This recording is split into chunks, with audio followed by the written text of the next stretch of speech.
Note to the reader. You are listening to a book with a strange genesis that came back from the dead. In 2011, my short story A Puddle of Blood appeared in a Canadian anthology called Evolve 2, Vampire Stories of the Future Undead. It starred Domingo, a garbage collector, and Atle, a vampire. I had toyed with the idea of both characters for a while and brought them together for this short meeting. Afterwards, I became interested in using the story as a springboard for a novel and wrote Certain Dark Things. Twilight had been a big hit in 2005, but by the time Certain Dark Things made the rounds with editors, the market had been blood dry. To make things worse, it was a weird book. It was a noir. I call it a neon noir, set in an alternate Mexico City. Editors were puzzled. We found a young, energetic editor who liked it, and the novel sold to Thomas Dunn Books and was published in 2016. Just around the time it was going to be released, Thomas Dunn was reorganized and downsized. Certain Dark Things and my other novel under contract were orphaned. They quickly went out of print. Then the book seemed to acquire an odd second life. It kept appearing in lists of recommended books. People emailed me each week asking where they could find a copy. A friend told me the hardcover was going for $150 on eBay. It seemed like I was witnessing the birth of a cult book, something that might be spoken about in years to come but never reprinted. But an odd thing was happening at the same time my book disappeared. Horror seemed to be making a comeback. Nightfire was announced. It was, wonder of wonders, a horror imprint from a large publisher. And suddenly, Certain Dark Things, which had been quietly put in its coffin and packed away, was alive again. Something else happened while I wrote this book. Herman Robles, to whom I dedicated this book, died. Robles played the Count Carol de la Vood in a couple of Mexican horror films. In the 1990s, he was acting in the play The Lady in Black. I saw him on stage and got his autograph afterwards.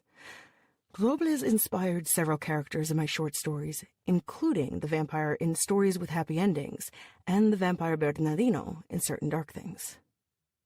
As a child, I spent a lot of time watching black and white Mexican movies. Everything from comedies to noir showed up, and I'd marathon through 4 or 5 flicks over a weekend. I liked Christopher Lee and Peter Cushing and Vincent Price, but I loved Robles. My high school friends say that when I was a teenager, I'd tell them I was going to become a vampire. I don't remember it, but I believe it. I was a weirdo. I blasted Bauhaus, carried Truman Capote under my arm, tried to teach myself French because of Baudelaire, and I was in love with Robles. Not in a romantic Twilight way, but in love with the black and white world he inhabited. They don't make movies like they did then. And you don't fall in love with silver nitrate anymore, but I did. I loved the oh-so-fake-looking sets of his movies, the shadows and the shots of him staring disdainfully at the camera. If there was a celebrity I always wanted to meet, it was Robles. My husband used to live near a cafe where Robles often had supper with his friends.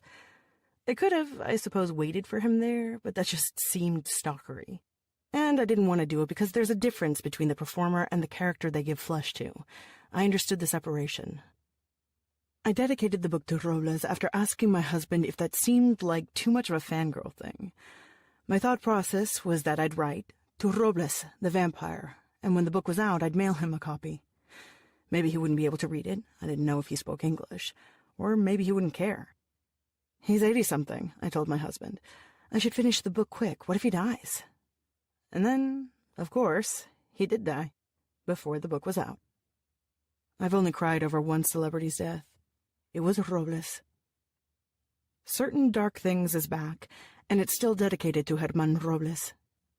I like to think he had something to do with its revival, seeing that he was never able to stay in his coffin. I hope you enjoy the return of the vampires. Silvia Moreno-Garcia, August 14th, 2020. Chapter 1. Collecting garbage sharpens the senses. It allows us to notice what others do not see. Where most people would spy a pile of junk, the rag and bone man sees treasure, empty bottles that might be dragged to the recycling center, computer innards that can be reused, furniture in decent shape. The garbage collector is alert. After all, this is a profession. Domingo was always looking for garbage, and he was always looking at people. It was his hobby. The people were, not the garbage. He would walk around Mexico City in his long yellow plastic jacket with its dozen pockets, head bobbed down, peeking up to stare at a random passerby. Domingo tossed a bottle into a plastic bag, then paused to observe the patrons eating at a restaurant. He gazed at the maids as they rose with the dawn and purchased bread at the bakery. He saw the people with the shiny cars zoom by and the people without any cash jump onto the back of the bus, hanging with their nails and their grit to the metallic shell of the moving vehicle. That day, Domingo spent hours outside, pushing a shopping cart with his findings, listening to his portable music player. It got dark, and he bought himself dinner at a taco stand. Then it started to rain, so he headed into the subway station. He was a big fan of the subway system. He used to sleep in the subway cars when he first left home. Those days were behind. He had a proper place to sleep now, and lately he collected junk for an important rag-and-bone man, focusing on gathering used thermoplastic clothing. It was a bit harder to work the streets than it was to work a big landfill or ride the rumbling garbage trucks, sorting garbage as people stepped outside their houses and handed the collectors their plastic bags. A bit harder, but not impossible, because there were small public trash bins downtown, because the restaurants left their garbage in the alleys behind them, and because people also littered the streets, not caring to chase the garbage trucks that made the rounds every other Monday. A person with enough brains could make a living downtown scavenging. Domingo didn't think himself very smart, but he got by. He was well fed, and he had enough money to buy tokens for the public baths once a week. He felt like he was really going places, but entertainment was still out of his reach. He had his comic books and graphic novels to keep him company, but most of the time when he was bored, he would watch people as they walked around the subway lines. It was easy, because few of them paid attention to the teenager leaning against the wall, backpack dangling from his left shoulder. Domingo, on the other hand, paid attention to everything. He constructed lives for the passengers who shuffled in front of him as he listened to his music. This one looked like a man who worked selling life insurance, a man who opened and closed his briefcase dozens of times during the day, handing out pamphlets and explanations. That one was a secretary, but she was not with a good firm because her shoes were worn and cheap. Here came a con artist, and there went a lovelorn housewife. Sometimes Domingo saw people and things that were a bit scarier. There were gangs roaming the subway lines, gangs of kids about his age with their tight jeans and baseball caps, rowdy and loud and for the most part dedicated to petty crimes. He looked down when those boys went by, his hair falling over his face, and they didn't see him because nobody saw him. It was just like with the regular passengers. Domingo melted into the tiles, the grime, the shadows. After an hour of people watching, Domingo went to look at the large TV screens in the concourse. There were 6 of them, displaying different shows. He spent 15 minutes staring at Japanese music videos before it switched to the news. 6 dismembered bodies found in Ciudad Juarez.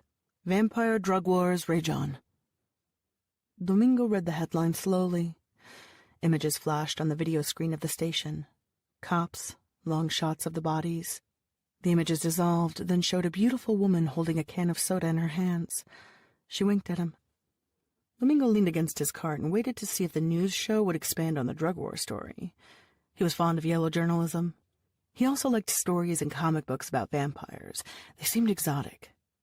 There were no vampires in Mexico City. Their kind had been a no-no for the past 30 years, ever since the old federal district became a city-state, walling itself from the rest of the country. He still didn't understand what a city-state was exactly, but it sounded important, and the vampire stayed out. The next story was of a pop star, the singing sensation of the month, and then there was another ad, this one for a shoulder bag computer. Domingo sulked and changed the tune on his music player. He looked at another screen with pictures of blue butterflies fluttering around. Domingo took a chocolate from his pocket and tore the wrapper. He wondered if he shouldn't head to Quinto's party. Quinto lived nearby, and though his home was a small apartment, they were throwing an all-night party on the roof where there was plenty of space. But Quinto was friends with the Jackal, and Domingo didn't want to see that guy. Besides, he'd probably have to contribute to the beer budget. It was the end of the month. Domingo was short on cash. A young woman wearing a black vinyl jacket walked by him. She was holding a leash with a genetically modified Doberman. It had to be genetically modified because it was too damn large to be a regular dog. The animal looked mean and had a green bioluminescent tattoo running down the left side of its head, the kind of decoration that was all the rage among the hip and young urbanites. Or so the screens in the subway concourse had informed Domingo, fashion shows and newsreels always eager to reveal what was hot and what was not. That she'd tattooed her dog struck him as cute, although perhaps it was expected. If you had a genetically modified dog, you wanted people to notice it. Domingo recognized her. He'd seen her twice before, walking around the concourse late at night, both times with her dog. The way she moved, heavy boots upon the white tiles, bob-cut black hair with a regal stance, it made him think of water, like she was gliding on water. She turned her head a small fraction, glancing at him. It was only a glance, but the way she did it made Domingo feel like he'd been doused with a bucket of ice. Domingo stuffed the remaining chocolate back in his pocket, took off his headphones, and pushed his cart, boarding her subway car. He sat across from the girl and was able to get a better look at her. She was about his age, with dark eyes and a full, stern mouth. She possessed high cheekbones and sharp features. Overall, her face was imposing and aquiline. There was a striking quality about her, but her beauty was rather cutting compared to the faces of the models he'd viewed in the ads. And she was a beauty, with that black hair and the dark eyes, and the way she stood, so damn graceful. He noticed her gloves, black vinyl that matched the jacket. She wasn't wearing a fancy outfit, but it fit her well. The clothes were of good quality, he could tell as much. The subway car stopped and Domingo fidgeted, wondering where she was headed, trying to build an imaginary biography for her and failing, distracted by her nearness. The young woman patted the dog's head. He was looking at her discreetly, and he knew how to do discreet, so he was a bit surprised when she turned and stared right back at him.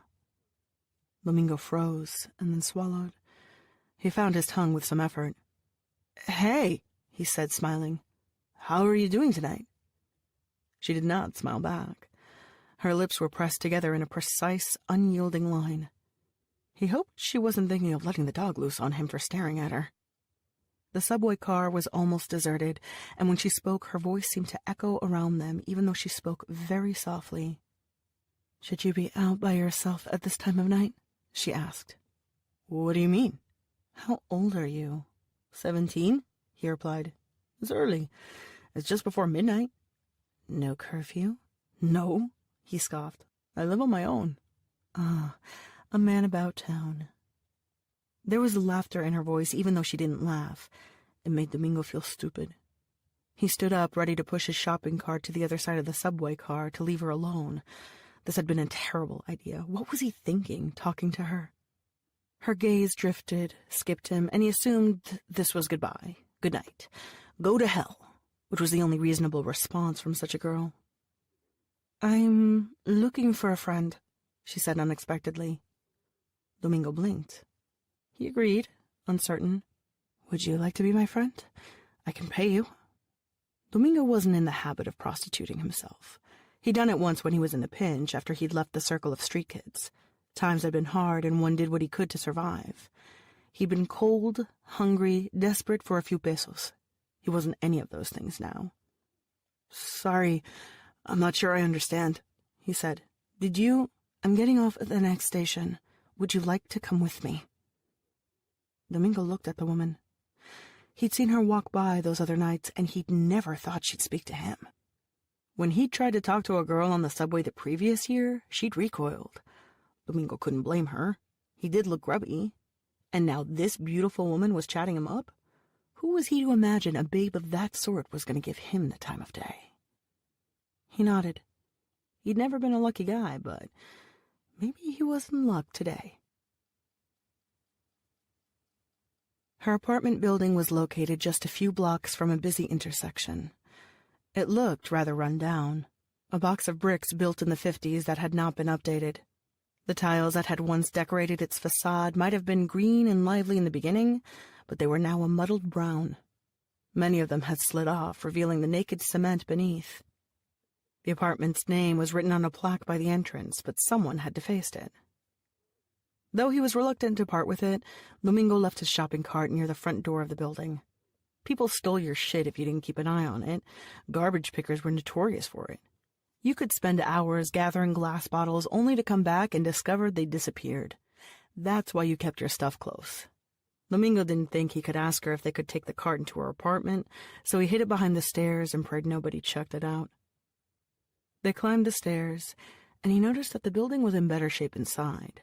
There were tiles with cracks here and there, but some retained their original coloring. There were potted plants running down the hallway, and he realized the apartments were organized around a center square. He leaned against a railing and peered down, spying the laundry area below, which had stone sinks and several clotheslines. "Hey, you haven't told me your name," he said when they reached the 4th floor. "Athel," she replied, taking out her keys. "Is that foreign? What does that mean?" "No, it's Nahuatl." When he looked befuddled, she elaborated. "You know, as in the language spoken by the Nahua? Okay, what they call Aztec, I suppose. It means water." Oh, he did know about the Aztec, having read the display around Templo Mayor near the station there. It was an odd name, but it was pretty. It suited her.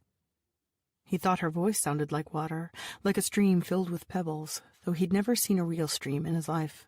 All he'd had were the periodic floods in Mexico City during the rainy season, when the garbage gets stuck in the sewers and the water overflows the drainage system, creating little rivers full of debris, rotten fruit, and dog shit. The door swung open, and she turned on the light. The apartment was small and empty. Athel owned a rug with some cushions on top of it, but had no couch, no television, and no table. She didn't even have a calendar on the wall. A very big window sported garish, tattered curtains, further spoiling the place. He thought girls had more of an interest in decorating their apartments. He pictured nice living rooms with pink curtains and neat furniture. A stuffed animal, perhaps. That's how it looked like in the magazines, with rooms like museums. And the ads. The ads had told him to expect color coordination, scented candles on tiny tables. The apartment did have a heavy smell, animal-like, probably courtesy of the dog. Perhaps she kept more than one pet. "You haven't lived here long, have you?" he asked. She stared at him, and for a moment he worried that he'd offended her. Maybe she didn't have a lot of cash after all, and couldn't furnish the place. He was no one to judge. "I'm passing through. Do you want tea?" she asked. Her voice carried a soft indifference. Domingo would have preferred soda or a beer, but the girl seemed classy, and he thought he ought to go with whatever she preferred. "Sure," he said. Athel took off her jacket and threw it on the floor. Her blouse was pale cream. It showed off her bony shoulders. She didn't bother taking off her gloves. Looking at her, he thought of smoke, of incense and altars, and the painting of a girl he'd seen in a discarded museum catalog. He followed her into the kitchen. She lit a match and placed the kettle on a burner. "I'm Domingo," he told her. Her gloved hands moved carefully, pulling out 2 cups, 2 teaspoons, and a box filled with tiny sugar cubes. The dog padded into the kitchen. Athel leaned down, whispered something in its ear, and then it walked out. She opened a tin decorated with pictures of orange blossoms. It was filled with white tea bags. "I'm going to pay you a certain amount just for coming here. If you agree to stay, I'll double it," she said. "Listen," Domingo said, rubbing the back of his head. "You don't really need to pay me nothing. I mean, you're cute. I should be paying you. Not that I think you work that kind of gig. If you do, that's all right, too," he added quickly. "I'm not what you think I am." Athel looked at him as she fished out 2 tea bags and closed the tin. She grabbed a pad of lined notepaper that was attached to the refrigerator. It had smiley kittens on it. He knew it wasn't hers. It was probably the relic of a previous tenant. She wasn't a smiley kitten girl, that was for sure. "No, man, no, I wasn't saying, just in case I'm a tlawi postli." That's not a word he expected to hear. Domingo blinked. "You can't be. That's a type of vampire, isn't it?" "Yes." Domingo had heard about vampires. He'd seen the stories about them on the television. He'd read about them in old comic books and graphic novels. He never thought he would meet one, not here. For the first time, he noticed a certain redness to her eyes, as though she had been awake for a long time, as well as dark circles faintly visible beneath her makeup. "It's vampire-free territory in Mexico City," he mumbled. "How'd she gotten in the city? Sanitation should have nabbed her. Those apostles of health who were supposed to stop whatever new disease was going around, but who didn't do jack shit except harass people in the poor neighborhoods. What was it Ginto had said? Something about how the human species was self-destructing at a bacteriological level, but sanitation in Mexico was too busy finding people to care. But they would have noticed her, wouldn't they? And if not them, then the cops. Maybe she wasn't a vampire. Could just be a wealthy, crazy girl playing dress-up. But he didn't think so. He felt he was staring at the real thing. "I know," she said, scribbling a number on the pad of paper and holding it up for him to see. "How would you like to not have to work for a whole week?" Domingo leaned against the wall, arms crossed. "That's more like 5 for me," he said. He should have been more worried. He wasn't sure if vampires really did have mind powers or if he'd simply been lulled into a sense of comfort by the woman's appearance. Either way, he didn't feel scared. He felt a bit giddy and nervous, but there was none of the true fear that should punctuate this moment. It was a good moment, like that time when he found a new pair of fancy sneakers in a trash bin, box and all. Adel nodded. "I need young blood. You'll do." "Wait, I'm not going to turn into a vampire, am I?" he asked, because you can never be too sure, and he wasn't sure of anything. Vampire comics and shit, they contradicted themselves. "No," she said, sounding affronted. "We are born like this." "Cool." The kettle whistled. Adel removed it from the burner and poured hot water into the 2 cups.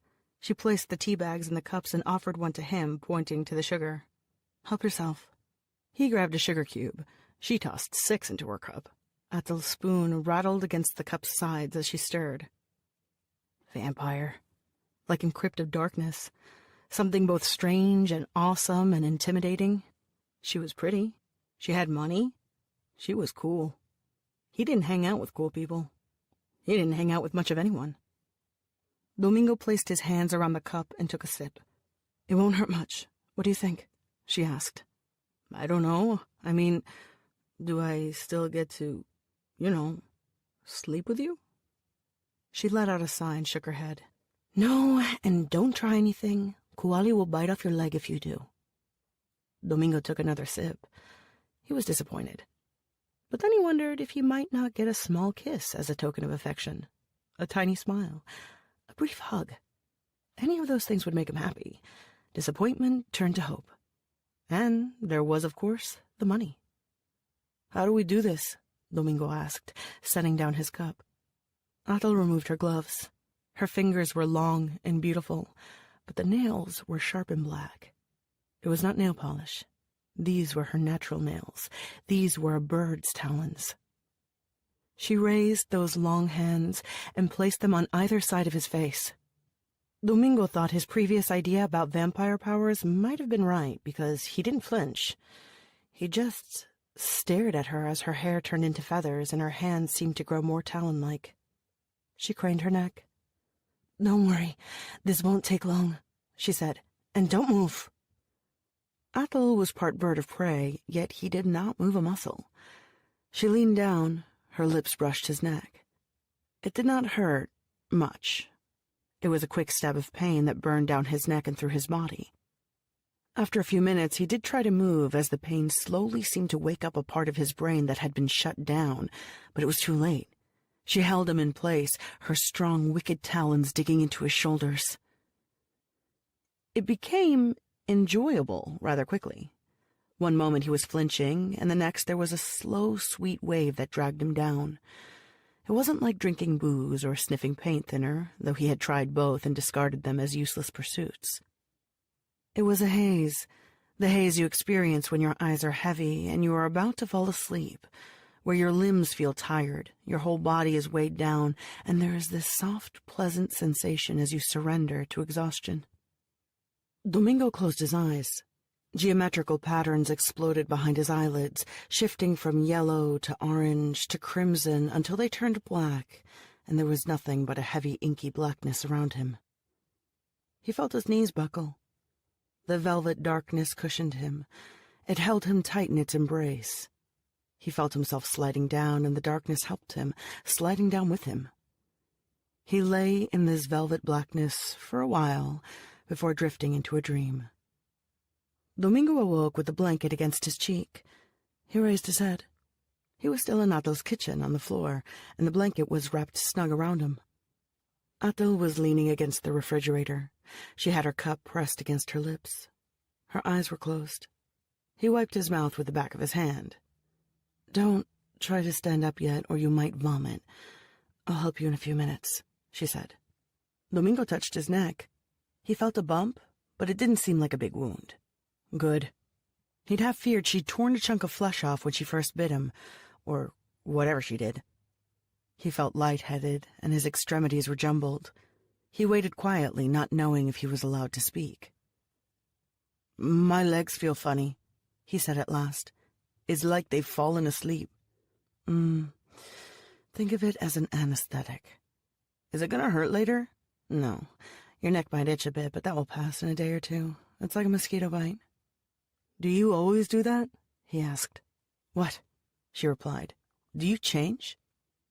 Atal opened her eyes and nodded. She took out a container with orange juice from the refrigerator. She filled the glass with the juice. "You can't tell anyone, you understand?" "I wouldn't," he said. "Because I'd hurt you if you did," she said. Her voice held no obvious threat, but he knew she meant it. It was in her face, which had no blunt edges. A smart man might have been intimidated. He was curious. "Do you think you can stand up?" she asked. "Yes." She reached into a cupboard and grabbed a plastic box, pulling out a handful of pills which she dumped over the kitchen table. Then she turned to him and lifted him up with such ease, as though he were a rag doll, that it made him gasp.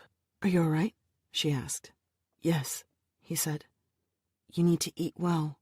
You need to pick foods rich in iron. I'll have a few iron supplement pills for you. If you drink them with orange juice, they'll be more effective."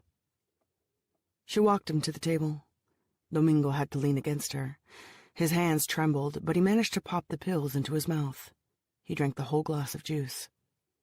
They stood together, Atal propping him up for what seemed like a long while.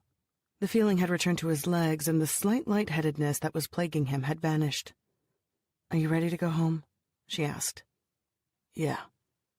She walked him to the door, holding it open for him. He attempted to say goodbye, but she closed the door before he could speak. Chapter 2. She ought to have killed him. She should have drained him whole, broken his neck. And then what would I do with the corpse? Stuff it in the refrigerator? It's not like she knew the first thing about disposing of a body. Isel would have known. Okoshochitel Isel Istak, first daughter, lady of the fragrant flowers, the bright promise of their clan. They all called her Isel because she was the only one, the precious child. Atal had been a secondary consideration from the day she was born. Atal of the Istak. Atal, second-born. Atal, who couldn't do anything right. She wasn't Isel, and she couldn't dwell on this. She'd done what she'd done. The boy would live. Let it be. No murder. It would not have been honorable anyway. He was no armed foe, nor the member of an enemy clan. Perhaps, considering that, Isel would have agreed it was best to let him go. "But you have no honor," a nagging voice that sounded like Isel whispered in her ear. Guilt spoke with her sister's voice. Atal stopped scratching the dog's head and opened the bedroom window, letting in the night air. She felt strong, alert, giddy, and brimming with energy. She thought about stretching her wings, sneaking along the rooftops. It was too dangerous. Everything was too dangerous in the city. She missed the north and the desert with its endless dark skies, the coldness of its nights against her skin. The Tlahuipochtli had moved around Mexico through the centuries, up and down the country, restless, likely nomadic in the beginning. Their exact place of origin was vague. Perhaps they'd roamed Baja California by the sea, but the Bolson de Mapimí also hid traces of her kin. In time, they'd come in contact with the Aztecs, long before the foundation of Tenochtitlan and the establishment of their empire. But though the city of canals, with its mountains and volcanoes, had been a comfortable abode for a few centuries, They returned to the desert, went back north. And though they might stray from their ancestral lands, the memory of the cirillo trees and the yucca and the pitch-black sky above the arid land did not abandon them. Atel's mother was born in Sinaloa in 1895, and though she lived in Mexico City for several decades, she never forgot the North. Neither could Atel, ever, no matter what happened. Atel sat by the window, trying to remain still, holding her cup of tea between her hands. She took a sip and grimaced. It wasn't right. She headed back into the kitchen in search of sugar cubes. She found them and discovered that the ants from the other day had returned and were eating the cubes she had left out in the open. She crushed the ants with the palm of her hand, even though it would likely do little good. If they had found their way in once, they'd find their way in again. She popped 2 sugar cubes in her mouth and wondered what she'd do about this pest. Ant repellent. What was a good ant repellent? Vinegar? Perhaps. Cinnamon. She didn't like the smell of it. Pepper? She thought ants didn't like pepper. Except for sugar cubes, some drinks, her tea satchels, and a bag of dog food, her kitchen was empty. Atel supposed she ought to stop by the supermarket to buy pepper. She could also buy food, cans of tuna and vegetables, cereal. She would not eat it, it was for show, in case she had visitors as she'd had tonight. Not that she planned to have many visitors. She wasn't staying in the most elegant of buildings. But that meant more sanitation sweeps. If a sweep did take place, they would look around, either to make sure she wasn't harboring illicit substances or to see if they could steal something. She could see a curious sanitation worker going through the kitchen drawers and finding them empty. A bit fishy, that. She could picture the worker staring at her. A young woman, alone, no ID papers, and no food.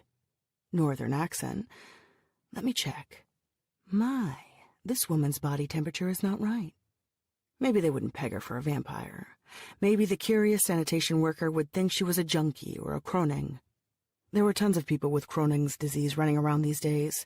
It was a virus that made humans hemorrhage from the nose and gave them sores, spoiling the blood supply so that now, on top of cancers, STDs, AIDS, and tuberculosis, vampires had to also watch their food to make sure it wasn't tainted with this new disease. Vomiting dirty blood was no fun. She'd heard people blaming vampires for this, saying they had caused it, which was ridiculous, but humans had a way of blaming vampires for everything these days. Back in the Middle Ages, back when her kind was still half hidden behind myth and superstition, some people thought vampires caused the plague.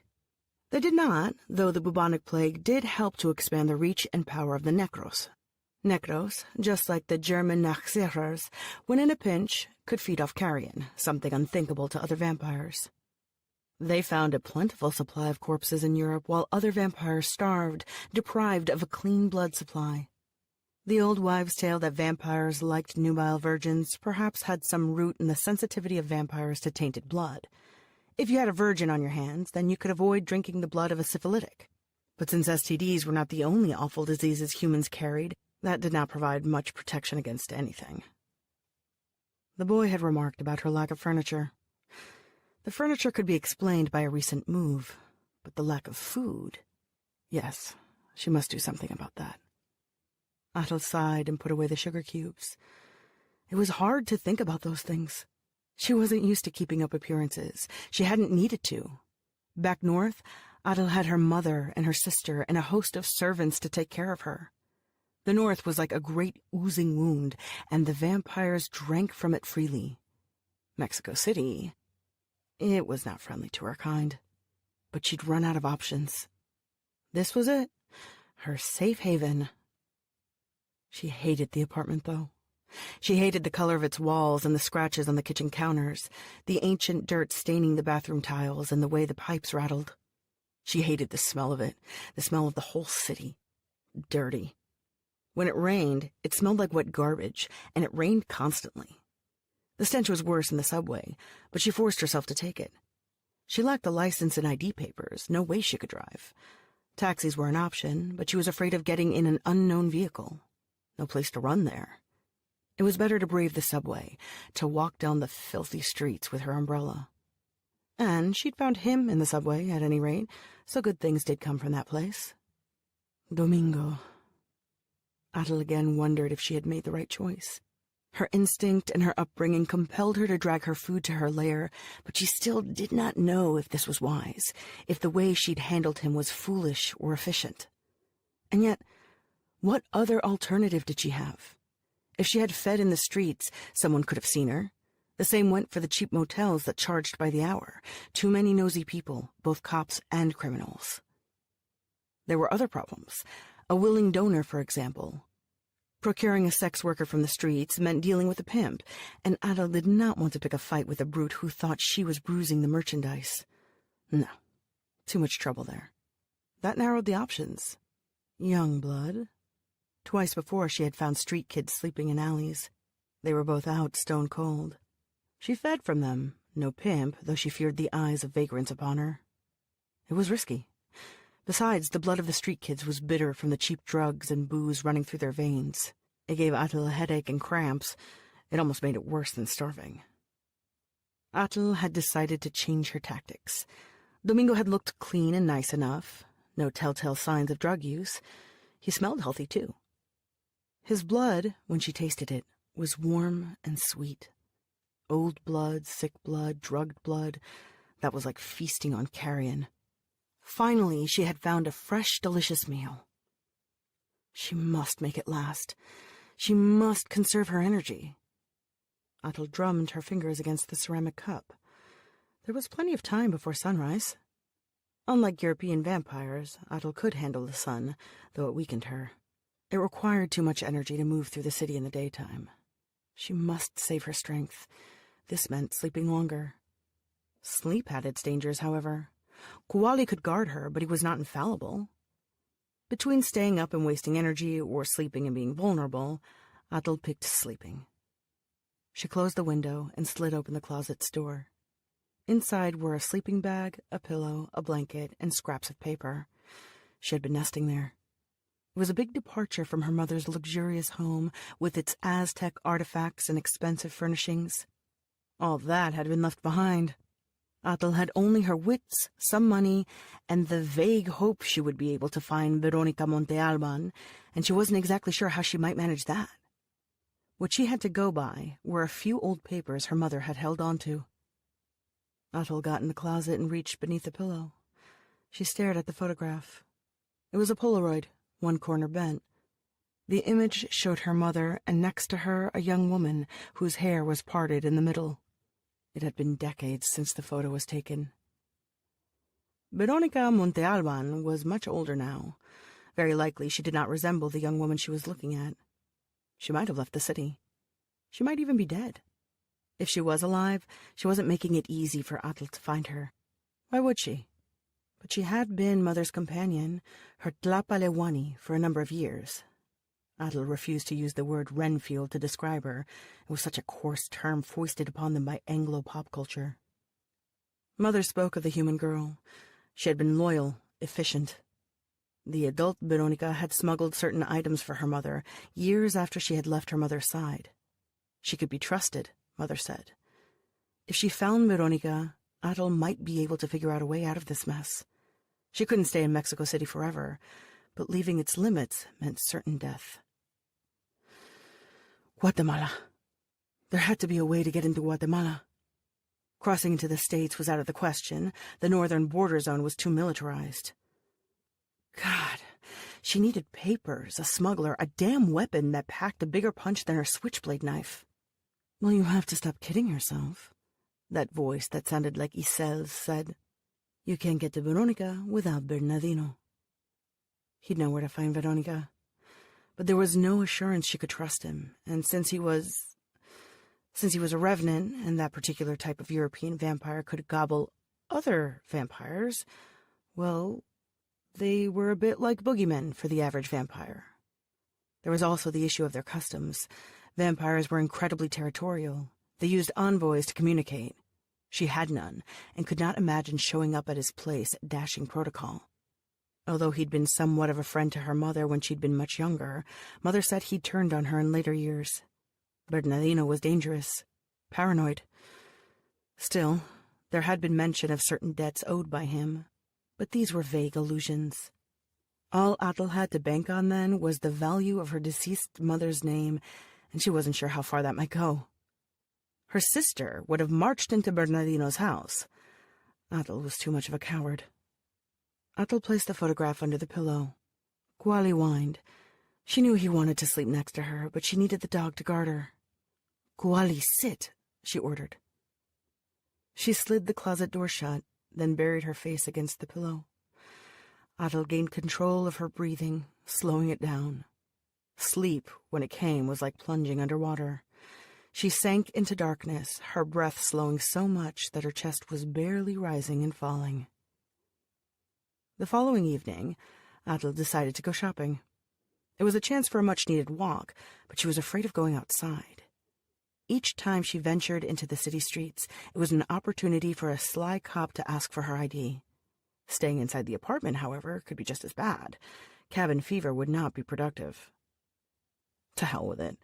She needed to stretch her legs. She wasn't made for stillness. She'd heard of vampires who could happily burrow into the earth and spend their time quiet in their damp mounds of dirt, but those were other breeds. Atal put on her jacket and grabbed her dog's leash. It was raining, only a drizzle, so she pulled her hood up and did not bother with the umbrella. The all-night mini-supermarket was only 3 blocks from her place. Its sign glowed orange, then white.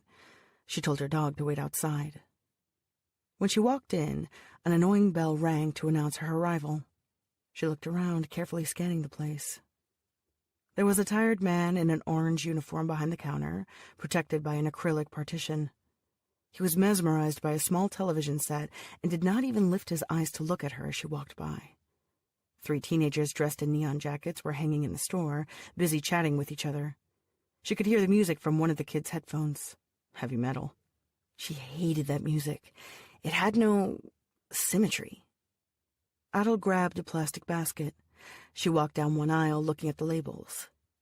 She had never paid much attention to human food. She wondered what she should buy. Atal grabbed 2 cans of beans and tossed them into the basket.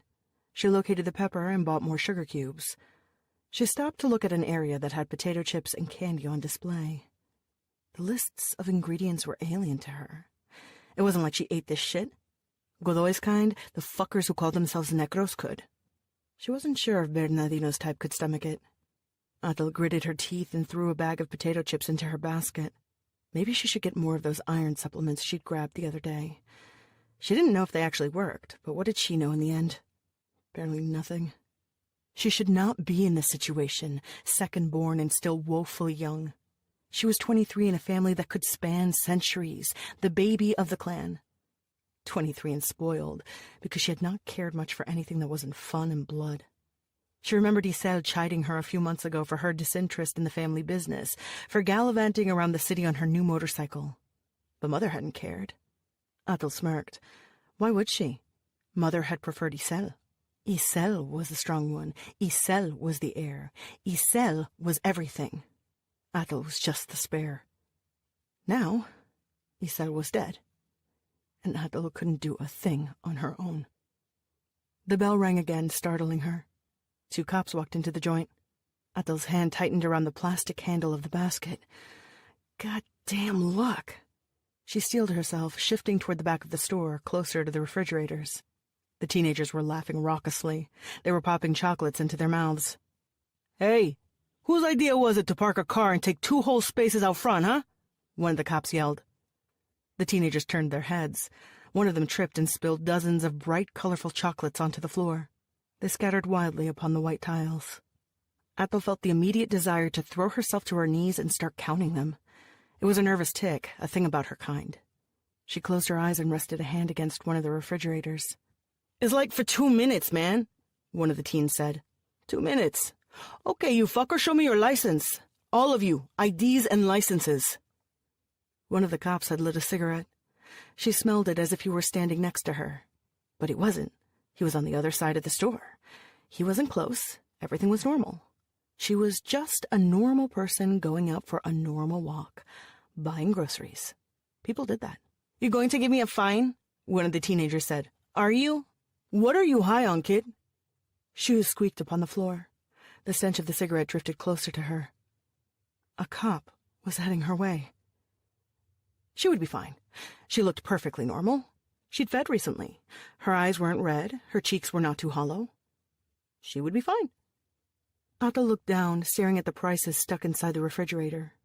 Her lips moved silently, mouthing the numbers. The cop stopped next to her. She didn't look at him. "Show me your license and ID," he said. "I'm not with them," Atal said. "You can ask them."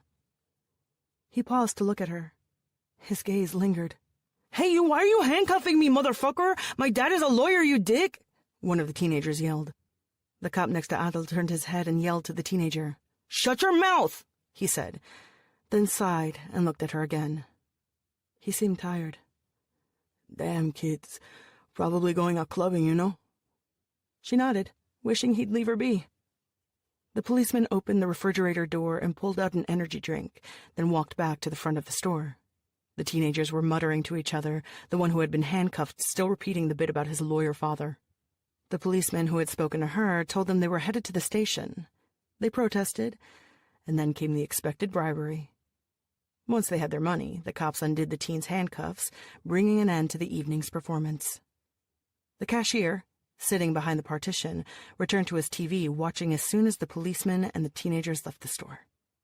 Atal waited for a couple of minutes, grabbed an energy drink, and dumped it into her shopping basket before standing in front of the cashier and shoving a few bills beneath the opening in his partition. She didn't bother waiting for him to give her change. She walked outside, rubbed Kuali's head, and glanced around her. The street was empty. She was fine. But she needed to make a damn move before she ended up like Mother in Isel. Now. "Come on," she told the dog. Chapter 3. Rodrigo walked faster, scanning the lines outside the Zona Rosa's nightclubs. It was close to midnight. He had a headache, and he needed a cigarette. It was the kid's fault. Rodrigo had never felt like a stereotypical Renfield, or the way the low-class assholes who couldn't speak English pronounced it, Renfield. Yes, he'd seen how the young vampires treated their assistants, and no, not all of them were nice to them. But Godoy was classy. He did things properly. And yet, Rodrigo was educated, refined, effective, and still Mr. Godoy felt the burning need to send his son with him, a vampire who had more teeth than he had common sense. Godoy trusted Rodrigo, but maybe not that much. Mr. Godoy insisted that someone from the family needed to go with the crew, making it sound like Rodrigo was a toddler instead of a grown-ass man. And when things turned sour in Guadalajara, Junior would not be left behind. Rodrigo had not wanted to bring Nicolas, El Nick, to Mexico City, not only because it was a pickle to smuggle a vampire into Mexico City, but also because he found the little prick insufferable. Then, to top it off, La Bola, who was huge but not too bright, one of the younger goons who got along well with Nick, had not been watching the boy as he'd been told, and now Nick was roaming around the Zona Rosa on his own. 10 vampire subspecies, and Rodrigo had one of the most dangerous in his hands. Not to mention Nick was young. He could get into all forms of trouble. He often did. But they weren't on their home turf. The rules of the game were different. Rodrigo bumped into a man handing out leaflets advertising 7 dancing semi-virgins on stage and pushed him aside. The Zona Rosa had been famous as a gay area, and many gay clubs still remained. But since the late 90s, a good chunk of it had transformed into Little Seoul, with a multitude of internet cafes, restaurants, and clubs geared toward Koreans dominating streets around Florencia. There were also a few men's clubs, some fancier than others, and a lot of nightclubs, both Korean and Mexican, several of them adorned with a rainbow flag, which identified them as LGBT-friendly zones. It was fashionable for certain heterosexual Mexico City youths to dance at the LGBT clubs, though the Korean ones were not popular with outsiders. The Zona always looked a bit in decline ever since the 80s, its luster lost when massage parlors began replacing art galleries. The wealthier, more fashionable people danced in Polanco or Santa Fe, and they gave these old clubs, which were frankly a bit seedy, a wide berth. But the kids from nearby colonias did not know any better. Other clubs were far away, and they couldn't have gotten into El Congo even if they wanted to. So they lined up for the clubs at the Zona, where few bouncers checked IDs, merry and ready for a night of partying. Neon signs burned bright, flashing white and red and green. The themes of the clubs were wildly different. One going for the Wild West, another attempting a spaceship, the third a kitsch pink. Rodrigo crossed the street, avoiding two Kronings who were asking for spare change. He elbowed through a gaggle of teens. Rodrigo finally spotted him. Nick was chatting with a girl who was standing in line outside a cheap club called Bananas, complete with a glowing neon blinking banana to signal its location. "Nick," Rodrigo said. The boy turned his head, looking bored. He had the easy looks, easy swagger of his type, and the bad attitude to match. His clothes were neat and expensive. He sported sunglasses and a knowing smirk, always sharp at the edges. A handsome kid. His family were beautiful. Too beautiful. He'd heard about the uncanny valley, that sensation people got when they looked at computer-generated faces that approximate realistic human features, though imperfectly, causing a deep-seated sense of revulsion because the slight imperfection signals there is something amiss. That's exactly what Nick's type inspired. The feeling that something was very wrong. It was that tiny fraction of the human brain trying to warn you, yelling, "Flee!" But it was a split-second thing, like a flash frame, and then you were subdued by the charm and the smile of the vampires. Time to go. For a moment, Rodrigo doubted Nick was going to come, but then the boy whirled away from the girl and walked to his side, removing his sunglasses. Christ, it was the eyes that did it for him. Rodrigo wasn't scared of vampires. He'd been working for them for years, and they, barring a couple of species, looked similar to humans, at least most of the time, and for the most part. And the feeling, the nagging feeling of danger that came with them, he'd grown used to that. But the eyes, it was the eyes that bothered him with boys like Nick, the eyes he could never get used to. They were very large, their pupils dilating until it seemed like the vampire had just returned from a visit to the optometrist. It was a small detail, to be sure, something most people might not catch. But boy, did those eyes with those dilated pupils give Rodrigo a bad feeling. He swallowed his dismay, as he always did, pushed it down and away. "What do you think you're doing?" Rodrigo asked. "Nothing," Nick said. "You can't hunt here." Not with sanitation crews sweeping the city. Bribes could buy almost anything back north, but this was not the north. This was good old Mexico City, which had fallen to the Spaniards but would not yield to vampires. Rodrigo had no time to bury a corpse for this spoiled kid.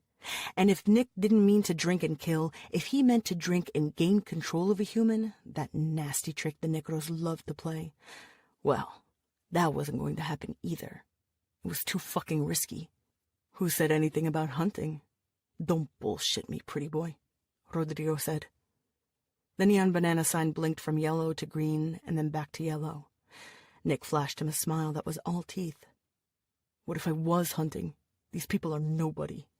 Nobody can still call the cops. If you're hungry, we'll head back to the apartment and open one of those blood packs," Rodrigo reminded the kid. "Drinking that blood is like drinking piss. Nothing I can do about it. We should be hunting that bitch down," Nick said as he fiddled with his sunglasses, thought it over, and put them on again. "I might do that if you hadn't left the apartment without an escort. It's Mexico City. I don't need an escort." "Give me a cigarette," Nick said, snapping his fingers. Damn twat, Rodrigo thought, but he took out his cigarettes. Galoisas. He never smoked anything else. Lighter American-style cigarettes were for pansies. You either smoked dark or went home. Rodrigo smoked dark, and he smoked a lot.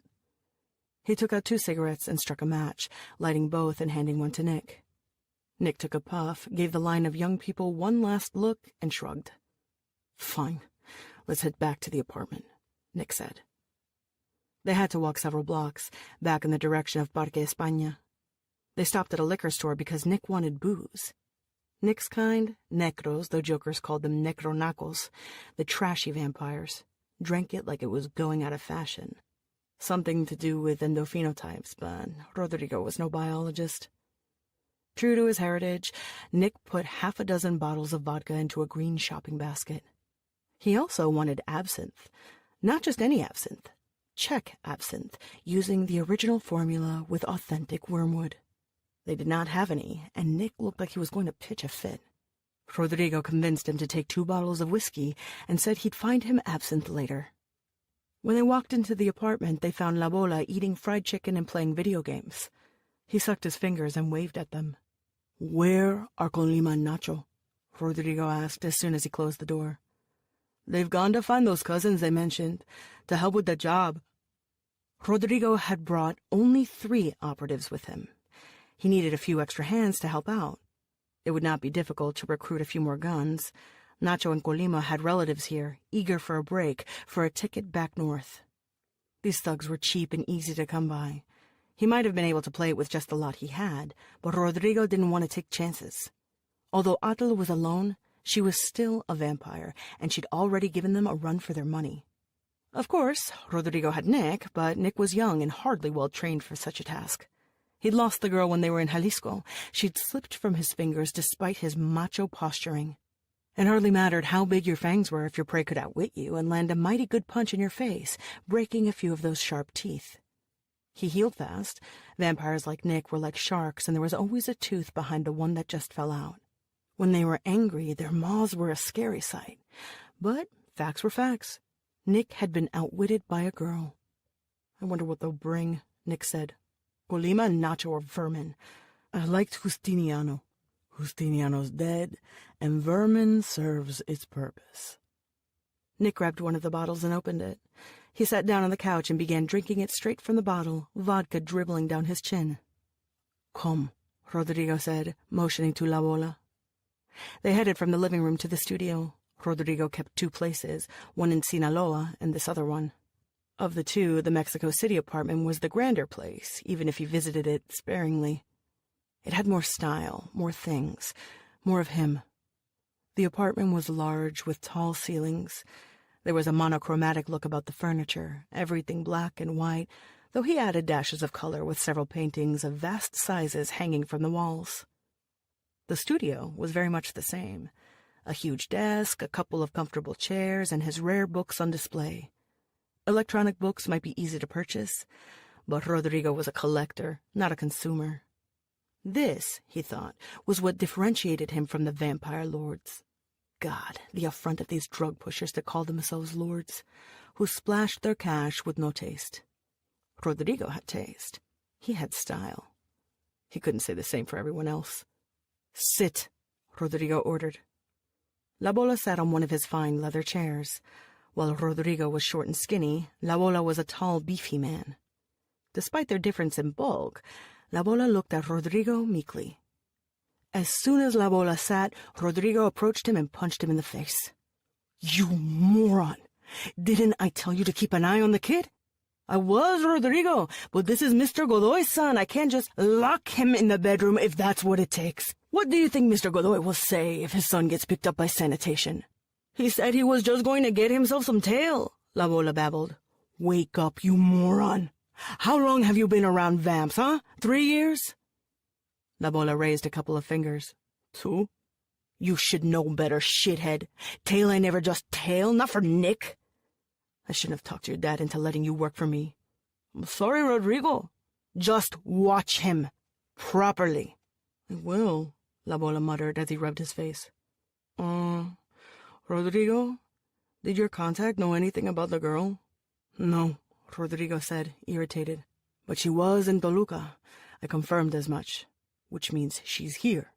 Somewhere." "Hey, Rodrigo, I want pizza." Nick. He was probably guzzling his second bottle and aching for greasy food.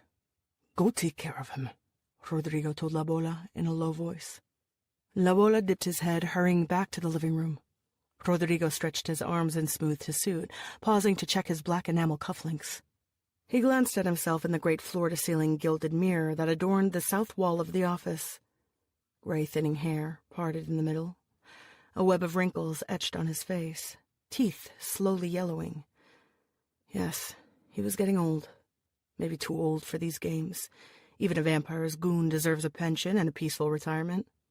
He'd go live somewhere sunny, somewhere where he'd never have to stare another bloodsucker in the face. He'd killed enough of them for Godoy. Just one more, he thought. Just that blasted girl. How long could she run, anyway? Chapter 4. Domingo woke late. He stretched his arms, propped himself up on his elbows, and reached for the hand-crank lantern. He wound it up and then lit an oil lamp and a candle for good measure.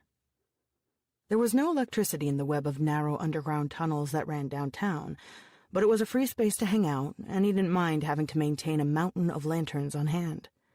Besides, Domingo did not need electricity, not when he had his comic books. He raised the lantern and looked at his special pile of vampire comic books. He owned a big stash of them.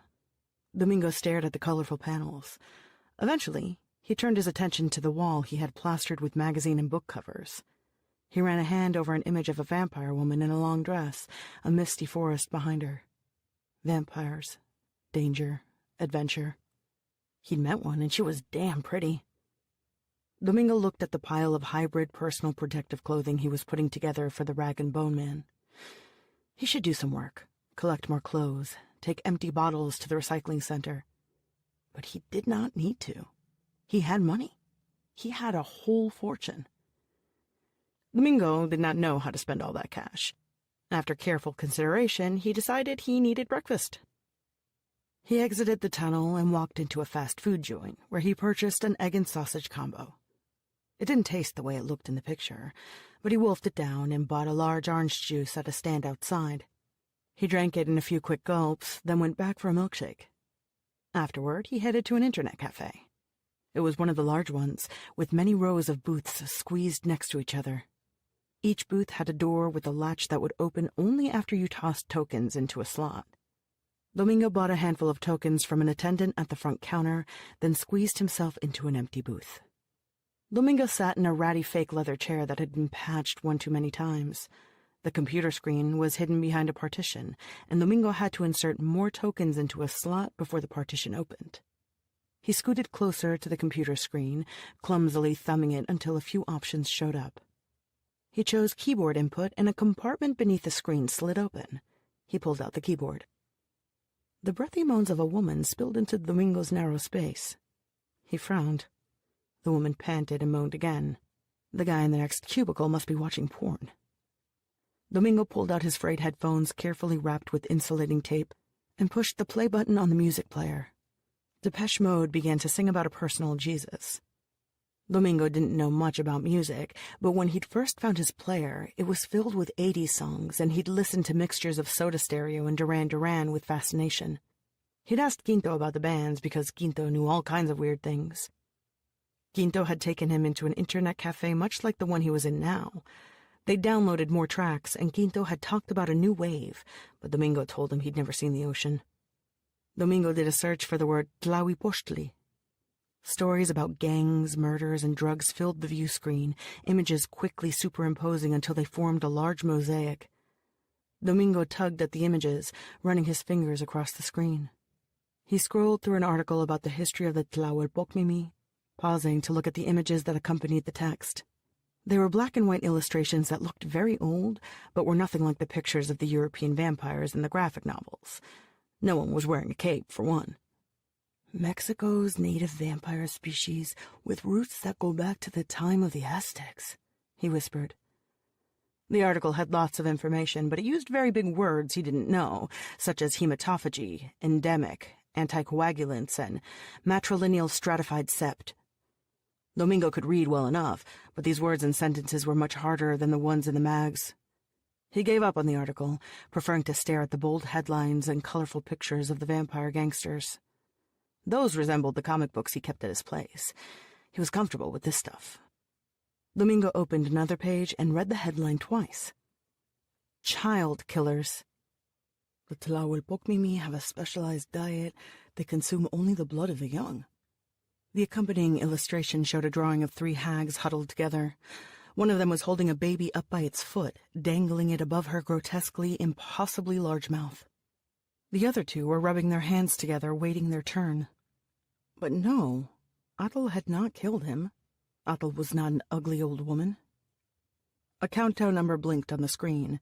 If Domingo wished to stay inside the booth, he would need to dump more tokens into the slot. Instead, he stood up and left. The attendant was banging on the door next to Domingo's, urging the bum who had fallen asleep inside to get out. It was raining when Domingo stepped out. He pulled up his jacket's hood and walked up the street, hands in his pockets. He went back to the tunnels, lit a couple of candles, and fell upon his old mattress, thinking about Atle. He knew plenty of assholes. One didn't get to be his age and live in the streets without bumping into a few of them. Atle didn't strike him as one of the bad guys. And she was beautiful. And he hadn't been with a girl in a while. Domingo wondered what it might be like to date someone as beautiful and special as Atle. He had never really dated. There were hurried copulations in back alleys, the sort street kids manage. The rest he could only imagine, the stuff of commercials for wedding dresses and tuxedo rentals. Domingo placed a hand beneath his head. He remembered Belen, and there was a sour taste in his mouth. Belen liked to wear her hair braided with plastic beads. She had a gap-toothed smile, but she was nice. They'd snuggled together in the park, her head resting on his shoulder. Then Belen had gone off with a jackal, and he couldn't even talk to her after that. Domingo blew out the candles, turned on his music player, and the happy beats of 80s pop music lulled him to sleep. He went to the public baths the next morning. He bought a ticket for a public bath with a tub instead of the communal showers and purchased 2 hours of bath time with unlimited use of water.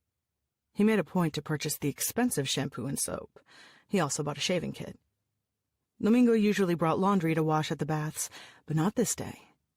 He filled the tub with warm water and slipped in, soaking until his fingers were wrinkled. He washed his hair with lots of shampoo. 2 years before, he'd had lice. It had been very annoying. He had to buy a soap that smelled bad and a lice comb to get rid of the infestation. It might have been easier to shave his hair off, but Domingo thought that his hair was one of his best features.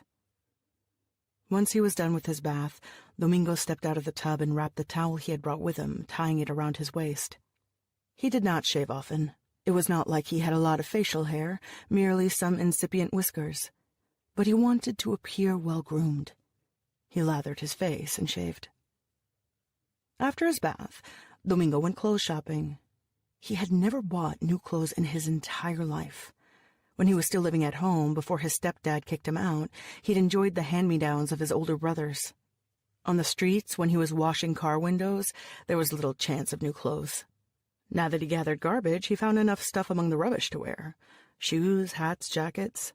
If the rag and bone man didn't want them, Domingo kept them. But that day, he had money, and he ventured into a department store. He tried on fancy jeans, peered curiously into the full-length mirror. He looked at his reflection in the rear-view mirror of cars and in bathrooms. Not like this, under so many lights, 3 mirrors angled and repeating his image. Domingo observed himself critically. His hair was longish and a rich, pleasant brown. His mouth, when he opened it, revealed ugly, crooked teeth. He had bushy eyebrows, a broad nose. He was not handsome, but he thought that if he stood upright and if he kept his mouth shut, he looked fine. He decided to buy a gift for Atle because he'd seen an ad for diamonds near a bus stop once that had informed him that diamonds celebrate the greatest love stories. They're forever. He wandered around the jewelry department, staring at rings, earrings, necklaces, pins. They looked too frilly, too simple, too elaborate, too cheap. He settled at last on a watch. It was completely black save for the hands, which were white. He asked the lady behind the counter to wrap it. Domingo walked out nearly broke and feeling very happy, even though he had only a few bills in his pocket and he was starting to feel hungry. It was dark by the time he made it to Atle's apartment building. He stood outside for a while, trying to figure out how he was going to get in, before an old lady with a dog and a bag of groceries opened the front door.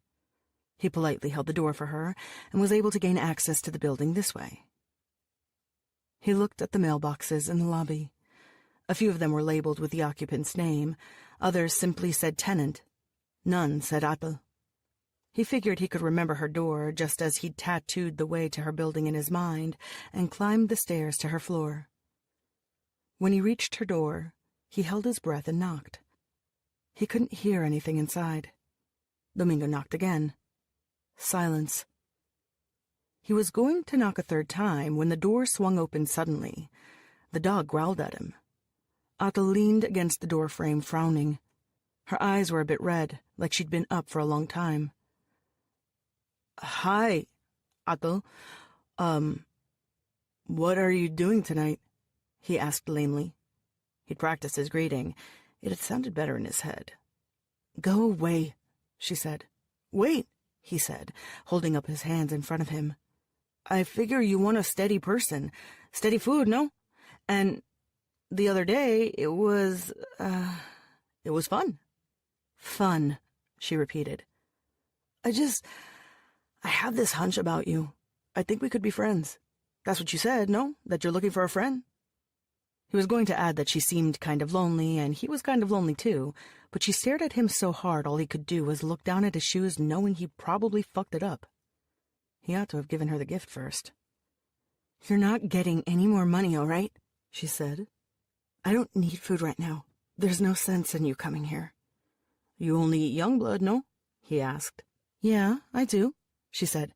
"Before you even think about it, that doesn't make me a Lucy Weston Rao, right?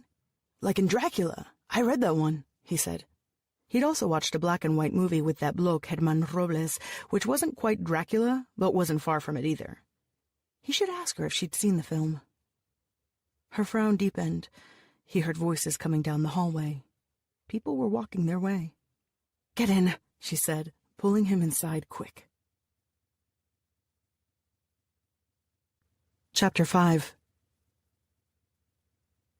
Atal had made a mistake. The kid had found his way back. She was a silly girl. She would die. She rubbed her wrist, nervous. She could kill him, could stuff his body in the bathtub. It would decompose, and what if he made a ruckus, and what if somebody was coming down the hallway, and what if those were cops? Surely they were cops. Cool it, she thought. She had made it all the way from Sinaloa. She had avoided Godoy's agents and fooled everyone in Guadalajara, backtracking and sneaking into Mexico City. She was young, and she was not prepared for this, but she was not foolish. What was he? Nothing but a street kid without common sense. She would make him leave. If he wouldn't go willingly, then she'd kill him. "Yeah, Dracula," she muttered as she locked the door. Atal stared at Domingo until he lowered his gaze, studying his shoes. Had he bathed? And the clothes looked new. What was this, a bizarre courtship ritual? I read the comic book adaptation, actually. It was good. I figure it's the same thing as the book, no? You know, this article, it talked about vampires and children and blood, and there was a picture of a baby. She drank the blood of young people, not babies. Suddenly, Atal was more offended that he thought she ate infants than worried because he'd returned to her apartment. "Be quiet," she ordered. The voices were drawing closer. She heard laughter, a giggle. 3, 4 people. They were in front of her door for a moment, but they kept walking. Not cops, just other tenants. Atal let out a sigh and looked at Domingo. He had extended his hand as if to pet the dog.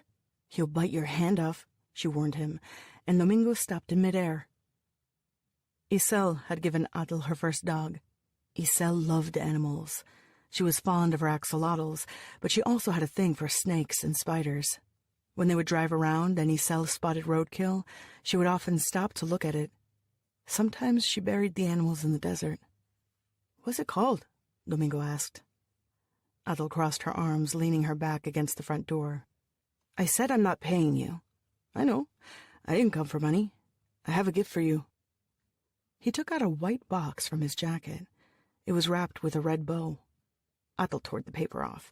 Instinct, that innate desire for presents and secrets, a compulsion similar to the one that drove her to count grains of rice and beans in jars. It was a watch. Atal felt it going tick, tick, tick beneath her fingers. Such a pleasant and reassuring sound. She shook her head, raising an eyebrow at the boy. "Why are you giving me this?" "I wanted to get you something pretty. Do you like it?"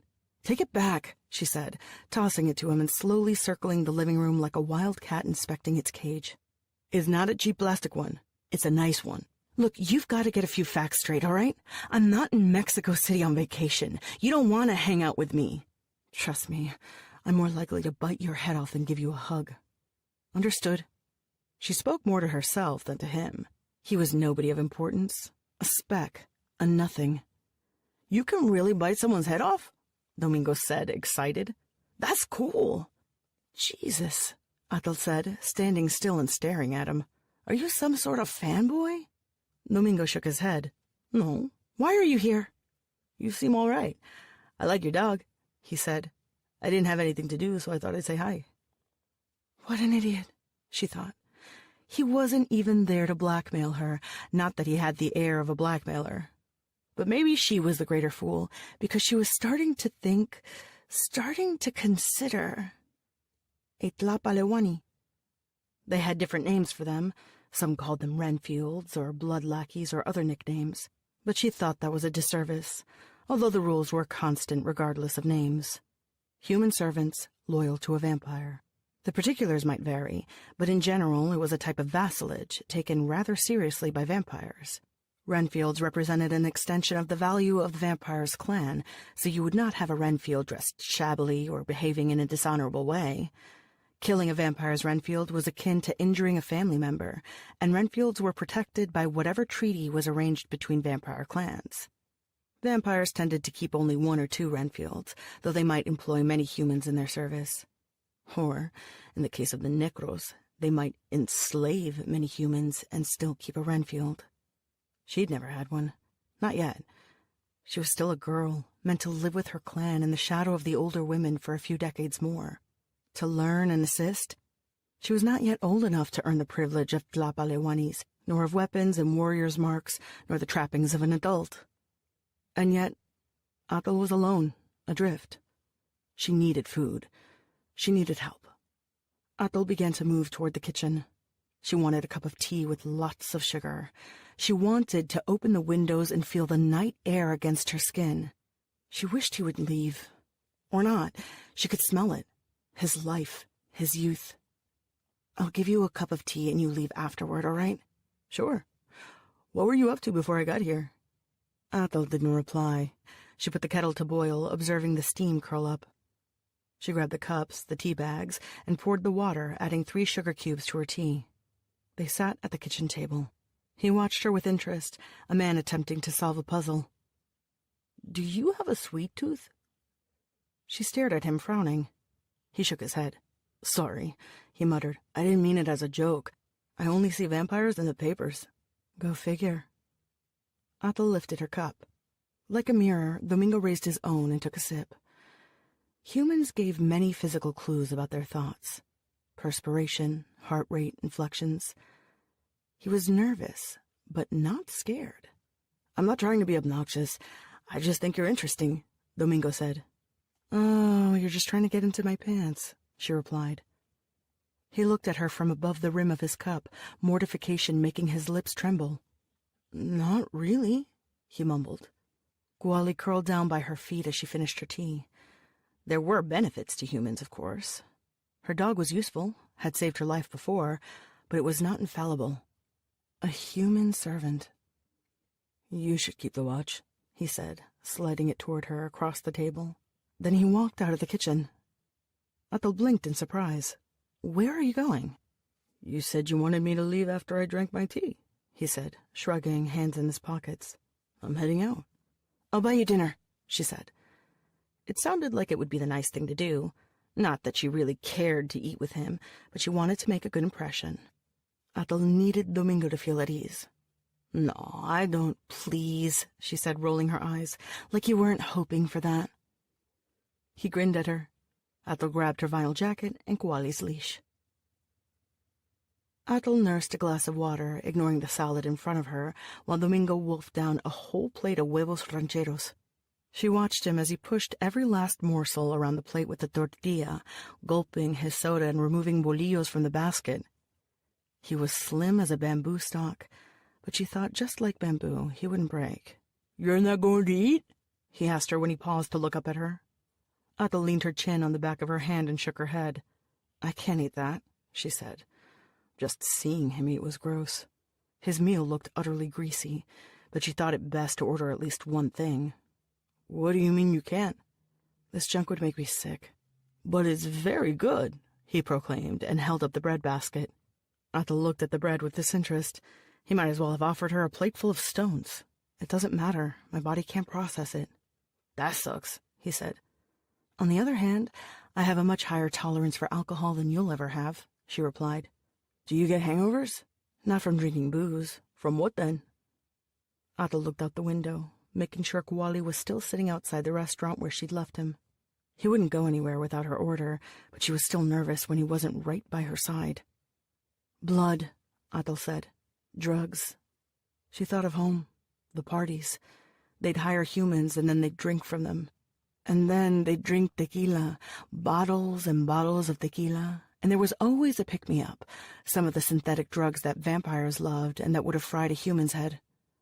Atal partied with her cousins, drove a convertible but also owned 2 motorcycles, kissed beautiful vampire women, and punched the vampire boys who were too grabby and didn't know how to play nice. The nights never ended, and neither did the blood. Isel complained about her high tabs and her fast friends, but Atal gave her the finger. Vampires didn't really live forever, but she felt she might, when there was still home and her clan and her unencumbered youth. Isel, she thought. Isel, mother, my aunts, my cousins. Domingo leaned forward and knocked the salt over. The tiny grains rolled across the table. Atal stared at them, counting them. If she didn't count them, she was going to scream. Mind? Sorry? She asked finally, lifting her eyes toward him and brushing the grains of salt away. Do you mind if I ask for dessert? Fine. The restaurant was nearly empty, but their server was busy chatting with the cashier. Domingo raised his arm, trying unsuccessfully to attract their attention. Normally, Atal wouldn't have wanted to attract their attention, but the sooner she got the boy his dessert, the sooner they might go home. There were certain matters they needed to discuss. Atal decided to raise her own hand. The waitress looked at them and took out her notepad. Yes? She asked. My brother wants dessert, Atal said. Can I have a banana split? He asked. The server jotted down the order and walked away. Domingo looked confused. Why did you say I'm your brother?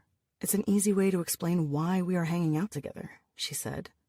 Atal doubted anyone could peg her for his elder going by her looks, but her attitude was that of a woman grown, not a timid girl on a date. We are the same age. I'm 23, Atal said. That's the same thing. She was essentially as much of a girl as him, and she suspected Domingo might know more of survival than she did, having gotten by as he had in the streets. Pampered as she was, Atal had little more than instinct and bluster. But she refused to admit it, and she felt it was important to establish a hierarchy. It's hardly the same thing, Atal scoffed. I'm a lot more mature than you. Domingo seemed to consider that as he wiped his face with a cloth napkin. Do you have any real siblings? You know, back wherever you come from. No, she said, and did not volunteer Isel's name. It lodged there in her throat like a thorn. I had 2 brothers, Domingo said. One of them was sort of nice, but the other was an asshole. What happened to them? Did they die? She asked. Nah. The boy shook his head. I just haven't seen them in months. I don't go home too often. The server returned bearing a banana split. She placed it in front of Domingo. He stared at the ice cream for several minutes until Atal had to roll her eyes. It's going to melt, she pointed out. Yeah, I know. It's just it's so pretty. I only see things like this in magazines. Domingo lifted a spoon and carefully began to eat. Atal felt funny looking at him. There was plenty of food to go around back home, and Atal never wondered where her next meal would come from. But it came from kids like this. Kids who stared at a cherry like it was a ruby, like a banana in a glass dish was an exciting new discovery. You don't want any? He asked. I'd vomit all night long, Atal said. Okay, Domingo said. He kept eating merrily. The bare light bulb of her apartment created stark plains of light and shadow. It reminded her of a German expressionist movie she'd once seen, a scene in which a murderer runs across the rooftops. Atal peeled off her jacket and looked over her shoulder at Domingo, who was staring at the dog. Fine, she said. Kuali, sit. The dog sat obediently. You can pet him. Domingo hurried forward, rubbing the dog's head while Kuali endured the caresses with stoic indifference. It's a very nice dog, he said. I know. Dobermans were supposed to be smaller than Kuali, but she'd always wanted a big dog, even if Isel said that the tiny Xoloescuincle was a breed the Aztecs owned. In their mythology, it accompanied humans in the journey to the underworld. Atal sulked and kept a Xoloescuincle when she was small, but eventually that dog died, and Atal became a teenager. She asked for a Doberman, a large one. Isel called her dog the Beast for this reason, but Atul called him Kuali, and he really was the best boy ever. Domingo scratched the dog's ears, and Kuali groaned with delight. "Are you hungry?" Domingo asked her. "Maybe," she admitted. "You can have some of my blood. I don't mind." Atul pressed a hand against her chest, pausing and carefully considering her options. "Domingo, would you like it if we were friends?" "For real?"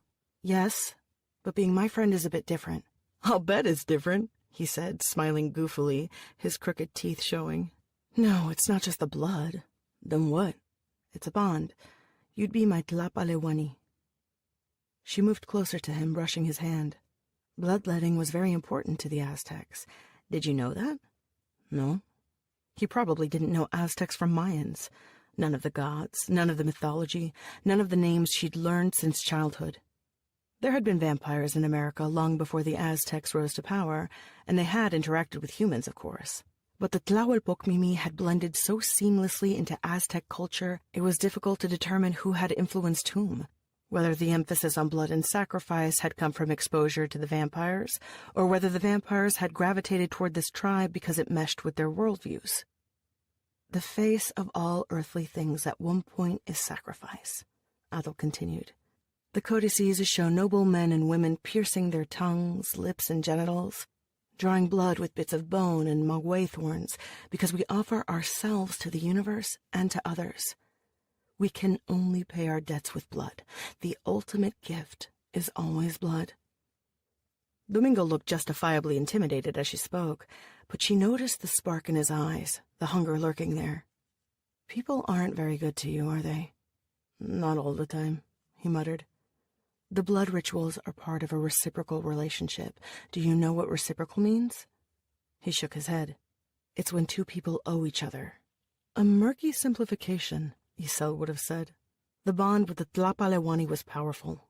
The transference of blood was symbolic, but it also served to create a mental connection. A Tlahuipochtli could not command a human.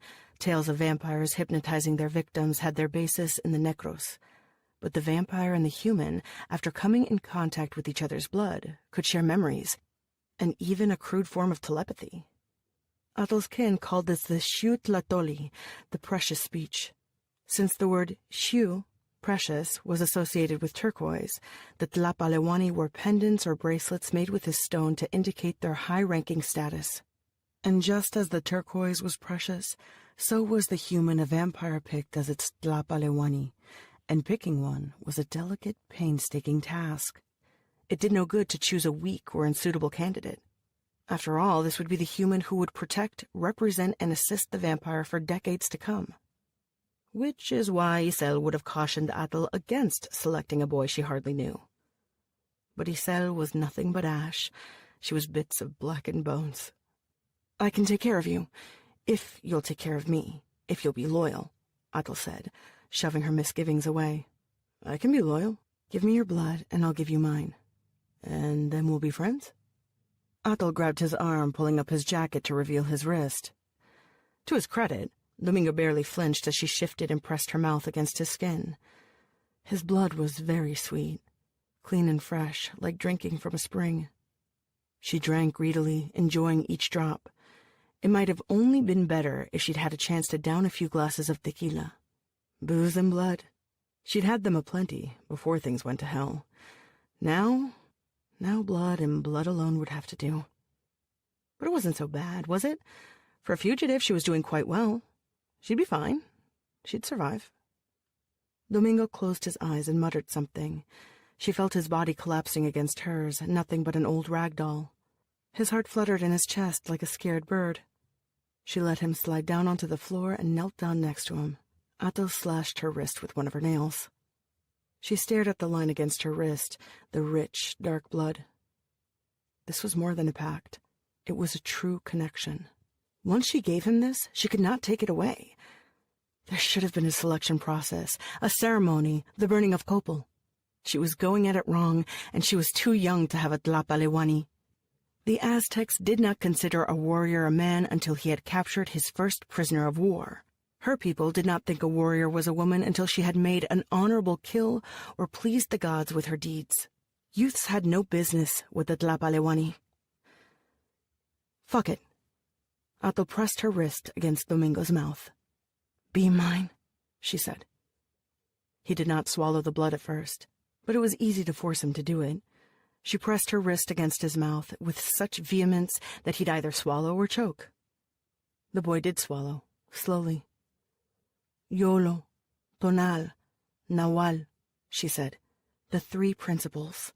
The flesh of the body, the spirit of the body, the animal brother. The boy shivered. She held him as a mother might hold her child, his head pressed against her shoulder, her chin resting on his head. Kuali stared at her and whined. Chapter 6.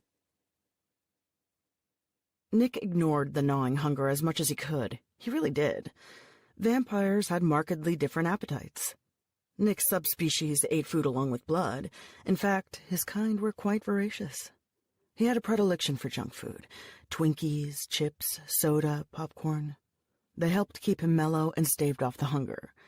Nick ate a lot during a single day, gobbling tortilla chips, going through 3 bags of cheese doodles, and downing 2 bottles of vodka. He put it off for as long as he could, then finally walked to the kitchen, dragging his feet the whole way. When he opened the refrigerator and pulled out the bags, he knew he would not drink any of the blood Rodrigo had procured. Just the smell of it made him want to vomit.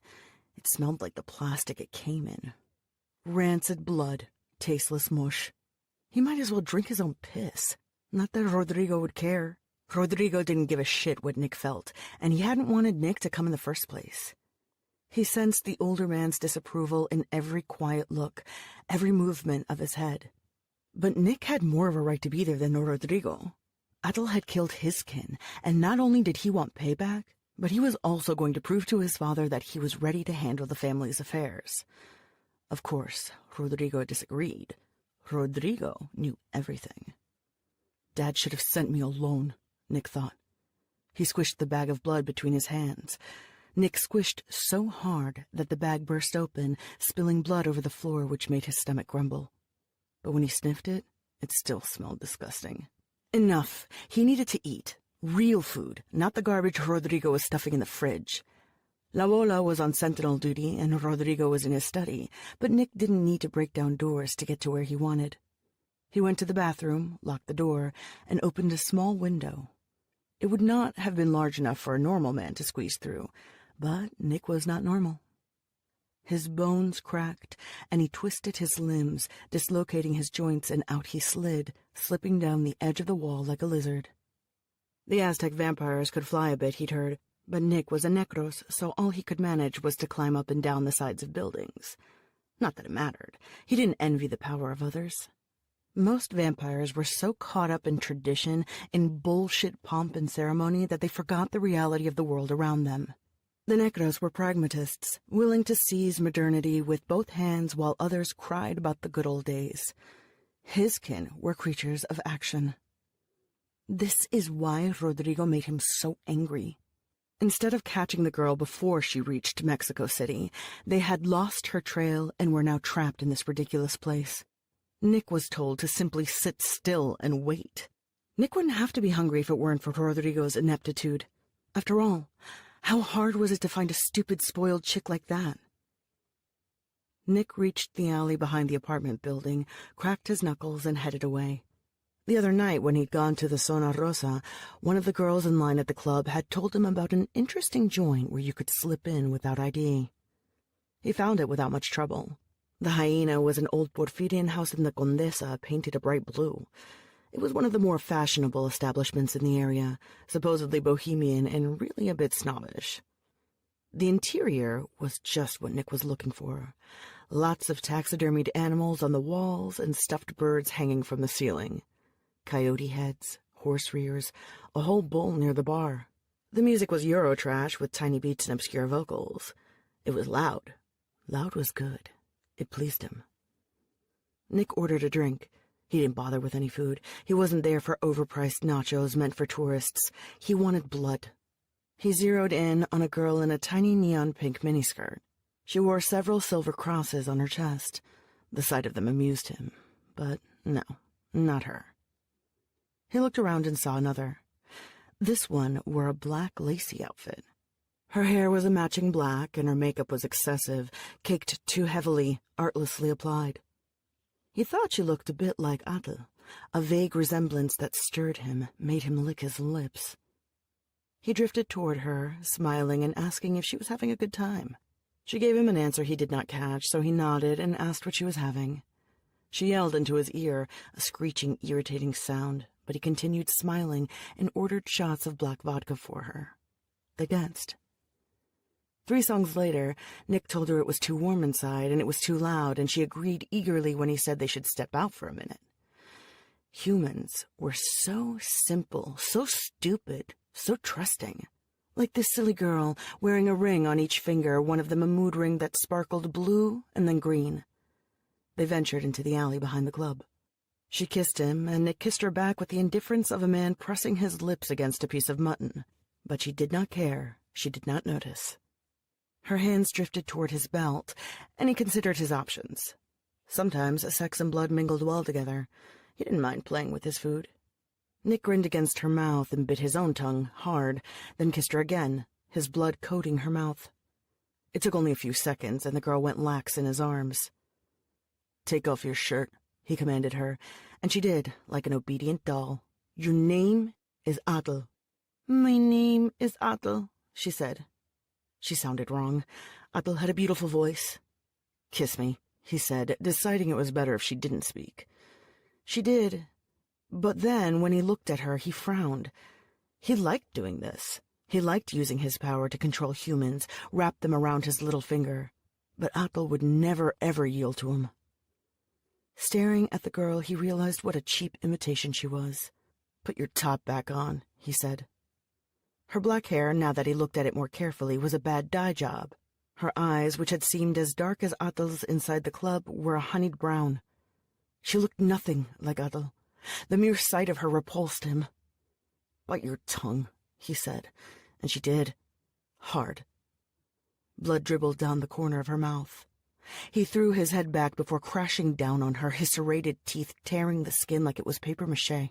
Yes, they were also different from the Aztec vampires. His kind had fangs. They had sharp teeth and strong neck muscles to pull and rend the skin. The Tlahuipochtli had her nails and a stinger. A stinger. Nick thought that was ridiculous. Give him strong fangs to eat his meat. Nick slurped at the blood and took another bite of the woman's flesh, enjoying the taste. She whimpered, and in response he bit her harder, bit her right ear and tore a chunk of it. After that, she didn't complain, and he was able to drink without her annoying noises bothering him. He could hear the music coming from the club. He could feel its vibrations as he pressed the woman against the wall. Her heart beat erratically, and she opened and closed her mouth like a fish out of water. It was good to have a proper meal again, and he was enjoying himself immensely when the girl had to ruin it, suddenly growing still. She had died quickly, useless in every single way. He wiped his mouth with the back of his hand and then looked around. The music was still beating loudly. No one had seen him. He dragged the girl behind a bunch of wooden crates. He discovered a dirty blanket on the ground and covered her with it. Chapter 7. My arm hurts. That was Domingo's first thought. Cold. That was the second. Drink, Adel said. It was a glass. She was pressing a glass against his lip, and it felt cold. Domingo swallowed. Open your eyes. He did. She was sitting beside him on the floor. Domingo blinked. His head felt like it was about to explode. Am I a vampire now? He asked. Adel chuckled. Don't be silly. I told you that wasn't possible. You should stop believing the crap they say about us. He rubbed his hands together. It's what they put in books, he said. More like comic books, but what was the big difference? Adel snorted and pressed the glass against his lips once more. Domingo swallowed obediently. The books, right. All that garbage from before 1967 still sticking around, she said. Can you hold this? I can try. Domingo clutched the glass with both hands and slowly raised it to his mouth. What about 1967? He asked, because he wasn't sure of the reference. Doesn't ring a bell? No. I didn't do well in school, though, he admitted. It hadn't been Domingo's fault. Most days his mom didn't pack a lunch for him, and it was a pain in the ass completing his homework with his stepfather bellowing. His brothers were not much better. He had liked art class and music class and reading, but the teachers were indifferent and many of his classmates unkind. He didn't mind dropping out. That's the year humans discovered we existed, that it wasn't just folklore and superstition.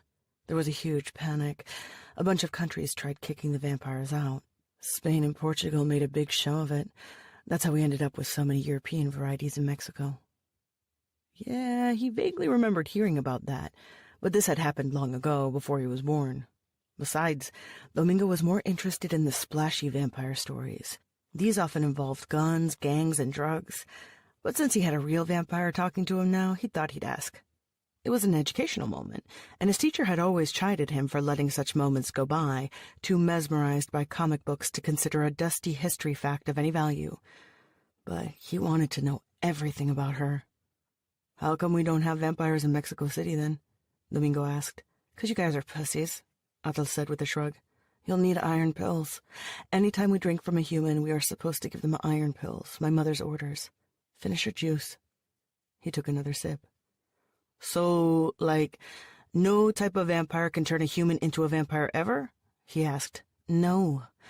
Some can make you real sick and kill you if they bite you." Domingo stared at Atal. She snatched the glass from his hands, chuckling again. "Not my type," she said, as she stood up and walked toward the kitchen. "But vampires are a completely different species. Homo cruentus." Domingo did not try to follow her. He was too tired to get up. He sat there, his back against the wall. He wiggled his fingers and felt like 100 ants were walking up his arm. "Homo? You're gay?" Atal's laughter drifted from the kitchen. She came back with the glass of juice refilled and handed it to him. "My species is Homo cruentus, though there are different subspecies.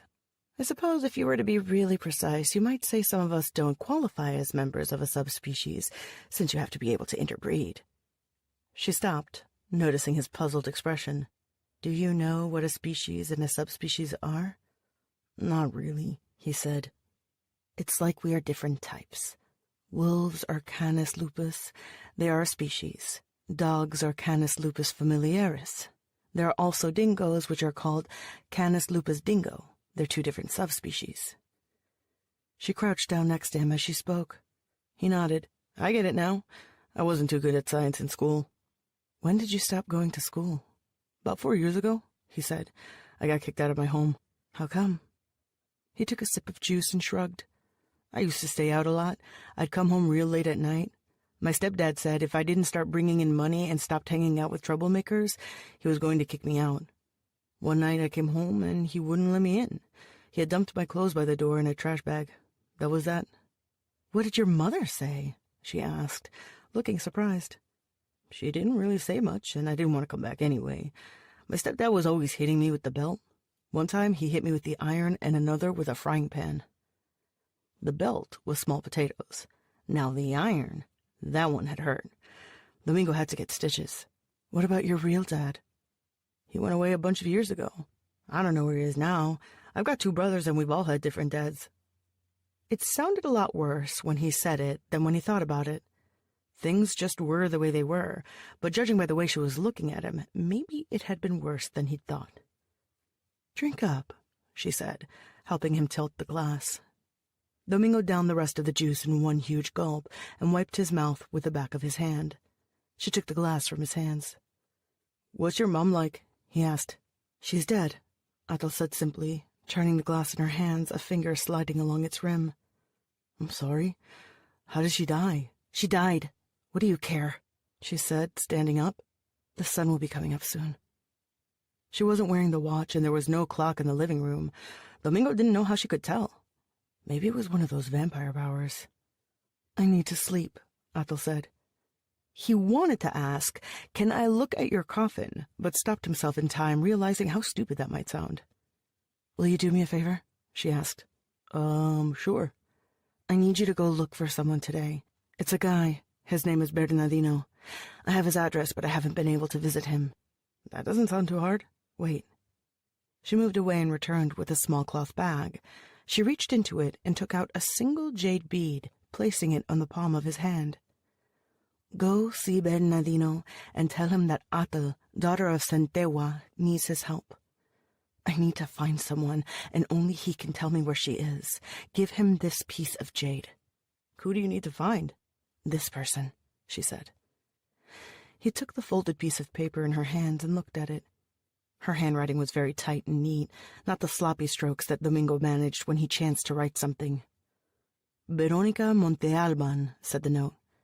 Below it, Atal had scribbled Bernardino and an address. Will you go? Today. This is extremely important, a matter of life or death. I'll try to go, Domingo said.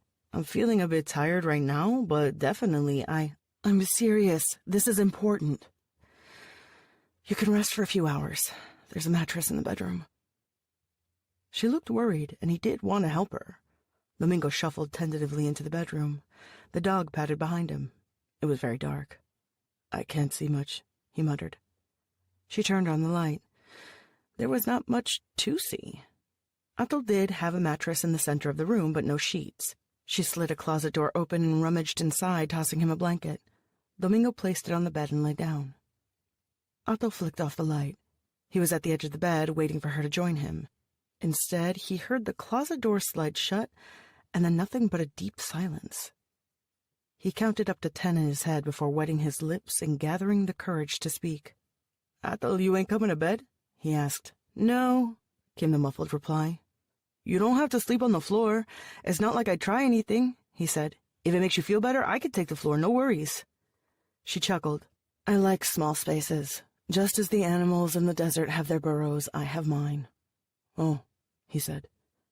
He shifted his position and wrapped himself in the blanket. He hoped he hadn't sounded like a creep asking if she'd come to bed. He didn't want to give no wrong impression. Do you want to hear something interesting? Tarantulas line their burrows with silk to stabilize the burrow wall. They also use silk trap lines to alert them of potential prey. That's neat. How'd you learn that? He asked. My sister told me that, she said, and her voice was faint. He waited for Atal to say more, but she did not. Domingo wrapped the blanket around himself and slept. When he woke, faint traces of light had begun to slip underneath the curtains. The room was still dark, but he could make out the outline of the closet and the shape of Atal's dog resting by it. There was his answer. Mexican vampires slept in closets. Who would have thought? Domingo tiptoed outside the bedroom, quietly closing the door behind him. His stomach was rumbling. It was time for a meal. He could use a good bowl of birria. He grabbed the apartment keys that were dangling by a hook next to the door and stepped outside. When he reached the first landing, he slipped on his headphones and pushed play. Chapter 8. People had to get themselves murdered on Saturday. Never Tuesday or Wednesday when Ana Aguirre was off duty. Always Saturday. She shouldn't be on duty on the weekends. As a matter of fact, Ana should have been working a pleasant desk job supervising junior officers. But Castillo had blocked that move yet again. The twat. If Ana Aguirre had ever held dreams of a real career in law enforcement, they had long been dashed under the persistent hammer of the outdated Mexican police system. Worst of all, when she arrived at the crime scene, knelt down and lifted the blanket, she saw it was a kid. A young girl in a tight miniskirt, her top drenched in blood. Ana looked at the girl and couldn't help thinking of her own daughter, Marisol, who was 17. Ana kept working the shit job for her daughter, but she worried.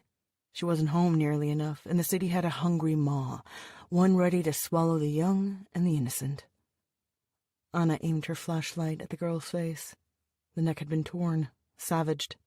Hey, you've got anything for me? She asked, turning toward a policeman who was lounging against the wall smoking a cigarette. What you see is what you got. It looks strange as fuck. Vampire, no? Ana tilted her head. Great. She'd left Zacatecas to avoid the vampire gangs. It seemed they were all over the country. All over except for Mexico City. Not because it was a city-state, autonomous in many respects. That was just a geographical demarcation. No. Mexico City had held tight because it was a territory of the human gangs, and the gangs, usually unwilling to cooperate, had managed to come together against the single enemy that mattered to them, the bloodsuckers. But violence lurked at the edges of the city, in Nessa and other areas. There, in the slums, the vampires sometimes made their incursions, trying to expand their fiefdoms. They failed, for now. "I phoned and they told me you'd know what to do," the policeman said. Like hell, Anna thought, but she knew why they'd placed her on this case. Because none of the others wanted to touch it.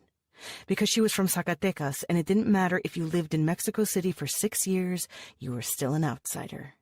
Because she came from the ganglands. Because Castillo hated her. Because the shit jobs always wound up dripping her way. Because she had put forth a sexual harassment complaint against another officer one time, and everyone had laughed it off, saying no one would want to smack the ass of such an ugly woman. "When did you find her?"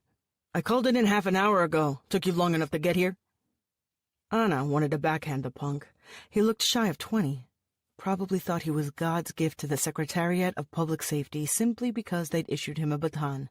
"Well, anyone see anything?" "Nobody saw nothing," he said. "You sure, or you just guessing?" The young man gave her a blank look.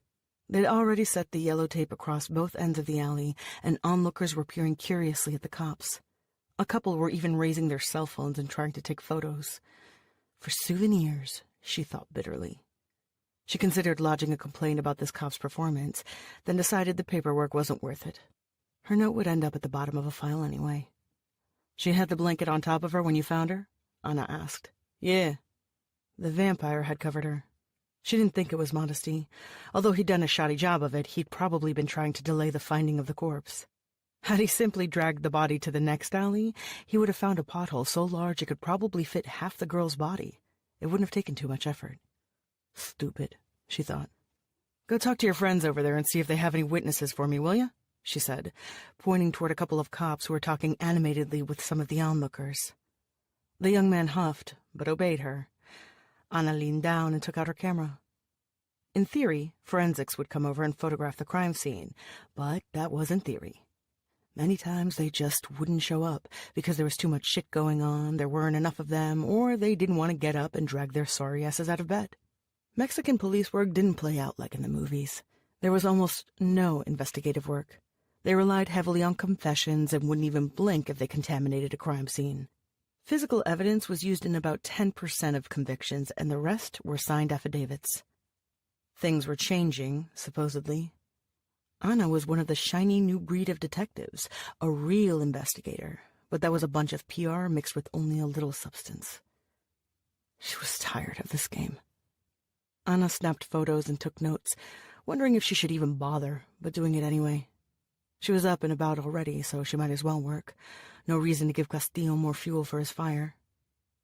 "There's a chick who says she saw the dead girl with the guy inside the nightclub," the young policeman said as he returned, pointing at a teenager with spiky hair and tremendously tall high heels who was standing nearby. "All right," Anna said. "Call forensics and see if they'll get their ass here before someone from the morgue hauls the body away, will ya?" The boy looked terribly annoyed, but he had the good sense to comply. Anna went toward the young girl in the heels, quickly pulling out her notepad and her pen.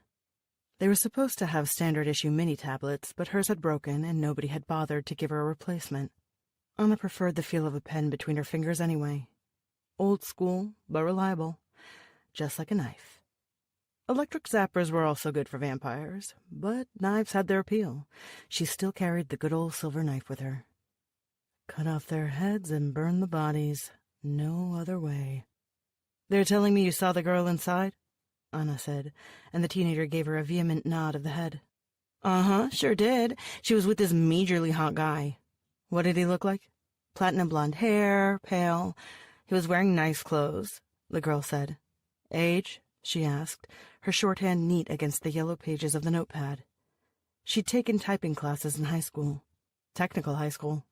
She had been trained to be a secretary and picked an application for the local police department instead. "About my age, I don't know, 19, 20 maybe? Hard to say." "Anything special about him? Any marks, tattoos, piercings?" The girl seemed to think it over. She rubbed her arms and finally spoke. "He didn't have piercings, but Yes, I remember a tattoo. What did it look like? Anna asked.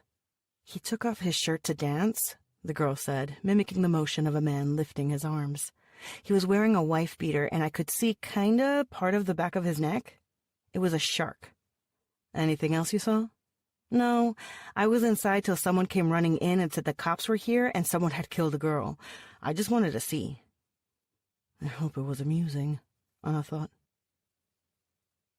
Anna got home around 6 a.m., nearly time for Marisol to wake up for school. She peeked into her daughter's room. The girl was peacefully asleep. Anna recalled the spectacle of the dead girl in the alley and shook her head. God, a vampire kill. She hadn't looked into one of those since Zacatecas. He took statements, nodded, maybe caught one, and then a couple more bodies popped up in another part of the city like mushrooms after the rain. It never ended. It was a fact of life. That was what brought her to Mexico City. It was safer, and they were starting the new investigating units, reforming the police system. She was going to have a chance to be a real detective. Not that I'm anything realer now, she thought as she walked into her bedroom and peeled off her uniform. It was a dark blue form-fitting suit woven with a nanofiber worn under a standard-issue raincoat in the same color.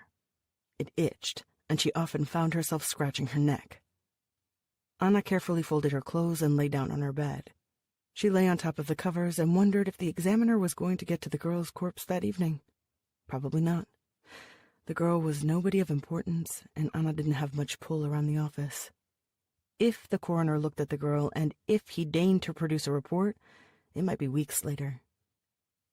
She didn't think Castillo really expected this crime to be solved, and the vampire, in all likelihood, was already out of the city. She felt bad for the mother of the girl, who was probably hearing about her daughter's murder right about now. She told the young surly officer to see about that. Anna wondered what she would do if Marisol did not show up one morning. Don't think that, she scolded herself. Anna turned and looked at the corner table where she kept a statue of the Virgen of Guadalupe, along with a plastic image of San Judas Tadeo and her mother's rosary. Mexico was going to hell. It was hell. If she'd had any money, she'd have left the country, somewhere nice and quiet, without vampires and drug dealers. But she didn't. Anna pressed a hand against her forehead and wondered what gang the vampire belonged to. The shark didn't sound familiar, but the bite marks did. She could bet this was the work of a necros. She'd seen bites like that in Zacatecas and had learned to recognize the telltale signs of several vampire species. The necros, with its strong mandibles and big sharp teeth, was easy to identify. The tlahuipochtli left fewer, smaller marks, smudges blooming on the neck and wrists. Only once had she come upon a revenant, and it had scared the hell out of her. The thing, and the victim? Like a mummy, the flesh shrunken and the body twisted. The devil's work. She rolled away from the shrine to the Virgen and closed her eyes, hoping for a restful sleep. But the image of the dead girl flickered behind her eyelids, superimposed like a negative. Anna woke up far too tired. Vampires drained you one way or another. She rose from bed and found Marisol in the kitchen frying an egg. "Hey, are you back from school early?" she asked. "No," Marisol said. "You're up late.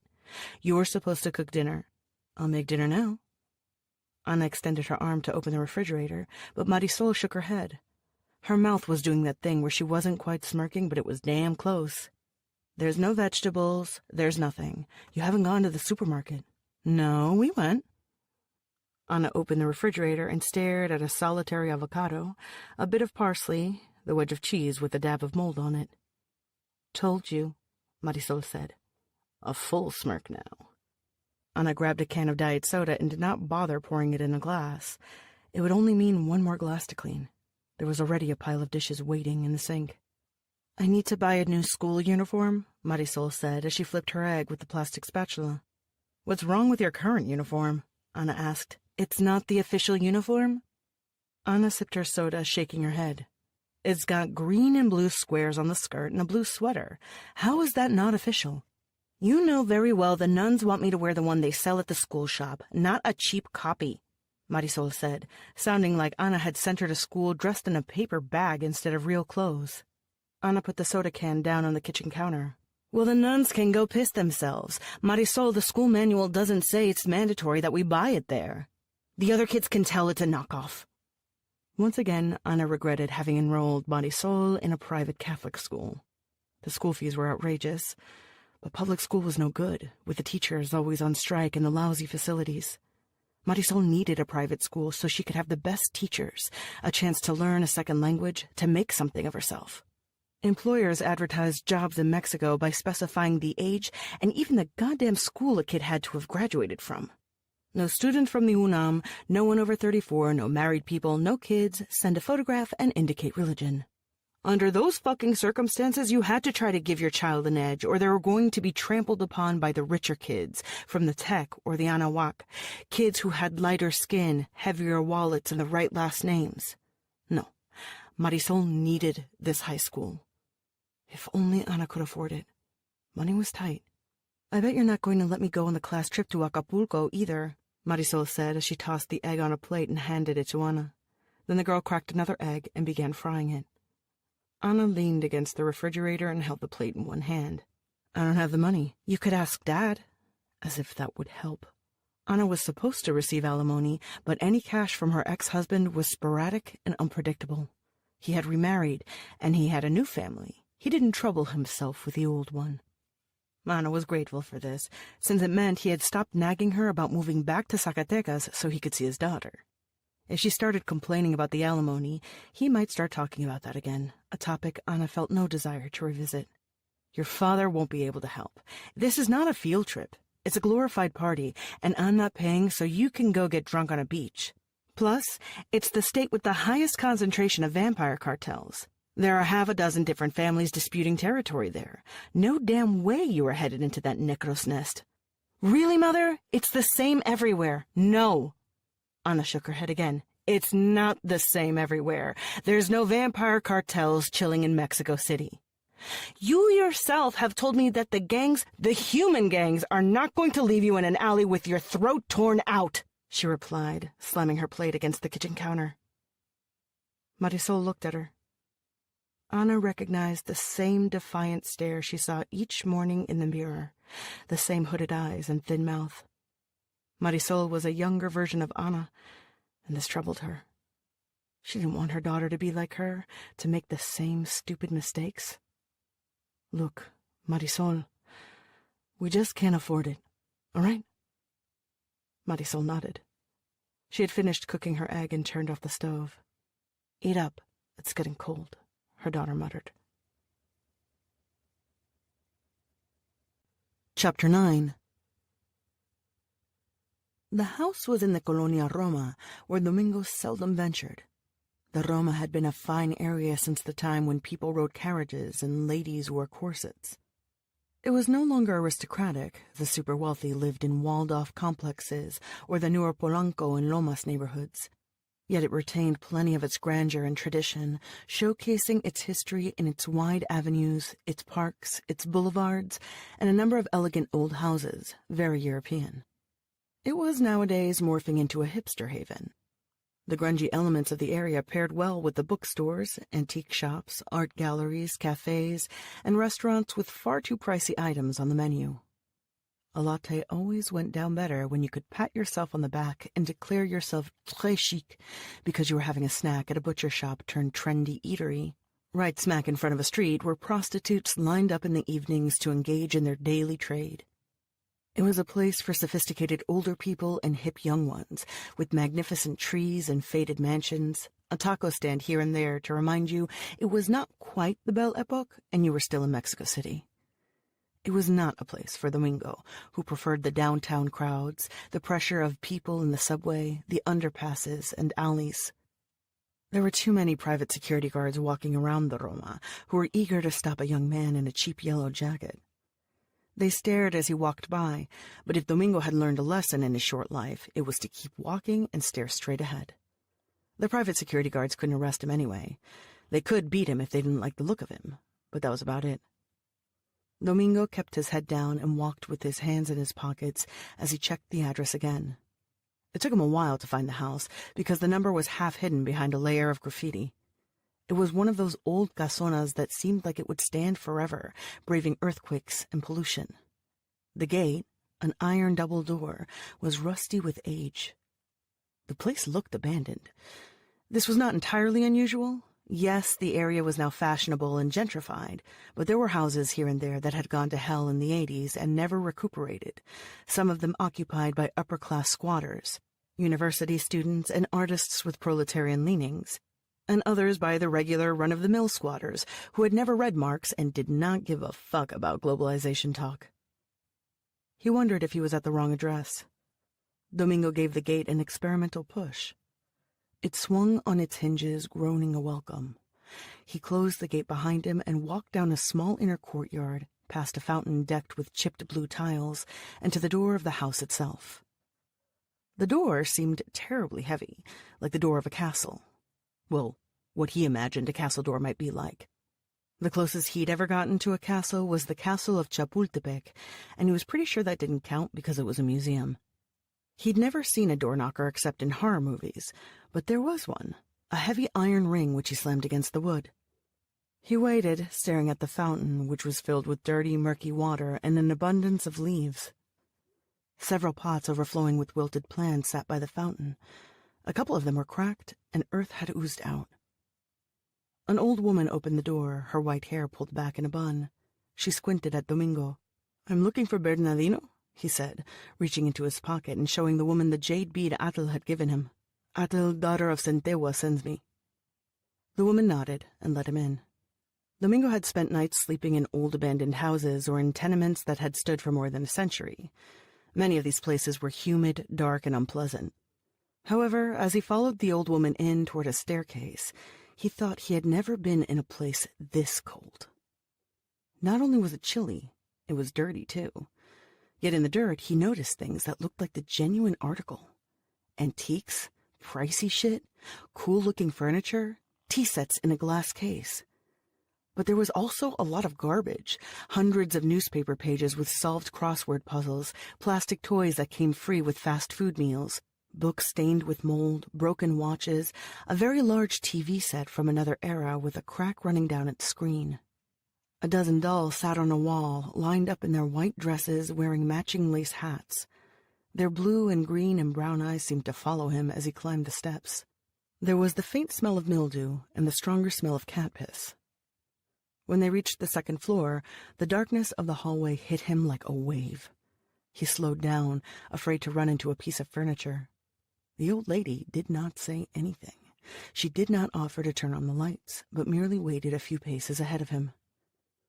Domingo continued walking, careful to keep a hand on the wall just in case he should trip. They reached a door and she opened it. It was very dark inside, a darkness thicker than in the hallway. Domingo swallowed. He clutched the jade bead, then slipped inside the room. He saw nothing. "Who sends you?" asked a voice in the darkness. It was a wonderful voice, rich, strong, like the voice of a radio announcer. A very fine voice that enunciated each word with a slight accent. There was the kiss of a match being struck, and then light bloomed. He saw an oil lamp next to the dim figure of a man sitting on a couch. The man rose and began walking around the room. He lit another oil lamp, lit candles. The darkness began to recede, and Domingo saw more bits and pieces. A rug, 2 cats, no, 3, no, 4. A lot of cats in the room. Faded paintings decorated the walls, and thick velvet curtains hid the windows. "Atel," Domingo said. "Daughter of Centewa, she sends me."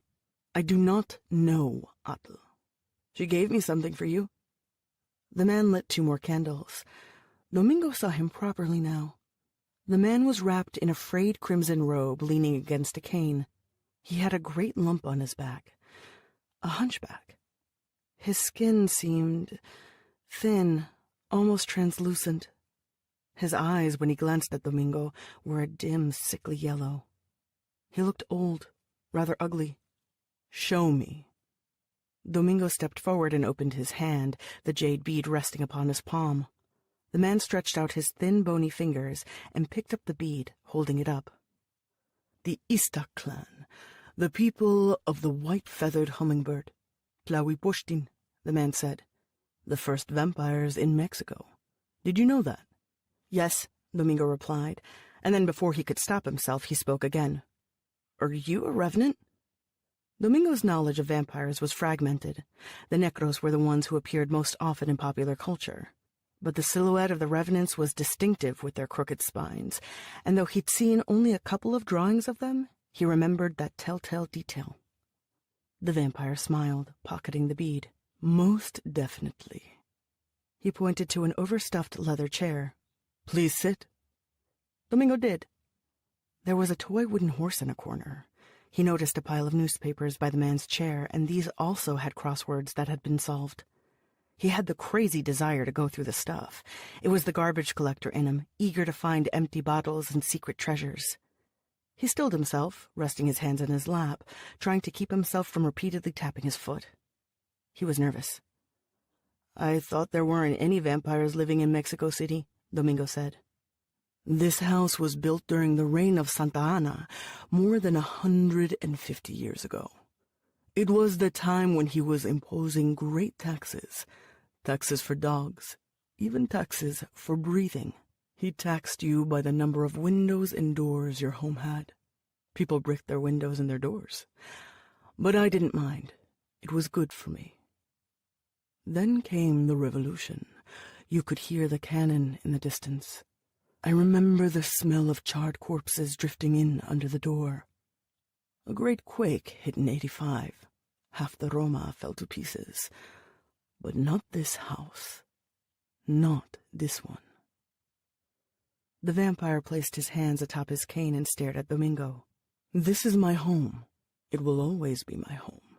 There are too many noises outside, too many cars and smells and people, but not here." "I wouldn't want to move either. You have cool stuff. What's that thing over there?" Domingo asked. The vampire looked over his shoulder. "One of my phonographs." "What does it do?" "It plays music. It's very old. Would you like to listen to it?" "Sure." The vampire shuffled toward the machine. Domingo thought the contraption looked like a box with a gigantic flower or a big trumpet sticking out of the top. It had a delicate handle, which Bernardino pulled. Music began to stream from the phonograph. Domingo listened with interest as the recording hiccuped and played. The vampire was smiling. His teeth were yellow and very large. "Have you ever thought of selling it?" he asked. The vampire's smile disappeared. "No," he said with a finality that made Domingo wince. The phonograph went quiet and the vampire sat down again. Domingo looked at him, afraid to speak and say the wrong thing. A cat rubbed itself against his legs, purring, almost making him jump out of his seat. "Here, here," said the vampire, and the cat left Domingo alone and jumped onto the vampire's lap. The vampire propped his cane against the side of his chair and began petting the cat, his thin fingers carefully stroking its fur. "Your mistress. What's her name again?" "My mistress," Domingo repeated. The vampire smirked, looking mightily amused. Domingo didn't like that. He hated feeling like he was the butt of a joke. "Yes. What was that name?" "Adel." "Beautiful name. Beautiful girl. She must be. Her mother was a beauty. My kindred, well, they are this," the vampire said, pointing to himself. "Kyphosis, the great ugly hump. But I have my advantages." "She sent me because she needs to find someone. She wrote the name down for me." Domingo grabbed the crumpled piece of paper and gave it to Bernardino. The vampire looked at it with an easy indifference, nodding. "Adel has money." "She does she? She also has a serious case of idiocy," the vampire said. "I haven't lived this long to take a bullet for a woman I do not know." "I don't understand." "The person she wants will not like being found, and she will know it was me who gave Adel the information. Even worse, Adel wouldn't have come to me unless she were in a dire situation, which I will not speculate about. I refuse to get involved. Tell her that." "But you've got to help her," Domingo said, jumping to his feet. "She said it was life or death." "Sit down," the vampire said angrily, lifting his left hand. "You have no manners." Domingo didn't know how it happened. 1 second he was standing, and then the next his knees buckled and the man was pushing him down back into the leather chair, pressing a hand against his neck. Damn, he was fast. You don't know the first thing about being an envoy. She was rather silly to send you, the vampire said. What did she think I'd do? Invite you in for tea and cookies? This girl must want you dead. She's my friend, he thought furiously. The vampire released him and Domingo rubbed his neck. A friend, the vampire said with a chuckle. A snack, maybe. Bernardino picked up a cat and peered down at Domingo. Domingo stared at the vampire. Did you just read my mind? He asked, shocked that the vampire could actually do that. It seemed more impossible than the other stuff they said about vampires, like turning into bats or mist. Okay, maybe not mist. Yes, I read your mind. Pray that's the only thing I do. I might kill you for coming here, insolent brat. It might teach a lesson to that stupid girl who sends you. What does she think? Who does she think she is?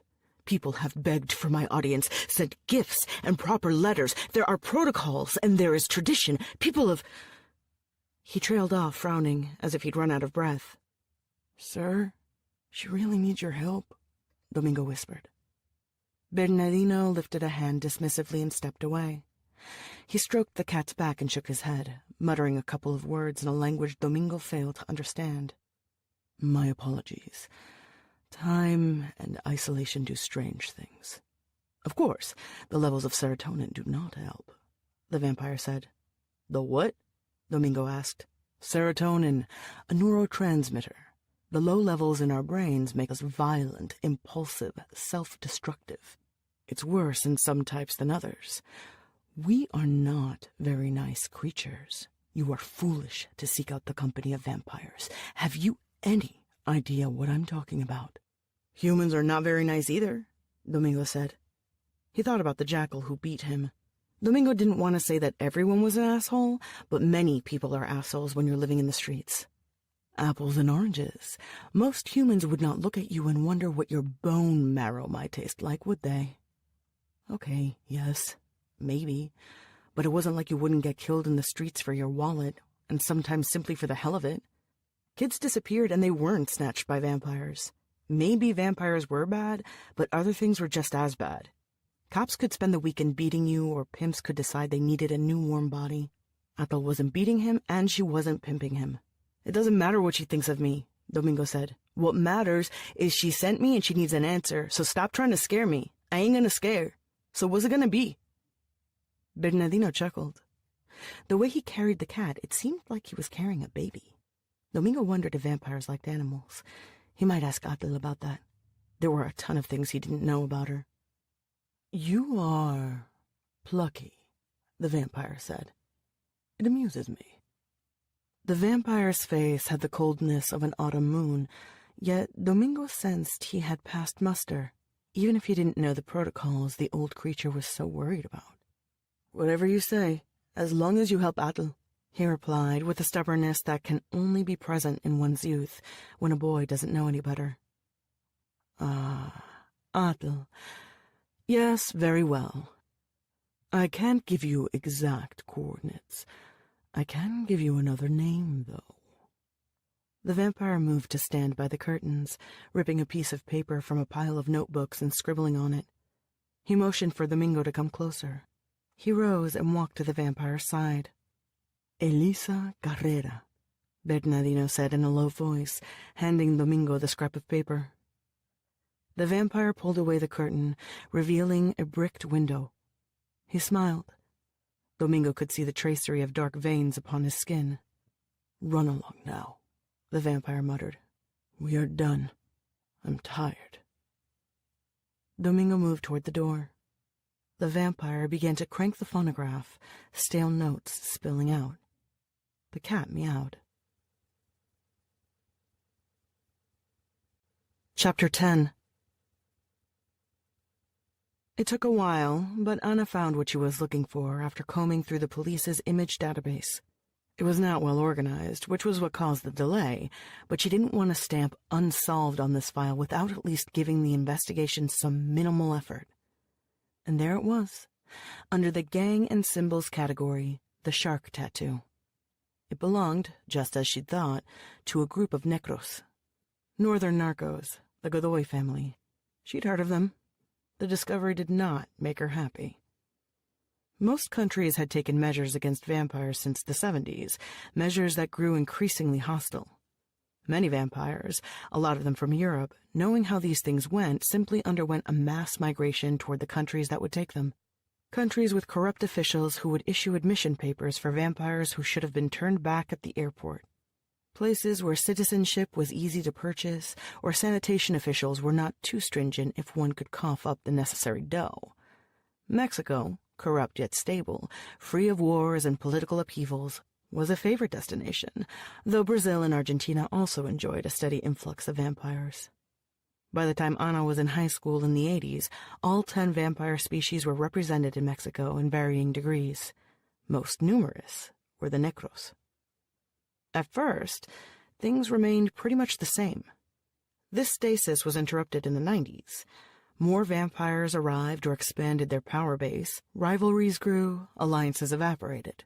In Mexicali, the Chinese vampires that had controlled the city and much of Baja California for decades suddenly faced encroaching rivals. In other states near the border, Tlahuelpocmimi clans that had commanded respect by their sheer age, they could trace their roots to pre-Hispanic Mexico, saw their authority undermined by well-armed bloodsuckers fresh off the airplane. Ana remembered speaking to an old toothless Chinese vampire who said that what had really altered the balance of power had not been the ease of movement among vampires itself. The necros changed the game. The necros, they hold nothing sacred. They threaten the Tlacocuali and Moneki, the old vampire said, using a phrase the Aztec vampires employed that meant the middling, a balanced state. He had a point. Many of the necros were shunning the old traditions, discarding concepts like sanctuary or sacred ground. It made sense. The European subspecies was adaptable, perhaps even at a biological rather than just a temperamental level. As with all vampires, it was difficult to trace their origins, mostly because vampires were reluctant to discuss anything to do with themselves. But people suspected the necros had emerged only recently, perhaps in the late Middle Ages. Perhaps they were an offshoot of the Naxira. Others, however, said such rapid evolution was implausible, and the necros had most likely existed for thousands of years in an isolated corner of Europe before expanding throughout the old continent during the 14th century. Whatever their origins, they had sharp teeth, an aversion to sunlight, superhuman agility, a voracious appetite, and a desire to exert control over their territory. None of these traits were necessarily unique to their type. No. Their most notable attribute was their capacity to spread a peculiar disease. A human could be infected via sexual contact or by imbibing the vampire's blood. The disease would kill the human, but first it would turn them into mindless slaves. Although several types of vampires could supposedly influence human thoughts, necros were notorious for their ability to manipulate and use the humans they came in contact with. Ana had once read about a protozoan called toxoplasma that made infected mice approach cats, the parasite's ultimate host. It seemed to her that humans who came in contact with necros suffered a similar fate, their minds and bodies slowly disintegrating until they were nothing but empty husks, a slow, ugly death. At least you died quickly, she thought, looking at the pictures of the butchered teenager. She rubbed her hands together and decided to have a smoke outside. Vampires and then the Godoy clan were no small matter. This discovery was best addressed with nicotine in her system. Ana took the elevator down, walked a block, and bought a coffee at a cafeteria that offered a cheap brew rather than fancy caramel mocha bullshit and ambient music, then sat to have a smoke in the corner. Ana patted her pockets trying to find her matches. She suddenly remembered that she'd tossed them out. She was trying to quit, though it never took. Need a light? Ana glanced at the woman sitting at the table next to her. She was wearing a red overcoat and equally red lipstick, her hair pulled back in a ponytail. The woman extended her arm and handed her a heavy black lighter. Ana lit her cigarette, took a puff, and handed the lighter back.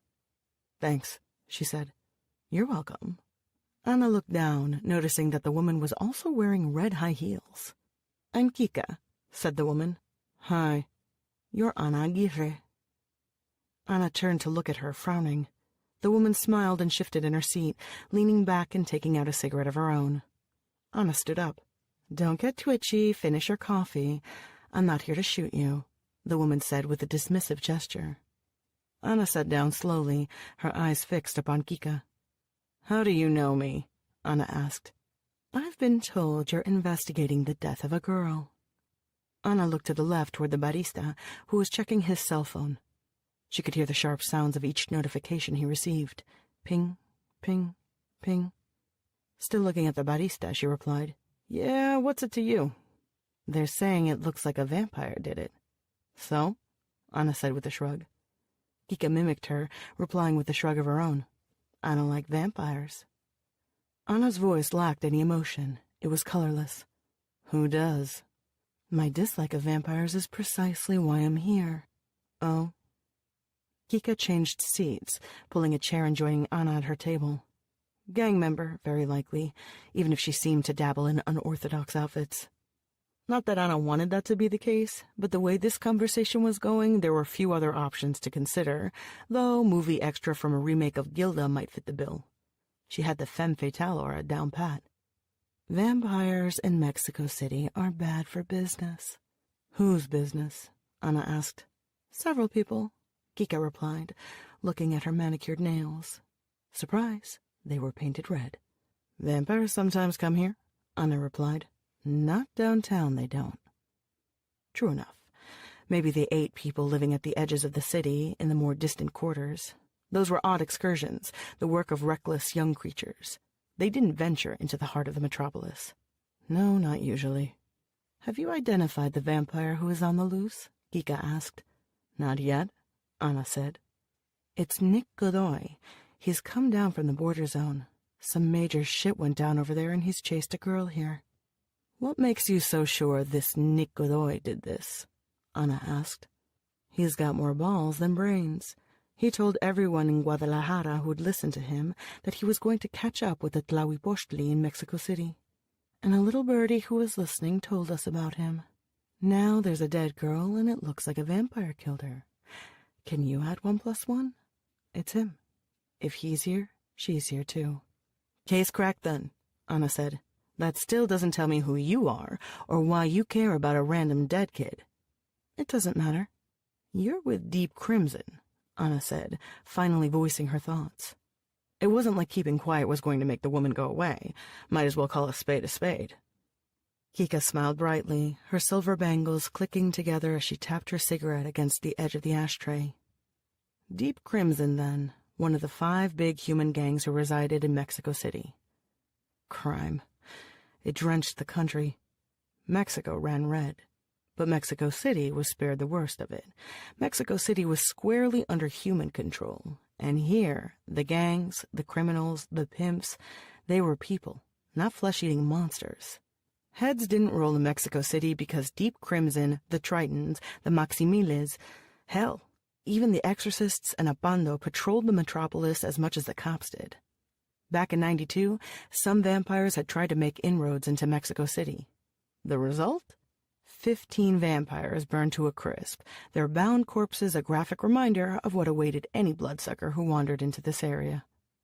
But that didn't make the human gangs buddies with cops. "Yeah, I am. I've got friends who want to talk to you."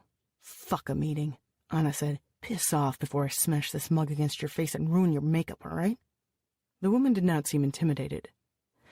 "We want Nick and Atle," she said. Anna was going to keep true to her promise to smash that coffee mug, but the words caught her interest, making her reconsider. "Slow down 2 seconds. Who's Atle?" Kika took out a tablet and slid it across the table. Anna looked through several photos of a young woman. She stood with a Doberman in one photo alone and with a group of older women in another. "She's a Tlahuipostli. The Godoys and her family are engaged in an all-out war, rival factions. And when vampires are busy killing themselves in other parts of the country, it's cause for celebration.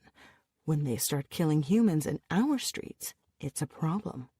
If you give these parasites 1 centimeter, they'll take a whole kilometer. Vampires heading into Mexico City like they own the place? That's bad. That's very bad. It's disrespectful. I've got the case under control," Anna said, wrapping both hands around her cup of coffee. You got shit and you know it, Kika replied. What are you going to do when you find Nikolai? Arrest him and bring him over to police headquarters? Anna sighed and touched the bridge of her nose. That's the procedure. We are willing to offer you support. If you want to cooperate with the investigation, Anna said, you can give me whatever information you want and I'll take it from there. I'll give you what we've got, but what we want is them. Nick and Atal, and any other asshole from up north who came with them to Mexico City. So you can kill him. That would be for the best, don't you think? Kika asked. I'm a detective, Anna said, though she couldn't muster any conviction when she spoke. Kika raised the corners of her lips in amusement. You can't catch them alone. You'll die if you try. And I sincerely doubt your department is going to send backup. Anna knew it was true. She had been going through the motions with this case, but she was sure that when push come to shove, Castillo wasn't going to give one shit about a vampire who killed nobodies. And if she told him this was part of something bigger, that there were members of 2 cartels in town, he'd assign it to someone else who could claim the glory. She was screwed either way, as usual. I heard you're a good investigator, Kika said, but you don't have much to show for it, do you? Who does? You could have something to show for it. A couple vampire corpses for your buddies, and maybe even a bit of money. Anna shook her head, putting out her cigarette.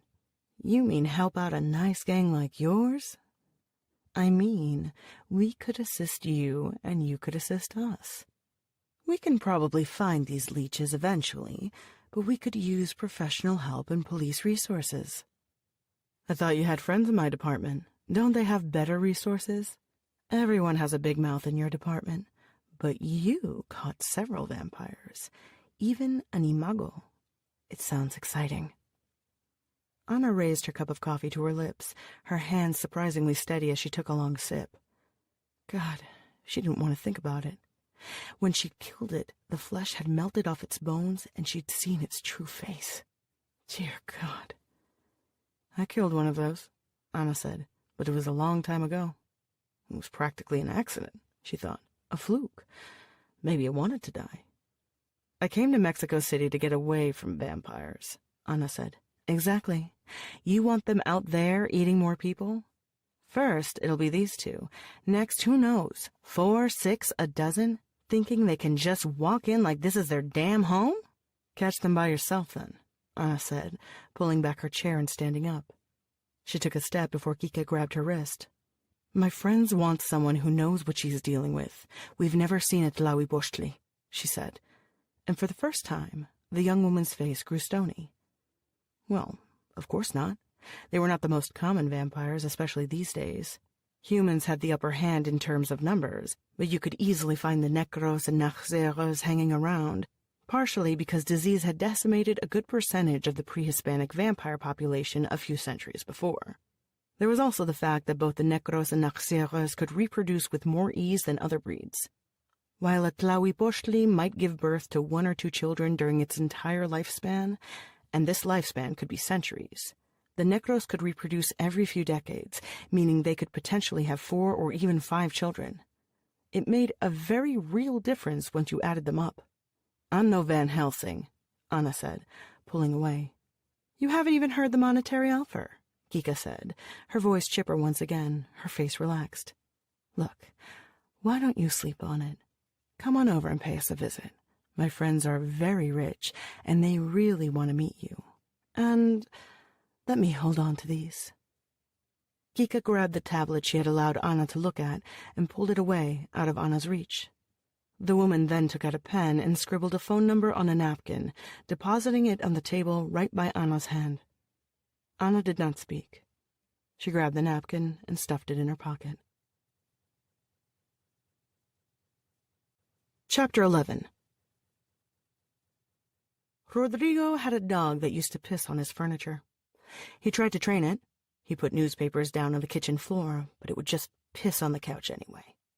Rodrigo was certain the dog knew where to piss, but liked to do it on the couch to vex him. It was the same with the boy. Nick probably knew better. He just decided to monumentally ignore Rodrigo. Puberty. It turns vampires and humans into major assholes. Though to be fair, Nick had been an asshole long before he was a teenager. Now in his 20s, Nick fancied himself a fucking rock star with his sunglasses and his light brown hair dyed a platinum blonde and about a dozen chips too many on his shoulder.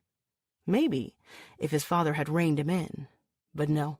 For all his smarts, Mr. Godoy tended to be far too lenient with his precious boy. Rodrigo opened the door without knocking. Nick was sprawled on a large bed, bits of chips on the sheets. Candy wrappers littered the floor. 2 empty 1-liter soda bottles lay in a corner. When Rodrigo took a step forward, he felt the sole of his shoe stick to a piece of bubble gum. Rodrigo crossed the room and flung the curtains aside, daylight darting in. At first, Nick slept peacefully, no change reflected on his features. Suddenly he twitched. Nick opened his eyes and jumped up, shrieking, "Close the curtains!" Photophobia. You had to love it. Sunlight didn't turn vampires like Nick into ash. Short-term exposure was more of a nuisance than a real danger, but it could, at the very least, cause blisters. Long-term exposure might give them third-degree burns, which, while not fatal, healed slowly. Hurting them, frankly, was more fun than having them crumble into ash. Rodrigo closed the curtains. Nick had tumbled onto the floor and pushed himself against the wall, his eyes wide and spit trailing down his chin. "Good morning," Rodrigo said nonchalantly. "What the hell do you think you're doing?" "I'm just seeing if you want breakfast. Feeling a little peckish?" Nick did not reply. His eyes had narrowed into 2 dark slits. A red, ugly rash was starting to bloom on his cheeks from his brief exposure to the sun. Good. Rodrigo hoped he developed a few nasty blisters. "Probably not, seeing as you've already eaten," Rodrigo said, squatting down, forearms resting on his knees. He looked straight at the vampire. "I don't know what you're talking about." "This," Rodrigo said, taking out his cell phone and pressing it against the kid's face. Nick frowned as he looked at the screen and began scrolling through the story. Rodrigo stood up, let him read for a couple of minutes, then spoke. "Girl dead, found beyond nightclub alley. Throat torn out," Rodrigo said. "Who cares?" Nick spat back. "Vampire bites. The cops will be searching for you." Nick rose, his movements those of a spider, a tad jerky from the exposure to sunlight, a tad uncertain. But his voice was assertive. "They won't find me. Because you cover your tracks so well. Might as well have carved your name onto the bitch's chest." Rodrigo snatched the phone back and stuffed it into his suit jacket's pocket. Nick didn't look the least bit guilty about his actions. Not that he expected anything else from such a pampered bloodsucker. "Do you want to go back home in pieces?" Rodrigo asked. "We could be back home now if you knew what you were doing," the boy said dismissively. Rodrigo glanced at his shoes. They'd been polished recently, and he could practically see his own reflection, though the image was distorted, distended, just like he felt in that instant. "I know what I'm doing. It's trying not to attract attention, trying to catch a vampire with no one else knowing, and without the authorities figuring out I'm with another damn vampire," he said, looking back up at the kid. "Mexico City is like any other city. The authorities can be bought," Nick replied. "Sometimes. And sometimes, when the vampire is a son of a narco like your dad, the authorities just want to fry you in hot oil. We're behind enemy lines, idiot! Don't you call me that!" the boy said. He noticed that Nick's fangs were showing and that his pupils were dilating. He was ready to attack. Rodrigo had his gun and more than 20 years of experience with bloodsuckers, but vampire bites still hurt. "If you're thinking of biting me, you better make sure I'm good and dead. Otherwise you are going to be in a lot of trouble. You're an old man, Rodrigo. I don't think there's much you could do if I took a chunk out of you. Let's see you try," he said. It was best to push against the brat. Vampires delighted in weakness, sniffing out the lame lamb. Nick growled, but Rodrigo could see that his impulse to attack was evaporating. The kid was stupid, but not that stupid. Rodrigo hadn't spent so many years in the employment of a vampire by being gentle. Goons working for vampires are not sweet and loving. Mind you, Rodrigo didn't like getting his hands dirty, never had, but when push came to shove, he wasn't above cutting an asshole's head with a machete. The kid knew this, and if he'd forgotten, he was suddenly reminded of it. "Fuck you," Nick muttered. The boy sat down on his bed and began rummaging by it, probably looking for candy. "What have you done so far, anyway? You don't know where she is." "I don't have Ato's coordinates. Yet." Rodrigo stressed this last word, feeling the point needed to be underlined. "She's sneaky, but I do have a team of people assembled. They'll be able to bring her in once we find her. I still say we don't need no stupid team. We should be able to nab a girl. We made that mistake before, didn't we?" He smiled, recalling the look on Nick's face when the girl landed a good kick on him. Nick was young and he healed fast, but there was no denying Atul had inflicted a nice amount of damage on this cocky boy. Atul was not as strong as Nick, but what she lacked in brute force, she seemed to make up for in agility. Rodrigo pushed away a bottle of soda with the tip of his shoe and walked around the bed toward the door. "No matter. We should be able to catch her and kill her quickly enough, if you don't fuck it up by eating random girls." "Whatever," Nick said, stuffing a chocolate bar in his mouth. Rodrigo took out a cigarette and lit it, feeling the weight of it upon his fingers. He smoked and did not say anything for a couple of minutes, letting his silence settle upon the room. Nick looked at him, waiting. Rodrigo removed the cigarette from his mouth. A red hot poker is always cooler than a white hot poker. When Rodrigo spoke, he did not allow the rough anger that had invaded him minutes before to color his voice, instead branding each sentence with a white-hot anger that burned even deeper. "Your father thinks you are ready for this. I disagree. Nevertheless, he's entrusted you to a task, but he has also entrusted you to me. From now on, I will have total obedience, or you will find yourself with more than a sun rash around your mouth. Go back to sleep." Nick stared at him and bowed his head, a snake momentarily tamed. Rodrigo slammed the door shut and stood there, savoring his cigarette. Chapter 12. When Domingo returned, she had not woken up yet. Her dog was sitting in front of the closet. It raised its head and growled at him. "Easy, Quali," he said. "I just need to—" But the dog wouldn't have any of it. It growled again. It was a mighty big dog, and Domingo didn't want to end up with a chunk of his leg torn off. He sat at the edge of the bed for about half an hour, trying to muster the courage to knock on the closet door, before giving up and retreating to the kitchen. He set the kettle to boil, made himself tea, and went back to sit in the living room. He was tired and dozed off after a while. He had a dream that he was running. He reached a chain-link fence topped with razor wire, climbed it, or leapt up, he wasn't sure, his hands holding onto the wire. The long barbs dug into his skin, blood trickling down his palms. The pain, however, did not seem to matter. He opened his eyes and it was night. Atul was standing on the other side of the room, staring at him. Domingo stood up and palmed around for the light switch. "How long have you been back?" she asked. He couldn't see her proper. She was draped in shadows. "A while. I didn't know if I should try and wake you. Your dog?" It growled at me. "Did you speak to him?" "Yeah, I can't find the light."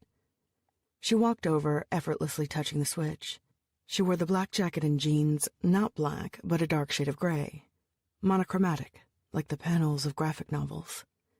His yellow jacket provided the one note of color to the room. Domingo squinted, his eyes adjusting to the brightness, and began searching his clothes. He took out the piece of paper the vampire had handed him and held it up. She took it.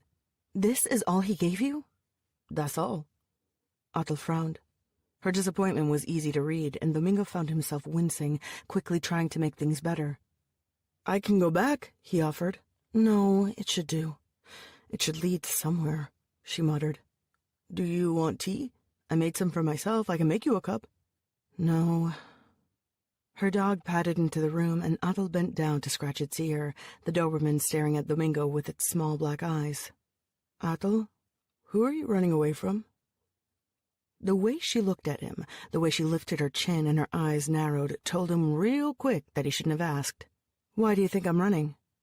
"I just know. I don't know."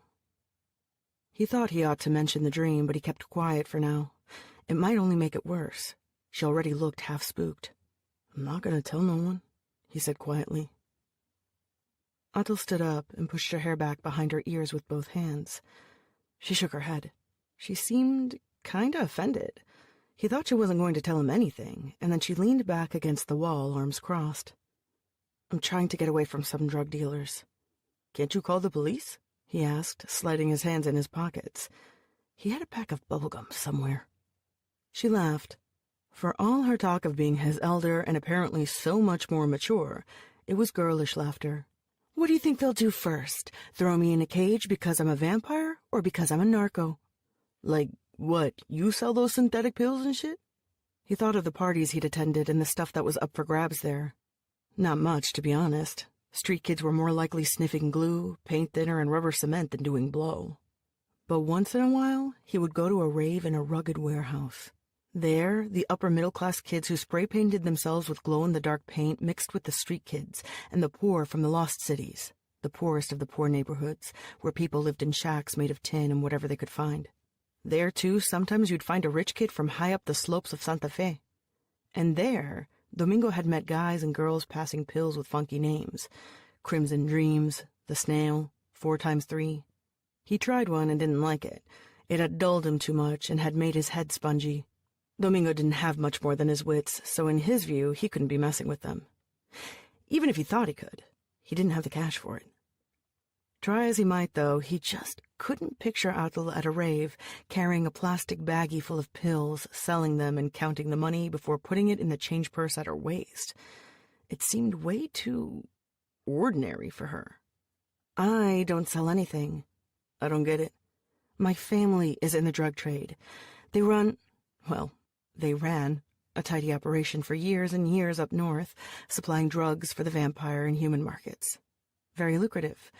Then a few years back, other groups started moving into our area. It's gotten rough." He remembered the headlines flashing in the newspapers, the ticker going round the screens in the subway. Narco-vampires were always killing each other up north. That's all you heard about them. Rough, sure.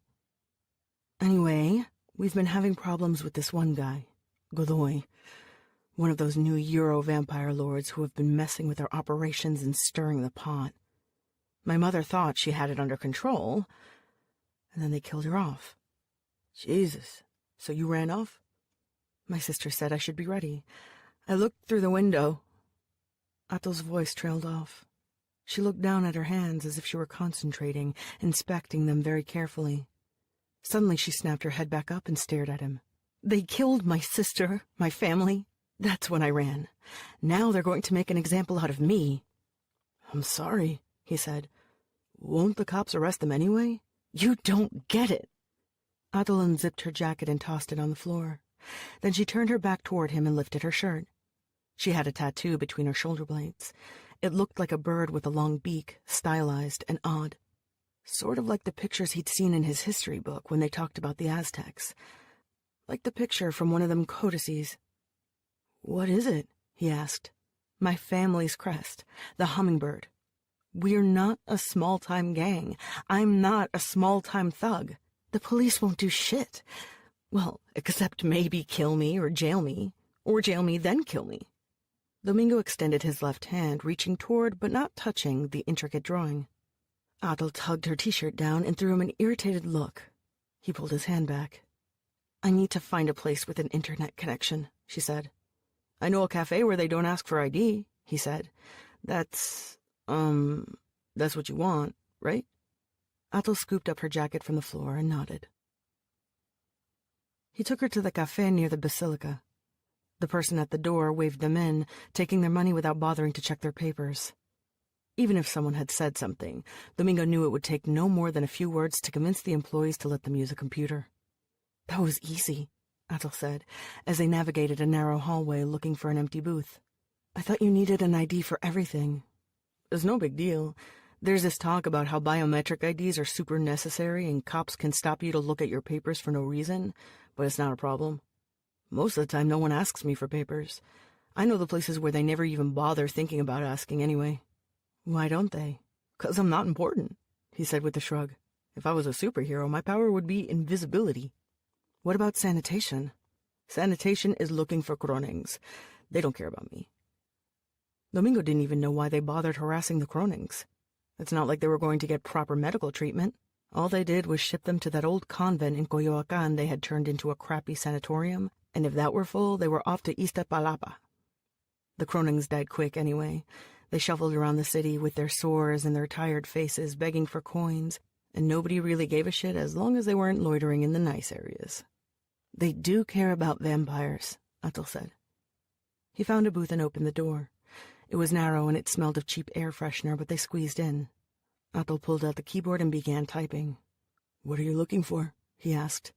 "The telephone directory. Shit. What? There's like 100 Elisa Carreras." Atul brushed away the screen. She began typing again. "That's better," she muttered. "There's only one Elisa Carrera who does translation work."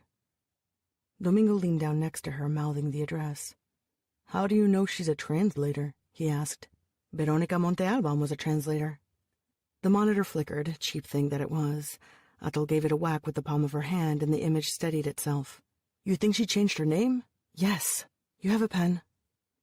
Domingo looked in his many pockets and handed her a pencil and a scrap of paper. Atul noticed the address on screen, then flicked the terminal off. She pushed away the keyboard and opened the door, motioning for Domingo to follow her. She walked ahead of him. They were about to reach the exit when someone tapped him on the shoulder. Domingo turned around. "What's up, my man?" Quinto asked. "You missed my party." He was an okay dude, Quinto. A few years older than Domingo, but still cool. He even had a cool haircut, tapered sides and longer at the top, and he wore a neat gold earring. "Hey, yeah, I know," Domingo said. "I was short on cash, and I've been busy. Too bad. Belém was there." Which meant the jackal had been there, which in turn meant it was probably a good thing he had missed the whole thing, since the jackal had it in for him. Nevertheless, it might have been nice to see Belém. He wasn't sure. "Domingo." Domingo turned around. Atul was standing near the exit in the shadows. She stepped forward with that liquid way of moving she possessed, terribly elegant, her face coming into the light. "I'm leaving," she said, hands in her pockets. "This is my friend Quinto," Domingo said. "This is, my cousin." "Hey," Quinto said, smiling broadly, showing his teeth. "How you doing? Quinto Navarro. And you are?" "His cousin," Atul replied, her face serious. Quinto chuckled. "You're funny. I dig that. Totally dig that." Quinto grinned at her. Domingo recognized that smile. Quinto never missed an opportunity to pick up girls. He worked at a pharmacy and could easily score a variety of pills, which meant he was popular around his neighborhood. He'd also gone to veterinary school for 2 years and operated on the jackal's dogs when they got injured, which gave an extra luster. The jackal made most of his money by collecting fees from the street kids who washed windows at certain intersections. You worked for him and you paid your dues. If you didn't pay your fee, the jackal would beat you to a bloody pulp, and since he was a big gorilla of a guy, often with 3 or 4 gorillas on the side, it could get real bloody. So you paid. But the jackal, priding himself on his business sense and his ability to diversify, had happily expanded into the world of dogfighting because he was such a big fan of that crap. "You've got some eyes," Quinto told Atul, and Domingo felt as though he were slowly blending into the shadows, disappearing as Quinto focused utterly and completely on Atul. "Why, thanks," she said, but her voice was indifferent. Atul leaned against the wall, and Quinto leaned a bit toward her. He was trying to look suave, making eyes at her, the stuff that worked with the girls they knew. Domingo had asked Quinto how he did it, and Quinto had told him it was natural charm, at which point Domingo gave up on the idea of hotties pining for him. Atul shifted away, her expression turning from cool to flat-out frosty. "Domingo, are we heading out?" she asked. "Yeah," Domingo said. "Just let me borrow him for 2 seconds," Quinto said, winking at Atul and pulling Domingo away before he could protest. "We're in a bit of a hurry," Domingo explained. "You didn't say you were busy. Who's the chick? Don't try to give me that bullshit about a cousin. I know she ain't related to you." "She's a friend, all right?" Domingo said, pulling his hands into his pockets and finding a piece of bubblegum, which he unwrapped. "She's a babe." Domingo grumbled a soft sound that was entirely non-committal and wished Quinto would stop staring at Atul like she was a cut of choice meat. It made him feel very embarrassed. She was going to think humans in Mexico City were members of a race of troglodytes, which was a really fancy way of saying caveman that he'd picked up from a graphic novel. Domingo didn't want to be a troglodyte. It just sounded nasty. How'd you meet her? Just walking around downtown, Domingo said, popping the gum into his mouth and chewing loudly. Well, you should most definitely go to my next party, okay? Bring her along. I'm dying to get into her pants. I don't think you're her type, Domingo muttered. See you around. He walked toward Atul and they exited the café together. Outside, an organillero was playing his musical instrument, turning a crank and making a metal cylinder spew an odd melody. Sorry about that, Domingo said. I wasn't planning on bumping into him. He's annoying, Atul said. Domingo chewed his bubble gum and gave her a sideways glance. He's all right, most of the time. He's lent me money when I needed it once, before I moved into the garbage business. She made a face as though she'd just stepped on something nasty. He never felt ashamed of his work. Things were what they were, and that was it. But the look on Atul's face made him feel small. Domingo found an empty soda can and began kicking it down the street. How'd your family get into dealing drugs? He asked. They started in the 40s, cultivating opium. The Americans wanted it, and Sinaloans harvested it. Then in the 60s it was pot. Everyone in the hills was harvesting it. It was small stuff, though. It was the 70s when it got real. Cocaine was hot, people were making a lot of money. In the beginning, it was mostly humans dealing cocaine, but families like mine got into it. Vampires control the drug trade now. I think the government tried to clean up Sinaloa in the 70s, but then we figured out a way to survive, as we always do. Atul smirked, brushing a strand of hair behind her ear with her gloved hands. Of course, then just a few years later, we had these European vampires inching into our territory. Motherfuckers in snakeskin boots and stupid cowboy hats. Guys like Godoy. Fucking necros. Colonizers. Nothing is ever enough for them. Nothing. Necros. Big fangs, pale and skinny, hair on their palms. They sounded cool, since, if you believe TV and shit, they also tended to have fancy clothes and some type of sports car, which was awesome. They're supposed to be hot, no? They're also filthy, Atul said. They'll make you sick if you come in contact with their blood. If they fuck you, same deal. Meet the worst STD ever. You get a literal mind fuck. Like gonorrhea or what? No, they make you do anything they want. Eventually you die, but not until you've done the bidding of a pasty asshole for a good long while. It doesn't work on other vampires, but humans should really stay the hell away from them. Oh, Domingo said. That didn't sound so cool. Well, at least you can't get it. Though, what happens if you eat someone who was infected by a necros? I would reject the blood. It's a very simple rule of thumb. Tainted blood, vomit. It's like trying to chug down expired milk. Gross. They were now right behind the old Basilica of Our Lady of Guadalupe, where unauthorized street vendors gathered to offer candles, images of the Virgen, and pieces of tin in the shape of an arm, heart, or foot that were supposed to heal the sick. In December, the place was simply impossible to navigate, hundreds of people swarming it to pay their respects to the Virgen. That evening it was not so busy, and the vendors would be packing up soon. There was some writing on the internet, Domingo said. Something about disease among vampires. It means you get sick, don't you? Sick from stuff other than dirty blood, no? Human diseases can't kill us, but then the necros aren't human. In the times of the Aztecs, when the first necros arrived upon our shores, they quickly spread disease among the local vampire populations. Many members of my family died simply due to coming in contact with the necros, greatly reducing our capacity to fight against the invaders. Germs can be much more effective than swords. And then there is the issue of tainted human blood and the illnesses the European humans carried.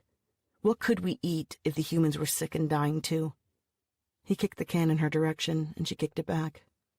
The necros probably ate too many rats in the Middle Ages, and that's why they're so filthy, Athel said.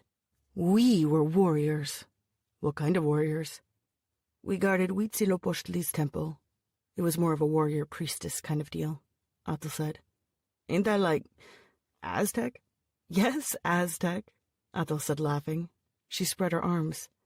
Mexico City used to be a city of canals. People would go down in canoes instead of streets, and there were great temples downtown. And that's where my people used to live. That's cool. Being a warrior must be cool. Domingo kicked the can too hard. It rattled, spinning away from them and under a vendor's table. Atal stared at it. Must be, Atal muttered. She was standing in front of a stand selling T-shirts with the image of the Virgen on it, and the irony wasn't lost on him that this was a vampire, right by the basilica, right by a bunch of rosaries and crucifixes and cheap plastic saints. She looked sad, and he had no idea if it was because of the talk of her people, or maybe because vampires don't deal well with Catholicism, but he wanted to make it right. "Do you want to see my place?" Domingo asked, and he knew it sounded dumb, but he wasn't smooth like Quinto and other guys. He never knew the right words or the right stuff. Atal didn't answer. She was still staring at the can. "It's real close. That's the only reason I'm saying, 'cause it's nearby." A few stops on the subway and they'd be there. It was really nothing at all. Atal finally raised her head to look at him. "A quick stop," she said. Domingo guided her into the tunnel, carefully illuminating the way with his flashlight. It was an easy walk, but you had to watch the bends of the narrow tunnel, and sometimes the ceilings dipped, and if you didn't hunch down a bit, you'd end up with a big bump on the forehead. During his first weeks underground, that's exactly what had happened. Now he had mapped the tunnels, and he could walk them in complete darkness. Still, it never hurt to flash a bit of light in there, especially with the rats around. And who knew, maybe a hobo could have snuck in. Domingo was sure no one else knew about these tunnels, but he had learned to be careful. "What is this place?" Atal asked, and he could tell she was a bit in awe. He congratulated himself on deciding to change the scenery. "There are a few tunnels around downtown. Someone told me they were used by priests and nuns or guerrilla fighters. I'm not sure." "When?" "A long time ago. I don't know," he said. His grasp of these things, like of so many others, was incomplete. She looked up at the tunnel ceiling. Water dripped around them, slipping through tiny cracks.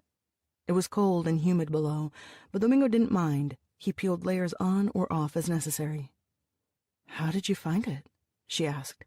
"I was looking for a ghost station." Atal chuckled, her voice echoing around them. "Not like scary ghosts. Seriously, there are supposed to be abandoned stations down here. There's one that is used by soldiers, like a secret one, and one is near a subterranean lake. I've never found the lake, though."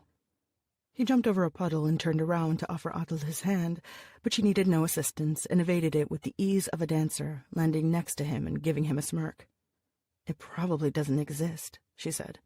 "Well, I'm not sure. There are all kinds of weird things beneath the city.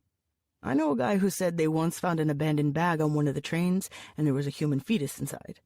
And there are rats. There's this huge rat that hangs around near La Merced. It's bigger than a dog. Maybe it's a dog. It has yellow, glowy eyes." "Well then, that's scientific proof," Atal said, sounding amused. "You sound really skeptical for a vampire." She smirked once more. "It's probably because I am a vampire." They reached Domingo's chamber, and he hurried in, quickly illuminating the room with several of his lanterns. He had a lot of stuff, but he tried to keep it in order. There was his pile of clothes, a pile of plastic, a pile of old electric parts. Atal drifted toward the wall, covered with illustrations from books and magazines. It was random clippings. Pretty girls mixed with funny drawings. Panels of Tarzan hovered next to a postcard of a painted ocean, which was the closest he'd been to a beach. Atal leaned down to look at the image of the vampire woman in the white dress, and he felt himself blushing, feeling foolish. "Dracula's Mistress," she said, reading the title out loud. "How gothic." I've read comics about vampires of that sort," he said, rubbing the back of his neck with his left hand. "The ones that turn to mist? Of course you don't turn to mist." "No one turns to mist. That's just stuff they tell kids to sell shit." "It sounds cool," Domingo said, "plus the whole harem." Vampires in the stories were hyper-rich. They got to live in castles and had lots of servants. They were mesmerizing.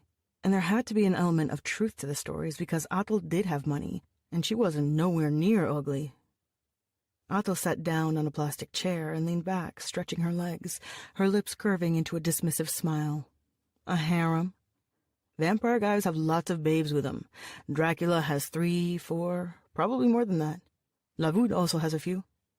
Your vampire men, the ones like you, they must be good with the ladies." There's no vampire men like me. Men of my subspecies don't shift form, they're weaker, and they live shorter lifespans than the women. I guess you could call it a sex-linked disorder. Oh. But still, I mean, do you have a guy back home? No, Atul said, picking up a graphic novel and thumbing through it. No vampire women either. Domingo felt better hearing that. For a moment, he had been afraid there was a big vampire dude waiting for her in a cape. Okay, maybe not a cape. A leather jacket. Though he found it hard to believe that vampire men, or, women, were not all over her. Yeah, I know how it goes. I used to have a girlfriend, but that's not the case anymore, he told her, because he figured it sounded like the mature thing to say. He was attempting to go for aloof and sophisticated, like they said in the magazines. Atul stretched her arms up as if reaching for the ceiling and yawned, tilting her head. Hey, just so we are clear, I'm not looking for a boyfriend, especially not a human one. I didn't mean it like that, Domingo stammered, though maybe he did mean it a little like that. Just in case, she said, staring at him. An uncomfortable silence descended upon them, just when he thought they had a rhythm to their conversation going. Domingo chewed on his lower lip, racking his brains for something to say, something to pull Atul back, something that would be interesting. Domingo wanted to be interesting, but he didn't have much to say. He could tell her about the garbage, how the business of being a binner works, how you find stuff and sell it for scrap.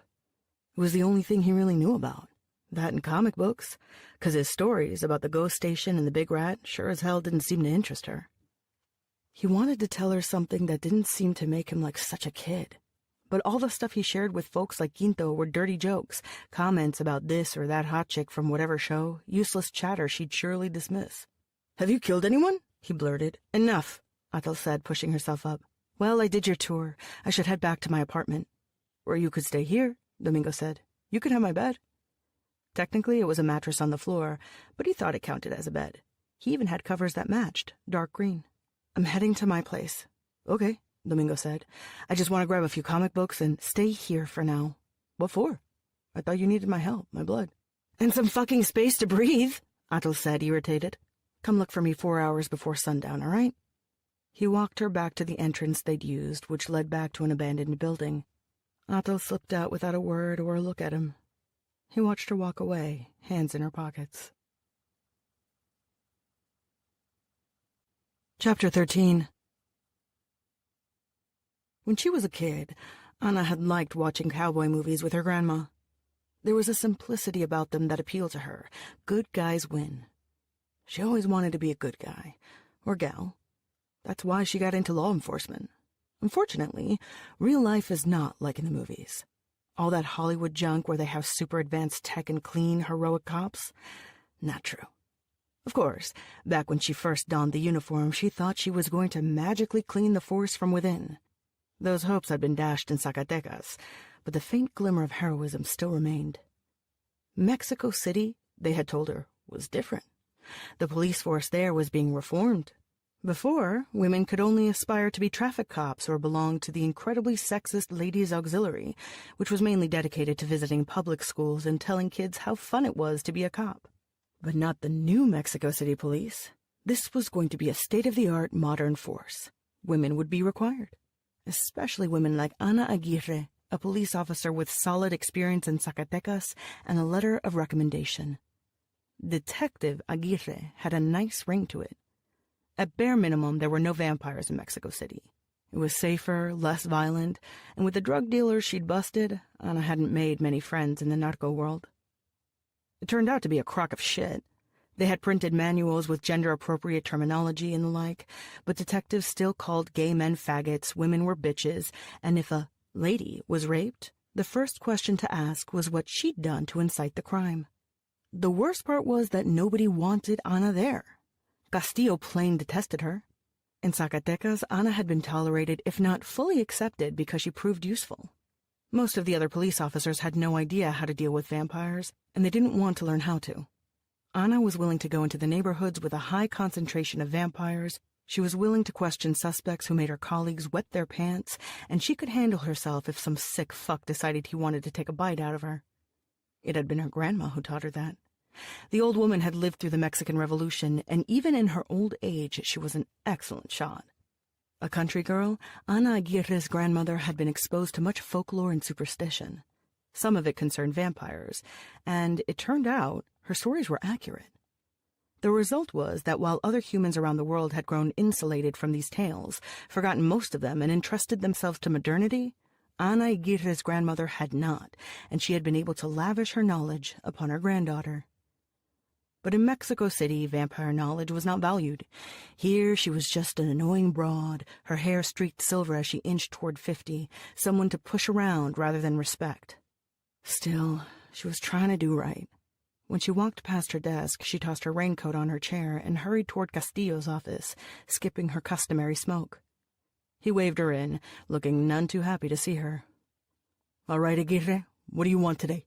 he asked. "That case, the girl attacked by a vampire behind the club?" she said, not bothering to sit down. She knew this was going to be a brief conversation. Yes, what about it? Luna says it's probably a junkie vampire who went bananas. Didn't we have a couple of those biting an idiot in San Angel or someplace like that?" Luna? What did Luna know? He couldn't tell his dick from his thumb.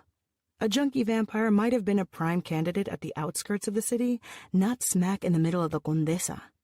If human junkies were bad, then vampire junkies were 3 times worse. They just couldn't control themselves. A vampire high on Medusa's tears or whatever the drug du jour was wouldn't have passed without notice. I think it's a narco-vampire from the north. Actually, 2 vampires. Necros versus Tlahuelpocmimi. And they're in Mexico City to do what? Go walk around the Alameda and get an ice cream? Castillo asked, leaning back in his chair and knitting his hands together. I don't know. Well, what do you know? I know there's a vampire called Nick Godoy, and he has a tattoo just like the one the kid who was dancing with the dead girl had. If you told Messia to give me a hand so I'm not at this alone, and maybe if forensics actually processed evidence this century, maybe Aguirre Messia is busy. There's more than dead hookers from Santa Julia to deal with. You realize that? What does it matter what colonia she was from? Ana asked. But of course, Ana already knew the answer. A dead girl from a bad neighborhood who had saved her pennies so she could spend a night out on the town, who maybe was hooking, not just partying, as Castillo said, couldn't get expediency or much attention. Aguirre, we both know this junkie is likely long gone from here. Do the paperwork and close it, all right? Castillo grabbed his mini-tablet, which was resting atop a pile of file folders, and began swiping his index finger across it, their meeting apparently concluded. Ana paused by the door and looked at him, skinny fucker with his cheap tie and his monumental indifference. She slammed the door shut, which gave her some small satisfaction. At the Tacuba subway station, Ana saw 24 police officers, called Robocops because they were wearing super heavy uniforms, gear more appropriate for an old Schwarzenegger or Stallone flick than anything else, take out their clubs and start beating the living shit out of a bunch of illegal street vendors who were peddling their wares near the stairs. The local city government was cracking down on street vendors and vagoneros, and this in turn meant cracking skulls. Sure, they called it relocating, but it did not amount to that, and the vendors always came back anyway. She assumed that the Robocops whacking people left and right were there to settle a score or impart a personal lesson, and not on official business, because normally the method they employed to scare off the vendors was throwing tear gas at them. Ana kept walking. Outside, there were more established vendors and stalls occupying most of the sidewalk. Since they didn't have access to proper power outlets and carried no generators, they stole power from the public electric poles. As a result, poles at the street corners were tilting precariously to the side under the weight of a myriad of cables, though they never quite plummeted to the ground.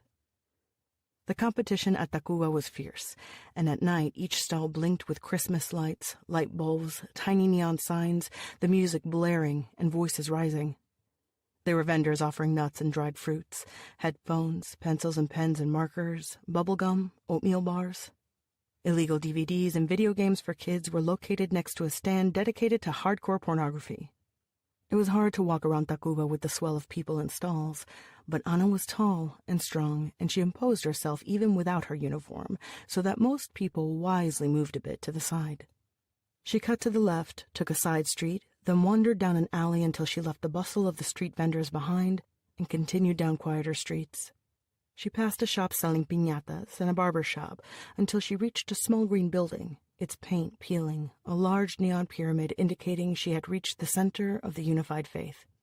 Mexico was still resolutely Catholic, and most of the faithful in Tacuba worshipped at the old-fashioned Parroquia San Gabriel Arcangel, a great stone building that had once served as a monastery.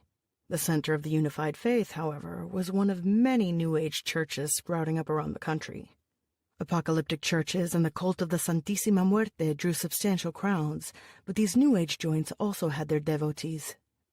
Ana considered smoking a cigarette, but again she was missing a lighter. The front door said "Puj" to open, and Ana did with a sigh. The inside of the temple was as unimpressive as the outside. Plastic flowers and strings of light constituted the main decor, with a large golden tapestry showing a pyramid hanging behind an empty podium. The faithful sat on plastic chairs and bowed their heads, music with a faint, decidedly inauthentic Middle Eastern whiff piping in through a couple of speakers. There weren't very many people in attendance. Ana followed the instructions, finding a side door and heading up to the second floor. There she was greeted by a couple of surly-looking young men in red jackets, who led her down a hallway into a large room that was wallpapered in gold and red, with an elaborate Persian rug on the floor and billowy red fabric hanging from the ceiling. In a corner, an old fan moaned as it spun its blades, tired and discontent. An overstuffed couch had been placed in the middle of the room, and a woman, attired in a red velvet robe, lay there, staring at the ceiling. A young man sat on the floor attempting to de-seed a pomegranate. Behind the couch stood Kika, incongruous in a cocktail dress and heels. There were others, of course, men standing in a corner, the boys who had escorted her, a fellow pacing by the windows. "Welcome, Detective Aguirre. It's nice of you to drop by on such short notice. Would you be wanting a drink?" the woman asked. "I won't be staying long," Ana replied. The woman shifted on her couch and sat up, glancing at Ana. She looked maybe close to 60, but Ana knew she was younger than her. Valentina Sade had headed Deep Crimson for nearly 20 years. She had been the girlfriend of the previous bastard who ran the criminal organization, back when it wasn't really that much of anything. One day she must have been tired of being someone's personal punching bag, and she cut off his dick.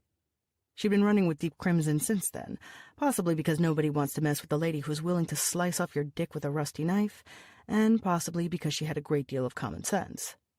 It was probably a bit of both. "But you must have a drink." Valentina snapped her fingers and motioned to the young man at her feet. "Get a couple of glasses in the red." "No, really. Come down, darling. You're not on duty." Valentina smiled, showing Ana a gold tooth. "Funny front you've got yourself here," Ana said, glancing at a large glass pyramid that sat by an open window next to a couple of potted plants. "I have many spiritual concerns. Everybody does. I'm sure you've noticed the state of the world, all the diseases afflicting us, drug-resistant strains of gonorrhea and tuberculosis, that horrible Crohn's disease, increasing cases of sterility, rampant violence in the streets. Yeah, a pity. I find refuge in my faith, in this holy abode. Except recently I felt my sanctuary might be violated. Vampires, Detective Aguirre, vampires in our midst. It is an affront. The Condesa is mine. Tacuba, Condesa, Popotla, Benónica, and Sures. Deep Crimson territory, the lot of them. With vampires controlling drugs outside the metropolis, someone had to provide the goods inside the city. Deep Crimson dealt in a lot of marijuana, courtesy of fine hydroponic systems, but the big-ticket items were the synthetic drugs. A lot of their income also derived from robberies, kidnappings, and run-of-the-mill extortion. Smaller subway gangs composed of teenagers generally affixed themselves under the patronage of these larger criminal groups, though there were those with entrepreneurial spirit going at it solo. "As I told your friend here," Ana said, fixing her eyes on Kika, "I would be happy to look at whatever information you may have that might help me solve my case." "Come now, you don't have a case. You didn't have one yesterday, and you won't have one tomorrow, not without us. We need to work together." The young man had returned with 2 glasses for Valentina and Ana. Ana shook her head, rejecting the drink. Valentina had no such qualms. She gingerly grabbed the glass and drank deeply. The young man settled by her feet once more.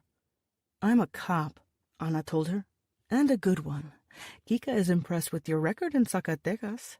"8 dead vampires," Kika said, smiling at Ana. I didn't go around hunting vampires. Those vampires died because they didn't know the meaning of the words handcuffs and arrest. Anna had always prided herself in being more John Wayne than Clint Eastwood. She didn't love shooting random people giddy to star in her very own spaghetti western. Some bastards did. They became cops because they could give free rein to their desire to shoot strangers, but Anna's grandmother had been very clear. You don't waste your bullets needlessly. The point is that they died, Detective. That's exactly what I want. Dead vampires. Kika must have communicated this point. We have resources. We have weapons. Valentina motioned to Kika. We could offer some form of compensation for your trouble, Kika said, casually walking around the couch and handing Anna a small card. Anna grabbed it and stared at the numbers. The word bonus was underlined. Christ. You don't even have to kill them. You can be a consultant, Kika said. Easiest cash you've ever made. Both women smiled at her. The boy at Valentina's feet continued working on the pomegranate. Anna looked away, her gaze fixing on the wallpaper with its pattern of fruits and vines. We both want the same thing, Detective. We want safer streets, Valentina said. Mexico City is an oasis. You are suggesting I help you murder 2 people, 2 criminals. Kika, do you have the information? The younger woman grabbed a tablet and presented it to Anna. A photo of a corpse. Anna slid through them. Corpses and more corpses. Several were charred, unrecognizable. A woman, blood splatters and viscera. What am I looking at? Anna asked. The future, Valentina said. They did this. The Godoy boy and the Istak girl did this. Godoy killed Adel Istak's mother. Her clan retaliated. These are the results. You've seen the girl that vampire killed behind the nightclub. That is the beginning. How many more corpses do you want to drag to your morgue? Anna looked down at the screen again. Under the pressure of her fingers, a portion of the photo she was looking at seemed to distort. Her mouth felt dry. How about that drink now, Detective? Valentina was toying with the stem of her glass, while Kika had taken out a cigarette and was blowing out smoke rings. She wondered how this girl had gotten involved with Deep Crimson. She looked a bit too bubblegum to Anna, like a kid playing gangster. Then she thought of Marisol and frowned. Anna wanted a better life for both of them. She certainly wanted those 2 vampire narcos off the street. She was not interested in more random murders. Deep Crimson members were no saints, but who was she kidding? It wasn't like the cops were any better. Castillo didn't give a shit. Fuck it. Consultant is the right word, Anna said, speaking quickly. I'm not bringing those 2 in for you. I'll watch, you provide the muscle, and I need half up front tonight.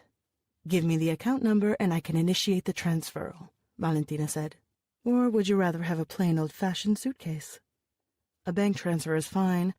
From a discreet account, I hope. Wouldn't dream of it any other way. Kika, darling, Valentina said, raising a hand and making a languid motion. The young woman smiled and took the tablet from Anna's hands, fiddling with the screen and presenting it back to her. Anna entered the necessary numbers. Then the young woman pressed a button. Just like that, it was done. Anna had never wanted to smoke more badly in her life, yet at the same time she felt almost relieved. Weapons, you've considered that? Anna asked. Whatever you need, Valentina said. You can't kill a vampire with bullets. Your best bet is a cattle prod, Anna said. That works? Kika asked, sounding interested. It stuns them, sure. Vampires are stronger and more agile than us, but they are wildly susceptible to certain stimuli. A number of chemicals induce something akin to anaphylactic shock. Some get it from coming in contact with stuff as innocent as garlic. This girl's type? It's silver nitrate. I'm sure you can get darts with it. We had them in Zacatecas. And the boy? I'm not sure there's anything that can truly knock a necros off his feet hard except sunlight. You can smoke him a bit with UV light, but it won't kill him. Silver blades will screw him. Bullets can also pound some damage into him, but you shouldn't believe the lies they spew on the internet. A gunshot, blessed bullet or not, will not kill a vampire by itself. You know your stuff. Anna thought about her years spent trying to keep order in Zacatecas and the numerous vampires she'd encountered. Yeah, she knew her stuff. She had a morbid fascination with the bloodsuckers, to be sure. Don't make the mistake of asking for actual silver bullets, Anna added. Lead coated with silver will do. Pure silver is terrible. The bullets are less accurate. And if you can't get silver-coated bullets, don't worry about it too much. The darts are the thing to aim for. We'll need a few days, Valentina said. Good. I'll look for your vampires in the meantime, Anna replied. We should have a toast to some other time, thanks, Anna replied. She walked down the stairs without bidding Valentina a formal goodbye. When she reached the street, she paused by the building's main door, listening to the buzzing of the neon sign. The clatter of heels alerted her to Kika's presence before she turned her head. Why the hurry, detective? The woman asked, sliding next to her. I've got work to do, don't I? Then you'll need this. Kika handed her a large envelope. Anna opened it and saw that there were photos inside, pictures of Atle and Nick. Also copies of the images she had looked at on the tablet, the parade of corpses. If we have anything else, we'll let you know, Kika said. Right now, that's it. Just pretty pictures and a bit of background on them both. Thanks. I can call a car for you. It's going to rain. She could hear the faint, ugly music from inside the temple seeping out into the street. Anna shook her head. I'll take my chances, she replied. Chapter 14. Kuali was at the door waiting for her. She rubbed the dog's head and tossed food in his bowl before stepping into the shower. Atle looked at the bathroom tiles with disgust. There were traces of dark mildew between them. She supposed she shouldn't complain. The building had running water, after all. Nonetheless, it was one more thing to despise about this damn city. She stood for a long time under the hot water spray. It reminded her a bit of the sweat lodge, of home, and this made her lips curl into a smile. Atle toweled her hair, rubbed her palm against the mirror surface. Nobody could accuse Mexican vampires of being pale, but there were other common signs identifying them. The redness of the eyes was the most noticeable. It crept up slowly from lack of nourishment. A redness at first, and then their eyes grew more bloodshot until they were completely red. Mouse eyes, Mickey eyes, as they joked. It was far from that right now, but the dark circles had returned. She moved her head slowly, trying to figure out if she seemed too thin. But no, she was okay. She needed to feed more often. Vampires couldn't live off nibbles, but if she got too greedy, she'd drain Domingo dry, and then her blood supply would vanish. She wasn't a fucking necros who couldn't control her appetite. It was just, she was used to overindulgence. She thought of Domingo's goofy smile and his dark hair over his eyes, his bony body and long limbs. That silly question about a boyfriend. It was laughable, almost painful to see Domingo trip over himself trying to please her. God, he was so damn sappy. If she put a gun in his hand, he'd probably go right ahead and kill someone for her, which is exactly what she needed. Still, it made Atle shake her head. It made her want to yell at him, demand that he get a clue. He was too naive, a trait she did not much appreciate, though she must admit there was a certain charm to his lack of guile. Plus, he's not bad-looking, she thought. Her sister would have laughed if she'd heard that. Isel said humans were the equivalent of Neanderthals compared to their own kind. It'd be like Miranda betting Caliban, she mused, and immediately regretted the thought. Some necros slept with humans, but it was not a polite thing to do. The equivalent of a country bumpkin who, lacking taste, chews with his mouth open and loudly yells to the server. Atle fixed herself a cup of tea and sat in the kitchen, sucking on sugar cubes. She was lonely. She didn't want a boyfriend, just as she'd told him, because that sounded stupid and she'd never had one before. When she slept with someone, it was quick and easy, and she didn't need them hanging around her afterwards. Besides, any long-term interest would be seen as favoritism, as a way to fight for power within the clan. She didn't give people that chance. Yet Atle was used to belonging to something, to that large clan. She was never by herself. There was a gaping hole inside of her, and she wished to dearly clutch something, someone close. Even if it was a human. As long as the someone was kind and would make her forget, Domingo would be kind, she thought. Kind and soft, and the world was too damn hard. She imagined Isel whispering in her ear, "Got a crush, have you? It would be one step above fucking sheep, that's for sure." Really? She thought, rolling her eyes. You die, and you're still giving me advice in my head? 'Cause you need it. What she needed was sleep. A bit more and she was going to start hallucinating that Isel was sitting next to her. Uncomfortable conversations with your deceased relatives should be saved for the Day of the Dead or a night of binge drinking. Athel felt cold, another side effect of the lack of blood. She headed to the bedroom, put on her jacket, and grabbed the blanket from the floor. She slipped into the closet, curling on the floor and wrapping herself in the blanket. Domingo's watch lay in a corner. Its soft tick was pleasant. She counted in her head as the little hand went around. The knock on the closet door woke her up. She slid the door open and glanced at Domingo, who gave her a nervous smile in the darkness of the room. His face was half hidden by his mop of brown hair. "I'm here." "Good," Athel said, reaching for and grabbing the watch before she stepped out of the room. She stuffed it into one of her jacket's pockets. The room seemed colder. Athel bit her lip, wondering if she'd get the shivers soon. She didn't want to get them on the street. People might think she was a Croning. They'd assume she was sick with that stupid disease. Athel stood by the window, trying to see how much sunlight there was. What if she postponed the visit? "I'm sorry about what I said." "What?" "You were offended. I only asked if you'd killed anyone because, I don't know, it's kind of the thing they say about vampires." Athel glanced at Domingo. He was nervous. She didn't want him nervous. She didn't want him thinking she was dangerous. There was no room for doubt. "I've never killed anyone. I don't hurt people," she said. It was so easy to lie. He wanted to believe her and smiled brightly when she said this. She figured he lied to himself quite often. He couldn't be as good-natured and content if he didn't. He glued pictures of beautiful models, postcards with palm trees, and vampire comic books by his bed and sank into fantasy. In a way, she envied him. "We should head out," she said. "I was wondering about that. Can we go out? It's still daytime." "I was hoping it would be raining and I could take the umbrella," Athel said. "I like cloudy days better. I can walk around in the daylight. It's just harder on me. And it takes too much damn energy, which I don't have," she thought ruefully. She wished she could avoid this trip, but she needed to see Veronica in person. It wasn't like Bernardino, where it was a good idea to send Domingo. Having an intermediary smoothed things over with vampires. Not the case with the human woman. Athel took out her sunglasses and put them on. She tried not to wear them, but it might be best that afternoon. She had a feeling her eyes were going to be completely bloodshot by nightfall. "Let's take Wally for a walk." The subway was giving her a migraine. She could smell the dirt and accumulated sweat rolling off people's bodies. It was a miasma of disgusting proportions, which was not the least lessened by cheap colognes and perfumes. The stench of cigarette smoke clung to their clothes, wafting through the subway car. Domingo didn't smell that bad, but she wished she would take a bath every morning, though she supposed it to be in bad form to point this out. "You know, I really think this is like the coolest dog ever. Its coat is so shiny," Domingo said, chatty as always. She was getting used to that.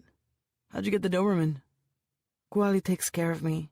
I've always had a dog, since I was a child." When she'd fled south, she thought about leaving the dog behind, but she couldn't part with it. Guali was part of her life, her constant companion for many years. "You know, I've never figured how that works." Athel clutched the dog's leash. "What?" "You know," Domingo leaned next to her ear, whispering, "Vampire children?" She thought about her childhood, her family home. Mexican families tended to be extended, several generations clustering together, but Athel's family had been massive. The women lived in one house, a complex really, and the men in another located just across from them. Boys were raised in the women's complex, but at the age of 10 they were sent to the male quarters to learn the way of the men: agriculture, medicine, scribing in the traditional codices, and soothsaying. Women were schooled in combat, commerce, and politics. Athel's father was a talented soothsayer. He could predict events none of the other men glimpsed, or so they told her. He'd left when she was very small. There had been an altercation, the discovery he'd been embezzling money, so he took off. "What about it?" she asked. "Well, what'd you eat? Milk? Fruits? Not blood?" She thought about pulling his leg and telling him, "Yes, blood," but then he might actually believe it. "My diet changed when I hit puberty," she said instead. "Was it scary? Were you scared when you started growing hair in your armpits?" The subway seats were rock hard, and this with the scents around her aggravated the ride. Atal leaned forward so her back wasn't flat against the plastic seat and looked at Domingo. Not really. Same for me. It was what I expected, Atal said. Domingo sat quietly for a couple of minutes before turning to her again and whispering in her ear, Are you going to get old, or will you look like this forever? A man walked the length of their subway car, selling potato chips and peanuts.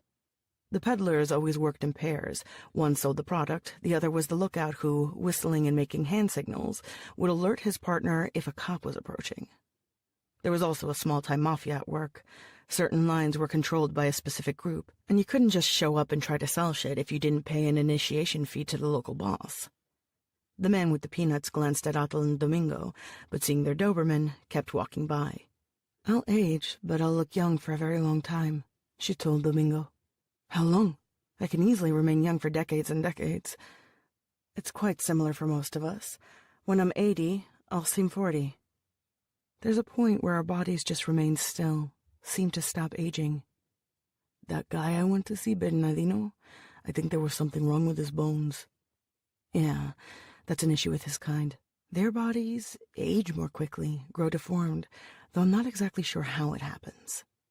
Atal was given to understand revenants could absorb the life force of humans or vampires and rejuvenate their bodies, even transfer that energy to others, like a walking battery. But her mother offered few details on their biology. She also offered few details on Bernardino. He was a rather obscure figure, someone her mother had had a feud with, one of the members of her old entourage.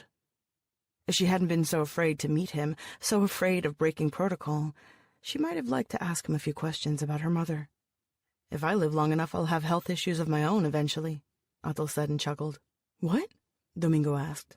Nothing. It's just not something I think about too often. Life expectancy is not very long for us right now. The drug wars are taking their toll. Atal had always known what her life would be like. Mostly it would consist of supporting her older sister. At one point she'd marry, likely one of her second cousins, to preserve the family line and fortify their alliances. Isel had spoken about Javier, who was a few years her senior. But that milestone was still far off. Their mother had said any planning in this regard was premature. Her sister had been pushing it, though. She had been worried about the stability of their position in Sinaloa, and she said maybe Atal could wed and head to Encinas, home to the Tlayo branch, their sister clan in Baja California. At the time, Atal had felt it was a way for Isel to punish her. She had viewed it as an affront. Who got married at her age? You needed to be 50 or 60. Their mother hadn't had Atal until she was well into her 90s. If she went to Encinas, she wouldn't be able to do what she pleased. She already felt confined, having to listen to her sister. God, how she had hated Isel for suggesting it. Atal realized now the proposed match was an attempt to protect her. She'd never seen Encinas or what remained of her family, if some remained. If they were still there, she couldn't risk getting in touch with them, ever. A dog and a human companion, that's what Atal had. Not much. Sorry, Domingo said. No, it is what it is. It's life. It's a better life than many other people have, Atal said as she looked to the train doors and shook her head because there was no point in crying over these things. The doors of the subway car opened. The peanut vendor got off and more people climbed on. The car was getting fuller now, but it wasn't rush hour yet. A man with a guitar boarded last and began strumming the instrument, singing a popular corrido. She stared at a girl wearing a bracelet made of yellow beads, counting the beads in her head. This compulsion to count things was common of several vampire subspecies, an anxiety-reducing behavior that could assist the vampire in coping with the loud noises, sounds, or smells around them. It got worse when she was tired, the need to count. It wasn't a good sign. Atal. Yes, she whispered, trying to pull herself back and focus on him. It's 2 more stops. Hey, are you okay? You seem a bit weird, Domingo said, frowning. I'm fine, she muttered. Your hands are trembling. So they were. Atal clutched one hand with the other. The emptiness in her stomach was increasing, the ache of the hunger building. She should have brought sugar cubes. They helped take her mind off the hunger. The lack of blood lowered her glucose levels, driving her close to what humans called hypoglycemia. She was starting to lose her shit, just like in Guadalajara. She'd faced off with Godoy's men, managing to escape, though suffering a few scrapes. She ran. She jumped a barbed wire fence to land on an abandoned property where a hobo was sleeping under a few newspapers. He wasn't young. He was an old guy, his face wrinkled. But she had been hungry, and she'd attacked him, ripping his throat open with her talons. A few minutes later, she had puked the blood out, a sticky, dark, smelly mess that had splattered over the ground. She had barely managed to drag herself back to her hiding place, back to Kuali. And then she'd gotten lucky, because a girl was walking back home from a party as the sun edged the sky, dawn announcing itself. And she'd fed. She'd fed well. She couldn't do that shit in Mexico City. It had been sloppy, stupid killings, the bodies like markers pointing to her location in neon. No honor in it either, just fury and hunger. "You don't have gum, do you?" Adel asked. Domingo patted his clothes and handed her a pink strip of bubblegum. "Do you want something else? Do you need us to step down and go to a bathroom?" "No," Adel said. "I just need this." Focus. It wasn't really that bad. It was just that she was a pussy who had never worked for a meal, never spent a day, never mind several, eating but her fill, never mind hungry. At a biological level, though, she could take it. Her body could take it. Psychologically, it was getting weird. Though that was perhaps not that uncommon. Adel had never expected to be in this position, half-starving, hiding in Mexico City. And lost, and so lonely it frightened her because she had never learned how to be alone. The subway car moved jerkily and she clasped his shoulder, steadying herself, glad he was with her. "Oh, come on," her sister said. "Are you going to faint in his arms?" "How'd you end up collecting garbage?" she asked him. There were definitely some psychological issues at this point, and she didn't want to dwell on them. "I just fell into it. When I left home, I wandered around the city and met a group of kids living on the street. They washed car windows at the stoplights or sold candy to people on the street." It sounded familiar. Her family often recruited kids like Domingo for their operations. They'd offer them 100 pesos to stand at a street corner and keep watch for them, in case the cops were in the mood for busting one of their joints. There was always a young fool willing to do anything for cash. Then I had enough of that, of them. It was harsh for a while. Guindo lent me money and that helped me. I started collecting bottles because someone told me they gave you money for those at the recycling center. And when I was taking bottles there, I met this rag and bone man who does a lot of business. He's constantly looking for people to bring him stuff, so I started bringing him things. He likes the stuff I collect. He says I've got a good eye for it. "No offense, but it sounds like a shitty business," she said. "Nah, garbage is good. Trash pickers work hard. We sift through the crap and find treasures. It doesn't pay too much, and there are people who get a lot more than you do, but there's no one beating you at the end of the day."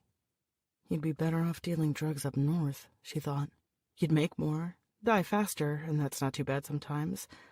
Not that I intend to die fast. Plus the jackal never let me take a bath. Now I can go to the baths whenever I want. He ain't there to tell me if I can bathe or if I can read my comic books. It's honorable work, and I don't get to hear him say I'm vain and stupid and ugly." "You're not stupid," she said, but not with any degree of kindness. It was a simple fact. "You don't have to tell me that. It's all right, I don't mind." "You can't go around believing that you're shit, all right? I said it was a shitty job, not that you were shitty. That dude who said you were stupid and ugly? I'd bet he's jealous," she said. And this time she did attempt a small amount of kindness, probably because she was tired or, going crazy. "That'd be something." Domingo scratched his head and smiled at her, showing her his goofy teeth.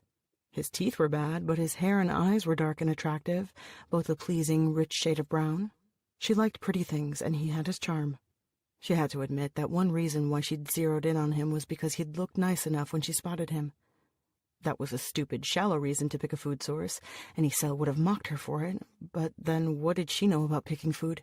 She hadn't ever thought about it, so naturally she defaulted to assuming if a human looked good and smelled good, he would taste good. Humans chose fruit like that, didn't they? They wanted red apples without bruises or scratches. Their stop was coming up. She drummed her fingers against her leg, chewed the bubblegum slowly. "Just, so you know, I think you're really cool," Domingo said. "I think you're the coolest person I've ever met." "It's bound to be a small social circle, huh?" she replied. Domingo just smiled even more in earnest appreciation. "You're a cool kid too, all right?" He was, sort of. Atul grabbed the dog's leash and stood up just as the subway came to a halt and the doors opened. Domingo followed Atul, stumbling behind her. Elisa Carrera's building was in a nice spot of town. Not super swanky, but nice enough that they had installed security cameras and there was a guard at the front. Two things Atul didn't like, but there wasn't anything that could be done about them. The woman who opened the door to Elisa Carrera's office didn't look very much like the photograph Atul had studied. Her hair had gone gray and there were deep wrinkles under her eyes. "Yes?" asked the woman, eyeing their dog. "It's a bit late. I was about to close." "It's an urgent matter. We have a referral," Atul said. "Who referred you?" "Bernardino." Elisa's face changed. It softened, wax drifting close to a flame before hardening in a few quick seconds. Atul thought she might slam the door in their faces, and then Atul would have to pull the stupid thing off its hinges, cause a scene which she didn't really want to do. "We aren't here to do you harm," Atul said. "We just want to talk." "Who are you?" Elisa asked, her eyes narrowing. "I'm Atul Centewa's daughter," she said, though the resemblance should have been obvious. She took after her mother. "If that's true, you're very far from home." "It is true. May we come in?" Atul asked. "Yes," Elisa said. The office was small. Elisa's desk took up much of the space. It seemed large enough to sit 3 people, a grand monstrosity of carved wood with a chair to match. There were bland photos of boats and landscapes with the words relaxation and meditation printed beneath them. There was also a poster about Jesus and his footsteps in the sand, as if banality could be exponentially increased. Atul and Domingo sat across from Elisa. The dog curled at Atul's feet, and Atul patted its head. "What do you want?" Elisa asked, and regarded them wearily. "I need your help," Atul said. No sense beating around the bush, and it wasn't like she was interested in a long conversation. "I'm done helping your kind," Elisa said. Her certainty struck Atul as inappropriate. "My mother is dead," she replied. To Elisa's credit, the only reaction to that announcement was a slight tremble of her hands. "I'm very sorry," Elisa said. "I'll be dead too if you don't help me. I need to get out of Mexico." "I knew your mother, but if she's gone, then she's gone, and so are my ties to your clan." Elisa spoke crisply, the tone the one a strict schoolmistress might employ with the children. "There are people looking for me. They'll kill me if they find me," Atul said, spelling it out because maybe it needed to be spelled in very large, very crimson letters. "That's very sad, but there's nothing I can do." Elisa pushed her chair back as if she were about to rise. Atul spoke quickly, knowing she was losing the woman's interest. "You can falsify documents. Passports, ID papers, stuff that could get me to South America. I have money," she said, grabbing the envelope she was carrying in her jacket and dumping it on her desk. The woman looked at it as though she'd just skinned a live animal in front of her. Gwali, sensing turmoil, raised his head alert. "My sister left secret accounts for me to access to, but not here. I need to get to South America, and you do this stuff. You help people create new identities. I can pay you very well, a lot more than this if you'll help me." "I haven't done that in years. I run a clean business now. Clean life." "Really?" Atul said flatly. Atul fixed her eyes on Elisa's hands. Her nails were painted pink. It wasn't a cheap manicure. She'd spent money on it. But it was starting to chip away. She saw the tiny spots with missing flecks of paint. 1 spot, 2 spots, 3 millimeters. Atul raised her head and stared at Elisa. "I'm running out of time." Elisa stood up with her back to them, looking out the window. She wasn't giving in, not yet, but she was wavering. Atul licked her lips.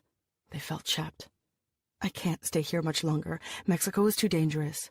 "What are you doing here anyway?" Elisa muttered. "I didn't have anywhere else to go. I thought you and Bernardino might help me." "You have cash? You can probably fly abroad." Elisa made a motion with her right hand, pointing up. "Yeah, and the airport has too much security and too many scanners. I'd be dead before I get to my seat. It has to be by ground." "Then I don't understand why you simply didn't try to cross the northern border. It would have been easier to take your chances with the coyotes, no?" Yeah, like Atul hadn't thought about that. The Negros dominate the north, so that's a no-go. They don't own Guatemala. Not yet. There will be checkpoints, but with the right papers, I can make it down into South America and make a home there. It's easier this way. "Nothing is easier," Elisa said. "It's just another way to get killed." "Well, I can't exactly head back north now, so the only option is south. You used to be a runner for my mother. Surely you can make one more run." "Have a good journey. You can walk yourselves out, I trust?" She ought to have more respect for me, Ethel thought, for my family. Though there was precious little left of her family to respect. Elisa placed her manicured hands on the desk, lacing them together. She returned Ethel's stare.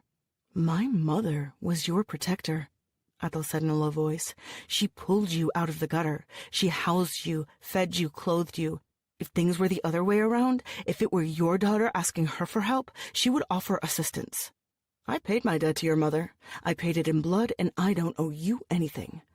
Why don't you go bother Bernardino? Maybe he can do something." Ethel scrutinized the woman's face. She analyzed the stern line of her mouth, the gray of her hair.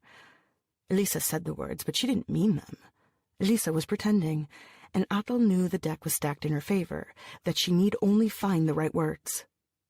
"I've come for your help. My mother would have... Well, if she were alive, she might have come to you herself," Ethel said. "I didn't know where else to go, and she told me that you were the only person she trusted in the whole world. She absolutely trusted you." That was not exactly what Ethel's mother had said. No, she'd said that Elisa was like all other humans, a weak fool, predictable and simple, a useful fool at times, and that if things should worsen, Ethel would do good to find her, because she was not crafty enough to betray anyone, and sufficiently nostalgic to remember her years as a vampire's assistant fondly. Elisa was leaning forward, her mouth opening a little, almost as if she was hesitating to ask a question. Ethel lowered her gaze, focusing on her hands. "She said you were like a sister to her. That's why I came." Ethel listened to the tick of a clock upon the wall, waiting patiently. Elisa shifted in her seat and sighed. She had her. "Crossing the border is one thing, but you want to go all the way to South America, and you're talking about identity papers. What you ask is not achieved quickly," Elisa said. "Fake passports, fake ID papers, bio-IDs, and the car, of course. I suppose I'll have to drive you across. It might take me a few days. I can't produce this stuff out of thin air. I can manage to survive for a few days." "I said it might," Elisa cautioned her. "I'm not sure if I'll be able to do it. Security gets tighter each day. No one wants more vampires in their territory anymore. Most governments consider you a plague, you know. Have you heard how they're dealing with your lot in the UK? They've now got a police force dedicated to handling your kind." "Yeah, the Van Helsings. I heard that. They're only in the large cities, though. Never fancied seeing London anyway." "They've had their powers extended just a few weeks ago." "We've been around for a long time," Ethel said. "We'll be around for a while longer." "You've also been hunted for a long time. For a reason."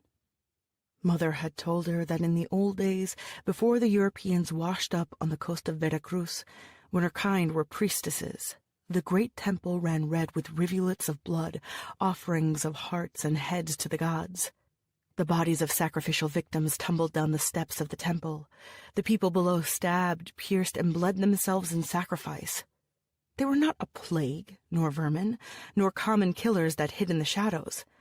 Not the Tlahuelpocmimi, not her family. "So we've been hunted," Ethel replied coolly. "Yet despite your greater numbers, you humans haven't quite figured out how to get rid of us." "One of these days, maybe." Ethel decided she did not want to get into this conversation. It would lead nowhere, and she was tired. "I'll need 2 sets of IDs, Ethel said instead, "and all the other bits so we can start over again." "He'll be going with you." Elisa pointed at Domingo, who was sitting very still and quiet in his chair. Ethel glanced at the young man. "Yes, he's human, though." "I can tell." "Do you have a passport, a current ID?" Elisa asked. "If you're in a database, I'll need to scrub you out of there."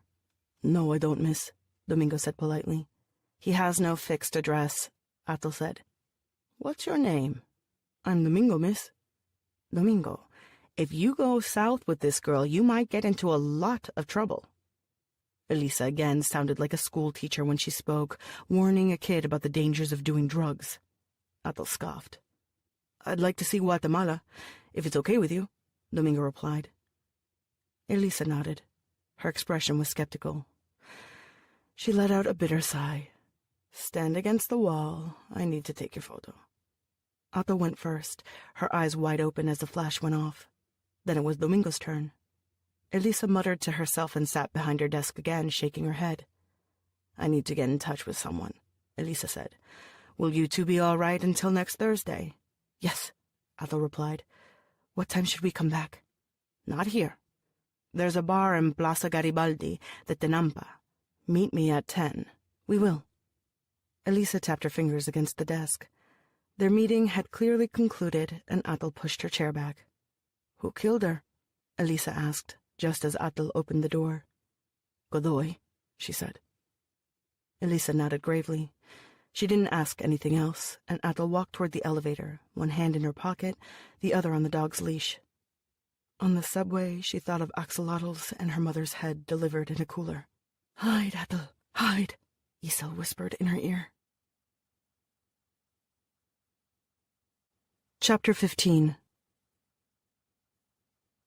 The ride back was quiet. Athel kept her head down in the subway. Sometimes she would close her eyes and Domingo would think she was asleep, but then a sudden movement would jolt her and she'd snap her eyes open. When they reached her apartment, she walked straight toward the bedroom, flopping upon the bed and pressing her hands against her face. Her dog padded in behind her, lying down at the foot of the bed. Domingo hovered at the door, not knowing if he was allowed inside. "Are you okay?" he asked. "Do you want some of that tea?" She did not reply. Domingo put the kettle on to boil. He found the sugar, the tea, and picked 2 mugs. One of them was chipped, a hairline crack running down a side of it. He dragged his thumb over the crack. When the tea was ready, he walked back to her room. He knelt by the bed, a cup in his hand, and looked at her. With her eyes closed, Athel's features seemed to soften, like a switchblade that has yet to snap out. He guessed he should have been afraid of Athel, but he wasn't. The terror wasn't there. It was as simple as that. He supposed he was foolish, but couldn't be bothered to worry. Not yet, at least. Domingo bit his lower lip, wondering if he should wake her up. He extended his right hand, his fingertips resting upon her shoulder. He felt an immediate jolt like an electric current running through his veins and something like a spark lighting him inside. All of a sudden, the apartment was gone, melting beneath his feet. He saw a barren desert landscape with a sky of the most unbelievable blue, a blue he'd never seen before. A tortoise walked before him, slowly following a highway that was a black ribbon, twisting, turning, melting into the distance, and he sank into the highway, into the melting blackness of the pavement.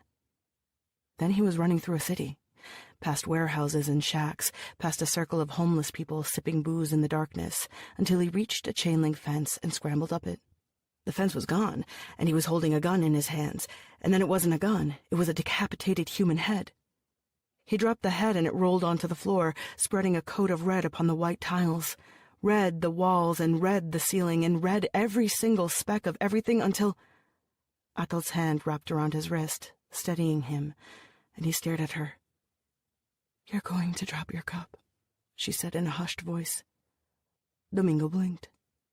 The cub, he thought, and looking down he realized, yes, he was holding a cup. He took a deep breath. "I got you a drink," he said. Athel sat up on the bed and took the cup from his hands. She sipped her tea. Domingo stayed by the side of the bed, still too rattled to attempt to stand up. "They're just memories," Athel said. "Huh? Memories," Athel said. "My memories. It happens when you've shared your blood with someone. There are echoes, bits and pieces that stay in your head. When you touched me... I'm tired. I wasn't prepared for it, and you saw." "That's almost like a superpower," he thought. "I saw a highway," he said, frowning, and now he did move, by her side, sitting on the bed. "And there was a human head. What was that? Was that real?" "They sent the head in the cooler," she said, speaking as if she'd informed him about the weather or the time of day. Domingo blinked. "My mother's head," Athel said. "They chopped her head off and delivered it to our house in a cooler. The funny thing about a decapitated head is that it looks completely fake. You stand there and think this isn't real because it's simply so rubbery. And my sister? They killed her too. Burned her." Her eyes fixed on him, cold, unpleasant. Her gaze was hard, black enamel. Domingo didn't know what to reply. He swallowed. "They killed her. But I got back at them. I got them where it hurts. There is a phrase, atotlacinoli, the water that scorches the earth. My name means water, but it is also war. She laughed, a brief burst of derision. What did you do? He asked. She shoved the cup back into his hands, shaking her head. I shouldn't be talking to you. I'm too tired and hungry, and it's not making any sense, and you shouldn't know this. You shouldn't listen to me. Athel covered her eyes with both hands. He thought she might cry by the way her voice cracked, and it might have been better if she did, because he was befuddled, watching her sudden distress and not knowing what to do. She teetered at the edge of panic, but did not quite fall. Do you want blood? He asked. His body, after all, was the only thing he could offer. She snapped her head up and stared at him. Blood volume is replaced within 24 hours. Red cells need about a month for complete replacement. Did you know that? No. I can't be drinking too frequently, no matter how much I want it. You don't look too hot. It's my fault, Athel said. I'm soft, pampered. My sister was right. She should be alive. She'd know what to do, how to do it right. I just keep messing up. It's all right, he said, resting a hand upon her shoulder. Athel smirked. He saw the white of her teeth. Normal teeth. Not fangs like in the comic books. But her eyes were odd, red like she'd been weeping. Your eyes, he said. There, I can feel it, she said. Athel walked to the bathroom. The dog followed her, quiet as a shadow. She leaned against the sink, opened the faucet, and splashed water on her face with both hands. She placed her lips against the faucet and drank directly from it. When she was done, she looked into the mirror with a sigh. She peeled off her jacket, tossing it to the floor. She followed it with her blouse and stood in her undershirt. Are you going to shower? Should I turn around? Domingo asked, and he immediately wondered if he was a total perv for asking that. No, I shouldn't turn around. No, I'm not showering, Athel replied, stepping out of the bathroom and sitting in the middle of the living room, her hands resting against her knees. The dog headed toward her, sat next to its mistress, and her hands fell upon its head, an automatic gesture. Her lips moved, but she made no sound. The silence seemed to stretch for minutes and minutes. You know, I used to have a swimming pool as big as this apartment, she said, the words slurred as though she'd been drinking. And now here I am, my kingdom for a fan, or an ice tray. I feel warm and cold at the same time. Damn it. If you really want a fan, I can get you one, he said. You don't need to get me anything. You don't... She sighed. Her hands twitched, and she clasped them together as if in prayer. Talk to me for a bit, will you? What do you want to talk about? He asked. A movie you saw, your favorite color, anything, she said, shrugging. I saw Dracula on the TV once. Black and white, he said, sitting down in front of her. Athel rolled her eyes at him. Good God, it's always Dracula.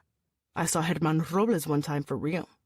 Well, I was just walking down Florencia, and he was having coffee at a coffee shop, just like everyone else. Who? He scooted closer to Athel, infected with the glee of sharing something new with her. You know, Herman Robles. He was in movies. He didn't look like he did in the movies. He was old, ancient, but I recognized him. He's got the same eyes. Used to play a vampire. He played Caro de la Voûte. You talked to him?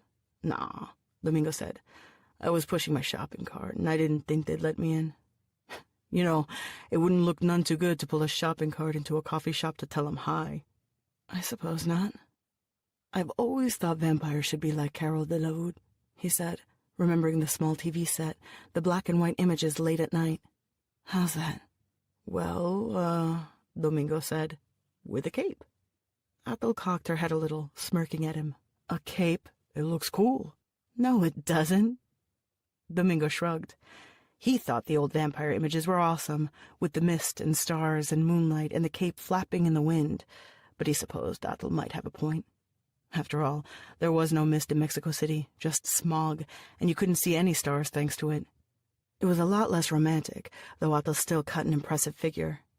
Even in her undershirt and jeans, no cape in sight, there was something almost magical about her.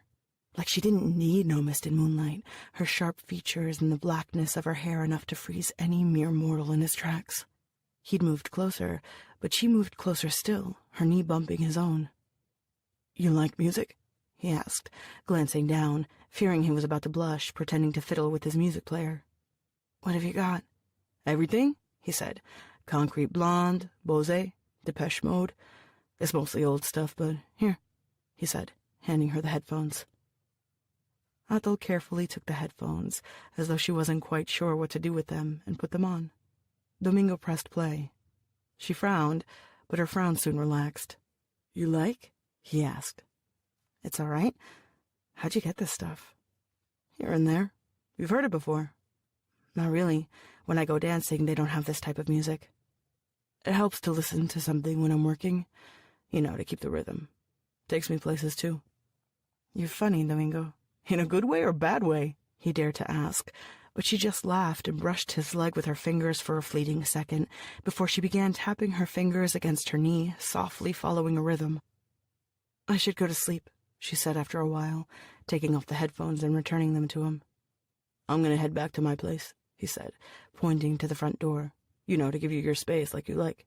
"No," she said, surprising him with the casualness of her tone. "You can stay, if you want. There's the bed, and there might be food. I'm not sure." Athol headed to the bedroom, opened the closet door, and slipped in. She closed it from the inside, and the dog sat outside it, giving Domingo a menacing stare. "No worries, Quali," he said in a placating tone, standing at the doorway. "I'm not going to hurt her." Domingo walked slowly into the bedroom and lay on the middle of the bed. He placed his hands against his chest, as though he were dead, as he'd seen vampires do in the movies when they slept. It was an uncomfortable position. He rolled on his side, put on the headphones. The music was loud and cheery. Music to dance to. He wondered if Athol might have danced with him. Not right now, not here, but maybe in another place. Maybe if she weren't being chased by bad guys, they could have gone to Quinto's party. Chapter 16. Nick switched the blood pack from one hand to the other, still unable to bring himself to open it. He'd been drinking alcohol all afternoon to keep his stomach at bay, but there was no denying it now. He needed blood, and the only thing around the apartment was the blood packs in the freezer. Rodrigo and La Bola were keeping their eyes on him like hawks. There was no chance to slip out again. God, Rodrigo. He thought himself so high and mighty when he was nothing but a servant like all the others. One day, Nick was going to be the boss. He'd show the old human, the lofty peacock who looked down at him like he was scum. It was Rodrigo who came from nowhere, had been a nothing until his dad pulled him from the shithole where he lived. He might even bite Rodrigo, force him to drink his blood, turn him into a mindless puppet. They said the other vampires couldn't make slaves like that their blood didn't work in this way. Athel's kind, he'd heard, treated the whole blood-sharing thing like some sort of reverential, sacred process. Aztec bullshit about life, sacrifice, renewal. Nick just thought it was fun to make himself a few slaves. He grabbed the bottle of tequila and took a sip, sliding back on his bed and contemplating the ceiling. Athel Istak. If it weren't for her, he'd be enjoying himself back home. No need to open blood packs and feed from them like a ninny. When he got his hands on her, well, he was looking forward to a bit of torture. If they hacked and sliced her, then she'd heal, and then they could hack and slice her again. It might even be fun to turn her into one of his whores. Well, that was probably not the right word. Athel was a category above the stupid bar girls he picked up. Concubine? Was that the right word for this? He'd have to ask Rodrigo. On second thought, he didn't want to ask the old man a single thing. Concubine, then. Whatever. The word didn't matter. What mattered was that Athel was just like Rodrigo, thinking herself so high, so above them. The Tlahuelpocmimi went on and on about their ancient heritage, their noble lineage, their days of pyramids and empires, without bothering to realize that it was in the past, and we, are now in the same damn business. This was a new empire, and it belonged to Nick and his brothers. He'd met Athel one time before this whole mess began, back when the situation between their clans was cold but not icy. He'd been at Hive, a neutral zone joint, which meant you couldn't bite the humans or spray bullets at other vampires. Nice place, good booze, safe and cozy, run by a Nachzira who had a love for the 70s, so the decor was vintage disco. He'd been in a booth with Justiano, a couple of his cousins, and assorted hangers-on when in walked a group of girls who seemed to attract a great deal of attention from the people around him, eliciting whispers. He asked Justiniano what the fuss was about, and he said they were youngsters from the Istak clan, which normally didn't hang out around Hive, preferring other clubs. "And who's that one?" he'd asked, pointing at one girl who distinguished herself from her friends by her outfit and attitude, dressed in white, arms crossed as she stood by the bar surveying the scene. "Atal Istak. She's Centella's youngest daughter," Justiniano said. It was that part of the night when Nick picked up a chick. He liked them blonde and big-breasted, but this lithe brunette had an utterly delicious mouth. He thought he'd spice it up. "Fuck me," Nick said. "All right, let's say hi to her." Justiniano had whispered that wasn't a good idea, but Nick shushed him. He traced a direct line to the girl and took off his sunglasses when he got to her, flashing her his trademark smile. "Hey there, princess," he said. "How you doing? I'm Nick." She turned her head and stared at him, her lips pursed together. "Let me guess," she said. "Necros, aren't you?" "Got me there, princess." It wasn't difficult. The bartender dropped a shot next to her, and she picked it up with one gloved hand but did not drink it, pressing it against the hollow of her throat instead as she looked away. What a neck, eh? And the breasts might be small, but he could tell they'd be worth it. She'd be worth it. "I have a private booth here, you know. We could go sit down." "I don't think I'm going to stay long enough to sit down," she said. "Music not to your taste." "The clientele," she said. She drank the shot and slammed the empty glass on the bar. All right. He liked a tad of attitude, but not that much of it. He tried to be nice, and she was not reciprocating, and that pissed him off. Girls didn't dare pull that bitchy act with him. He was Nick Godoy. "Hey, baby, you've got a case of lousy manners," he told her, clutching her arm. She leaned forward with the grace of an uncoiling snake. "I'm not your baby." "Fuck off," she said, shoving him away and motioning to her friends. "Whore! Touch me again, I'll cut your dick." Nick watched her in amazement, tipping her chin up like she was some fucking princess. That's probably what she thought she was, a damn Aztec princess, and she looked at him like he was garbage. Justiniano hurried to his side. "That stuck-up bitch," Nick said, emitting half a laugh. "Did you see that? Who does she think she is?" "Forget about it," Justiniano told him. Only he hadn't forgot about it. How could he? Whenever he chanced to hear her name, he recalled that scalding humiliation. And when his dad had told him Atal Istak was on the run, Nick had been delighted and eager to assist with her capture. Payback was a bitch. He tossed the tequila away, fed up with it, and opened the vodka instead. After gulping nearly half that bottle, he remembered that they were under instructions from his father to kill the girl. He frowned. That wouldn't do. He'd taken a real liking to this idea of keeping her for a while. Nick set aside the vodka, sat up, and looked around the bed, pulling the dirty sheets and the pillows. An empty soda can rolled onto the floor. He found the phone. It only rang once before his father answered. "Yes?" "Father, it's me." "What is it?" The voice was flat, stony. "Nothing much. Rodrigo's being an idiot, and we lost Justiniano," Nick said, grabbing the soda can and spinning it in his hands. He lay back on the bed. "Where are you?" "Mexico City." His father's voice was the same, a neutral tone, though Nick could feel the tension beneath it, the suppressed anger. "Why?" "You should ask Rodrigo," Nick said. "Atal got away, and we're trying to find her." His father was quiet. Nick stretched an arm behind his back, scratching his nape. "I wasn't calling you about that, though. I want you to tell Rodrigo that we should capture her, not kill her." "Why?" "It would be more fun," Nick said, crumpling the soda can and tossing it against the wall. "This is not about fun." "It is for me," Nick thought. He rolled his eyes. "Well, I don't think she should die quickly. It's too simple. We should make a real good example of her," he replied. "I'll think about it." He hung up with that. Nick frowned, staring at the receiver. He wished he'd gotten something more solid than "I'll think about it." He really did want the damn girl. Nick made an incision in the blood pack he'd been avoiding and began drinking. He did his best to pretend he was drinking her blood, going as far as to close his eyes and sketch a clear mental picture of Atal. The darkness of her hair, blue-black it was. The face that was so proud, with an avian quality, more the raven than the swan. That face reduced to a ruin under the onslaught of a blade. He threw his head back and ripped the blood pack apart, letting the contents rain upon his tongue. Chapter 17. In the morning, Domingo considered waking Atul up, but then he remembered it was daylight and maybe that wasn't a great idea. Instead, he hung out around the apartment listening to music until his belly grumbled.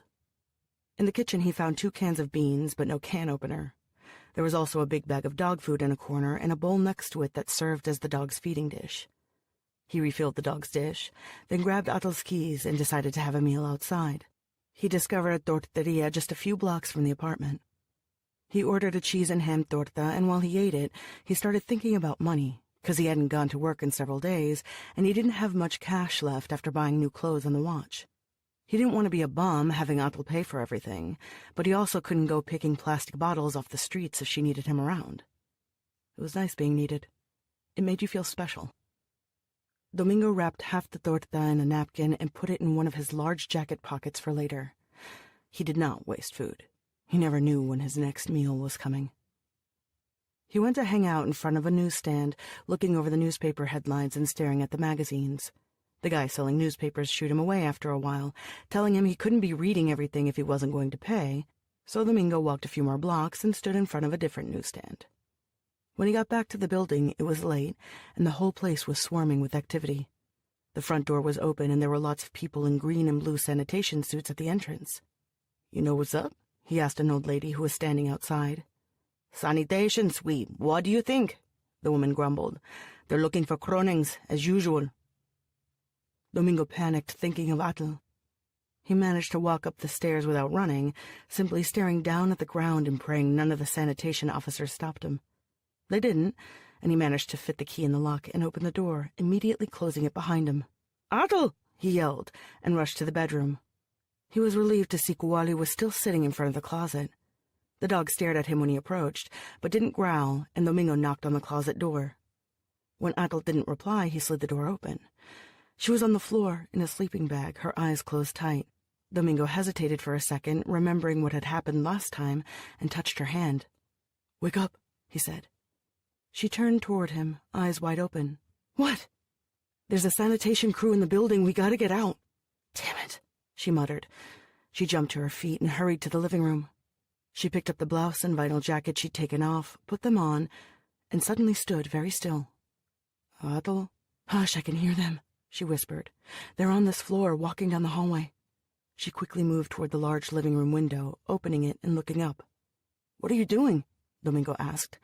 "Going to the roof. When they come, open the door and pretend everything's normal, okay?" she said. "How are you going to just look normal?" She jumped out the window. Domingo panicked and poked his head out and saw her climbing up the side of the old structure, her shoulders hunched. Once again, he had the impression that she was a great bird of prey, although her shape was still human. He thought of those old gods with animal heads he'd once seen in a book, and she reminded him a bit of one of them. She disappeared onto the roof so quickly, Domingo thought he might have imagined the whole thing. He held his breath for a moment and swallowed. Sanitation. Right. He could deal with those guys. He'd tangoed with them before. Sometimes they bugged him when he was walking in the street. No biggie.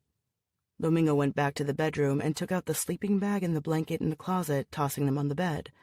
Then he rushed to the kitchen and placed his torta in the refrigerator. He left the cup in the sink. That was the closest the apartment was going to get to normal without any furniture. Domingo glanced at the Doberman, which had been following him around, and hoped to God it didn't attack anyone. The knock on the door came, and he opened it. The woman standing before him was holding a tablet and didn't look at him as she spoke. "Sanitation sweep, we'd appreciate your cooperation. Please hand over your ID and state your name." "I'm Domingo Molina, but I don't have no ID," he said. "You are required to carry your ID." "It's just, I never have had one, miss," he replied, sticking his hands in his pockets. "I'm 17, if that makes any difference."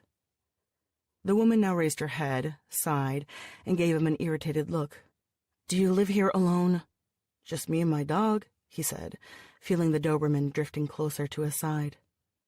The woman glanced at the dog, scribbled on her tablet. "Carlos, can you check the rooms?" she asked, speaking to a man who was standing behind her.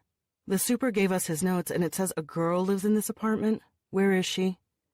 Domingo stepped aside to let the man in. I don't know. The guy that's renting me the place didn't say nothing about a girl. The woman let out a deep sigh, made an annotation. It figures the paperwork would be wrong. Okay, so you live here? Yeah, for now. I move around. Been working for a rag and bone man lately. I help him carry the stuff, sell it. Thermoplastic clothing is his specialization. Me? I like gathering electronics. It's good work. Give me your hand. Domingo obeyed. The woman pressed a thin white plastic stick against his palm. It beeped. Temperature is normal? That's good, right? The woman nodded. Domingo took out a piece of gum and started chewing it. The dog was sitting still, eyeing the sanitation worker. It's empty, said the other sanitation worker, returning from his short trip.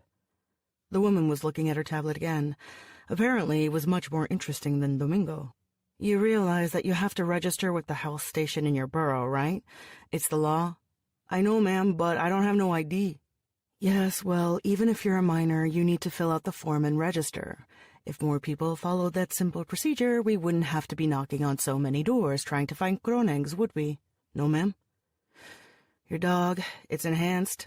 Yes, ma'am, Domingo said, because there was no point in denying it. The bioluminescent tattoo was a dead giveaway. It should be also registered at the health unit. All modified pets should. Okay, I didn't know. Got it off a shelter. Idiot Richwig threw it away. Couldn't quite believe it, because normally I wouldn't be able to afford such a nice... Both the sanitation workers looked bored as hell. The woman interrupted him again, and Domingo took that as a good sign. It meant she was about to move on. He was right. I'm going to put a green seal on your door, which means you're not sick with anything, and you're not harboring drugs, but you have to visit the health station within 10 days, all right? Also, bring your dog so they can enter his info into the computer. There's going to be a note in the system, and if you don't do it, we'll come back and take you there, along with the animal. It's a lot easier if you just go. Sure.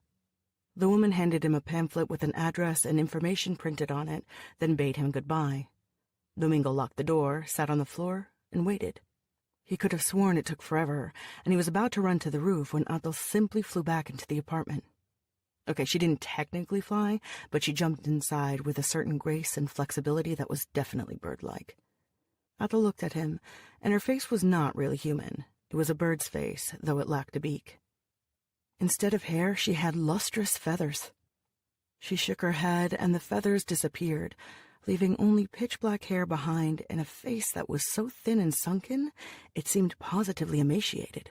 Thanks, you're welcome. Sugar, she said, hurrying toward the kitchen. Do you want... He had no time to ask more, because she had grabbed the whole box with the sugar cubes, which had been left on a kitchen counter, and was eating like a wild animal, stuffing cubes into her mouth. When she was done, she rested her back against the refrigerator and chuckled.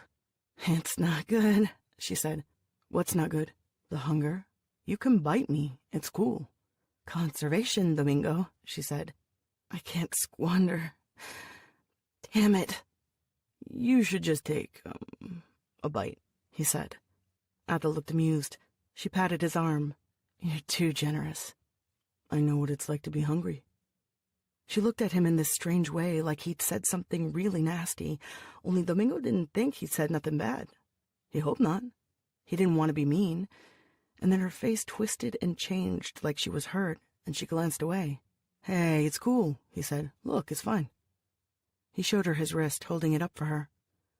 Athel looked at him again, at his wrist, and slowly pressed her lips against it. He felt her tongue flick against his skin, and then the sensation, like a needle, had gone through his body. When she pushed herself away from him, only a couple of minutes later, he caught a flicker of something in her mouth, a long tube that coiled away. What do you call that? He said, rubbing his wrist. In your mouth. It's a proboscis. Some people call it the stinger. It's similar to the feeding mechanism of butterflies. That's how vampires eat, as if they were butterflies? My subspecies does. Can you show the stinger to me? Can you show me your penis? She shot back. Domingo flushed and dipped his head. Sorry, I'm just curious. I don't mean to be an ass, he mumbled. It's an idiotic thing to ask. I won't ask anymore. Domingo stared at his shoelaces. He shifted his position and ran his hand over the old kitchen counter. His fingers brushed against a single sugar cube that had been left behind, and he handed it to Athel. She took it with a sigh. I know you're curious, she said. It's weird hearing those questions. Look, you can ask stuff. Sometimes I'm just not going to like it, all right? And I won't answer everything you ask. Okay, he said. It's just that you're very interesting. She smiled. Her expression was one of amusement, perhaps approval, though he could not tell for sure. Drink some water, she said, suddenly grabbing a glass and opening the tap. I don't want you fainting. Domingo drank the water in a few gulps, then held onto the glass with both hands. You're looking better, he said. Her face did not seem so hollow, her eyes were not so red, and there was a vivacity about her. I feel better, she said, flexing her fingers. Talons, he thought. She has talons. Dark and sharp and deadly looking, and yet her hands were beautiful. Can I ask something? He said. She inclined her head, raising an eyebrow at him. What? How'd you do that? The bird thing? Changing? It's natural to me. It's like walking. You just learn to do it one day. Does it hurt? No. He tried to picture what it might be to have feathers growing from his head, to have talons instead of fingers. He could not, and remained puzzled. It's not that odd. Not for us, Atul said with a shrug. There are some who can turn into, wolves, I guess, would be the right word. Have you seen a vampire become a wolf? That I've seen, yes. It sounds neat, though I still think turning into mist would be cooler. Sucks nobody does that. You can't have everything, she said. Domingo wondered if she could fly. He'd ask her another time. He didn't want her to get mad again. You did well, by the way, she said. Yeah? She smiled at him. Yeah. They'll come back in 10 days if I don't go to the health unit, but I figure that doesn't matter, right? We should be gone by then, he said. They walked back to the living room. Atul stood by the window, glancing at the sky, then tugged at the curtain blocking off the light. We'll go out when it's dark. Where to? He asked. We need a gun. Chapter 18.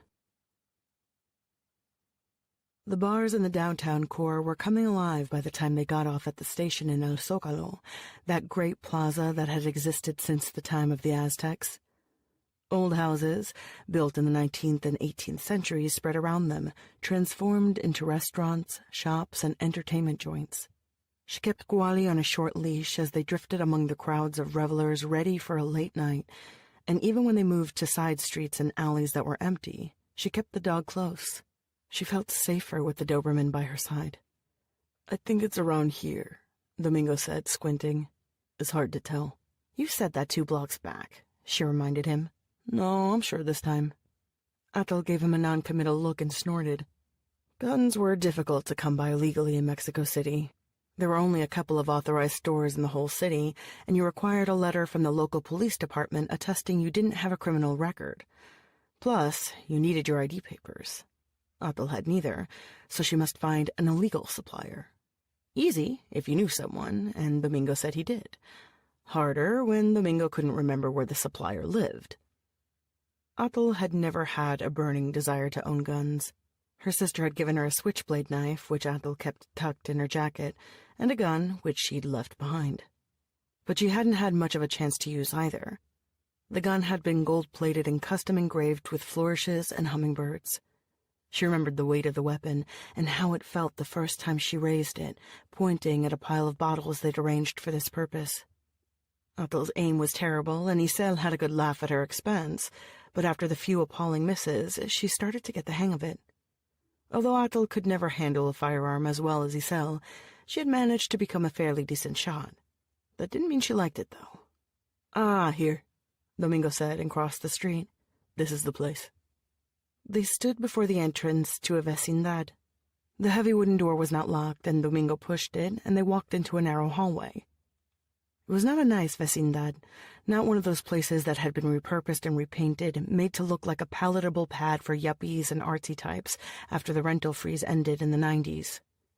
The walls of the vecindad were bare, old stone, cracked here and there. There were cables running above their heads and along the walls. Stealing electricity, she guessed. The hallway soon opened onto a large patio with many stone sinks and lines set for drying clothes. There were doors leading into apartments every few meters, and a big staircase at the other end of the patio. A group of girls walked by them when they reached the foot of the staircase, dressed in their nightclub finery, their skirts short and the perfume heady.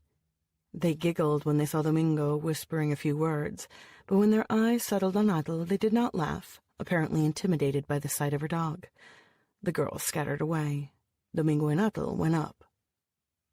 Mid-staircase, they came face to face with a large shrine to the Virgen of Guadalupe. Domingo paused to pay his respects, making the sign of the cross. Atel merely stared at the face of the religious icon.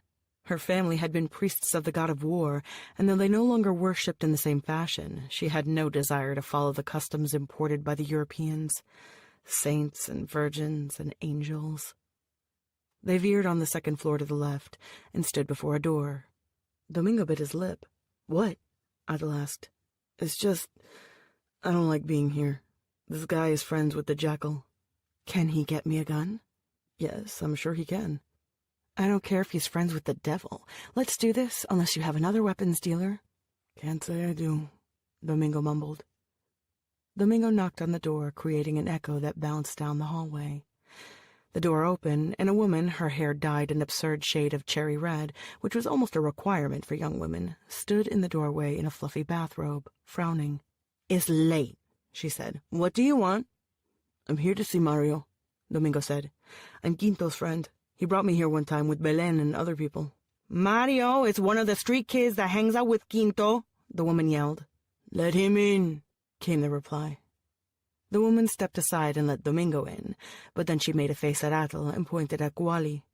"You can't come in here with your animal." "My animal goes where I go," Atel said. "Your animal? What's the deal?" asked a male voice, and Atel saw a burly, pale man standing behind the woman.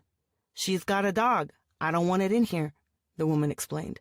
"Let her and the damn dog in. They're here for business." The woman rolled her eyes and flicked her hair behind her shoulders. Atel walked into the small apartment. The man motioned toward a table, and they sat down.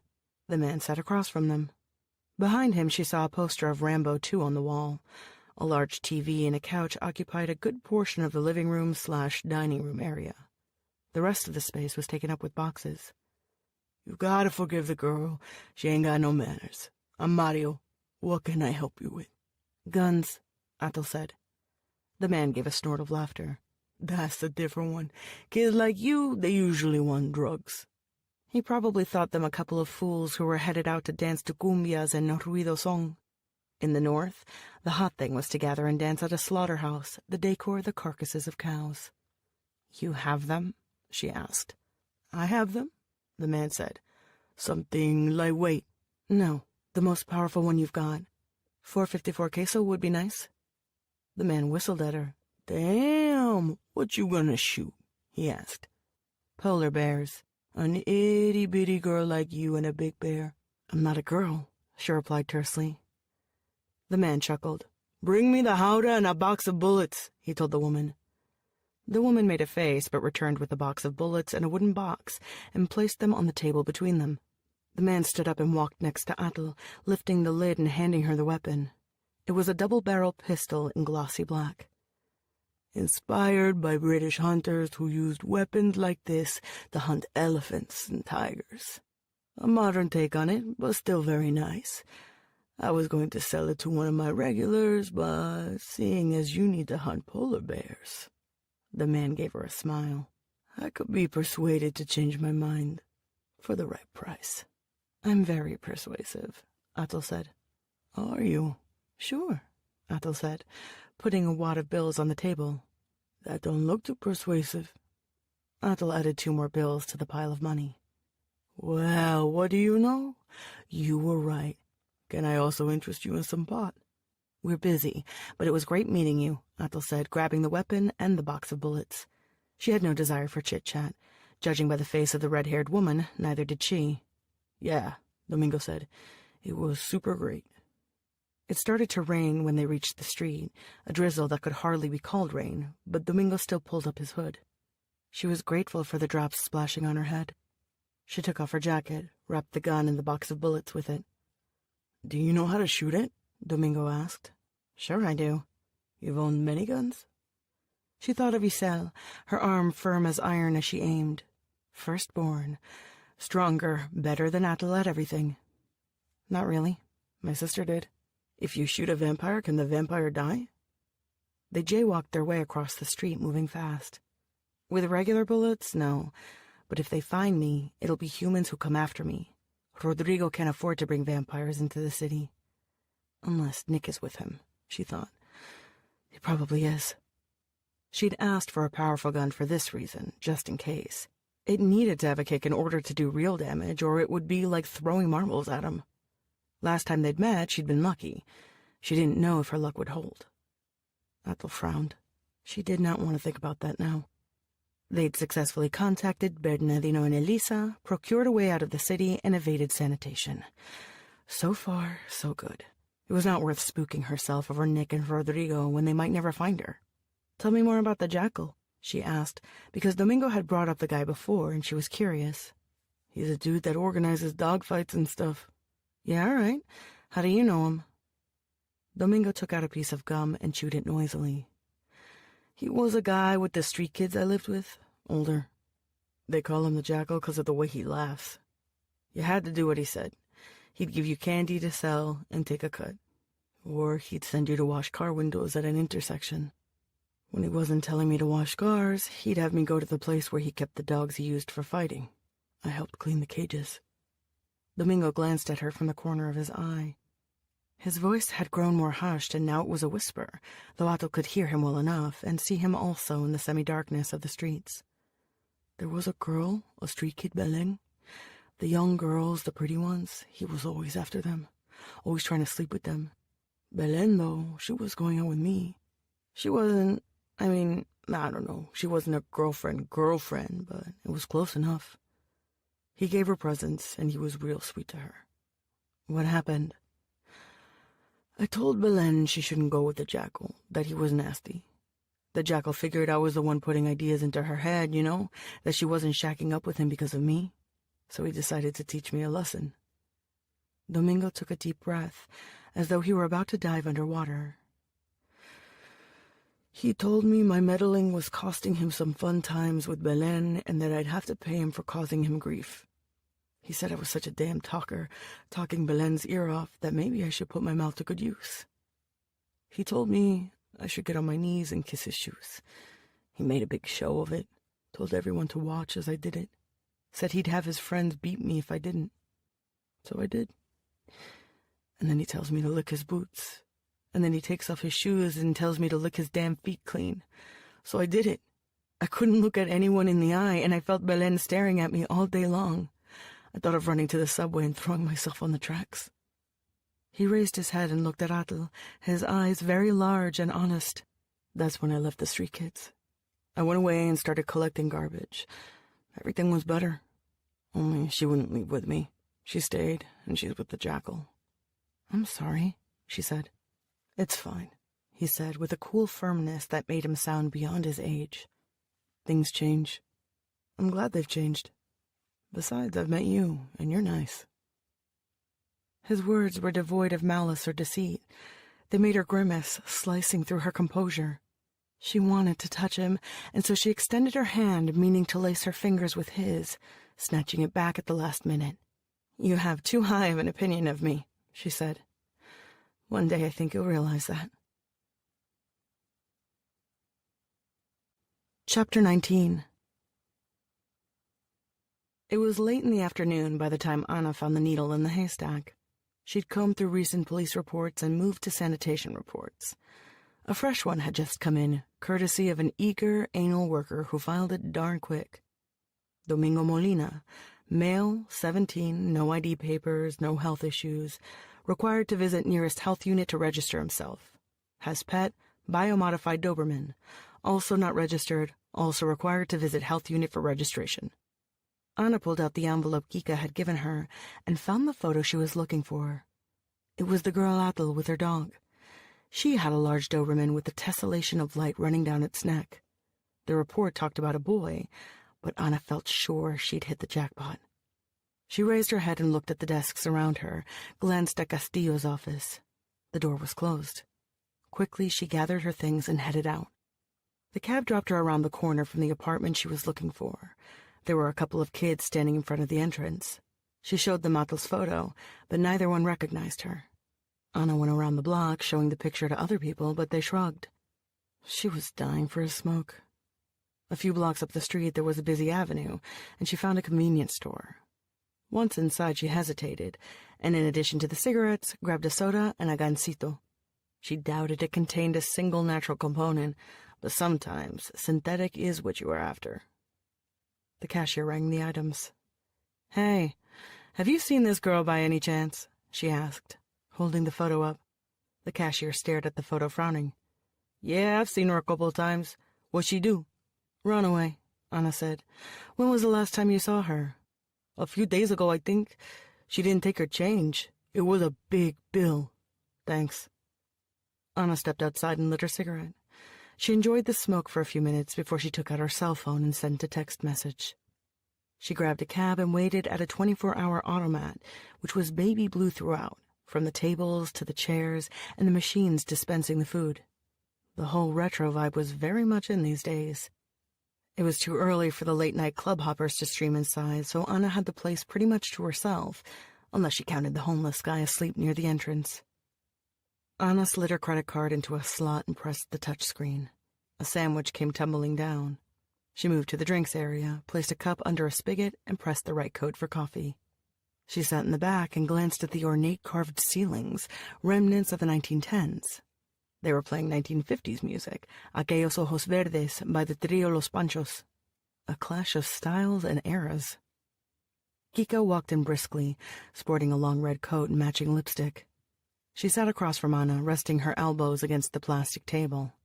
She looked terribly perky, as if she'd just had 2 coffees and an energy drink mixed with a bit of Coke to top it off.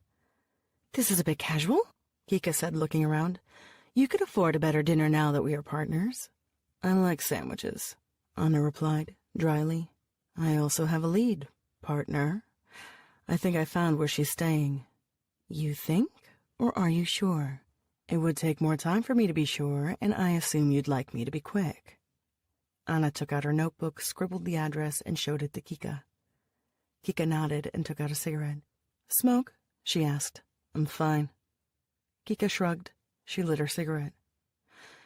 Kika wasn't very old, mid-20s perhaps. Atul and Nick were pretty young too. She recalled the savage pictures she'd seen and wondered what, if anything, separated her own daughter from kids like these. "I am what makes a difference," she thought, "and I'll make sure she never deals with any of this." "Do you have any leads on Nick?" Kika asked. She slipped out her phone, her fingers flying as she texted. Anna frowned. "I'm not God. You're lucky I found her in the first place. It's a huge city." "That it is," Kika said, sliding her phone back into her coat's pocket. "We'll be picking her up in a few hours. Don't tell your boss, but be there for the takedown. I'll let you know exactly what time to meet us. I'm a consultant, remember? You won't have to lift a finger. I just want to feel reassured. None of my people have ever dealt with a bloodsucker. We'll have the equipment, but nothing beats experience." "I don't think it's a good idea for me to be hanging out with you in public," Anna said. Come. You already took the paycheck." Anna felt herself blushing as she remembered that. Yeah, she'd taken the money. It was a good amount of money, and she needed it if she was going to get herself and her kid out of Mexico City. She dearly wanted out. Out of her life, out of her uniform, and out of this bitch of a country. "I took half," Anna said, wanting to be precise. "If you want the other half, you should show up," Kika said. "Don't look so glum. Have a cigarette." Kika took out her cigarette case and opened it, offering it to Anna. Anna stared at the cigarettes, but shook her head. "I'm trying to quit." "I'd think you'd be jumping over another chance to kill a couple of vampires," Kika said, snapping the case shut and tossing it back in her purse. "It sounds like the stuff to get the blood running. You've never been near them, have you?" "Can't say I have, but it sounds fun." "You have no idea what you're talking about," Anna muttered. "Tell me then." The woman scooted forward, smiling. "Tell you what? What it's like to kill them?" "I don't know. What's it like killing people?" Anna shot back. "What makes you think I kill people?" Kika asked. What's your line of work, then? Kika shrugged. I'm more of a personal assistant. Keep tabs on the money, recruiting security, asset collection. Mostly. What did you do before this? How come we are talking about me and not you? Kika asked, chuckling. You're trying to turn the tables on me, detective, but you're the one with an interesting story. I'm curious about who I'm working with. You mean you haven't looked me up in your police databases? Anna had looked for the woman in red, but she'd gotten no hits. Could be she was new, or could be she was simply smart. The girl held her cigarette in midair and blew a ring of smoke. You have a Rita Hayworth vibe, Anna said. I know your name's not Kika, so who are you modeling yourself after? It's a diminutive of Francisca.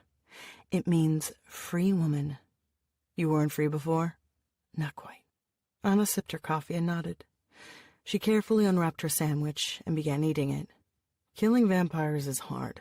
They're tough, they're resistant, and they won't hesitate to bite off your head. But that doesn't make it fun, she said. I joined an operative. It was not supposed to be big. We were serving as backup for the folks in the Secretariat of National Defense. That's where most of my kills come from. It wasn't glamorous. We had 22 dead people total, including 9 of our own. I killed 3 vampires that night. I joined a second operative as backup a few months later, killed another 2 vampires, and then I was done with that. Why? I don't know. I thought Mexico City would be better. Anna wrapped the remains of her sandwich and placed her hands on top of it. Kika was still smoking, the ash falling upon the table. I'd still like to kill one, Kika said, dropping the cigarette to the floor and smashing it under the heel of a red shoe. Get some sleep. We'll be seeing each other in a little while. The younger woman rose, but paused for a moment, frowning. Who's Rita Hayworth? She asked. She was an actress, used to dance, Anna said. All right, Kika said. See you around. Anna looked down. The cigarette on the floor bore the imprint of Kika's lipstick. She grabbed her sandwich and exited the eatery. She was up early and made an effort to cook eggs and quesadillas for Marisol. Her daughter seemed startled by the sight of Anna in the kitchen. Marisol, sit down, have a bite, Anna said, setting a plate on the narrow plastic table where they had all their meals. They had no proper dining room. Something wrong? No, nothing's wrong, Anna said. I make breakfast and something's got to be wrong. Marisol shrugged. Anna supposed she had been skimping on the cooking lately, although she did work a lot of nights. It was a hectic schedule.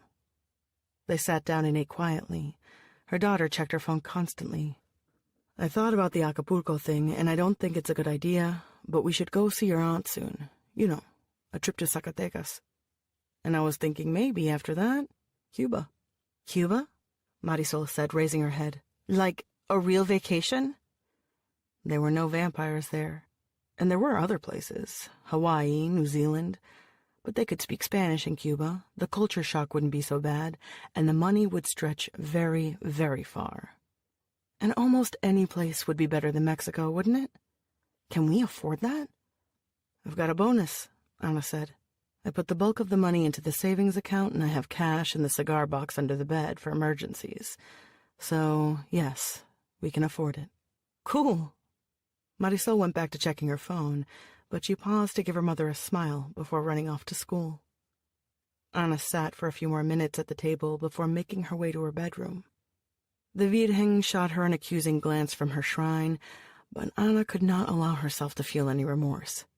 She was going to capture a pair of vampires with the assistance of a known criminal group, and she was going to do it for money, but fuck it.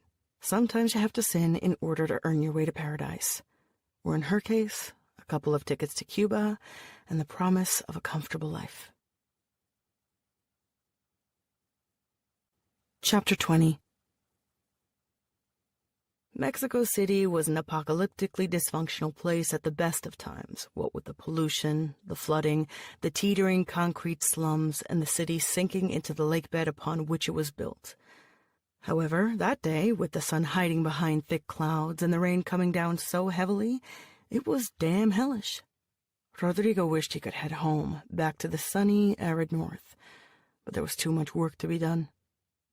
Rodrigo closed the blinds and circled his desk, standing before a bookcase and staring at a picture of himself when he'd been much younger, sitting behind the wheel of a convertible. When he'd started working this business, Rodrigo hadn't intended to get himself so involved with vampire narcos. He just liked cars. Vintage cars, custom cars. His brother had a garage, and a gentleman had come in one day to get some work done on his vehicle. He'd struck up a conversation with Rodrigo, and they'd talked cars, and the man wondered if he was a good driver. It turned out the old man was a Renfield who'd come from Europe with a few bloodsuckers 2 years before, right after vampires started immigrating to Mexico in big numbers. The UK had major restrictions against vampires, but it wasn't the only country with a hard attitude when it came to bloodsuckers. Spain and Portugal had plain expelled them in 1970. France, Germany, and Italy didn't like them much either, though they had not kicked them out. There had been major clashes in the late 70s and a clusterfuck in Paris in 1981. By 1985, Mexico City was a no-vampire zone. Also by 1985, Rodrigo was a Renfield. Rodrigo tore his eyes from the photo and glanced at the phone number on the notepad. Rodrigo didn't have as many contacts in Mexico City, or as much pull as he would have liked, but he did have people he could rely on. So far, they'd produced nothing. Atal had vanished into thin air, slipping into Mexico City with an ease he thought was beyond her capacity. But a nice, juicy tidbit had just rolled in. An employee with the Secretariat of Public Safety informed him that the person assigned to the case of the girl Nick had killed was called Ana Aguirre. Lately, Aguirre had been accessing the databases and pulling information about both Nick and Atal. That the investigator could have tied the killing to Nick did not sound so far-fetched. But Atal, that could not be a mere coincidence. This woman knew something. Rodrigo dialed the number and waited. "Hello?" a woman said. "Is this Detective Aguirre?" he asked. "Yeah? I'm calling about a mutual friend. His name is Nick Godoy." He could hear her adjusting the telephone, moving the mouthpiece closer. "Who are you? Look, I'm really terribly sorry for disturbing you, but I'm interested in knowing how your investigation is going. I'm especially interested in hearing why you are looking into Atalistak." "Who are you?" she asked again. "Why are you linking Nick to Atal?" Rodrigo countered. "Who have you been talking with?" "That doesn't matter." She hung up on him. Rodrigo smirked. He thought about calling her back, but decided he had bigger fish to fry. Nick's dad had sent a text message, wanted to know how things were going. Although Rodrigo had very little interest in talking to his boss, he decided he might as well do it now. It was better to get these things out of the way. "Hello, Mr. Godoy. It's Rodrigo," he said. Rodrigo was very polite to Godoy. He never called him by his first name, even after all these years. He'd been 20, driving merchandise across the border for small-time gangs when he met Godoy. Rodrigo was smart, bookish, spoke English without an accent, didn't look the part of a gang member. Godoy, an ambitious vampire who had made it through both world wars, took notice of Rodrigo. Godoy's Renfield was getting creaky, and this young chap was brighter than your average goon for hire. Godoy saw potential. Rodrigo saw money. "My boy, I've been expecting your call." Yes, and Godoy always called him my boy, even though Rodrigo was hardly a boy anymore. To be fair, he supposed everyone was a boy to the vampire. Godoy was inching toward 100 and looked 40-ish. Sometimes Rodrigo's back ached and he envied the vampire's youth. Other times, he was glad to get old and one day, very soon, slip out the back and into retirement. "I'm sorry it took so long. We've been busy," Rodrigo explained. "So I heard. Nick phoned." "Oh?" Rodrigo said. He was supposed to be the only one contacting Sinaloa. "He said you are in Mexico City and have lost the girl." Damn it! That was not the way he wanted the conversation to begin. Rodrigo sat down behind his desk and modulated his voice so he sounded perfectly calm. "That's not exactly accurate," Rodrigo said. "She was not supposed to get that far. We had trouble in Guadalajara. You did not mention that when we last spoke. You also did not say anything about visiting Mexico City." Rodrigo did not want to say anything because he knew exactly how it would sound, like he'd fucked up. The truth of the matter was, yes, it had all gone south, but it had been in great part thanks to Nick. Godoy thought a great deal of his son, but the boy was raw, impulsive, and stupid, an explosive combination. "We know she's here." "Where?" Godoy asked. "I'm working on finding her." "Nick said you lost Justiniano." "Yes," Rodrigo said. Justiniano had been the kid's personal escort, not a fellow Rodrigo had especially liked, but at least he was able to keep Nick under control. Well, so much for that. There was an unpleasant silence. "I almost feel like pulling you out, Rodrigo. Let someone else clean up this mess."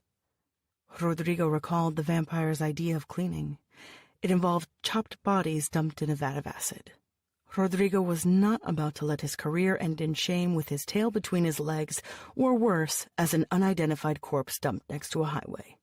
"I can do it.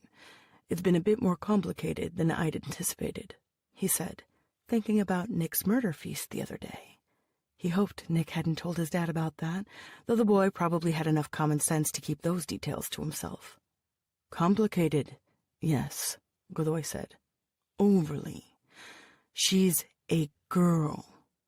"Well, she's got some balls," Rodrigo thought. "She's Centewa's daughter. She's got money and enough contacts to hide for a bit. But not forever. Sooner or later, someone's going to turn her in. I'm working old contacts as best I can, street level, even cops. I've put the word out in her photograph. Someone will spot her. Before she leaves the country," he thought. If Atal had any brains, she was already trying to find a ticket out of Mexico, though it was going to be tough. He had spread her image wide and far. Every Necros remotely near the northern border was expecting her. She couldn't fly out of Mexico City, and if she stepped foot in the outskirts of the city, she'd be toast.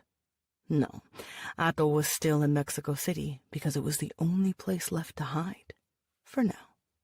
Solve this. Do it quick. "Yes, sir. She'll be dead in a week's time." "No." "Sorry?" Rodrigo said. "Nick feels like playing with her." "I agree. A quick death is too good for the girl. Let's make a memorable example of her." Rodrigo mouthed an angry "motherfucker" to the phone, but he kept his voice level. "It's going to be difficult to abduct her and drag her out of Mexico City and back home," Rodrigo said. "I don't care if you have to break her limbs in order to do it. Make sure she's alive." This was his punishment. There was no point in rejecting it. "Yes, sir," he said. Rodrigo hung up, moving back toward the bookcase and running a hand through his thinning hair.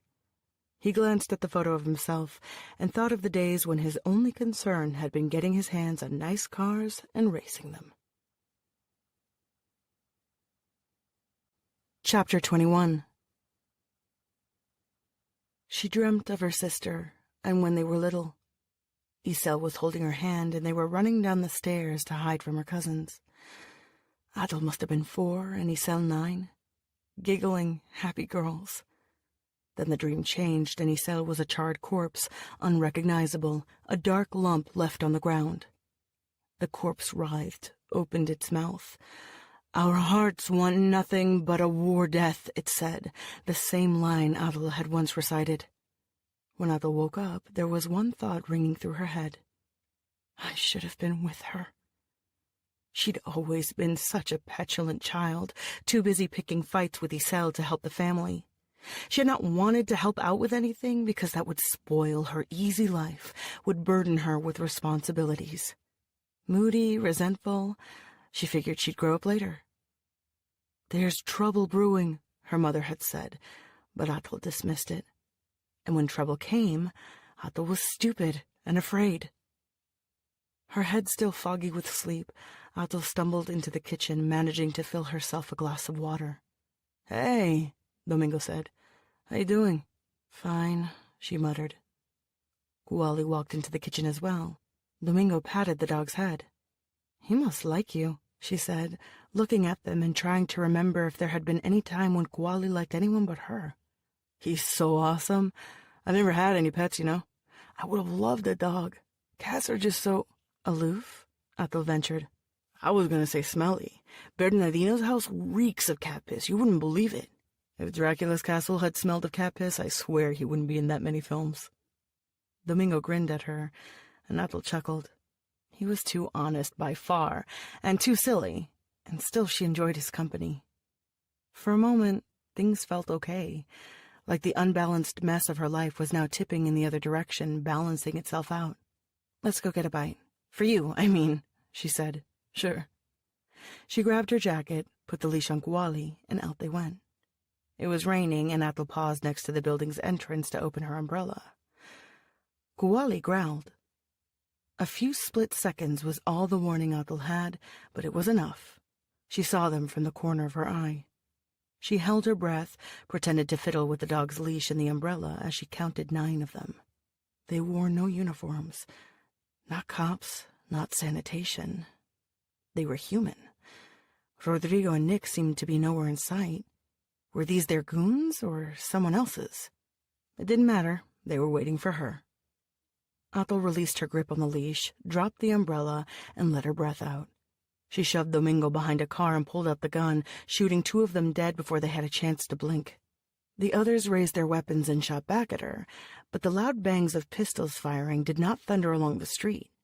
Instead, there was a low whooshing sound. Something silvery flew past her. Atul jumped behind the car next to Domingo, evading the projectiles. Silver nitrate darts. Shit! She would have preferred regular bullets. This could get nasty. "What's happening?" Domingo babbled. "Bad guys," she said. "Sit tight. Kuali!" She saw the dog leap in the direction of one of the men, knocking him down with its weight. There were startled cries, and Atul stood again, shooting a couple of them while they were trying to drag the dog off their friend. She missed her 3rd shot, hit a car instead, glass shattering upon the pavement. Darts whooshed by, and she sat down again. "Behind! They're also behind!" Domingo yelled. Atul turned and saw 3 men coming from the other end of the street. They aimed at her. She blew off the head of one of them and ran across the street, ducking and pressing her back against another car. Domingo followed her. He was too slow. The 2 men who had been aiming at her now ran in his direction, pinning him to the ground and wrapping a plastic tie around his wrists. She heard Domingo scream but ignored the cry and glanced at the building closest to her. If she was fast enough, she could climb up its side and escape through the roofs. She looked across the street and noticed 2 corpses, their necks torn by her dog. That still left 6 attackers, although 2 were currently busy with Domingo.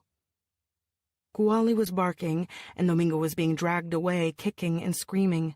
She watched as they tried to place him into the trunk of a black car. Domingo attempted to hold on to something, and they punched him once, twice, thrice, until he fell to his knees. Damn it! She stood up, shot one of them, but the other, he was quick. She felt the dart sink into her leg, and it let out a loud hiss. Like an idiot, she'd stepped out into the street with a gun and no ammo. Her bullets were now gone, and there were still 5 bastards against her. Fuck it. She'd do this with her hands. Atul took a mighty leap, landing on top of the guy who had been punching Domingo and knocked him down, slamming his head against the ground. He cried and flapped his arms, and she broke his neck so he'd stop screaming. She turned toward Domingo, who laid sprawled on the ground, and pulled him up. "Anything broken?" she asked. "Because we may have to run." "No," he replied. Another dart. This one hit her on the shoulder, and it hurt much worse than the first, causing a stabbing pain that led her to trip and fall. They were coming, the 4 remaining ones, and she could already feel the effect of the silver nitrate in her body. She looked down at the blood dripping down her leg, staining her socks, and there next to her shoe, keys. Not her keys. Car keys. Keys to the car they were trying to stuff Domingo in. She grabbed them and rushed toward the passenger seat, opening the door and sliding inside. "Get in!" she yelled. They shot a 3rd dart. It shattered the front window of the car, bits of glass raining upon her lap. Domingo shuffled onto the back seat, and Kuali jumped in behind him. She tossed her empty, useless gun onto the passenger seat and pressed on the accelerator. She sped away, her hands stiff against the wheel. A light turned green, turned red, and she did not care. Amber, red, green, she kept going until she felt a deep, shivering pain and had to stop. She vomited over herself, a sticky, black mess. She slammed on the brakes, opened the car door, and stepped out, teetering and stumbling, and suddenly there was the barking of a dog and a body next to her. "Hey," Domingo said, "you need to drive. I can't drive." I need to sleep, she croaked. Her legs buckled, but he was there. He helped her stand, asked her if she could take a step, and surprisingly she could. She dragged herself forward, or he dragged her with him, but somehow she walked. Chapter 22. It would have been easier if Domingo had his shopping cart with him. He could have tossed Atal in it and wheeled her away. Instead, he was stuck half dragging her into the subway station. This was his territory, and he felt a lot safer once they caught a train. Atal slumped into one of the seats, her head resting on his shoulder. Most people didn't even glance at them. Atal's clothes were dark and the blood didn't show. Even if it showed, maybe they wouldn't have cared. He imagined they looked like two dirty street kids with their dog. They probably thought that Atal was drunk or high. Either way, nobody spoke to them. They got off the subway car and things went well until Atal had to climb the stairs leading outside the station. She lost her footing, causing two bums who were sitting by the stairs to stare at them while he whispered to her, begging her to walk with him. Domingo had to put her arm around his shoulders, pulling her up. Soon they were in the tunnels and had reached his home. He lowered her onto the mattress and lit several lanterns, then grabbed one and placed it on a hook above the bed. "You need to take out the darts," she said. "My leg, my shoulder, that's silver nitrate. It's anaphylactic shock." "Okay." He rolled her pants up and found the dart she was talking about. It was burrowed deep into her flesh.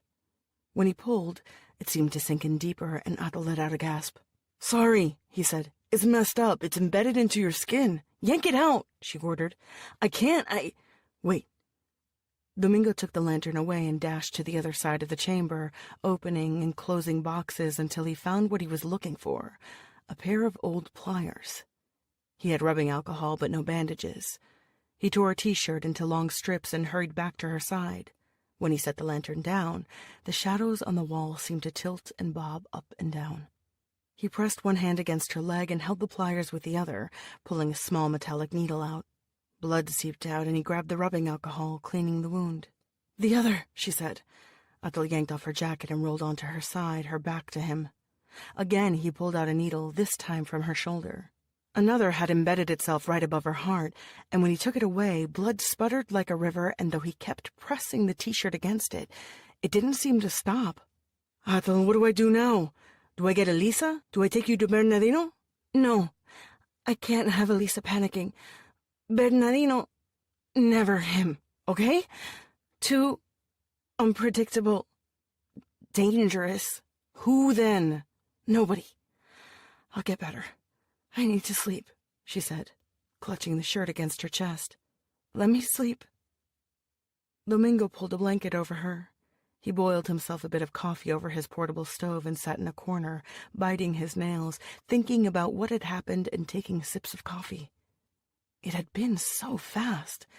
He'd barely been able to string two coherent thoughts together before chaos had exploded and some guys had been trying to pummel him. It had been scary. He'd known Atal was in a shitty situation, but it had been an abstract thought. This was real. It wasn't something he'd read or seen on the TV. Those men had tried to put him in the trunk of a car, and God knew what would have happened if they'd succeeded. The dog came to sit next to him, and they both stared at Atal for a good long time. His coffee cooled down, and Domingo crouched close to the bed. He pressed a hand against her forehead. She was burning with fever. He thought of the vampire comics he'd read and the news stories he'd watched, but none of them had talked about sick vampires. Dead vampires, yeah, dead by a stake to the heart or decapitated or a bunch of other things. But sick vampires? He had no idea what was happening to Atal, and he thought she was getting worse. Her skin was sticky with sweat, and her breath was very fast, as though she'd just been running. She needed to go to the emergency room. She needed a doctor. But if Domingo took her to a doctor, they'd call sanitation, the cops. He knelt down next to the bed, touching her arm. He noticed she was wearing the fancy watch he'd given her, and he ran his hands over it. Domingo swallowed and unbuckled the watch, stuffing it into his pocket. He ran a hand through his hair. "Stay with her," he ordered the dog. It was only 10 o'clock, early for a party, but Quinto's parties started as early as possible and ended late the next morning, so by the time Domingo slipped into the apartment, a good-sized crowd had already gathered. All the windows were open to let in the night air. The music was loud and lively. He pushed his way through the living room and noticed that Belén was sitting with the jackal. He pulled his hood up, hoping neither one noticed him, and managed to stumble into the kitchen, where Quinto was leaning against the sink drinking a beer. "Hey, you came," Quinto said, clasping his shoulder. "Do you have a drink? Is your friend here too?" "Quinto, I need a favor, all right, man? I need you to come and help me with an injured dog," Domingo said. "A dog? Right now? Man, you're crazy. I'll check it out tomorrow." "Look, I can pay you," he said, tossing him the watch. "It's worth a lot of money." Quinto inspected the watch carefully. He frowned, giving Domingo a suspicious look. "How'd you get something like that?" Domingo bit his lip and shook his head. "Doesn't matter how. Come on, man, please." "I don't know. We can take your car. It'll be quick. It's over at my place." "Maybe later." "Now, man," he said, glaring down at Quinto, who was on the tiny side and generally reluctant to confront anyone. "Shit, dude, okay, fine. I'll look at your damn dog," Quinto said, gulping his beer and tossing the bottle in the sink. They had to cross the living room to reach the door. Domingo saw that Belén and the jackal had caught sight of him this time and were staring in his direction. "Hurry up before the jackal decides to talk to us," Domingo said. Nothing good could ever come when the jackal took an interest in you, and Domingo didn't need no shit that night. Domingo shoved Quinto out the door, and they rushed down the stairs. Quinto's car was an old white Volkswagen Beetle from the 60s. A damn classic, Quinto said.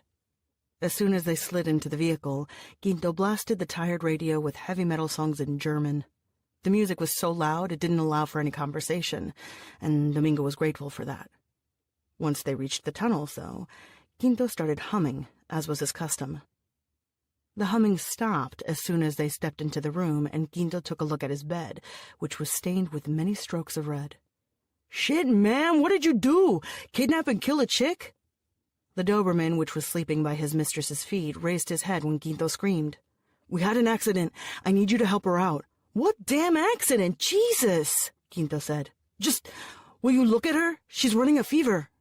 Quinto grimaced, but sat next to Adel and rolled her onto her back. He jumped to his feet as soon as he saw her face, and frankly, Domingo couldn't blame him because she looked pretty bad.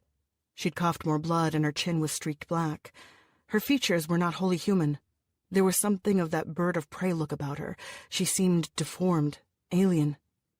It reminded him of a picture he'd seen of an animal called a harpy, and also of someone named Medusa.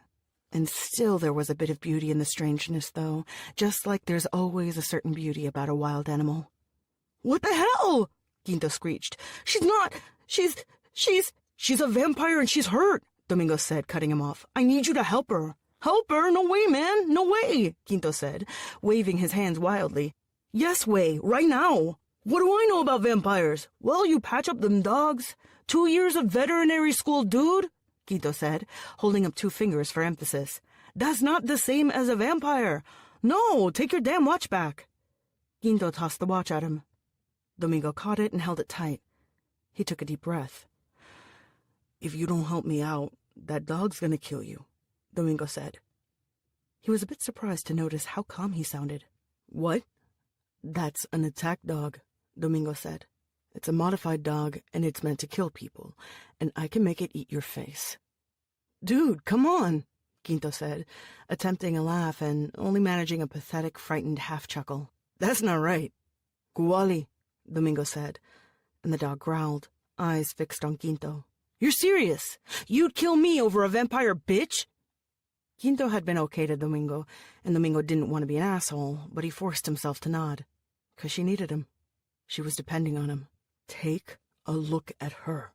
"All right. Keep the dog away." Domingo stepped back and sat on the floor. He called to the dog and it went toward him, though it gave Quinto a wary look. Quinto took Adel's pulse and hovered over her, pulling away the T-shirt she was clutching. "What happened to her?" "She was shot with these darts, silver nitrate.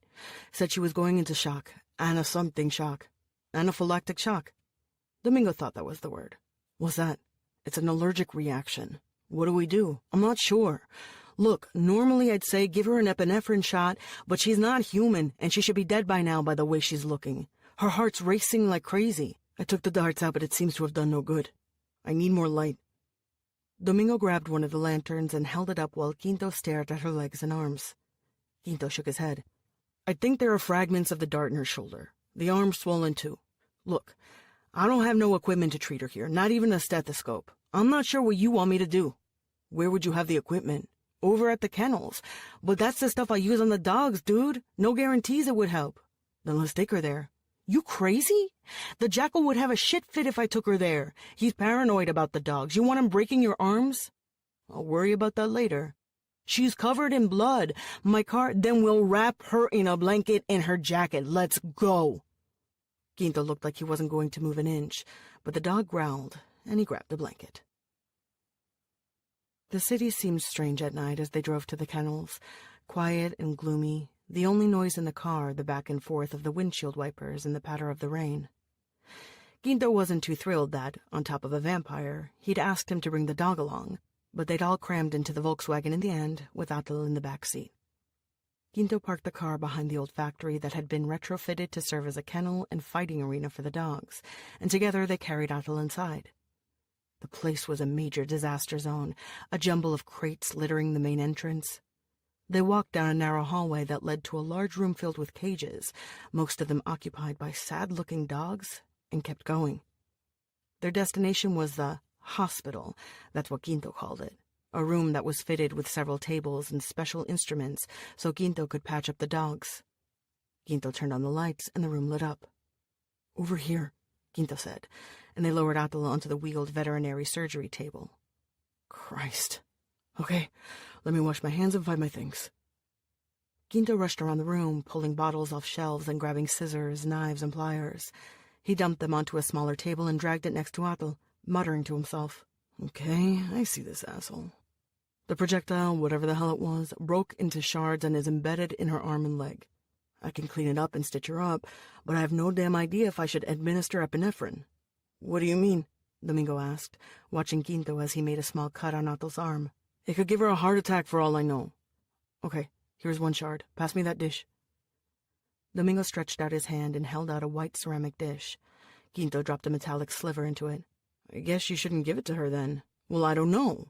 Her face is swelling. She's lost a shitload of blood. Do I give her a transfusion? Where the hell do I get blood? I had no idea what I'm doing here. Here's another shard.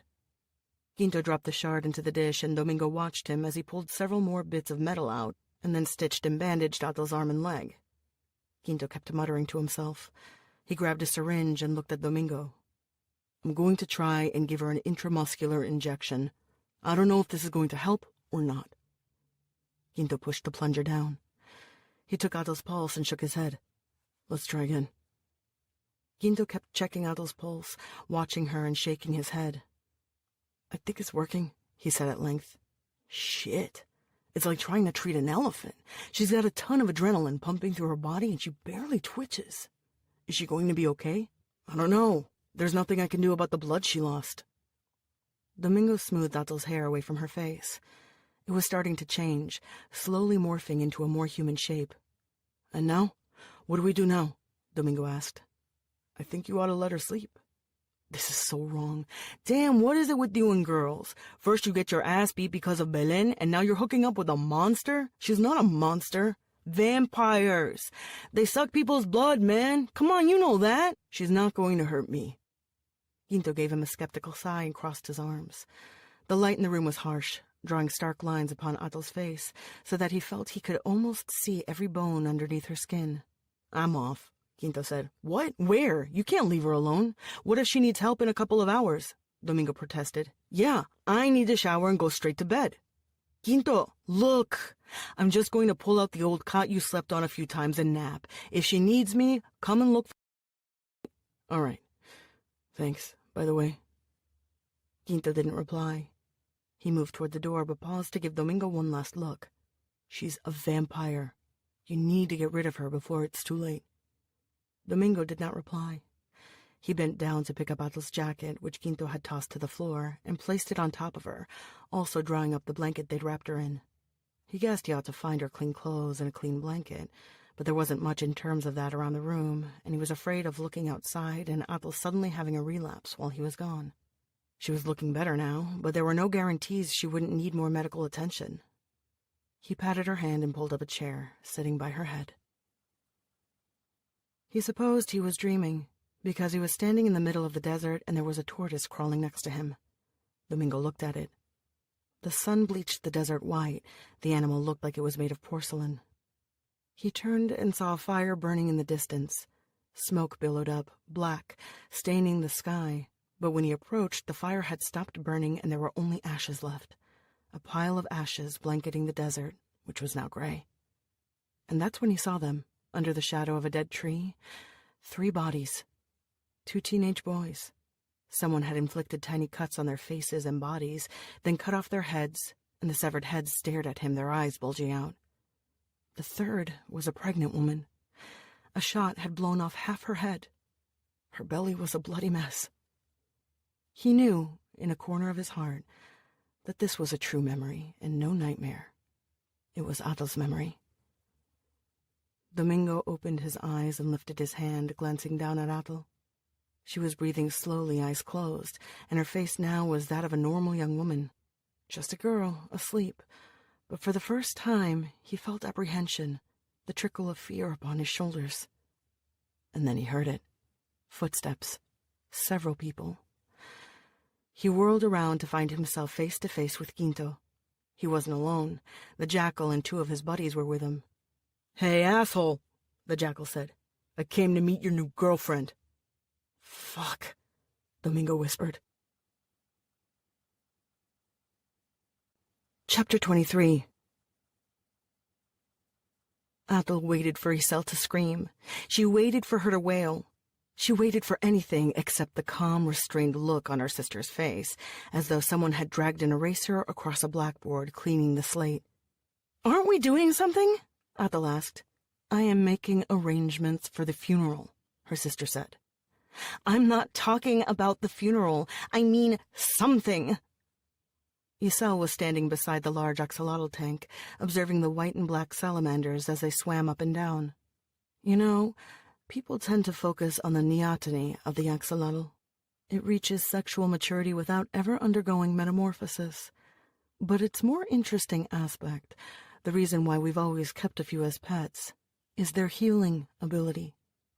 They are capable of regenerating whole limbs, even vital parts of their brain. We are able to do that too, of course. In that sense, we are like cousins. "What the hell are you talking about?" Athel said. "We will grow anew. We have been damaged, but we will heal." Athel circled the axolotl tank. "Yeah, and that's fine, but what are we doing about them? What are we doing with Godoy? What are we doing with the assholes? We do nothing," Isel said. Athel did not speak, could not find the words, any words, for the span of a good couple of minutes. "Mother has been murdered.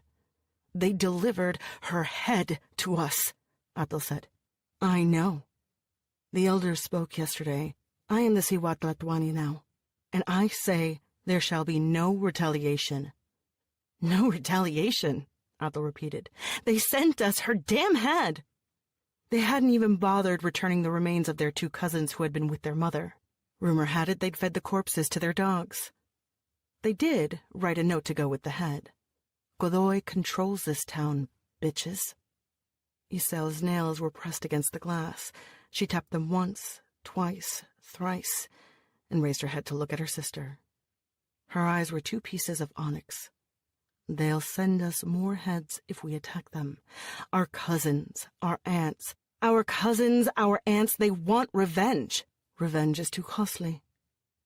Athel scoffed and stared at her sister.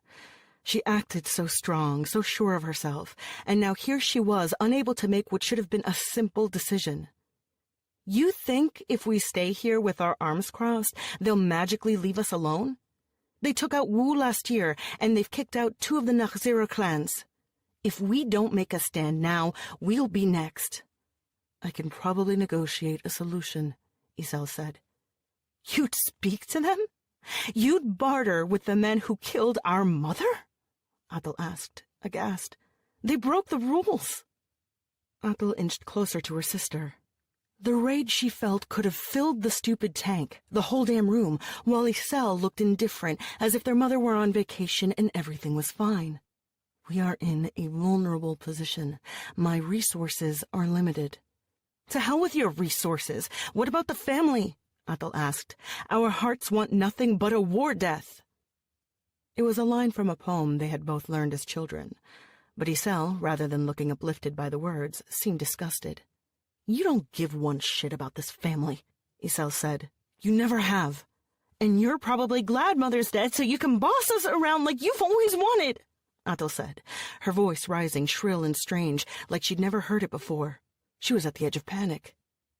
Isel slapped her, hard, her ring cutting Athel's mouth. Athel tasted her own blood and glared at her sister. Isel turned back to the axolotl tank, while Athel grabbed her jacket and barged right out of the room, hurrying downstairs. 3 days later, Athel killed 2 of Godoy's nephews and his favorite concubine. It was easy.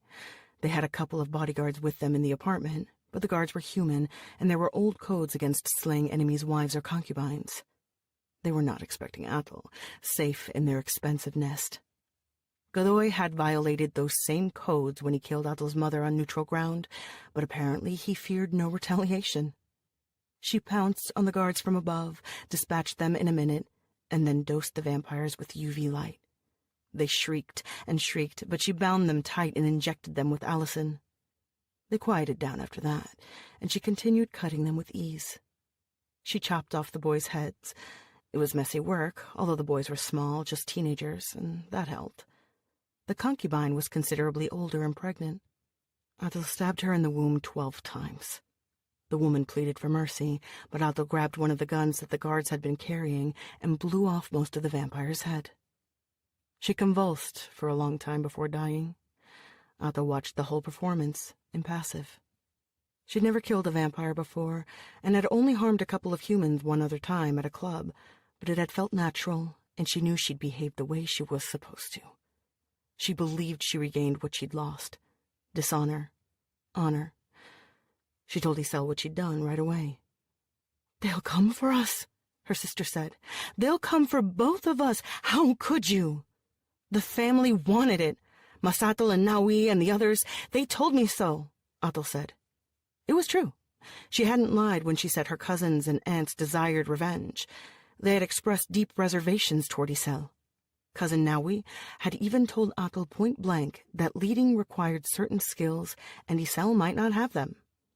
Masatel had brought up their parentage, reminding everyone that Isel and Athel were offspring of a weak man who had let the family down.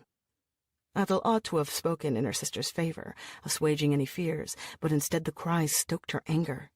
Someone, they said, had to take decisive action for this terrible crime, which had not only left them in shame, but marked them as vulnerable and incapable of controlling their territory as well. Your name is Athel, her cousin Naui had told her. Why are you not the Athel Tlachinali, the water that scorches the earth? Instead, you behave like a gentle stream that laps the ankles, licking Isel's feet. If Athel didn't push back, the family was going to fall apart at the seams. The Siwatlatuani could be repudiated. Athel was not going to be branded with such a seal, her lineage shamed and shamed again. She did what she thought was right. She supposed, afterwards, that perhaps Godoy had wanted her to do this, that he'd arranged it so someone from her clan could manage the killings. That was why the guards had been so easy to dispatch. But then so what? Blood was in their future one way or another. Let them come, Athel told her sister. They did. They rammed their trucks through the doors of their home and walked through the property with flamethrowers in hand. She watched from her window, saw the tongues of fire sweep across the patio, and heard the shrieks of her cousins, her people. Hide, her sister ordered. Hide, Athel, hide! And then, when she ought to have grabbed a knife or a rifle or anything she damn could, when she ought to have been the warrior her bloodline dictated, she ran. She rushed down the back stairs toward the kitchen, opened the lid of one of the flat-top refrigerators where they stored food supplies for their human servants, and slid in, closing the door behind her. The sounds were muffled by the metal and plastic walls of the refrigerator, like when one swims underwater. Small spaces. Athel lay there, waiting.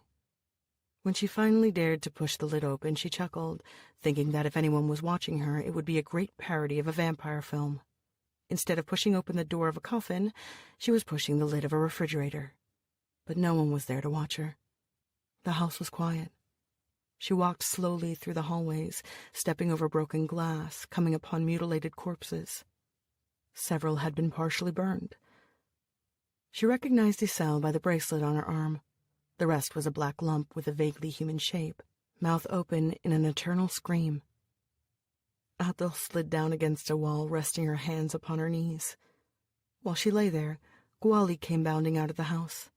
She thought she was imagining it, but no, it was her dog. She hugged it, burying her face against the Doberman's neck. She stepped out of the compound into the cool desert night, Gwali at her heels. She walked around and stumbled over a tortoise. She looked down at it. The sight greatly amused her, and she thought Iselle would have known what species this was. She watched it walk away from her, slowly tracing its steps across the desert, though the desert was strange that night. The sand was red beneath her feet, and the moon had disappeared. She coughed, and this black, disgusting substance oozed from her mouth, and she knelt upon the sand, a river of black bile and blood streaming out, and she tried to stop it, but it would not stop. It just did not stop. Someone touched her shoulder, and she stood up, opening her eyes, and she was no longer in the desert. She was crouching on the floor. Athel tried to slow down her breathing. Gray cement walls, and there was a metal door. No, a mesh wall with a door. Across from her she saw a dog, not Gwali, but a mutt. She was in a cell, just like the dog across from her was in a cell. "You're awake. My God, I'm so glad you're awake." Athel blinked and turned her head. It was Domingo touching her shoulder, Domingo crouching next to her. He smiled. Yeah, where am I?" she asked. "I was hurt. My friend Quinto, he patched you up." Athel glanced at her arm and saw the bandage. She remembered the darts. If she was awake, it meant they'd taken them out, though much of the damage had already been done. She'd had a noxious substance pumping through her system, and her body was still struggling to come to grips with it. "But then, we are in the Jackal's place. It's the kennels where he keeps his dogs." "Why?" "He thinks he can make money off you." Athel looked around at the small space they were sitting in. They dragged a mattress in, stained and lumpy. Athel's balled-up jacket lay on it, also a blanket. "He's not great on hospitality, is he?" Athel muttered, wiping her mouth with the back of her hand and sitting on the mattress. She flexed her fingers with some effort. She felt slow, tired. Pain radiated from every muscle in her body. "How's he making money off me?" "He says there are people looking for a vampire. After that fight in the street, they, I guess there's a price for your head." "Gee, a price," Athel chuckled. "I'm becoming very popular." Domingo did not seem amused by her comment. He licked his lips and stared at her. "Where's my dog?" Athel asked. "I heard it barking a while back. It's nearby, but I can't see from this cage," Domingo said. "They better not have hurt him. I'll cut their balls if they have." "I imagine the jackal wants to keep your dog for the fights. I think it's safe." "So are we, if he thinks we are worth something alive." She touched the bandage on her shoulder, slipping it off and glancing at the wound.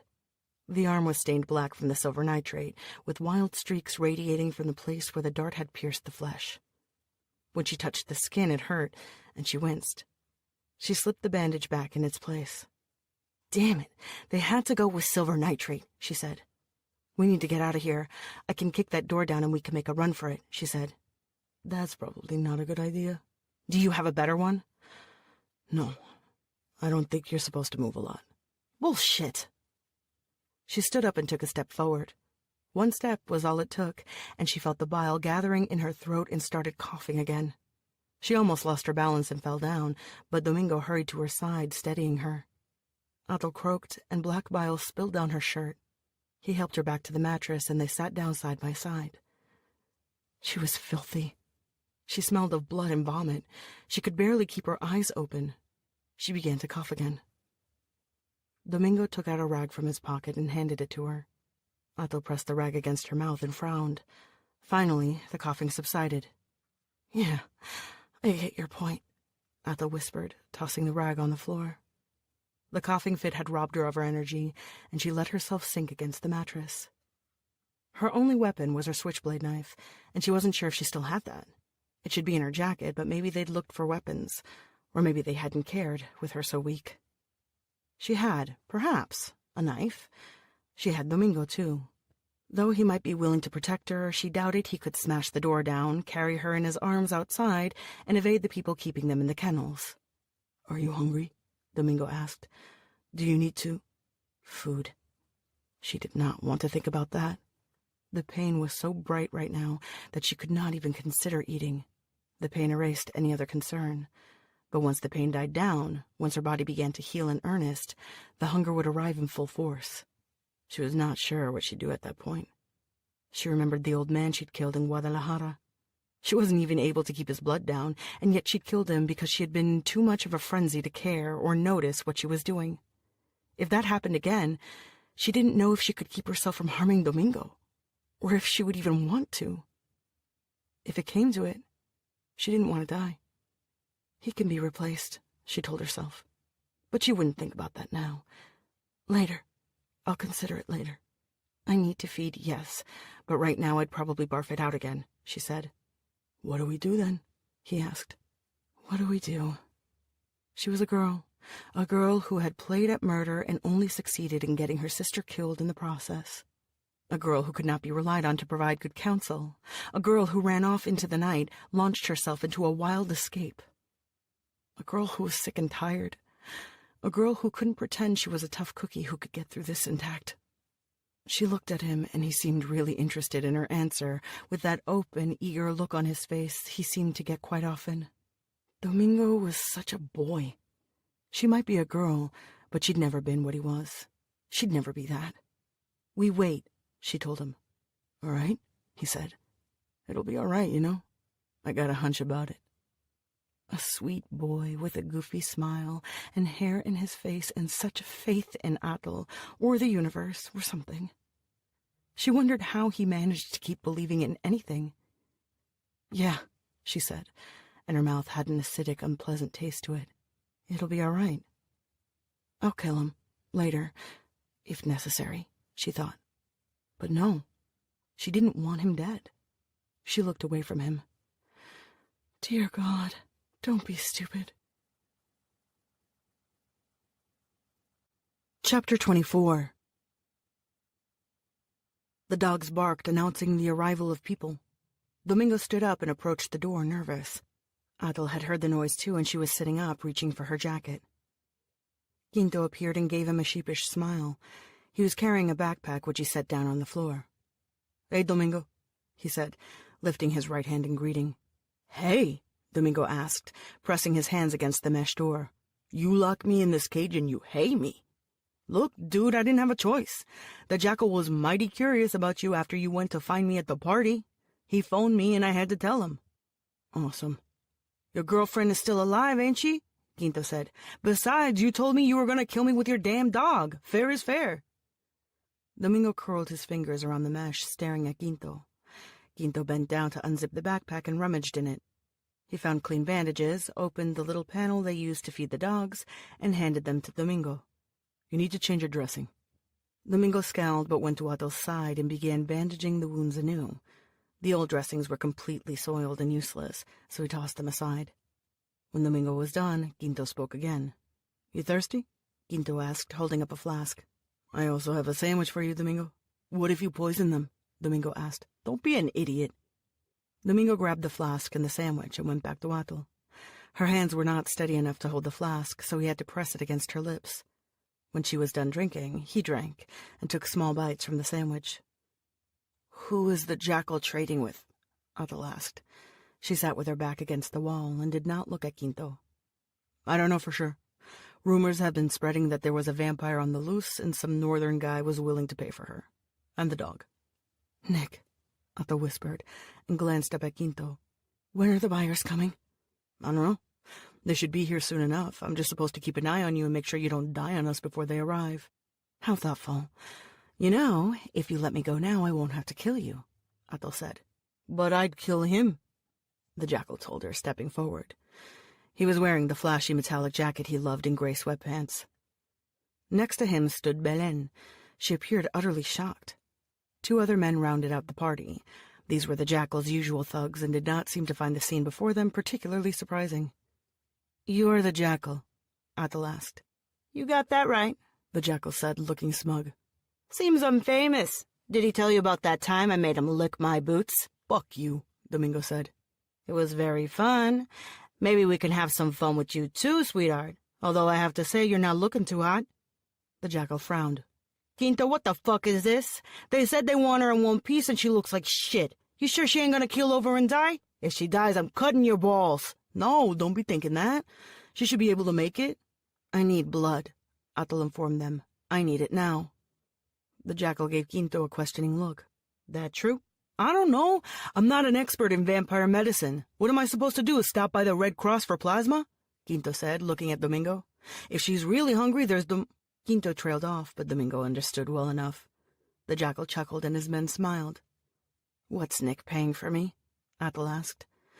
The Jackal shrugged and took out a toothpick, picking at his teeth. "Something or the other? Doesn't matter." "I have money, too." "Doesn't look like it, sweetheart. I'll stick with the guy who owns the Mercedes." "I'm Athel of the Istak clan. You should let me go now, immediately." The Jackal moved closer to the mesh door of their makeshift cell and wagged a finger at Athel. "Bitch, you ain't going nowhere, and if you know what's good for you, you better shut your mouth before you harsh my mellow." There was a loud buzzing sound, and the Jackal took out his phone while biting down on his toothpick. He pressed an ear against the phone and barked a loud yes twice, then hung up. "You guys keep an eye on her. I gotta go greet our friends." The Jackal walked away. Domingo sat on the mattress and placed an arm around Athel's shoulders. Her breathing had suddenly sped up as though she were running. She began to cough again.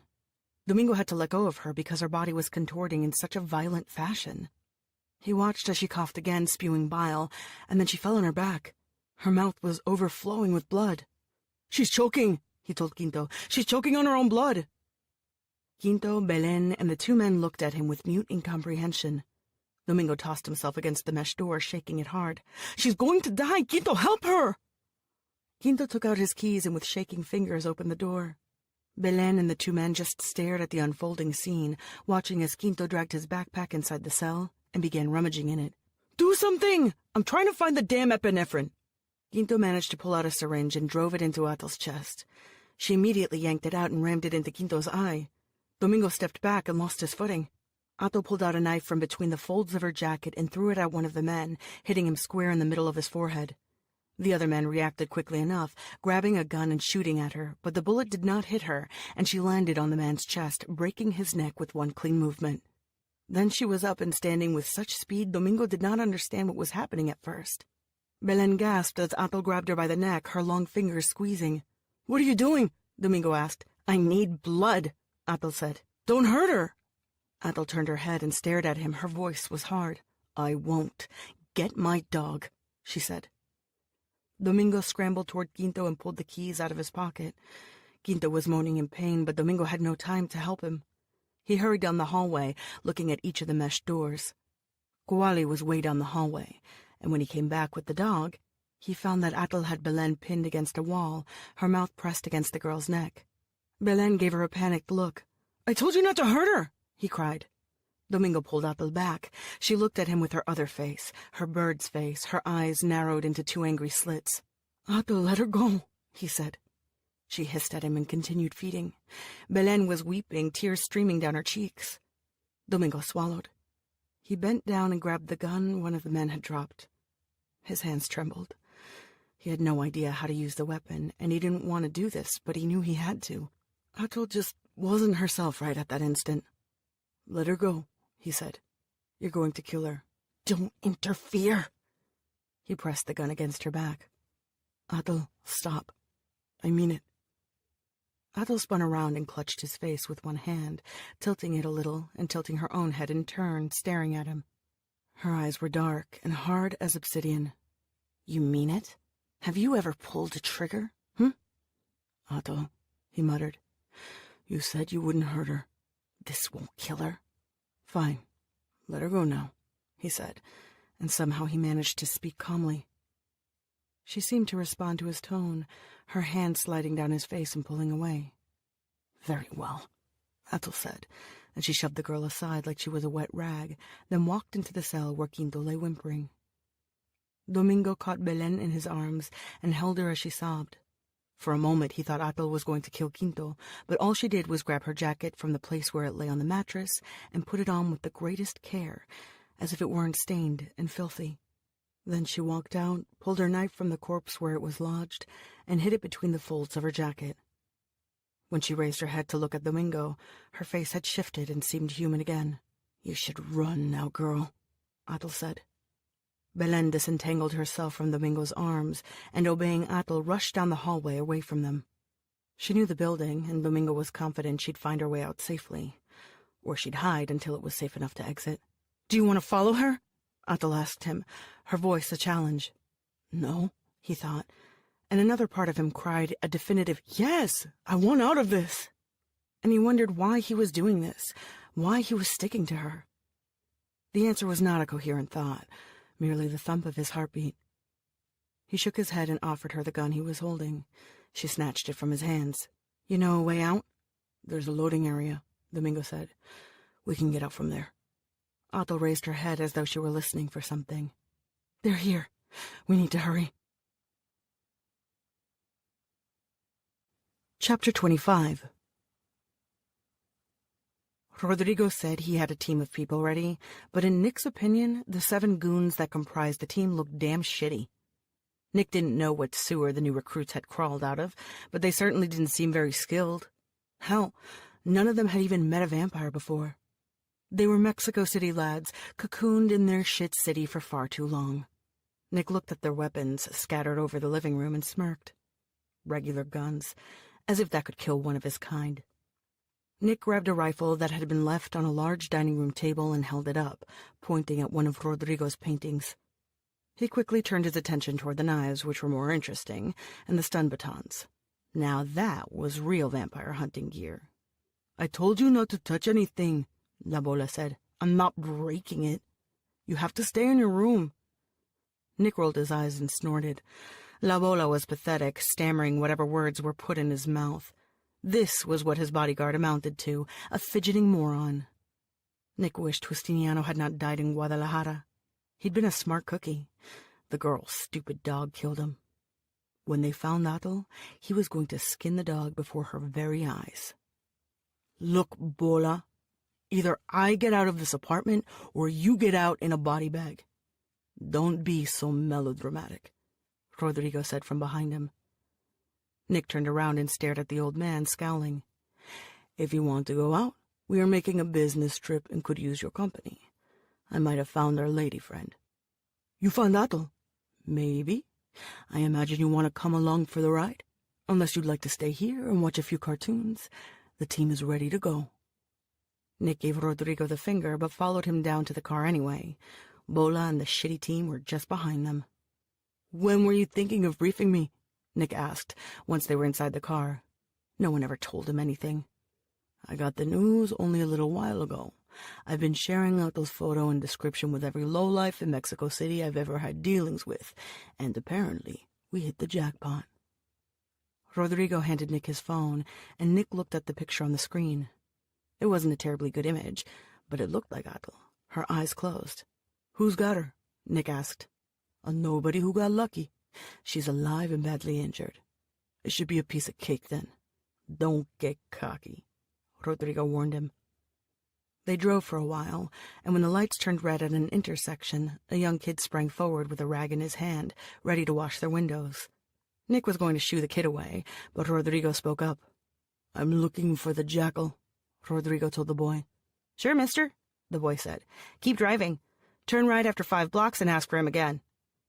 Rodrigo did as the kid said, and at the next intersection there was a girl who was also washing windows. She approached the car, and the game was repeated again. In total, they had to speak with 3 kids in order to reach their final destination, an old factory with the windows on the first floor shuttered. The outside had been painted and repainted with graffiti. They parked their cars, and the 7 goons, along with Rodrigo, Nick, and La Ola, assembled before the factory's doors. Nacho and Colima were told to remain in the cars, just in case a quick getaway was necessary. Only a couple of minutes after they had parked, two teenagers opened the door of the building and let them in, guiding them to a room with nothing but peeling walls and a few chairs. Half a dozen young men, including a kid who could not have been older than 13, were sitting on the chairs, smoking cigarettes and chatting with each other. When they walked in, one of them stood up, tall and strong, his head shaved. Up close, Nick saw he was noticeably older than the rest. The man shook their hands. "I'm the Jackal," he announced. "I'm Rodrigo, and this is Nick. We have the reward." Rodrigo took out a briefcase and opened it, showing its contents to the Jackal. The Jackal seemed very pleased, chuckling. He had an unpleasant voice, a bit high-pitched. "Good. I have your girl and your dog." "I'm eager to see them both," Rodrigo said. "She's over here," the Jackal said, and started walking. They followed him. The Jackal's men were chatty, while Rodrigo and Nick remained silent. They rounded a corner, and even before he could see anything, Nick knew something was wrong. He smelled the blood. The Jackal was going to open a door, but Nick shoved him away. The Jackal protested loudly, but Nick slammed the door open and walked into a hallway lined with cages. Just as he thought. He spotted two men on the ground. Nick spun around, glaring at the Jackal. "What the fuck is this?" Nick asked. "Well, I'll be damned. I didn't think your lady friend could manage this. No worries. They'll be trying to head out through the loading bay or the side entrance," the Jackal said. "We can cut them off if we split up." "Well, let's cut them the hell off!" The Jackal barked orders at two of his men. Rodrigo ordered 4 of their own goons to go with the Jackal's boys. The other 3 remained with them. "All right, let's nab 'em," the Jackal said, chuckling some more. They rushed back the way they had come. Rodrigo's goons had their guns and stun batons out, but Nick hadn't bothered bringing anything. He cursed himself for this basic mistake. This way, the Jackal urged them. They stumbled into what must have been a large loading area, now littered with broken crates and garbage and perfumed with the scent of blood. And there she was, killing a man, one of the Jackal's boys, who'd obviously tried to bar her escape. He also spotted a young man and Adol's dog, though they were both of little importance and seemed to be cowering in a corner. His focus was the girl. Nick stepped forward, ready to smash her to shreds, but Rodrigo grabbed Nick's arm. "Get her! Hurry up!" cried the old man. He looked at the Jackal. "You two, you morons! There's no payment if she gets out of here!" The Jackal yelled a few orders, and the 3 young men, teenagers, men was not the right term, escorting him, quickly rushed to surround Adol, no questions asked.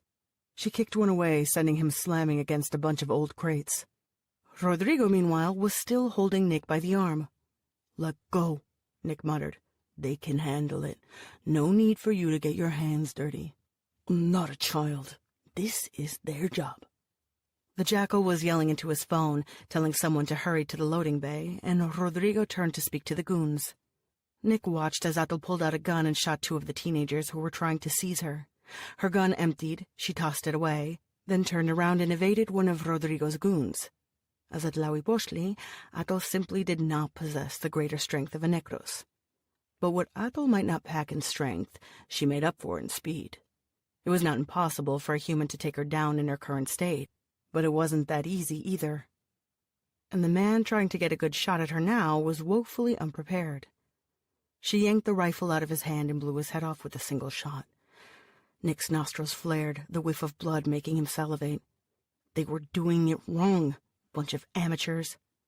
"I don't care," Nick said, shoving Rodrigo away.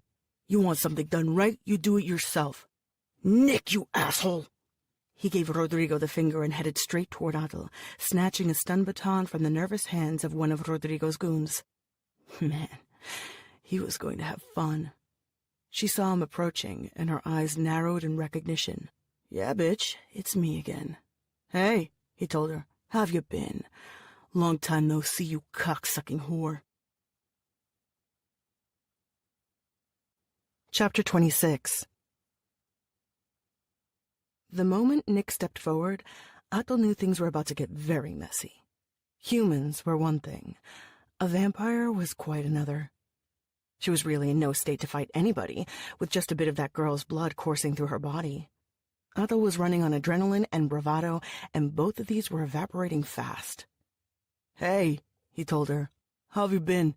Long time no see, you cocksucking whore." "Fuck yourself with your glow stick," she shot back.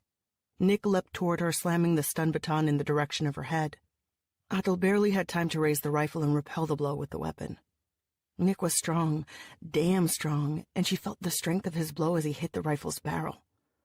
She spotted a young man creeping behind her and shot him smack in the chest, jumping back as Nick lowered the baton a second time, missing her by a couple of inches. She kept backing away, realizing she was getting dangerously close to a wall, while Nick tried to make contact with the baton. She darted to the left and took quick aim at Nick, shooting him in the chest, but he kept coming toward her as though she hadn't shot him at all. The vampire growled, opening his mouth and showing her multiple rows of razor-sharp teeth like a shark's. He flipped the baton from one hand to the other. "Tired yet?" he asked. "Not yet," she whispered, and jumped into the air.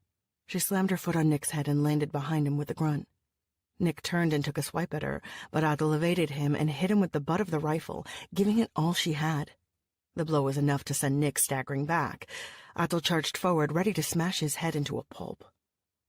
A shot rang, then another, and she felt the bullets bite into her flesh. Adel hissed, flipping around to see the jackal standing behind her. She kicked him and he flew against the crates, his gun spilling from his hands and rattling on the floor. When she turned around to face Nick, he was inches from her, and the baton made contact with her neck. The electric shock was excruciating. Her whole body vibrated and her hands opened spasmodically. She let go of the rifle, the weapon tumbling to the floor. Nick raised the baton. Someone shot at her just to make it even worse, and she gurgled, saliva and blood mingling in her mouth. She spat it out and felt the blood dribble down her chin. "Who told you I needed help, you twat?" Nick yelled angrily, turning toward whoever had shot. "Hold your fire! I'm enjoying myself!" Adel raised her clawed hand and took a swipe at Nick's leg. He yelped, and she jumped up, pulling the stun baton from his hands. Before she could hit him with it, he roared, tackling her so hard she thought he'd broken her spine. Breathless, she lay on the floor beneath him. He grabbed her head with both hands, slamming it against the floor. She forced herself to raise her hands and clawed him in the face, trying to go for the eyes. He snarled and bit one of her hands, his serrated fangs digging into her flesh. It felt like having her fingers caught in a bear trap. Adel tried to shove him off, but the teeth seemed to sink deeper in until she finally managed to hit him in the head, at which point he let go. Her chest was burning from the exertion, and she panicked, thinking she might pass out. He probably had the same thought, because he smiled down at her, his white, sharp teeth making for a terrifying grin. "Ready to give up?" he asked. "Should I hit you again?" "Go to hell," she said, the taste of her own blood filling her mouth, and she had to spit again. "And I thought we were starting to get along." Nick stood up, grabbed the stun baton, and promptly tumbled to his knees as Gwali began savaging his legs. Nick shrieked, trying to get the dog away. Adel reached for the rifle she dropped and pressed the trigger, blowing a good chunk of his jaw off with the shot. The vampire blinked and opened what remained of his mouth, massive amounts of blood dripping down his face. He began to shriek so loudly, she pressed her hands against her ears. "Adel!" She spun around and realized that Domingo had managed to open one of the dock doors, pulling the steel curtain up. Adel ran past Domingo, who was staring at the mangled body strewn over the floor. She yanked him behind her, and they stumbled out into the street, rain pelting them as they rushed down an alley, the dog chasing after them. "No, no, no," Domingo said when she turned right. "Over here." She followed him as they ran through a web of alleys, reaching a mesh wire fence. Behind it was a large vacant lot strewn high with garbage. "Here," Domingo said, lifting a corner of the fence. "I know where this leads." "I can't walk anymore," she said. Hell, she could hardly breathe. Every mouthful of air burned her lungs. "You can. You are. Come on," he said, and his voice was hard, not the way he normally spoke, unsure and half afraid. He knew what he was doing. She wanted to lie down, but he was insistent, pulling her with him. She thought they'd never reach the street. Rain sluiced down her back. Empty milk containers, glass, plastic, crunched beneath her feet, singing a discordant melody. Domingo's sweaty hands remained steady against her own, forcing her to follow him. Kill him. The thought made her blink and stumble, the rain sliding under her jacket, under her clothes, chilling her. It was a good idea. She was hurt. She was hungry. She needed the strength, the blood. She looked at him, at his face, which showed no fear, only concern. She thought about slicing his neck open with her sharp nails. "It's okay," he whispered, touching her cheek. "Stay close to me." She shivered and found that she was able to keep following him, though there was also that nagging thought, the desire for blood pooling in her belly, until she finally gave up, decided to hell with it, with him. She gripped his arm and pulled him close to her and realized they were there in a street, the glare of the street lamps shining down on them. She chuckled, her hand slipping down, away from him. There was a taxi stand with a withered lone driver reading a magazine, waiting for a fare. Otto leaned down next to his window and squeezed the man's neck with one hand. The man dropped his magazine and opened his mouth. She did not give him a chance to speak. "You're going to drive us wherever we say, or I'll break your neck," she told him. The taxi driver blurted a weak yes. Otto opened the back door, and Domingo and the dog jumped in. She followed them, resting a hand right by the driver's shoulder to make sure he didn't get any funny ideas. "Take us to Roma," Otto said. "Wait, are you going to see Bernardino? You said not to go to him," Domingo said. "I'm not okay. I need help and a place to hide. There's no safer place than Bernardino's house. How do you know? If he survived this long in this city, then he is not a delicate flower. Why didn't you let me take you to him in the first place?" Otto turned toward Domingo, and she had no time to explain about the ways vampires didn't get along with other clans, about their territorial impulses, and the fact that Bernardino was either an ace up her sleeve or the worst hand she'd been dealt yet. "He's dangerous, but everything is dangerous now, everything," she said instead. She flexed her injured hand, looking at the bite marks on it. Otto leaned against the wall as Domingo knocked. The heavy door opened, revealing an old woman. She did not seem too pleased to see them, though she stepped aside and let them in without a word. Domingo helped her up the stairs, and it was a minor miracle that Otto did not take a tumble, considering that her legs had the consistency of jelly. "Bernardino!" Domingo yelled. "You've come back." The hallway was very dark, but Otto saw a silhouette at the far end of it, a silhouette that quickly acquired a recognizable outline. The vampire, hunched down with age, leaning on a cane, gazed at her, his face devoid of any emotion. "I'm curious to know what you think you are doing here," the vampire said. "We were attacked," Domingo said. "There was a big fight." "I can see that. I still don't understand what could have compelled you to visit me." "I'll owe you a great debt if you offer us sanctuary," Otto said. "I'd rather not." "My mother is dead," Bernardino replied dryly. "You better leave. It is against the rules for you to be here." "What rules? There were no rules anymore. The Necros had seen to that." Otto squeezed her eyes shut. She might weep otherwise. She thrust a hand forward, clutching Bernardino's arm. "Please, don't make me beg." Bernardino was hunched down, his spine crushed by the weight of time, but he still managed to be substantially taller than Otto. He looked down at her, the way one might examine a spider before crushing it. "She told me about you," Otto mumbled. "She said you were her friend." "Isn't that the same lie you told Elisa?" Bernardino asked. "You know it's not a lie." He tilted her chin up, as if to get a better look at her. His eyes narrowed, and he released her with a huff. "You look like her," he muttered, his voice tinged with irritation. "These old ties that bind us." He trailed away, lost in thought for a moment, then seemed to refocus sharply, his voice unpleasant. "You smell sick. Come in here." Otto shuffled after him into a room lit with numerous candles. It was a study, the walls lined with bookcases, a desk against the wall. She found a chair currently occupied by a cat. She shooed the cat away and slid onto it. Her hand was throbbing, and she had to bite her tongue not to start whimpering. Bernardino lit a lantern and held it up as he approached her. "What happened to you?" the vampire asked. "Silver nitrate darts. They removed the darts, but I'm not well." "You have a stench about you, the stench of rotting flesh. Take off the jacket." Otto obeyed him, wincing and tossing the jacket on the floor. Bernardino motioned for Domingo to hold the lantern up, and he did. The vampire took away the bandage on her arm, a finger sliding upon the wound. He grabbed her hand, which she had squeezed into a fist, and made her open it, causing a new wave of pain to hit her. He stared at her palm. You were bitten. Yes. By a necros. Yes. He released her hand. The wound is infected. You can't heal properly with this, and it can quickly spread, killing you, Bernardino said in a matter-of-fact voice. Infected? Athel mumbled. It seemed she could not manage more than staccato answers. A necros bite in your debilitated state is a sure recipe for death. Do you understand?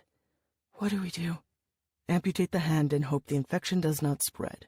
Wait, what? Cut her hand? Domingo said, putting the lantern down and turning to Bernardino. You can't do that. She'll heal. It won't be a permanent loss. Like what, she can grow a new one? Like the axolotls, Athel whispered. Domingo did not hear her or did not care for her words. He spoke loudly and placed himself between Athel and Bernardino. I don't think you can cut anything. She's lost a lot of blood. She's barely able to stand up, Domingo said. You can't. She'll die then. I won't let you hurt her. Amputate it, Athel said. Domingo and Bernardino both turned their heads to look at her. She gritted her teeth, her hand throbbing, her body twisting with pain. Amputate, she repeated. Bernardino opened a large mahogany case, pulled out a black leather bag, and placed it on the floor by the desk. Next, he cleared the desk, shoving his papers aside. He dragged a small table closer and opened the bag, taking out knives, a saw, suture needles, and other surgical instruments. He placed them neatly next to each other. Athel swallowed. Don't worry, I've done this hundreds of times, Bernardino said, catching her worried gaze.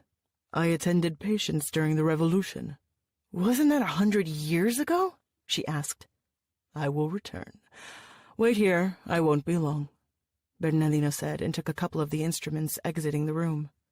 He did come back quickly, with a few bottles in hand, too, then went out and this time returned with towels, and continued speaking casually, placing everything on the desk. The tools are sharp, and you should be able to cope with the pain. That is all that matters. Come, you'll have to lie down. Athel stood and stumbled as she walked toward the desk. She sat on it, then lay down, pressing her lips together. Hold up the lantern, Bernardino told Domingo. Athel supposed it would be better to close her eyes, but she found that she was unable to perform even this simple gesture. Instead, she lay looking at Bernardino.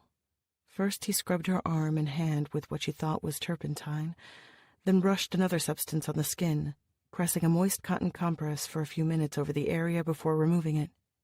She assumed he was trying to sterilize the hand, but he wore no gloves, and she really didn't want to look at his instruments closely. He applied a tourniquet to stem the blood flow. It was a curious contraption consisting of 2 metal plates, something that looked like a buckle and a screw. Ready? He asked. She nodded. He clamped his hand around her arm and with a sharp knife made a few quick incisions, lifting the skin as though it were the cuff of a coat. He cut her muscles down to the bone, cut nerves, and even though she could withstand pain much more efficiently than a human, she was terrified. Bernardino grabbed the saw, and she did not want to see this. She did not, yet she watched as her bone was exposed, and then came the firm and slow saw. She did close her eyes when it sliced through. She closed her eyes tight and tried hard not to flinch. The scent of chemicals, of clean linen and gauze, of her own blood, the pain, made her eyes water, and she wanted to cry out. She bit her tongue instead. Somehow she remained stiff as a board, terror cleaving her as Bernardino's fingers fluttered against her skin. Mother, sister, she thought, save me. But they were both dead, and with her good hand she could feel the hard surface of the desk beneath her and dug her nails into it. The soft caress of thread dragged through her flesh was almost soothing after the saw. He threaded quick, methodical stitches. Sister, she thought, and wanted to weep, but she swallowed her sob. Bernardino touched her mouth, and she opened her eyes. She had no idea how long the operation had taken. It seemed to her it had been forever. Don't be scared, he said. You are weak and need sustenance. I will feed you. It will hurt. No other way, she asked, understanding what he meant and feeling she would not be able to withstand any more pain. Like a battery, her mother said. Like a charge. Tonali, the life force. You've lost too much blood, Bernardino said. He glanced at Domingo. You might want to look away. Atal nodded, and Bernardino leaned down, his face coming close to her own until his mouth was almost touching hers. And then he exhaled, pressing a hand against her neck. Atal had kept still during the operation, but she jerked wildly as Bernardino touched her.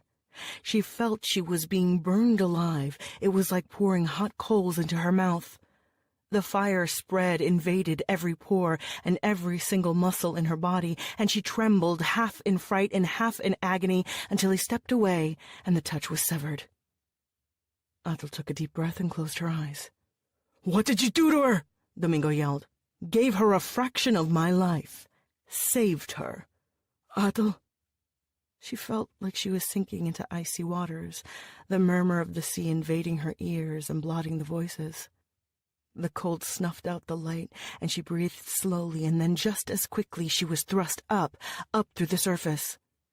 She opened her eyes wide, bolting up from the table. Both men stared at her, and Atal returned their stare, swallowing, trying to remember how to speak. "I'm okay," she said. "I have a room for each of you. There is a change of clothes and hot water," Bernardino said. "I'll have your soiled items cleaned at once." "We'll leave tomorrow, I promise," she said, wishing her voice didn't waver so much when she spoke.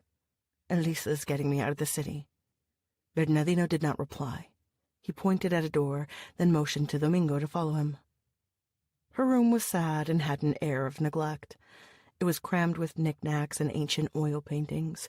There were tiny china dolls arranged upon a shelf.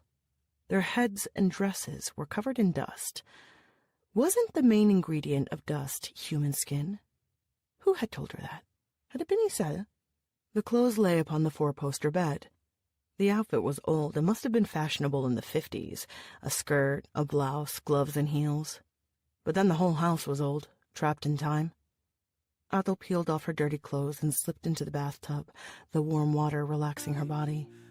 She was careful to keep her injured arm outside the tub so the bandage wouldn't get wet. It was a small feat to wash her hair and body, and when she was done, she sat in the tub staring at her arm, the place where there had been a hand.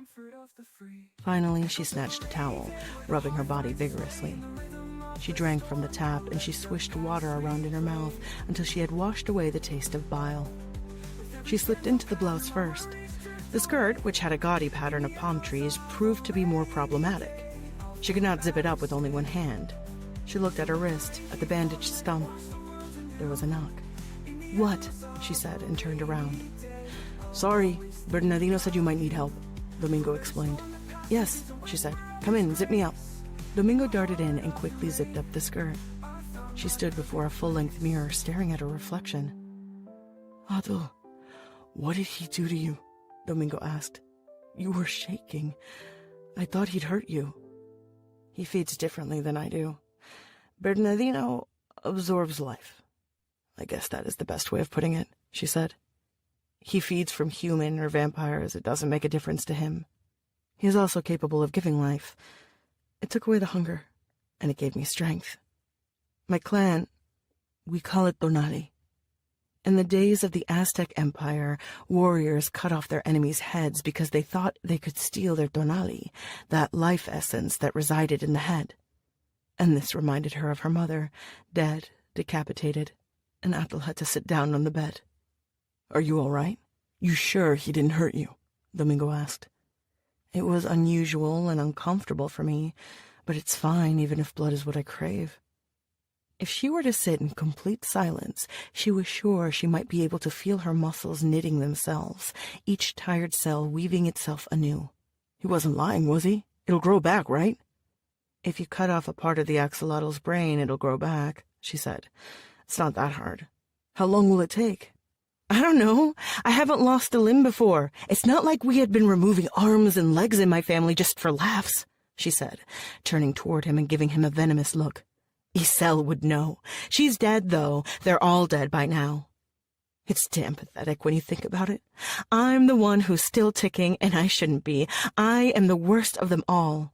I'm so— God, stop apologizing, she shouted. He was quiet, but he extended his hand, touching her arm, squeezing her good hand. She cried, stupidly, like a child. Iselle would not have cried, but she was not Iselle.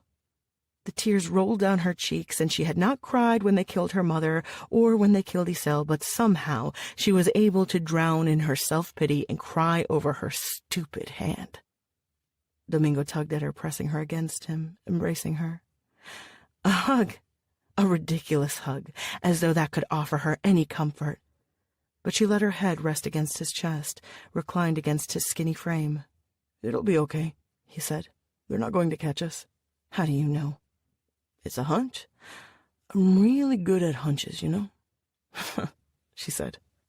Athel tilted her head slightly. He was very close to her. He was so silly and sweet. She couldn't think of anyone sweeter. "I'm looking for a friend," she'd told him, and she hadn't meant it like this, but maybe she had. She was lost and looking for someone to hold on to. She shifted, moving closer still, her lips against his neck. He clutched her good hand. That voice, that sensible voice that sounded like Iselle, spoke to her.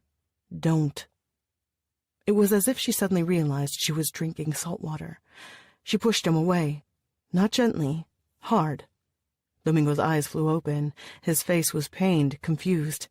He blushed and looked down at his feet. Athel was equally confused, because as soon as she'd shoved him away, she wished he'd touch her again. "You should clean up too," she muttered. "Yes," he said. "I will. I'll come back." Chapter 27. Domingo wandered out of Athel's room and almost bumped into the old servant, who looked ripe for a starring role in a Frankenstein movie. She handed him a bundle of clothes, and Domingo went to his room, which Bernardino had shown him before. The bathroom was huge, intimidating. The tub was made of porcelain, although time had eroded its shell, revealing the cast-iron interior along different patches. He spotted silverfish scuttling inside it, but when he opened the tap, the water was nice and warm. He appreciated the soak, and he liked even better the clothes that Bernardino had picked for him. The shirt had mother-of-pearl buttons, and the trousers were of a nice black material. He put a vest on top and thought that he looked very polished, and the sizing wasn't too bad. She'd like me like this. Of course she wouldn't like me dirty and smelly. No wonder she pushed me away. In the kitchen he found bread and cheese and ate quietly by the sink. But then, glancing at his reflection in a pot, he felt doubt. It doesn't mean she's going to like me. He reached the living room, which was gloomy, lit by a number of candles, and sat down on an overstuffed couch. Kuali followed him in, lying at his feet. Domingo patted the dog's head, letting out a sigh. A cat sat high upon a bookcase, eyeing the dog with an irritated stare. A big clock stood against the wall next to him, ticking loudly. He'd never quite seen a clock like that in real life. It had a wooden case and everything. Domingo listened to it, following its ticking. The tick-tick went on for a long while, and its rhythm gave him enough courage to stand up and seek her out. "Bad idea, you and Athel," Bernardino said. "Your attempt at a romance." Domingo raised his head and looked at the vampire, who was standing by the door, holding an oil lamp between his hands. He looked the part of a vampire who had ventured forth from Dracula's castle. "I'm sorry," Domingo replied. "Don't bother denying it." Domingo shrugged, unwilling to commit any words.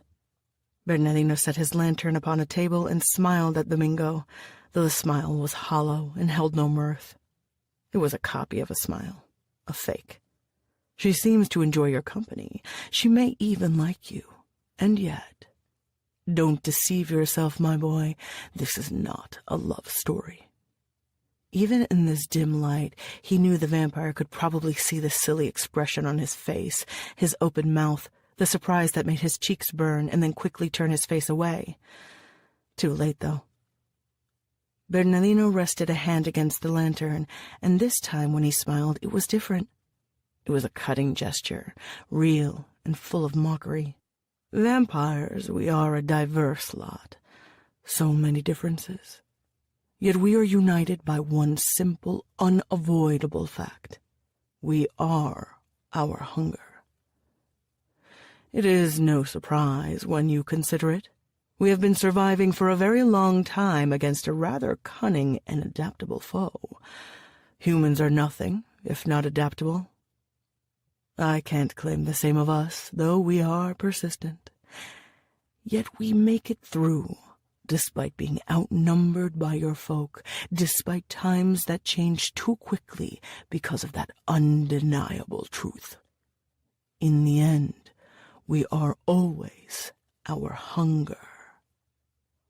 Bernardino's hand, splayed against the glass of the lantern, generated strange shadows that darted across the walls. "I don't understand what you mean," Domingo said. "Hunger. It is the primal instinct, the vector that guides our actions.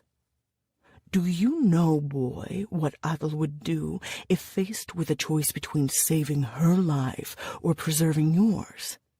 She'd kill you. Love is a strange thing to us. We do not revel in it. We only know hunger." "That's a load of crap," Domingo said. "Because she has not killed you yet?" Domingo knit his hands together and stared at them. He remembered what Bernardino had said just a little while before about ties that bind. "Your kind loves. You, for example," Domingo said. "You must have cared about Athel's mother. She must have been your friend. Why would you help Athel if not for love? Love for her mom, maybe, but love. You felt something for her. You are confusing friendship with duty. Vampires have been governed by codes for ages and ages. The young ones, they've forgotten this. They forget the old rules, dismiss our ways, but I still live by my code. Why do you care how I feel about Athel? I don't. Moths, flames, it's an old story. I'm merely making an observation. Something to pass the time, you might say," Bernardino said. Domingo slumped forward. Bernardino lifted his hand from the lantern, and the odd shadows vanished. The vampire tilted his head slowly, as though he were trying to get a better look at him. Domingo could see the veins running across Bernardino's face. His skin seemed as thin as the wing of a dragonfly. Bernardino was alien, completely different from Athel. When Domingo looked at Bernardino, he saw the vampire of movies and legends. When he saw Athel, all he could see was a girl. "Of course you see wrong," Bernardino said. "We are both exactly the same." It didn't surprise Domingo that the vampire had read his thoughts again. He wondered what the whole point of talking was if the vampire could simply know what he was thinking. But maybe it wasn't as precise as words. Maybe it was just fun. Something to pass the time, as Bernardino said. "Ask me the question you want to ask me," Bernardino said. Domingo frowned. He was wondering if there were ever any exceptions. If maybe once in a while vampires could love. If that love might extend to a human, or if it was restricted to members of their own kind. The question sat on the tip of his tongue, and then all of a sudden Domingo decided he wasn't going to ask it. He needed to talk to her, not this man. He stood up, walking past Bernardino. "She is my responsibility now, at least for a little while," Bernardino said. "That pesky code I told you is at work." Domingo paused at the entrance. "Meaning?" "It's stakes and sunlight in the stories, isn't it? The vulnerabilities, the things that can get one of us killed. Stakes, sunlight, garlic, those old trusted weapons. But those are just things. The trouble comes if you make the mistake of forgetting the hunger, forgetting what you are."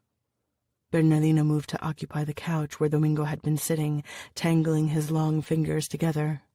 "She's young. It's easy to forget if you are young. Easy to become confused. Be careful, Domingo. She'll consume you if you let her. But you could also end up costing Athel her life. We wouldn't want that, would we? Stay down here. Keep your distance.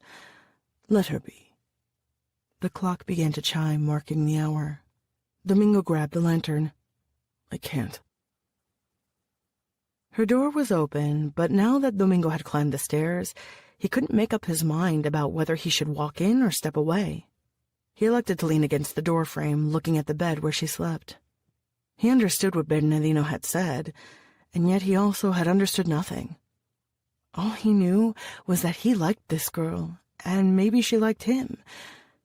And yet, Bernardino said, and she... It's really weird when you stare at me like that, she said, eyes closed. Huh? Domingo said. Come in. That's a bit of a reverse, you know.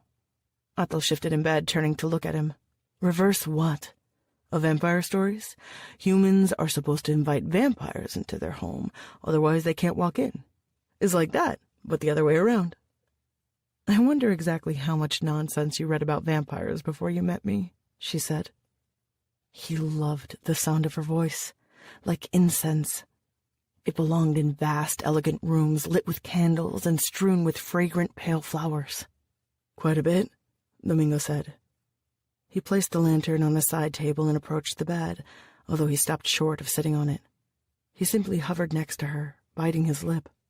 Most of it was probably wrong, but you never know. Sit down, you're making me nervous, Athel muttered. He sat down and tried to recall exactly what he was going to tell her before he walked into the room, only to find he'd forgotten. If he'd known poetry, he might have attempted to recite Neruda, or at least express in some small fraction of a way how she moved him, how he wished he could rescue her, kiss the ground beneath her feet, anything, he'd do anything for this woman. But he was a kid from the slums who didn't understand much of poetry. I took a bath, he said instead, lamely. God, he was so lame. Good, Athel said. Do you have a room, or are you going to take the bed? I plan to sleep there. She pointed at a large chest sitting at the foot of the bed. Domingo supposed that Athel could fit inside it, although it wouldn't be too comfortable. 'Cause it's a small space. Yes, she said. I guess it's better than a coffin. Less morbid. She smiled, went toward the edge of the bed, and lifted the chest's lid. Athel, wait, he said, raising a hand as if to signal her to remain still. What is it? He thought about what Bernardino had said about hunger, and he also thought about the pretty shape of her mouth. And although he didn't quite remember what he was going to ask, he realized he had a different question entirely. When we met, you said you hadn't killed people, but you've killed a bunch of people in the past couple of days. Did you lie to me? I thought you'd be scared if I told you, she replied. It's scary, all right, but you could have explained. No, I couldn't. Why not? Because of the way you're looking at me. I'm just looking at you, that's all. It's nothing weird. It doesn't change stuff. We're still friends. Athel gave him an angry huff and crossed her arms. Who'd you kill? What do you care? It doesn't change stuff, she replied, mocking him. I've seen things from your memories. It's ugly. I know it's ugly. I'm just asking. What do you really want to know? She said, her voice harsh and unpleasant. She had not asked a question. It was a challenge. He realized he should keep his mouth shut and just let her be. He realized Bernardino was probably right. Domingo walked toward her, brushed her arm, gently seeking her attention. Athel, just tell me, he said. Please. You'll see me as a monster. No. Of course you will. You'll be repulsed, and I'll deserve it. I'm a dishonorable coward and an idiot. He reached out his hand and touched her cheek, and, thankfully, there was a confidence to the movement of his hand that he had not thought he possessed. Athel held his gaze, but made no attempt to move away or closer to him. He tilted his head slightly and planted a kiss on the corner of her mouth, very brief, like the question mark at the end of a sentence. It was probably unfair of him to do a thing like that when she was tired and injured, but he had no idea what was going to happen the next day. Things were crazy, with people trying to kidnap them and kill them. God knew if he'd ever get a chance later. Maybe she wouldn't like it, and she would get mad at him, and he wouldn't blame her if she did. Athel didn't seem angry, though. She looked lost, like she'd been running through a winding labyrinth and couldn't find the exit. She made fun of him in his naivety, but she didn't know anything either. I killed 2 vampire boys and a pregnant vampire. And then later, I killed an old man and a young woman. Humans, those 2, she said, her voice soft like he hadn't heard it before. I've killed many people, and I'll continue to do it if I must. Domingo looked down at her. Atol's eyes were very dark, filled with something that seemed grim, close to resignation. "But you're a good vampire," he blurted out. Of course, there was no such thing, and he knew it even before he said it. But he liked to believe it. He liked to think that there were heroes and villains. He liked picturing Atol as a damsel in distress. He liked the black and white of the comic book panels, the simple speech bubbles above the characters. Good vampires, bad vampires. And she had to be good because she was attractive and young and his friend. Right? I needed to kill them. No, I wanted to. I thought about killing you too, more than once. You understand now? She asked, the softness of her voice turning to iron. No, of course you don't. I can't expect you to. Atol pulled away from him and crossed the room to stand by a window, though she could see nothing outside since the curtains were drawn. Words failed him. Not that he'd ever been particularly good with them. He stood in the middle of the room trying to make sense of everything, and though his brain had arranged the pieces very neatly, his heart was in a complicated knot. I understand. She gave him an exasperated sigh. You could leave, you know, she said, looking at him over her shoulder. I wouldn't blame you if you did. I've known that all along. Maybe you should go. There is a point when a man may swim back to shore, but he was past it. There was nothing left than to be swallowed by the enormity of the sea. Anything. He wanted her to know he didn't care, and he'd give her anything. Not now. Why not? She asked, sounding exasperated. I wouldn't expect you to understand. She held his gaze for a beat, and then she smiled, just a tiny bit of a smile, and he thought he'd never seen anything as glorious as that smile ever, and who cared about the rest if he could look at it a little longer? It was madness. Having successfully kept himself from all vices, he had managed to intoxicate himself with her. Chapter 28. Rodrigo waited a while, but he spoke when Nick started gnawing at a boy's face. I think that's quite enough. We need to get going before the cops come poking their heads in here, he said, looking at his watch. Do you have her? No, I don't, Rodrigo said, knowing that he might have caught Atol if he hadn't had to pause next to Nick to make sure the bastard didn't suddenly die in the middle of a damn factory. But pause he did, and by the time he ran outside, the girl, the boy, and the dog had vanished. He walked around the factory hoping to find a trace of them. When he went back to where he'd left Nick, the place was littered with bodies and the floor was sticky with blood. He'd almost slipped, and now stood regarding Nick as he continued to feast on the fools who had been holding Atol. We're down 3 men, he said. It's time we left. Look at me! I need to feed! Nick yelled, raising his head. She'd blown off half his jaw and part of a cheek. The flesh was starting to knit itself, but it looked raw, like a damn hamburger patty. Nick started spitting teeth onto the floor. Teeth and blood. It's not a corpse buffet, Rodrigo said. We need to head back to the apartment. The boy Nick had bitten wasn't dead yet, despite missing a good deal of his face. He moaned pitifully. In response, Nick bent down and savaged him further, tearing chunks of flesh with whatever teeth he had left.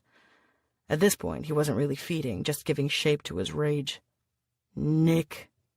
Nick sprang up and grabbed Rodrigo by the neck, holding him up. His nostrils flared and he growled. Rodrigo couldn't feel the ground beneath his feet.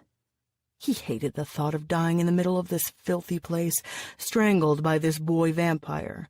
So he steeled himself, pushing down his fear and instead glaring at the kid with as much venom as he could possibly muster. Nick snorted and let go of him. Rodrigo rubbed his neck, wishing he could cattle prod this twat while knowing it was impossible. Done with your tantrums? Then let's move it. Fine, Nick said. Vampire anatomy. One of those things you never expect to take interest in when you join a gang, when you become their lackey. Though to be fair, Rodrigo had always been interested in how cars worked, so it wasn't that surprising he discovered how vampires worked too. It had come in handy a few times. This was one of them. Nick hissed and complained, but Rodrigo was able to disinfect the wound, apply an ointment, and apply a dressing with ease. Then he had to pull several of Nick's teeth. It was better this way. New teeth would come in quickly. If you left the banged-up ones in their places, it would only slow down the process. When Rodrigo prepared a shot, Nick frowned. "What's that?"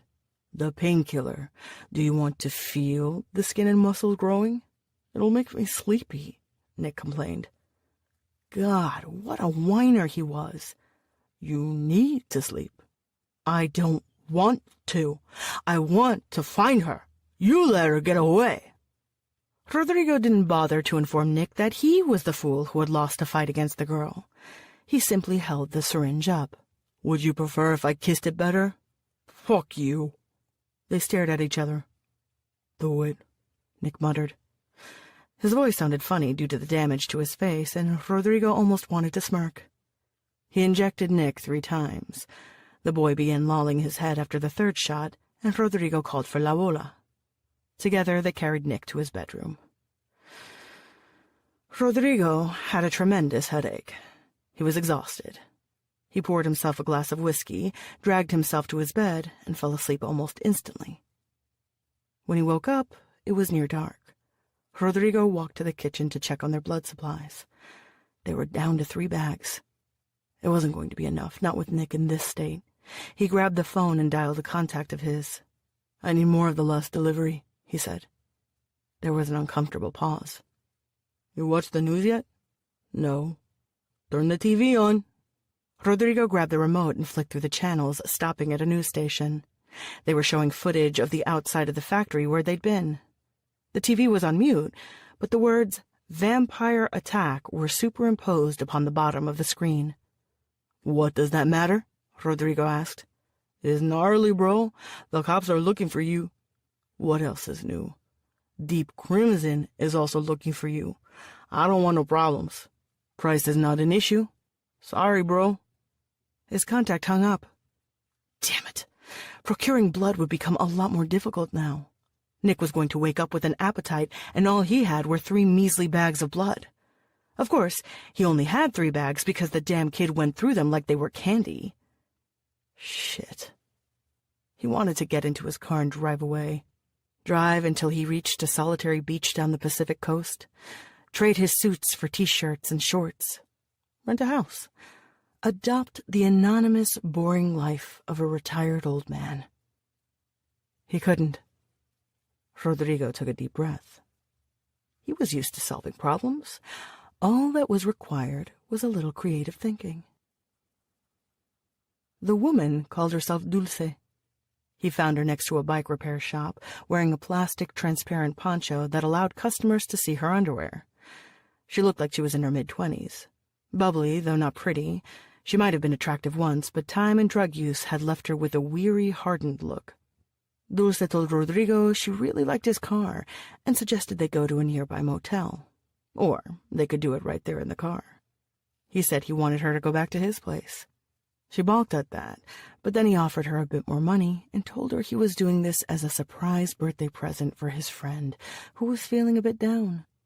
Her accent was northern, and he added he was originally from Monterrey. That seemed to calm her down. On the ride back, she expressed her love of cumbias, and Rodrigo replied at the appropriate intervals. Once inside the apartment, he quickly guided her to Nick's room. Nick was sprawled over the bed, his face buried in the pillows, and Dulce stood by the door smiling. "Let me wake him up," Rodrigo told her. "Boy, is he going to be surprised." Rodrigo crouched next to the bed and whispered, "I have a girl for you," he told him. Nick turned his head and stared at Rodrigo. His eyes were bloodshot. "Come here," Rodrigo told Dulce, motioning to her. "Come here and meet my friend." Dulce stepped forward, moving to Rodrigo's side. Her pleasant, sweet smile faded as soon as she caught sight of Nick. She took a step back. Nick caught her. He was fast and she was unable to scream. All Rodrigo heard was a whimper. He left the room, not bothering to watch as Nick fed. He went to his studio and put on Silvio Rodriguez, listening to the soothing melodies. He ran his fingers over his books, pausing over a particularly pleasing first edition. He allowed his eyes to wander to the photo of him sitting in a convertible. Young, optimistic, foolish. He sat behind his desk and poured himself another whiskey, but didn't drink it, instead holding the glass between his hands. 3 or 4 songs later, there came the footsteps. The door opened, and Nick walked in, his face smeared in crimson, his clothes drenched in blood. He smelled of carrion, that deep, uncomfortable stench that Rodrigo had gotten used to, working for a vampire for so long. Her blood was thin, Nick complained. Give me a drink. Nick snatched the glass of whiskey from Rodrigo's hands and downed it. Of course. No gratitude from this younger generation, these children with their mouths like sharks and their vicious appetites. None whatsoever. I want Atul. I want Atul's blood and Atul's flesh. I want her alive for 100 days and 100 nights, skinned and bleeding. Someone else has the same idea, Rodrigo said. What do you mean? The jackal said she was suffering from silver nitrate poisoning, and that one of his guys pulled several darts out of her arms. How do you think she got those? Not from us. Cops, Nick said, rubbing the back of his hand against his mouth. Not exactly standard equipment. Then who? Does it matter? There's a detective who might know. Ana Aguirre. He'd been thinking about Aguirre as the boy fed. From what his contact had told him, and from Rodrigo's own quiet inquiries, Ana Aguirre hailed from Zacatecas, where she developed a reputation as a vampire killer, and one who seemed to know what she was doing. While most cops thought the best way to deal with vampires was to spray them with as much lead as possible, and that did help, but wasted ammunition and manpower, Rodrigo looked at her file and saw cases of vampires who had bitten the dust thanks to anaphylactic shock, electrical shock, UV burns, and the like. It was possible, he thought, that Ana Aguirre had found Atul before Rodrigo and Nick did. It was also possible she had knowledge that would prove useful. Nothing like a vampire hunter to help them hunt a vampire. You said it wasn't the cops. I know what I said. Do you still feel hungry? I'm thinking you could use a snack. Nick smiled, a ghastly painted smile. A child's grin set upon a horrid mask. He handed Rodrigo the empty glass. I'm always up for takeout. Chapter 29. Music. Atul knew she should rest, conserve her energy, sit and heal. The music, however, made it hard to keep her eyes closed. That and the burning headache that threatened to split her skull in two. She opened the lid of the trunk and followed the music straight into a room that seemed colder and more humid than the rest of the house, if that was possible. A phonograph was playing, the needle running across the worn surface of a record. She'd never seen a real vinyl record before and stood mesmerized, watching the disc spin and spin. It's called Stardust, Bernardino said. Most music is like nails on a chalkboard to my ears. It drives me mad. This isn't like most music, though. He was sitting on a couch upholstered in brocade, a tabby on his lap. His clothes, just like the couch, were from another era. It was as if he were keeping the current century at bay. It's nice, she said. Bernardino nodded, his hands resting against his cane. His fingers were long, his eyebrows joined in the middle, and he was terribly pale, his skin reminding her of a deep-sea-dwelling creature. She'd never had a chance to meet one of his kind, not that she'd wanted to.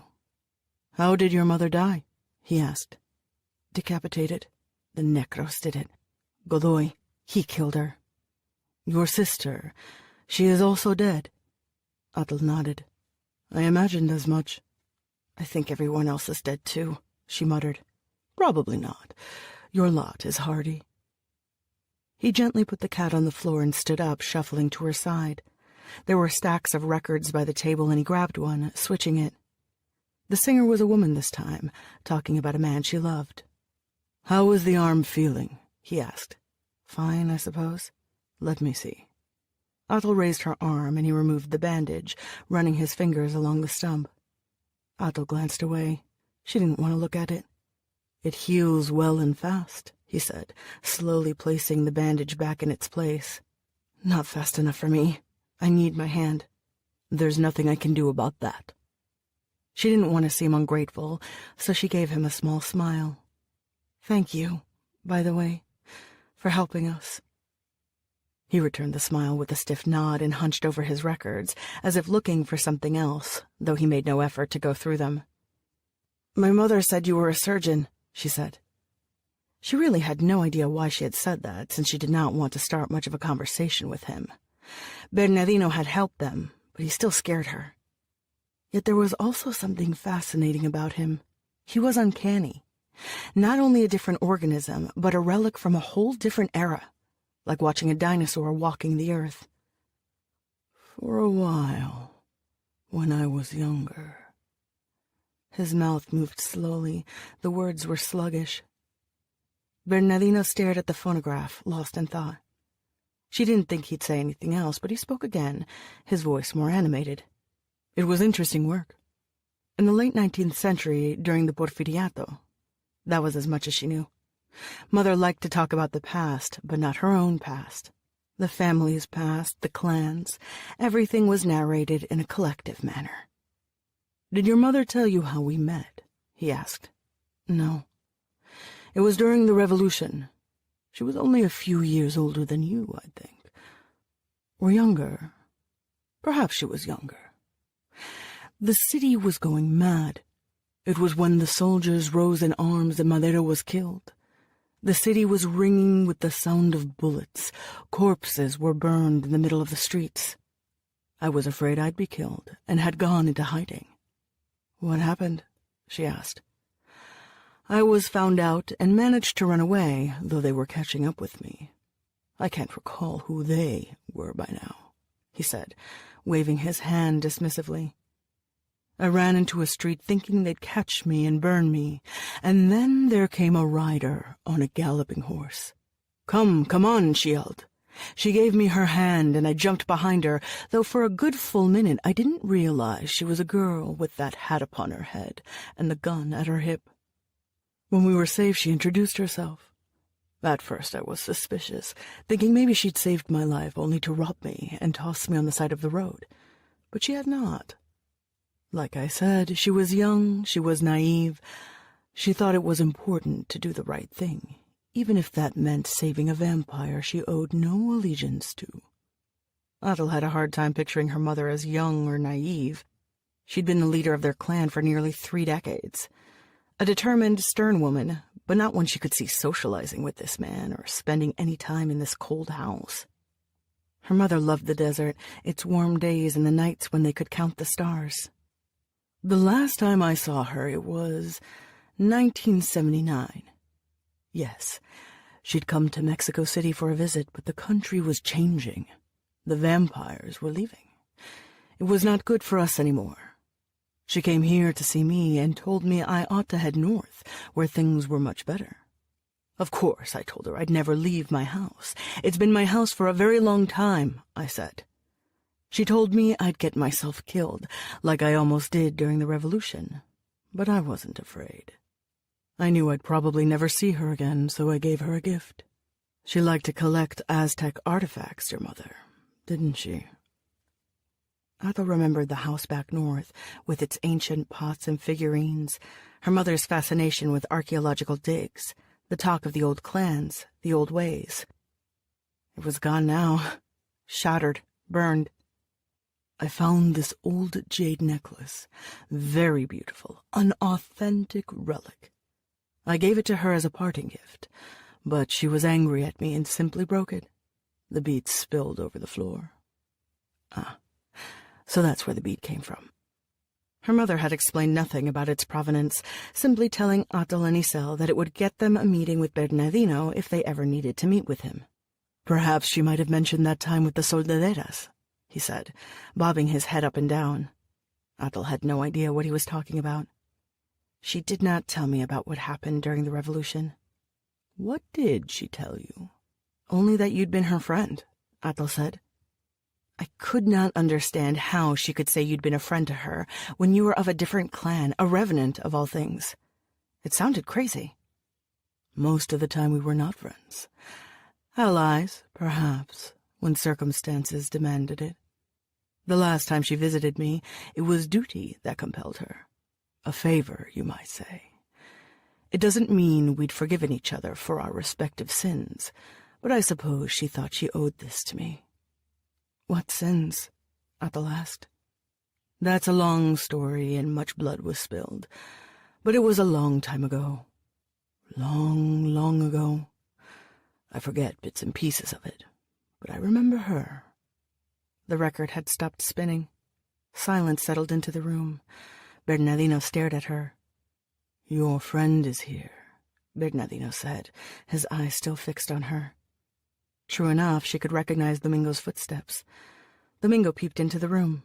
He shuffled his feet, giving Athel a shy glance. Are you busy? The boy asked. No, Athel said. She was acutely aware of herself, of him.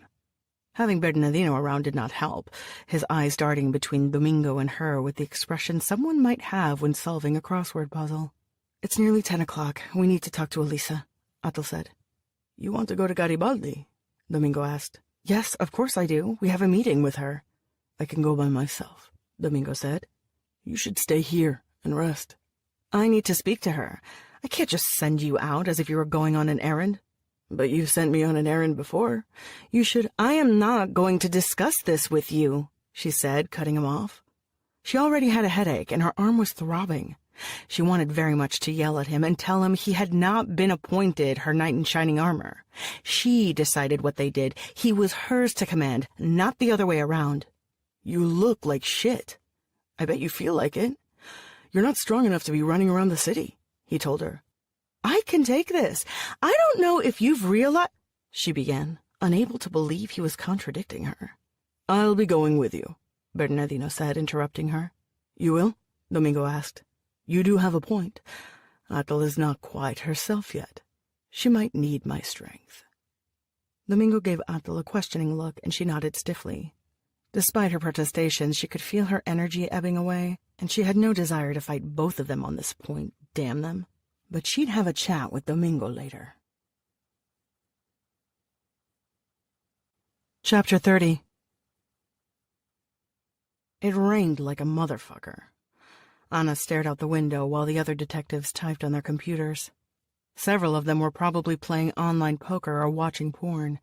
She doubted any one of them did any real work. Anna certainly couldn't work, not today. Castillo had screwed her over again. Now that the case had grown bigger, she wasn't the main detective handling it. It had gone to Luna, and the fool was spending his time giving interviews, happy to be getting his name out there. Typical attention whore. Anna smoked her cigarette and watched the rain fall, turning everything gray. They weren't supposed to smoke inside the building, but it didn't matter. Nobody enforced it. Her phone rang. I'm feeling like we could use a talk, Kika said. She sounded way too chipper, considering the circumstances. I'm working, Anna muttered. Take a break. There's a Chinese cafe a few blocks from you, the Blue Lotus. You know it? I've walked by it. See you soon, doll. Anna opened the window and flicked the cigarette butt outside. She grabbed her umbrella and walked 6 blocks until she reached the ratty, narrow cafe that Kika had mentioned. Maybe it had once been a Chinese cafe back in the 40s, when such establishments, a cross between a bakery and a restaurant, proliferated and popped up through downtown Mexico City. But little remained of its heritage except for its name, written on a flickering neon sign. Inside, sad, sparse paper lanterns hung from the ceiling, and a calendar proclaimed it was the year of the snake. She had the impression the calendar was wrong, but she didn't quite remember the Chinese zodiac. Kika sat near the back. She smiled at her and handed her a menu that was bent and stained. Chop suey sat next to enchiladas, a cacophony of dishes with no rhyme or reason. How's your day going? Kika asked. Shitty. Did you see the news this morning? How could I miss it? The words psychopath vampire were splashed over El Universal, Kika said, moving her hands as if she were holding an invisible newspaper. Yep. That's exactly what it had said. The reason why Castillo had dragged Ana into his office and yelled at her, quickly blaming her for the mess. If only she'd caught the rogue vampire quickly, none of this would have happened. He told her she obviously did not know her asshole from a good lead and would now be assisting another detective. He'd also accused her of tipping off the reporters about the story, when she knew without a doubt it had to be one of the photographers trying to make an extra buck by selling crime scene pictures, or a prick like Luna. Maybe both, in conjunction. I imagine it was as bad as the papers made it seem, Kika said, glancing down at her own menu, running a finger down each item. Worse, a bloodbath. There'd been a fight, so you had the people who died during it and the people the vampire killed after. He was hungry and very pissed. He ate one guy's face. You have any witnesses? Anything? I have a witness, a person who survived the mess. Apparently a bunch of entrepreneurial folks found Adel, and since she was injured, managed to lock her in a cell. They were making a deal with Nick. He was coming to collect her. She broke out, there was a big fight, and the result is I'm not sure whether she's dead, he's dead, or they're both dead somewhere. Kids. They'd found a bunch of dead kids. And they were also chasing kids. 2 deadly children, not much older than her own daughter. A waitress arrived and gave them a tired glance as she pulled out her notepad. Coffee, Ana said. Cream, too. Beer and pork chops, and bolillos. The waitress looked rather skeptical about their choices. I don't think our collaboration is working as planned, Ana said. That thing with Atul? It was a mistake. She got away, and all we had was a bunch of dead people in the street. I'm lucky I'm here. Life's unexpected detours take us to our destination in the end, Kika declared, as though she were a walking, talking greeting card. Well, what's unexpected is that after the massacre at that factory, my boss has sidelined me. I gave him Atul and Nick's pictures. Luna is doing some shit with checkpoints and distribution of the images. I'm not leading the investigation anymore. I'm probably of no use to you now. I wouldn't say that. You got us very close to her. I have faith in you. You want the other half of the money, right? I want a decent night's sleep, is what I want, Ana said. The waitress returned with the coffee and the beer. She forgot to bring any cream, and Ana stared at her drink, irritated. You're the closest thing to a vampire hunter in this town, Ana. We don't have anyone else to go to. Why don't you just let them kill each other? Ana asked, utterly exhausted by the conversation. They'll manage it eventually.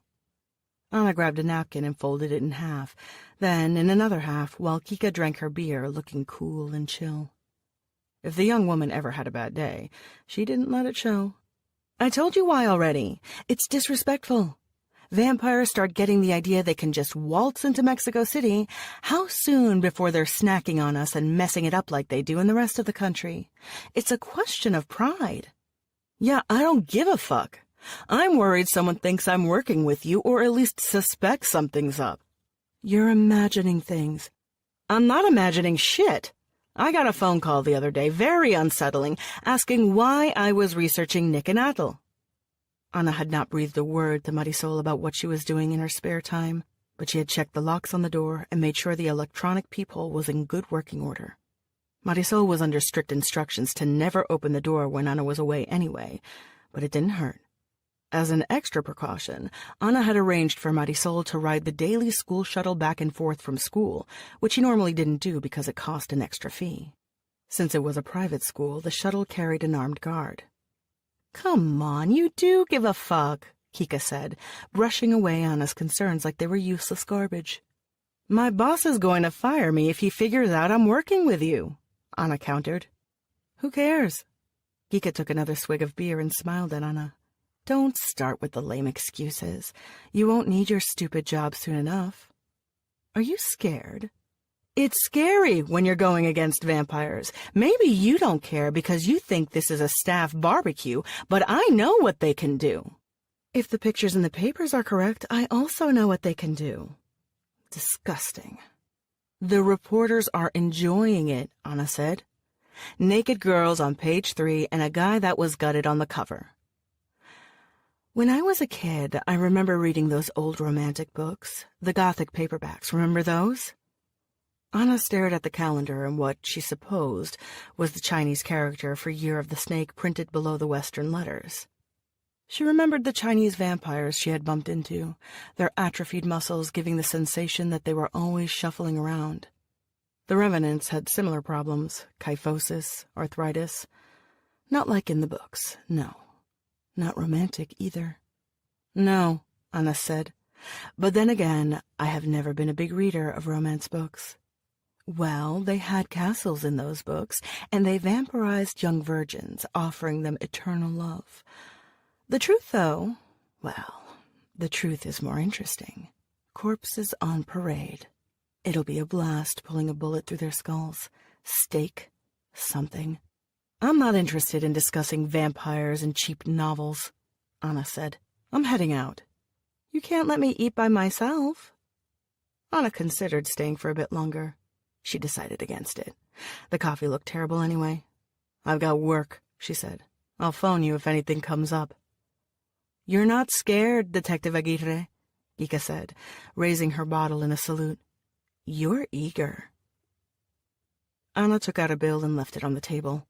The walk back to the office had her thinking more about types of vampires. She balanced between reciting their characteristics in her head and remembering the faces of the two young ones who were responsible for the bloodbath she had been staring at on her screen. Deny it as she wanted to, Anna knew Kika had a point. Anna was good at one thing, and that thing was dealing with vampires. They fascinated, repulsed, and obsessed her. She was disgusted by this whole business, but she also needed to see this case to the end. Try as she might, she couldn't turn her head away.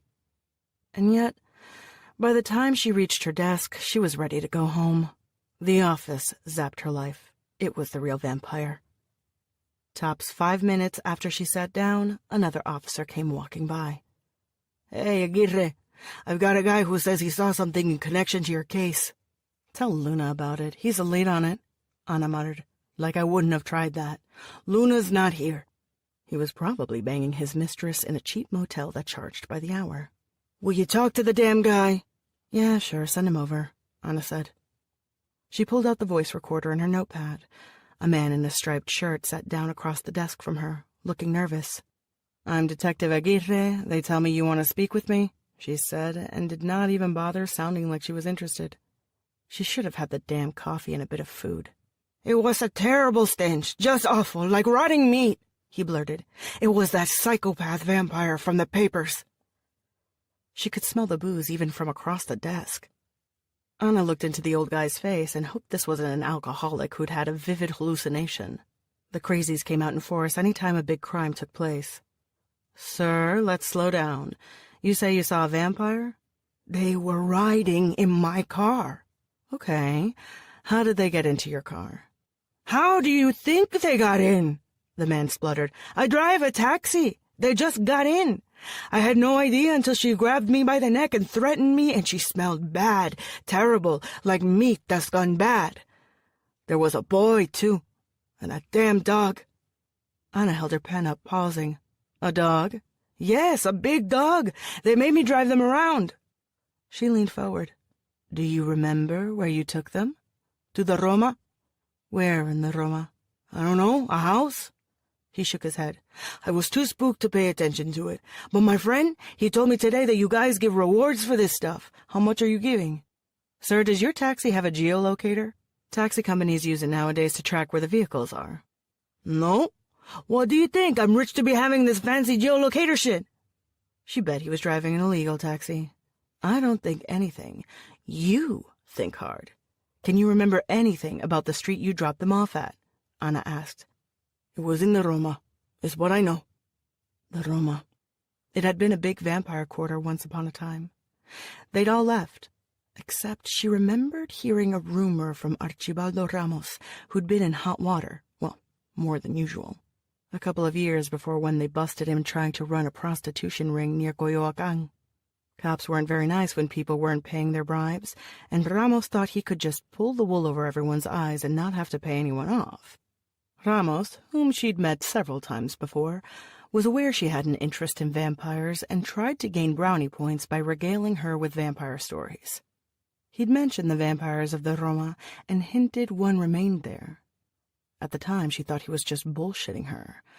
She wasn't so sure anymore. "All right, that's good.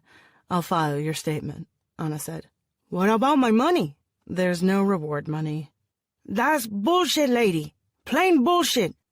Several officers turned their heads to look at them. Anna could have the guy arrested, but it would mess up her plan. She reached into her wallet and found a bill.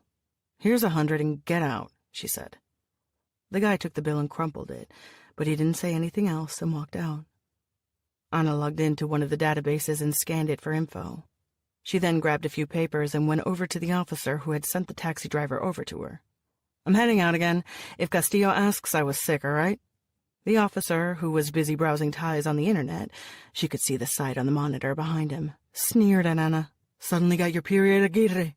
I think you're the one who's PMSing, asshole," she said. She was sure that was going to go under her file under lack of team spirit and cooperative skill building, but she didn't give one fine fuck. Chapter 31. At night, Plaza Garibaldi was overrun with mariachi bands and drunkards. Adventurous tourists walked around, trying to ignore the indigents gathering at the fringes of the plaza. It was a seedy place, and no amount of rehabilitation could possibly bring the area under the blanket of respectability, though the city planners had given it a half-hearted attempt, stringing numerous green and red lights on buildings in a futile attempt at festivity. There were a lot of bars near the plaza. The Tenampa stood out due to its yellow facade and its history. It harked back to the 20s, and the story went that Frida Kahlo used to hang out there. It was, like anything else in the area, a little tacky. The Tenampa was also crowded, though Domingo imagined it had been crowded for decades. 3 mariachi groups and a jarocho band played in the joint, while roaming mariachis walked around the tables looking for customers willing to pay for a song. There were men walking around selling electric shocks, holding up their boxes with jumper cables. It was an attraction imported from up north, from Tijuana and Juarez, but it had caught on with the drunk patrons. A variant was called the Mexican Roulette, which had 4 people passing the contraption around until one of them was zapped. A mariachi asked them if they wanted a song for what must have been the 3rd time, and Bernardino waved him away. The vampire looked miserable, hunched over a glass of mezcal, a hat shadowing his face and a thick scarf around his neck, but not bothering to take a sip. Domingo was nursing his first beer, too nervous to do much drinking. Athel, on the other hand, had downed 3 glasses of tequila. Domingo thought they painted quite the picture. A surly old hunchback in black, a young, bright-eyed woman with her arm in a sling, a teenager in a fancy vest. Though, to be fair, everyone was too drunk to pay them much attention. "I don't quite believe it," Elisa said as she approached their table, a backpack slung over her shoulder and a dainty purse dangling from her right arm. "Bernardino, here. Aren't you averse to people and noise and, well, everything?" "I would have preferred that we met at a different place, but yes, here," he replied. Elisa took off her coat. "I didn't think you'd get involved in this." "Well, I am." "What happened to your arm?" Elisa asked, looking at Athel. "An accident," she replied. Elisa pulled up a chair and sat down. She placed the backpack on the table. Athel unzipped it and found a large envelope. "ID cards, health cards, passports," Athel said, taking each item out. Athel grabbed one of the ID cards and looked at it, then opened the passport. "They look legit." "They'll work," Elisa said. "What about the ride? When can you drive us out?" Athel asked, holding up one of the cards, examining it more closely. Elisa hesitated, sliding her hand across her wrist. "There's a problem with that." "Meaning?" "I'm not driving you anywhere." "That's not possible," Athel said, placing the documents on the table. "I'm not sure if you know this, but the city is going wild," Elisa told them. "Cops found an abandoned factory filled with corpses, and they're talking vampires. They've got checkpoints set up. They're checking buses and cargo trucks. I won't do it." "So you can't take us to Guatemala," Athel said. "It's too dangerous. You can have your money back." Elisa tossed Athel's envelope in front of her. "I don't want the damn money," Athel exclaimed, slamming her hand on the table. "I need your help to make the border crossing. You said you'd get me out." I said it was complicated, Elisa replied. Can't we just take a bus? Domingo asked. Sure, when we get to the terminal, we'll ask security to let us on nicely. I'm sure they won't question us when they notice I'm missing a hand or anything. Good God. Athel grabbed her glass and downed it in one quick gulp, wiping her mouth with her sleeve. Sorry, Domingo muttered, rubbing the back of his neck. She could stay with you, Elisa said, speaking to Bernardino. Things will cool down in a while, and it'll be easier to leave the city. The road should be better. They can't be with me, Bernardino said. It's too dangerous. I've already had to send my Renfield away out of caution. I can't be their bodyguard. What other option is there? Elisa asked. If you think— Don't worry about it, Athel said, clumsily stuffing the papers back in the envelope. She was trying to keep herself in check, but it wasn't working. Her hand was shaky, barely able to grip her documents. I got into Mexico City, and I can get out by myself and— Cross at Ciudad Hidalgo? Bernardino said nonchalantly, reading her mind by the looks of it. It will be controlled by negros, the vampire informed her. The South is still in dispute, Athel protested. It's not controlled by them. After what has recently happened, I'm sure Godoy has shared your picture with as many associates as he can. I'm sure it's even been shared with people who are not his associates at all. One way or the other, there are going to be too many people interested in you. You can't manage on your own. Not if Elisa's right and this has exploded the way it has. You fucked up, and the situation has changed. What do you suggest? Athel asked. There are old trails in the jungle, stuff only villagers use, Bernardino said. You can get far if you know the right person. I do. I can help you get into Guatemala, but I can't get you out of Mexico City. Not that I wish to, but I see no other option at this point. I hopped on a truck to get in, Athel said. I could hop on another. The group of mariachis had begun to play at a nearby table. They were singing the corrido of El Caballo Blanco. People started to sing with them. Athel had poured herself another glass of tequila, spilling much of it. I've seen what the checkpoints are like, Elisa said. They're not going to let the truck through without a search. So, we keep quiet, Athel said in a clipped voice. And if they have thermal scanners, every bus, every car, anything with wheels is going to be searched. This stuff's too hot right now. Athel did not reply. She leaned back on her chair and raised a hand, covering her face for a minute before she downed her drink. A thought popped into Domingo's head. You don't need no wheels to get out of Mexico City, Domingo said. You can walk out. The three of them stared at him. Walk out, Athel said, sounding incredulous. They're not going to have people at the landfills. Athel straightened up in her chair, raising her chin. Go on, Bernardino said. Domingo licked his lips. Bordo Blanco overflows into the state of Mexico, okay? It's not supposed to, but that's the way it is. In theory, there's the containment wall and the canal running by to divide it neatly, but that doesn't happen. Once you get across the drainage canal, you're outside Mexico City pretty fast. You can keep going from there. All we have to do is walk through the landfill and cross the canal. And there's a way to do that. There's a path. And there'll be no security? Athel asked. No. Look, the landfills are not ruled by cops. They're ruled by the people there. Zamora is the boss at Bordo Blanco, and I've bought garbage there for the Rag and Bone Man. I've hauled stuff, and I've been across the entire landfill. I can take you. Bernardino raised his eyebrows and glanced at Domingo, giving him a smirk. You've managed to surprise me, boy, he said. Domingo smiled. He drank his beer. Well, it seems you are in good hands, and you have the papers you need. There's nothing else I can do, Elisa said, pushing her chair back abruptly, like she'd left a cake in the oven and her house was about to burn down. I trust I won't be meeting with you again. No, Athel said. Thank you. Elisa grabbed her purse and her coat. Lovely seeing you, she told Bernardino. Likewise, Bernardino said, showing his yellowing teeth, a note of derision punctuating his words. Elisa paused to incline her head towards Athel in what Domingo thought was a microscopic salute. Then she walked out of the joint without another word. A waitress came around to ask if they wanted more drinks. 3 mariachis were headed to their table, eager for business. Bernardino tossed several bills on the table and grabbed his cane. "Let's go.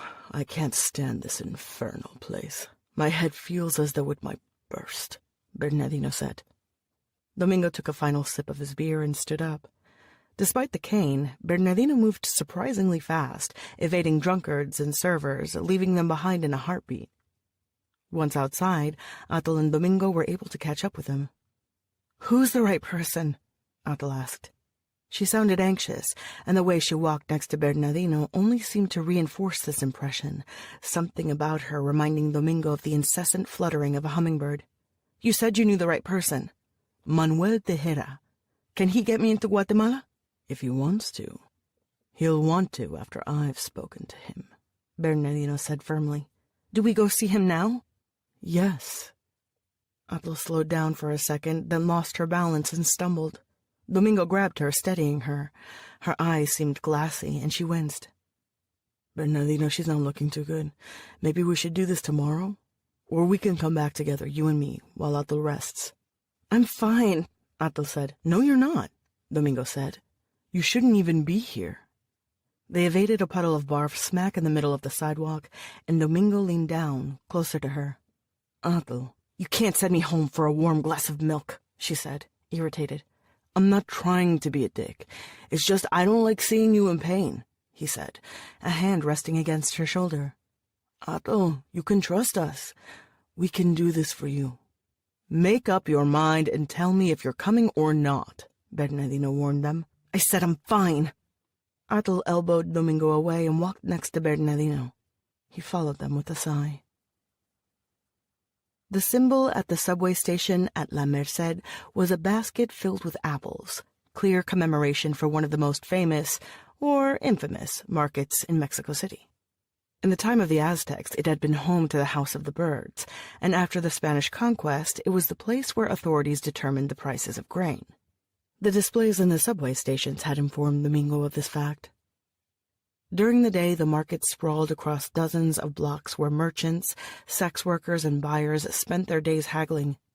At night, the street sellers of La Merced had packed their wares away. The stores were closed, but it was still a lively place, with the prostitutes working the streets.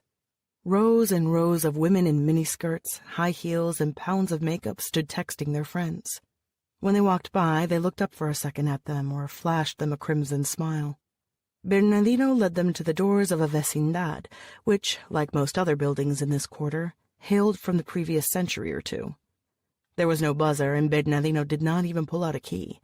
He simply pushed the door open, and open it did. The interior patio smelled heavily of dry shrimp, and Domingo realized, looking at crates piled high, that it was because there was quite a lot of shrimp there. La Merced belonged to merchants, and Domingo wasn't surprised to see someone had decided to store goods in the patio, forcing people to walk around the crates. The shrimp made him think of the sea, which he'd never seen. He guessed he might see it now, with Atul. Bernardino led them to a door that had been decorated by attaching dozens of plushies and plastic toys to it. There were naked dolls, plastic figurines without their limbs, and a one-eyed teddy bear. It was creepy as hell and made Domingo give Atul a worried look, but she stood stoically as Bernardino rapped on the door. There was a faint movement of the curtains in the window to the left of the door, and then an old man opened the door for them. He was gray, this man, as though he'd been placed in the washing machine too many times. Even his lips seemed gray. His T-shirt, of a color that only approximated white, was stained yellow at the neck. "I didn't think you left your home anymore," the old man said. "I thought you turned into a regular old hermit." "Invite us in," Bernardino replied. "I like that about your kind, Bernardino. You are polite. You don't break windows and storm into a house. Come in, then. Come." The apartment was tiny. The living room, kitchen, and dining room were in one spot. A curtain with the pattern of daisies dangling over a piece of rope divided the small space. Domingo figured behind the curtain was both the man's bed and the bathroom. "You look good." "I don't think I can say the same," Bernardino said smoothly. "My liver," the old man replied, patting his swollen belly. "I'll be dead next year. It doesn't matter. High time, I say. Sit down." They sat around the table. Its surface was covered with a yellow and white piece of plastic instead of a tablecloth. A statue of San Judas Tadeo sat next to the salt and pepper. On the wall, dirty with age and spotted with humidity, there was a green cross, Jesus resting on it. Several dolls had been nailed to the wall, like butterflies in glass cases. "You got yourself new Renfields." "No, they are friends, of a sort. Manuel, meet Atle and Domingo." "Hello, young folks," Manuel said. "Do you want coffee? I drink it with a smidgen of mezcal myself." Domingo looked at the man's dirty shirt, his greasy hair, and shook his head, though it was not his hygiene that held him back. He'd already had booze and did not want to attempt more, never having been the best at alcohol. "No, thank you," Atle said. "Suit yourself." Manuel dabbled in the kitchen, opening a cupboard and pulling out a cup, a box with sugar, a spoon. "I need you to do something for me. A delivery." "Didn't think you were still in that business," Manuel said, setting down his cup and sitting down. "What do you need to get across?" "The kids." "People? That's a bit of a pickle, isn't it? As if you never trafficked people," Bernardino scoffed. "Usually I was trying to get them into Mexico. You're talking the other way around. There's a difference." "Not impossible." "No," Manuel said. "I'm a bit out of the loop, you know. I've noticed." Manuel took out a pair of round-rimmed glasses from his back trouser pocket and put them on, examining Domingo and Atle. "Can I look at your hands, dear?" he asked. Atle complied, pressing her one good gloved hand on the table. Manuel chuckled. "I know what that means. She's a vampire, ain't she? You're from the Aztec tribe." Manuel took off his glasses, using them to point at Bernardino. "Shit ain't like it used to be. They're real paranoid at the border nowadays. Next thing you know, they'll be having thermal scanners there too." "I doubt it." "Doubt it all you want." "It doesn't matter. I want you to employ the trails like you used to. Elisa wouldn't take the gig. I thought you had more balls," Bernardino said. "Elisa," Manuel said.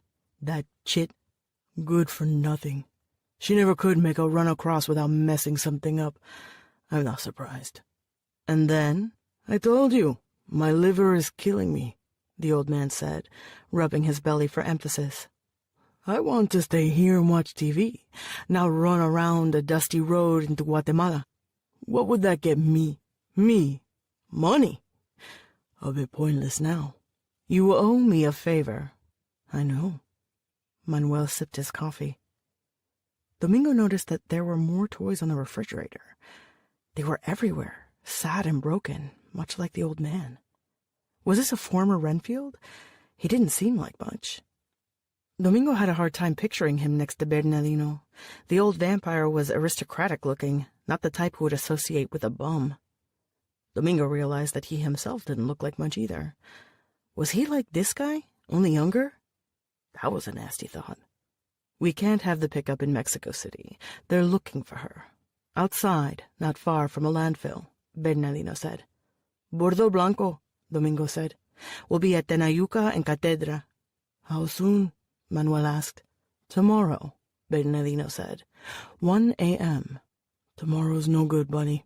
I got to make sure the car's working right and pack supplies." Then the night after that. "I'll need a bit of money, Bernardino, for business expenses." Bernardino placed several bills on the table. Manuel grabbed them quickly, crumpling and placing them in his pockets. "We should celebrate. You sure you don't want a drink?" "Where's your bathroom?" Atle asked. "Right there," Manuel said, pointing at the curtain. Atle stood up. Domingo rose at once to offer his assistance, but Atle placed her hand on Bernardino's shoulder instead. The vampire stood up, and they walked side by side, pulling the curtain away. They stepped into the bathroom together. Domingo heard the click of a lock. He stared at the bathroom door, nervously tapping his fingers against the table. "Relax. You won't hurt her," Manuel said. "I know. You ain't having sex with her either, in case that's what you're worried about." "I'm not worried about that," Domingo said. What perverted comment was that? Despite his impressive voice, Bernardino was a hunched man of possibly 70, 80, at least judging by his face. Probably much older. Domingo very much doubted Athol would ever want anything to do with him. Well, he might have, once upon a time. Had lovers of all sorts, had a thing for black hair. Not humans, though. They, Manuel said, making a sweeping gesture. Well, they're the same species. They like to fuck each other more than us. We're not that fun. Look, I don't really... Haven't had her yet? The young vampires, they have less taboos than the old farts. And I see that look in your eyes. You want the girl. I can tell. The old man laughed, showing him a gap-toothed grin. Domingo felt himself flushing, mortified by the very thought of admitting such a thing to the old man. What's with the dolls and toys? Domingo asked, wishing to change the subject as quickly as possible. They guard me, help me keep the ghosts away, Manuel said. They got their eyes wide open, so nothing will dare sneak into this house. You really think there are ghosts? There are ghosts. I killed a lot of people. That's a lot of ghosts. Lots of ghosts. It's the price of hanging out with their kind. Yeah, it's the price, the man said. Killed for her yet? No. You will, Manuel said. Why, you don't want to? Sure you want to. Kill and fuck, all the same for them. The same for us all, eventually. Domingo grabbed the plastic San Judas Tadeo, gently tracing the contours of its robe, trying hard to ignore the man's laughter. Chapter 32. Athol rested her head back against the cool bathroom tiles and sighed. Bernardino looked down at her, frowning. The boy is right. You are weak. She hated the way he said it, as an indictment. I'm okay, Athol muttered, uncomfortable. No, you're not, Bernardino replied. I will assist you. He pressed a hand against her neck and hovered close. His breath was scalding, and again she had the distinct sensation that a noxious substance was burning through her body, as though he'd injected acid into her veins. The sensation died away, and Athol shook her head, flexed her hand. She was restored, filled to the brim. For his part, Bernardino seemed suddenly older, with more wrinkles gouging his face. It'll be the last time you can expect that, he said very seriously. I understand. She could feel the very fibers of her body trembling and rearranging themselves, healing faster. But it wasn't quite right. She wanted blood, just as a smoker who might crave a cigarette instead of a nicotine patch. Even if Bernardino nourished Athol, the blood called for her. It was inevitable. Athol opened the bathroom door and they stepped out. The cool air was very welcome, as was the soft drizzle that fell upon them. They were walking fast, and Domingo had a bit of trouble keeping up with them, but Athol didn't slow down. When she reached the house, she went quickly up the stairs, ignoring Wally, who was waiting by the front door. Domingo followed her, intent on becoming her shadow. Once they reached her room, she slammed the door shut and glared at him, lighting the lantern. For his use. She wouldn't have bothered with it. Athol? What was that? She asked. What was what? Domingo said, giving her a blank look. You telling Bernardino I was too damn weak to go to La Merced? Interfering? I wasn't. You are weak, he protested. Bernardino can do his hocus-pocus life energy thing, but that doesn't mean you're healed. I'm not interested in broadcasting my current state to the entire world. It's not that hard to see. Of course not. Not if you yell it. Domingo bit his lip, looking stung. Not angry, just deflated. It was irritating watching him fold onto himself like a piece of origami. He's not my kin, Athol said. You can only trust your kin. I thought you could trust me. I wouldn't let you down. And aren't you trusting Bernardino right now? She turned away from him. It was too difficult to explain to Domingo the intricacies of family and clans, of blood ties that bind, and she did not feel she had enough patience to begin to map it out for him. I'm trying to help you, he said, all youthful vehemence. Yes, I know. You're always trying to help me, she replied, wishing her voice were not so brittle. Why is that so bad? You have no idea what it feels like to suddenly be completely dependent, completely helpless, she whispered.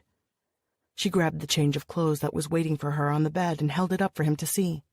I can't even change out of my clothes without your help, she said unkindly, though he was guilty of nothing but kindness. Adel tossed the clothes on the floor, wanting very much to tear them to pieces. She kicked them away instead. I hate needing you, she said. That's what it is. I fucking hate it. And the loneliness. She hated that too. That feeling that she no longer belonged to anything greater than herself, the lack of kin and company. I need you too, he said. Adel slowly raised her head and scoffed at him, at the earnest quality of his voice. The way he cringed at her anger, the wounded look washing over him, they were almost infectious. It's not the same thing, she replied. Yeah, I know, he said, and for once his voice held a different note. Hurt, yes, but also something decisive. His eyes cut her, got under her skin sharper than glass. Adel whirled away, and Domingo summoned enough courage to pull her toward him. She rested her good hand against his chest, frowning. I don't want you getting hurt, he said. That's all. I'm sorry. She nodded, found the buttons of his shirt, toying with the top one, undoing it and doing it again, her fingers sliding to touch the hollow of his throat. His blood, she could almost hear it cresting up to meet her caress. Adel, he whispered. What? Can I kiss you again? You didn't kiss me the first time, she replied, remembering the pitiful peck he'd given her the previous night. He attempted a second kiss, this one a proper one, though, truth be told, he wasn't terribly good at kissing. All he could manage was to part his lips and stand stiff as a board. She pushed back against his kiss, challenging him until he seemed to relax, placing an arm around her waist, and she reciprocated by resting a hand on his nape, her fingers tangling in his hair. When the kiss ended, she did not distance herself, her body flush against him. Her irritation had faded. There was comfort to be had in his nearness. You're shaking, she said, realizing it sounded like an accusation and not bothering to sweeten her voice. Yeah, well, you're very pretty, he mumbled. They were quiet. She didn't really want him to speak and just stood there next to him, the lantern draping them in a vague halo of light, illuminating his features, though she could have seen him well enough without its assistance. Domingo took a deep breath. I wasn't sure whether you liked me, he said. She brushed his arm, giving him a sideways look. I don't like you, she said simply. It was no lie, but she didn't enjoy saying it. It sounded childish, the kind of thing girls might write on a piece of paper and pass around a classroom giggling, something she'd never done, nor would she have wanted to had she had the chance. But now, she wanted to wash the pain away, cauterize wounds with touch alone. She wanted to be remade, to go back and undo sins, even to be loved. For all those reasons, she could tell him something true and almost sweet. She could like him, he could like her, and then the world would hurt a little less. Adel took off her jacket, attempted to take off the blouse, and found her fingers fumbling the job. Thankfully, he didn't ask if he could help her. Instead, he wordlessly pulled the blouse from her shoulders, undid the zipper of her skirt. The shoes should have been no problem, but he had her sit on the bed and pulled them off anyway. He managed to avoid looking at her the whole time, his eyes darting to the far corners of the room. It made her grin. Maybe I should turn the lantern off, he offered. No, you shouldn't. Domingo removed his vest, shirt, and belt, though he hesitated at the trousers and shoes, and Adel wondered if he was going to get in bed with them on. Finally, he kicked the shoes away, undressed entirely, and sat next to her. Adel looked at him, first a clinical examination of his neck, shoulders, arms. He was a rangy thing, nothing but bones, though she didn't find this displeasing. She discovered a scar upon his collarbone and touched it. I liked you since I first saw you in the subway, he whispered. I'd have done anything to meet you. Never thought you'd speak to me. She tilted her head. She'd liked him, too, the moment she'd seen him sitting in the subway car, wrapped in his yellow jacket. She liked how he looked terribly unsure of himself, She liked the way his hair fell over his face, and she liked his smile, which seemed so honest. And he was beautiful. Didn't even know it. It was charming. Adel, She silenced him with a kiss, weary that he was going to say something dumb, and pushed him down on the bed, pressing her lips against his neck, not for a kiss, but to feed. When she raised her head, she did kiss him on the mouth, the sweet taste of copper on her lips. He let his breath out in one long, shaky exhalation. Chapter 33. A look at the computer's database had shown Anna that Archibaldo had stayed out of trouble for the past year. When she phoned his number on file, she got his ex-girlfriend, who, upon learning a cop was looking for him, gladly told Anna that Archibaldo had opened a tea shop on Darwin Street, at the edge of Ritzy Polanco. It was his newest front. The tea shop was called Safari, and the outside was painted a deep purple. The inside was pretentious, with a zebra skin, no doubt synthetic, hanging from a wall. Long, glistening metal tables stretched from one side of the joint to the other. The attendant told her there were private drinking cubicles in the back and asked if she was interested in renting one. Yes, she said. And please tell Archibaldo that Ana Aguirre is here to see him. I'll be in the back. The girl looked at her skeptically. The owner is not around. Anna sighed, taking out her badge and showing it to the girl. Tell him and give me a cubicle. The girl quickly handed her a plastic chip with a peacock painted on it. Anna went to the back and found a bunch of doors set along a narrow hallway, each one with a different animal on it. Lion, panda, monkey. The peacock was at the far end of the hallway. The room had a divan and an assortment of blue and green cushions on the floor. The head of a peacock had been mounted on a wall. Archibaldo had wallpapered the room with peacocks, as though the theme were not clear enough to even the most clueless spectator. Ana Aguirre, you beautiful woman, you, Archibaldo said cheerily as he walked into the room. You look younger than ever. I don't feel young, Ana said, giving him a dismissive look. Archibaldo was a diminutive fellow, balding and sporting the same mustache. Mugshots testified to this. He'd worn since the 70s. He had no charm, though he considered himself a smooth Don Juan. You should have told me you were coming over. What tea do you want to drink? How many girls do you have working here? She asked, extending a hand and touching the peacock's beak. It felt real. What? We both know you're fronting. I don't know what you mean. Come on, Archibaldo. Do I have to remind you what happened last time you tried this? The little man took out a handkerchief and wiped his forehead with it, his eyes darting around the room. You need money? He asked. You're in luck. Today it's just information. What type? Last time I saw you, you told me stories about vampires. I'm interested in hearing the one about the vampire in La Roma. Where does he live? Wait, Archibaldo said. I only told you because you like to hear about those things. It was just talking, passing the time, you know? You said there was a vampire left in La Roma. Are you sure you don't want tea? I can tell the girl to bring tea. Sit down. Archibaldo obeyed her, sitting at the edge of the divan. Anna leaned against the wall, lit a cigarette, and crossed her arms. Tell me. I told you there might be a vampire still in the Roma. God knows I haven't tried to verify it. What's his name? Archibaldo toyed with his handkerchief. Now that I pause to organize my thoughts, I don't even remember what I told you. It was long ago, and my memory's not so good. Are you going to try that one on me? Anna, please. Let's have tea. You want me to drag you back to headquarters with me?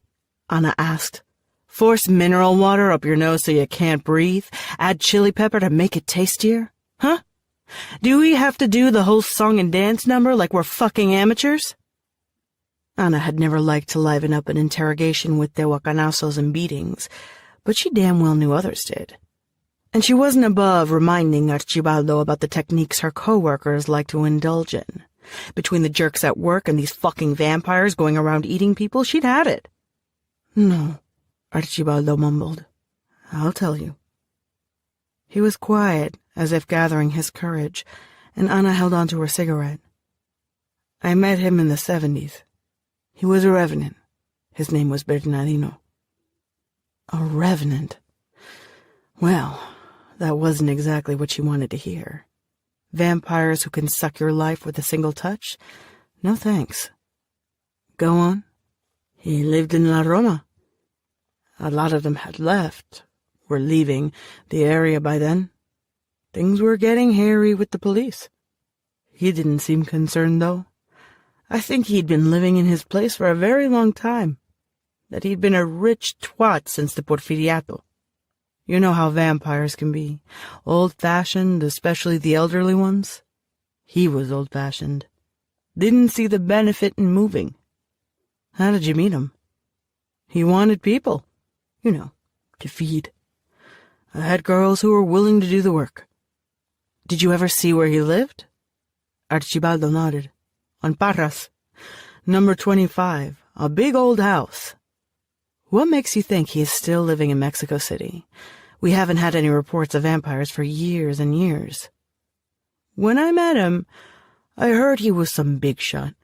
He could still pull a lot of strings. He knew many secrets from a bunch of people. I don't think people dared touch him because of that. He had plenty of money. I don't know. He was the type who could stay and just keep his head down, Make no fuss, keep things going for himself. Archibaldo licked his lips. Plus, I know he was still around as late as the 90s. Did you see him? Anna asked. No, I didn't see him. I stopped sending him girls over a couple of mishaps. And the guy scared me, all right? He could read someone's thoughts, and that was just too damn disturbing for me. Too much. Then, I've got to keep an ear to the ground and know what the competition is doing, I was paying off one of his girls to tell me what my biggest competitor back then was up to. If he was importing Russian babes, or if he'd been getting girls from Tlaxcala. Whether he was trying to run a massage parlor, or... I get the drift. What about the vampire? She asked. The girl I was paying off told me he was their client now. This was in 98. I don't see why he wouldn't still be around. No, she didn't see why he couldn't be around either. Safe in the Roma. And for some reason, the vampire girl was with him. Anna stopped at a convenience store and bought a pack of cigarettes, feeling guilty about the purchase. She told Marisol she'd quit, again, but that hadn't lasted. 2 blocks from her building, her phone rang. She thought it might be Kika. Yes, she said. You hung up on me, a man said. Godoy's people. Perfect. She thought about hanging up again, but spoke instead. What do you want? She asked. Go upstairs, and we'll kill your daughter. Head to the alley behind your building, now. Anna felt a tightness in her gut. She found it hard to even think properly, much less reply. Yes. She saw them when she reached the mouth of the alley, an older man and a young one. He recognized Nick Godoy from his photo, though half his head was bandaged. He looked more like a monster than a ladies' man now, even if he was wearing sunglasses and a hoodie to try to hide the damage. Ana Aguirre, the older man said. He was leaning against the wall of the alley, arms crossed. I've been wanting to meet you. I'm Rodrigo. This is Nick. What do you want? She asked. Information. You're investigating the so-called vampire murders. Luna is the lead on that. You should talk to him, she said, her voice leaden. She gave him nothing. You couldn't show emotion near these pricks. How'd you find the girl? I have no idea what you're talking about. Wrong answer, Rodrigo said, brushing a hand against the lapel of his suit. Nick? He pounced on her, but Anna had years of dealing with his kind, and she pulled out her silver knife just as quickly, slicing at his arm. The kid growled, showing her a multitude of teeth. Anna sliced again, aiming for the chest. She thought the odds were in her favor, but then Rodrigo spoke, slow and measured. Drop it, or a friend of mine is going to break the door to your apartment down and beat your daughter so badly you'll need dental records to ID her. You wouldn't... Didn't you see the news? The factory? We would. We are past being discreet. She believed him. The fear she'd pushed down bubbled up, knitting in her gut. Anna dropped the knife. She cut me, Nick said, sounding outraged, and then, without preamble, he bit her neck. This is it. Killed by a vampire kid, she thought. However, the bite wasn't terribly deep, and it was the restraint that alarmed her. And then the boy bit into his own wrist, and she panicked, trying to punch him. He held her tight, pressing the bloody wrist against her mouth. When the blood hit her, everything seemed to slow down. The boy stepped away, and Anna felt this itch inside her head, inside her brain. Damn it, not this. Years in Zacatecas dealing with bloodsuckers, and now this. Ask her how she found Atul, Rodrigo said. How did you find Atul? Nick repeated. Anna spoke, compelled by the alien blood that was now coursing through her body. A sanitation report. It mentioned a dog that resembled the one she owns. How did you know to also look for Nick? Deep Crimson, an important gang. They came to me, told me they wanted help in finding Atul and Nick. I agreed. Do you know where she is now? Most likely in the Roma. She is with a vampire called Bernardino. He's a revenant, she said, her mouth opening and making sounds on its own accord. We should go there right now, the young vampire said. The old man didn't look so convinced. He shook his head. A revenant. Who cares if it's 10 of them? The young vampire screeched. You don't just step into a vampire's lair if you can avoid it. Does Deep Crimson know the current location of the girl? She tried to suppress the urge to speak, knowing it was futile and yet attempting to fight him. You heard him? Nick said, taking a step closer to her. She could see herself reflected in his sunglasses. No, Anna said. I was going to phone Kika after I had a smoke. I think she should phone Deep Crimson and let them know about this new development. Are you crazy? The vampire said, turning toward the old man, his hands balled into fists. They'll grab her before we do. I'm indeed hoping they'll get in there before we go, kill that revenant, and injure her, making it all that easier for us to swoop in and take her. You have a lot to learn, boy. The vampire chuckled. He took off his sunglasses and stared at her. Phone your contact and tell them where they can find Atul, he told her. Anna's hands trembled as she grabbed her phone and pressed the right numbers. Chapter 34. Sex always looked damn impressive in the movies. Domingo wondered how the actors managed to make it seem so effortless, pretty even, when it was terribly chaotic in real life, and he fumbled it when he had the fleeting chance to sleep with a girl. Though he supposed he hadn't fumbled it too badly this time around. Well, he hoped he hadn't, or that at the very least he wasn't as clumsy as usual. Atul lay curled on her side, naked, her back to him. She looked rather spectacular, and he realized that he'd probably told her she was beautiful far too many times. Maybe she figured those were the only words he knew. God, you're gorgeous. But he felt like saying it again. Atul was touching the bandage on her arm. He pressed his face against her nape. He felt terribly alive and needed her as close to him as possible. Are you scared? Domingo asked. About tomorrow, I mean. No, Atul said. Not more than I've been during this whole trip. Where are we going to go after we reach Guatemala? Brazil. I don't think they speak Spanish there, he said, suddenly worried. You run away with a vampire, and the thing that concerns you the most is that you won't be able to speak the language? I guess. She chuckled. One of the benefits of having money, and I'll have quite a bit of money once I'm abroad and can access all of my accounts. If these IDs hold up, it should all be fine. Domingo sat up and looked at the tattoo on her back.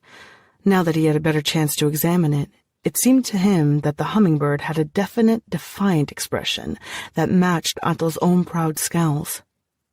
He touched the drawing, his fingers resting on the wings. Can you fly? He asked. Yeah, in a way. It's more like I can glide, I suppose.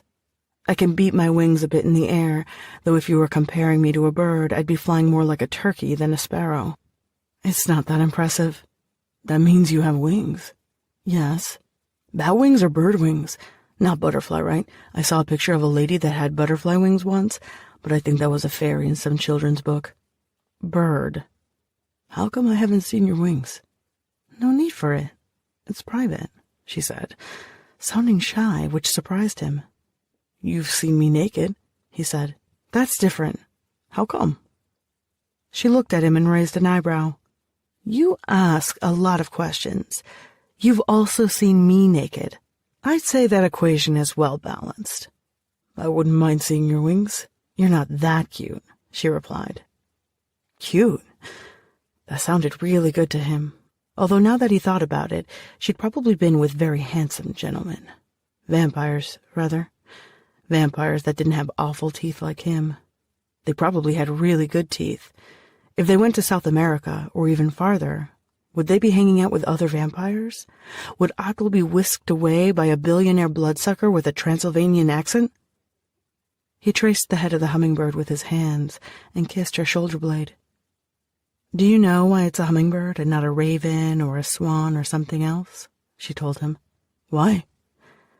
Huitzilopochtli, the Aztec god of war, was called the left-handed hummingbird. His father was a ball of feathers. For real? Yes. His mother swallowed a ball of feathers, and he sprang from her womb, fully formed, dressed in his feathered armor. There was a temple dedicated to him right here in Mexico City, and my ancestors were warrior priestesses in that temple. The priestesses were very brave. They fought in great battles. My family was heroic, not like me. Atle undid the bandage to look at her arm. It was still a stump, though the flesh had healed completely, and looking at it, one might have imagined she hadn't had a hand for years and years. I feel like it's still there, she told him. I try to move my fingers, but I can't. If it makes you feel any better, that guy who attacked you is probably hurting more than you are, and looks a lot crappier. She smiled, though soon enough she was frowning, her face draining of its mirth. I suppose you don't really want to see this, she muttered, clumsily winding the bandage. Here, let me, he said. He recalled how upset she'd been before, angry at needing his help, and he bit his lip thinking she'd protest. But Atle did not seem upset. When he finished bandaging her arm again, she mussed his hair. He turned his head and kissed her. His previous attempts at kissing had been rather embarrassing, the excitement making him tremble and flounder. But now he did it right, his fingers buried in her hair, mouth angled over her own. He wanted to have her again, and thought she wanted him too, but he was afraid to put it too bluntly and look greedy. Are the vampires in Brazil like you? He asked, for the sake of making conversation, and perhaps finding a way to casually indicate his desire. Plus, he was genuinely curious. No, it's mainly Obaifo there. They came from Africa in the 17th century. They glow in the dark. The glow hypnotizes their prey, or so I've heard. No way, you're making that up. What's so strange about that? There's fish and mushrooms that glow in the dark, she said. Fish and mushrooms are not the same as vampires. She sat next to him, running her nails along his arm. He thought that one day, when he had the chance, he'd have to find the painting of the girl who looked like Atle, the one he'd seen in a catalog. Madonna of something. He'd show it to her. I have wings. Isn't that stranger? She asked, a hint of mockery on that clever tongue of hers, but also a hint of warmth there, too. Which I still haven't seen, he reminded her. Suddenly you're an unbeliever? Atle asked, leaning down to look at him. Kiss me again and I'll believe you. She grabbed his hand and planted a kiss on his palm. The gesture was endearing. It filled him with delight. How come vampires are so different? He asked her. We are all supposed to have a common ancestor and diverged in the distant past, with the Necros probably being the youngest subspecies. However, if you listen to my mother's stories, she said we were created by Huitzilopochtli, and when we die, we become stars. She spread the fingers of her good hand, tracing a line in the air above her head as if marking a constellation. She smiled for a moment, but then her expression grew serious and she dropped her hand, pressing it against her mouth. Just as quickly she smiled again, her voice sounding a bit strained but aiming for levity. The first thing we'll do when we get to Brazil is visit a tailor and buy you a suit. A nice gray pinstripe will do, she told him. I'm not a suit guy. You look handsome. Let me guess, you have a thing for guys in suits? I bet you lied about not having a boyfriend, and you've had a dozen in pinstripe suits, he said, winking at her, matching her cheery tone. He wanted her to be happy. He didn't want shadows or fear or anything to taint this moment. You've found me out. I'll keep your secret. Hope to die, he said, pressing a hand against his chest. She watched him, her mouth curving into a grin. Something new there, sweetness dancing at the corners of her lips, a detail he couldn't have known existed before. I'll show you a real secret, she whispered. Athel sat up and turned around. He watched in amazement as wings started sprouting from her back, unfolding, forming. Bone and tissue and feathers opened like a fan. They weren't small wings, no little white fluffy cupid wings. The wings were massive, and seeing them like that, he realized why she'd never shown them to him before. They would have been impossible to hide under her clothes. Feathers of a shimmering black that was almost blue also sprouted along her spine, ending at her tailbone. Wow, he said. Definitely not a butterfly, she said, looking at him over her shoulder. He wondered how she did it. He was going to launch into a dozen questions, one after the other. Athel wrapped her arms around him, and then her wings also wrapped around him. He figured he'd ask some other time. Right that second, his breath had caught in his chest, burning fast, and he couldn't have uttered a single word even if he wanted to. He was mouthing her name against her skin and begging for something he couldn't even put into words. Athel lay on the bed. Her wings had disappeared, folded back into her flesh. He caressed her back and was struck with sharp, quick images of the desert, a turtle, dead bodies, more dead bodies, a young woman dragged into the darkness. He withdrew his hand as if he'd been shocked by an electrical socket. He remembered what the old man said, that he'd kill for her soon enough. God, he hoped not. God, it didn't matter. After a couple of minutes, gently, he pressed himself against her body, nestled against the curve of her back, and closed his eyes. Chapter 35. They were sitting together in the kitchen, Domingo's hand resting on her knee. He was eating a sandwich, she was drinking tea. Domingo looked at her and gave her a smile and a peck on the cheek. Athel thought that if anyone should walk in, they might think this was a regular happy couple. Bernardino did walk in, throwing them a guarded look. He was carrying a black case. "I'm coming to check on you," he said, "to see how the flesh is healing today." He walked out without another word. Athel followed him. Domingo stood up as if intending to go with them, but she motioned for him to sit down.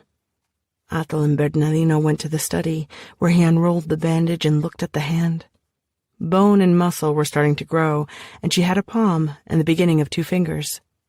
Bernardino observed them carefully, bending the fingers, even pricking the skin with a tiny needle. He applied a salve to her skin. "Sometimes the flesh twists and the scarring is poor. It's not the case. You are doing fine." "That's a relief." "There's been a development, hasn't there?" he asked. Athel frowned as he changed the bandage, but did not reply. "What would your mother say if she knew you were sleeping with a human?" "She's dead, so her opinion doesn't matter." Athel thought about Isel and what she'd told her about humans, Neanderthals. In Bernardino's eyes, she'd let a monster rut between her legs. She would have agreed with him just a few days before. "Even if he's a Renfield, like you've never—" "No," Bernardino said, his voice clipped. "I don't play with my food. That is for the necros. I thought you had more pride." They burned, his words, and she felt herself branded by them. Athel might have given him a good kick in the gut if they still didn't need his sanctuary. She took a deep breath, composing herself, though she couldn't help the defiance in her voice. "It doesn't make a difference," she said. "You should be thinking with your head." "I have yet to lose my head over a boy." It was only a fancy, the alchemy of danger and exhaustion that somehow had kindled desire. "I expect a certain degree of naivete from him, but not from you, my dear. As I explained to our mutual friend, ultimately, we are entirely selfish creatures. What did you tell him? She asked, her voice almost a hiss. I told him we are our hunger. I don't think you'd deny that. It was the kind of thing Isel might have told her, and Isel had always been right. Have you thought about killing him? No, she said. You have. No, she cut him off, knowing that he was reading her mind and that he was very much right. After they escaped Nick and his men just a few days ago, she'd wanted to hurt him. She hadn't cared, her head too foggy with pain. Bernardino looked almost bemused, his lips curling into a smile. So much for young love, he said. She opened her mouth and then shut it, uncertain how to respond, or if she should even attempt a response. Bernardino finished fiddling with the bandage and let go of her hand. Don't complicate things for yourself, he said. Why not? She wanted to shriek, but of course he was being completely reasonable. She was the hormonal girl who couldn't keep her hands to herself. Well, you are healing, and I've had a word with you already, Bernardino said. I suppose you want to return to him for a few more hours of idiotic, useless comfort before our departure. Go ahead. Go to hell. She dearly hoped he was able to read that thought. Did you know Brazil is the world's 5th largest country? Domingo asked. It has a coastline of 7,491 kilometers. Domingo had found an encyclopedia lying around the house and promptly pulled out the letter B. He proceeded to recite factoids to Athel while they sat on the bed. He'd taken off his shirt and was only in his trousers, while she wore an old-fashioned white nightgown she found in a drawer. It reached her ankles, and the irony did not escape her that it resembled the outfit the woman wore in the vampire book she'd seen at Domingo's place, Dracula's mistress. Only the roles were reversed, since she was the vampire, not the girl fleeing a dark castle. It also has major shipping lanes in case we need to get out of the country, she said. You don't think anyone would follow us there, do you? He asked, lowering his book. She opened drawers and found a blouse and trousers. The trousers looked too large for her, but there was a belt. She did not want the nightgown anymore. Did not want to look like a joke. Probably not, she said. It'll be strange being so far from Mexico. Having second thoughts? She peeled off the nightgown and put on the trousers. He was looking at her. No, he said simply. I don't have no one here. I don't have anyone either, she thought. That was why she'd let herself be swept into this. He hadn't seduced her, not by far, but she'd been seduced anyway by the thoughts of comfort and companionship. Her family was gone, her home razed. She must scrub herself of her name, her identity, her very self. She had a need for an anchor, a friendly face. Weak, she thought. You are no warrior, never will be. Are you all right? He asked, brushing her hand as she drifted by, tucking the blouse into her trousers. Fine, she muttered. I always wanted to travel places, Domingo said, his hands tracing the contours of Brazil. Far away places. Not that I ever could do anything like that. And never with a girl like you. A girl like me, she repeated dryly. She looked at Domingo and remembered what Bernardino had said. Despite his sweet smile, he was human, made of fragile flesh and bones. He was meant to snap like a twig. He was meat. Nothing but meat. And she was lifting him and crowning him her companion in a twisted parody of the Princess and the Frog. What's wrong? He asked, noticing her unkind stare. Nothing. Did Bernardino say something to you? She shook her head. No. He said something.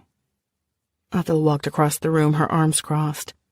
A china doll on the shelf stared at her, golden curls and a mocking crimson smile. He's wrong. Whatever he told you, he's wrong. Shut up, she said, turning her back to him. Domingo moved from the bed to stand behind her, whispering urgently in her ear. He doesn't know us. He doesn't know who we are, so he's wrong. You don't know me either, Athel replied. Then tell me every single thing and I'll learn it. She moved back to the bed, sitting at the foot of it and staring at the sheets. On his wrists, his neck, she'd left the faint marks of her feeding, as all vampires do.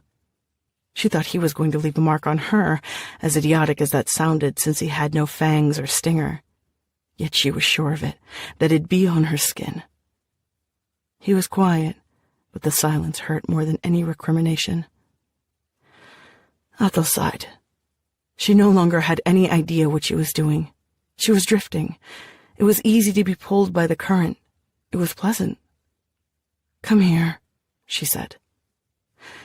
He stretched next to her on the bed and held her with his quiet, easy affection. This is what she wanted, for everything to be simple, quiet, gentle, like she'd never thought anything could be. To have something good, even if she didn't deserve it.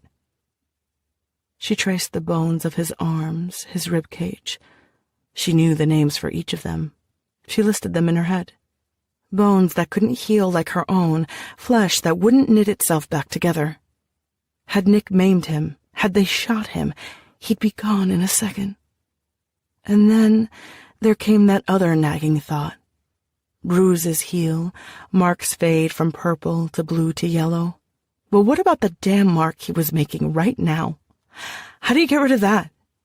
Fingerprints that cannot be wiped and incisions that don't cut muscles or tissues. How? She had no idea. Bernardino was correct. She was losing her head over a boy.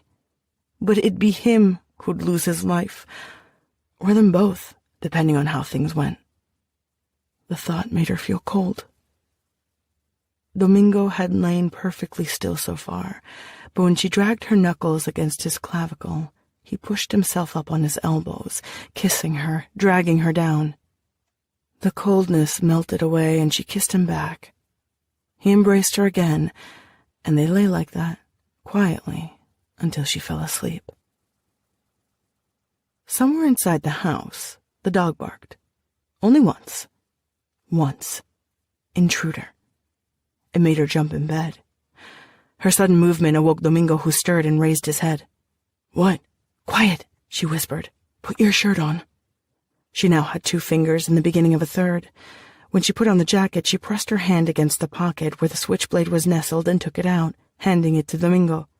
"Grab it," she said. "What's going on?" he asked. "Someone's in the house," she said, putting on the backpack. Domingo reluctantly took the weapon and she stepped out of the room, observing the darkened hallway. Bernardino's room was past the staircase, but she didn't think he was there. She could hear music playing downstairs, an old record spinning. When they reached the ground floor, she saw them coming down the hallway. She jumped up, reaching the ceiling and dangling from it like a lizard and scuttling forward. She looked down to see 2 men looking up at her in turn with puzzled expressions right before she let go and pounced on them, slashing their necks with her good arm and swiping their guns. "They better not have hurt my dog," she muttered. They advanced down the hallway and some moron stepped in front of Athel, trying to pin her with more of those damn darts, but she wasn't having any of that. She shot him smack in the chest, and then a second time, this time in the head, because she wasn't allowing any accidents. They were wearing infrared goggles, but she could see in the darkness. No need for fancy gadgets.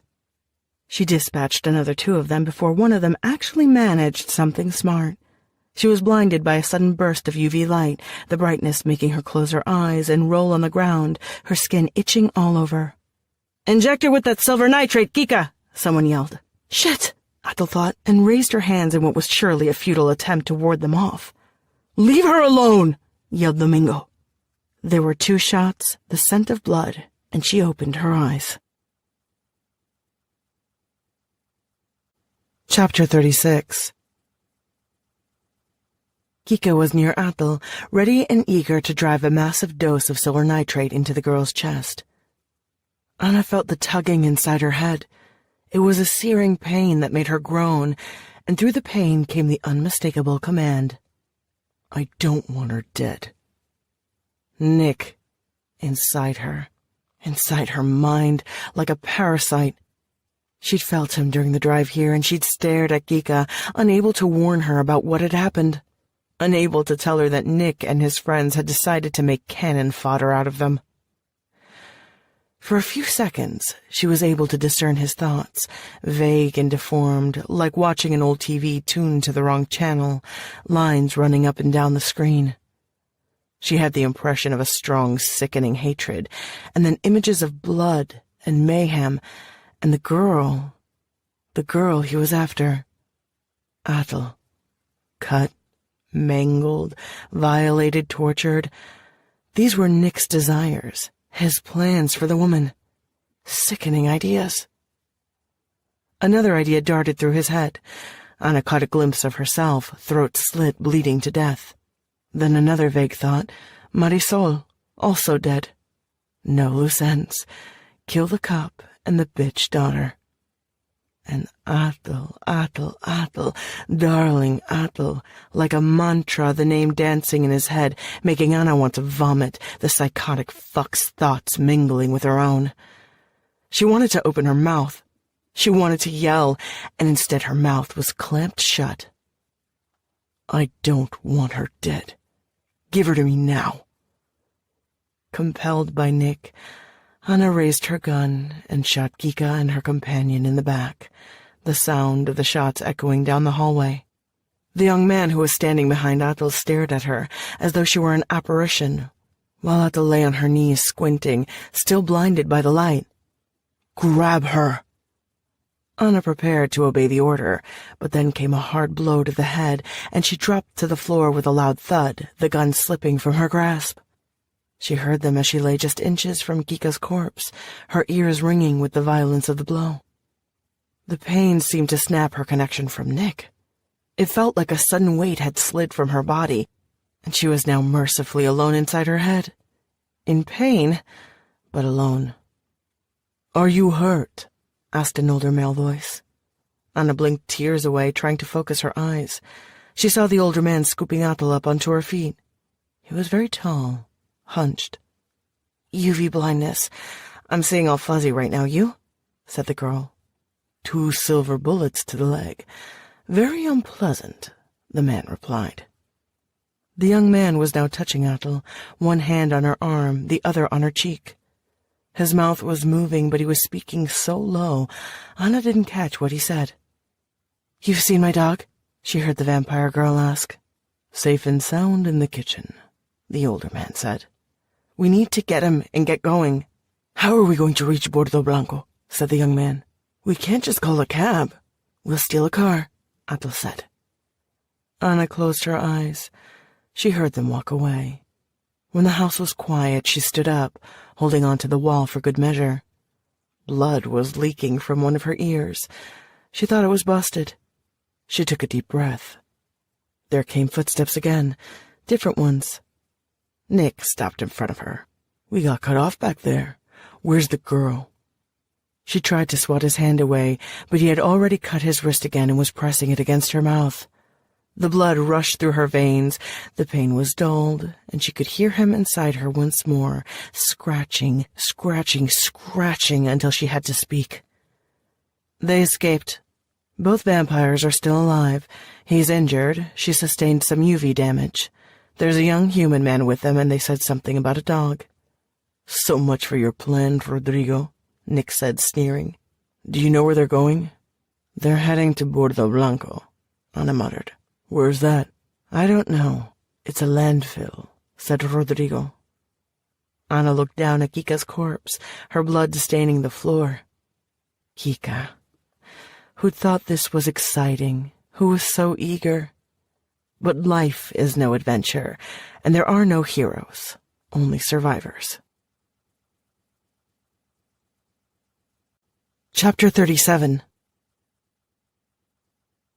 They ran for 5 blocks before a car came rolling down the street. Atle jumped on its hood and the driver pressed hard on the brakes.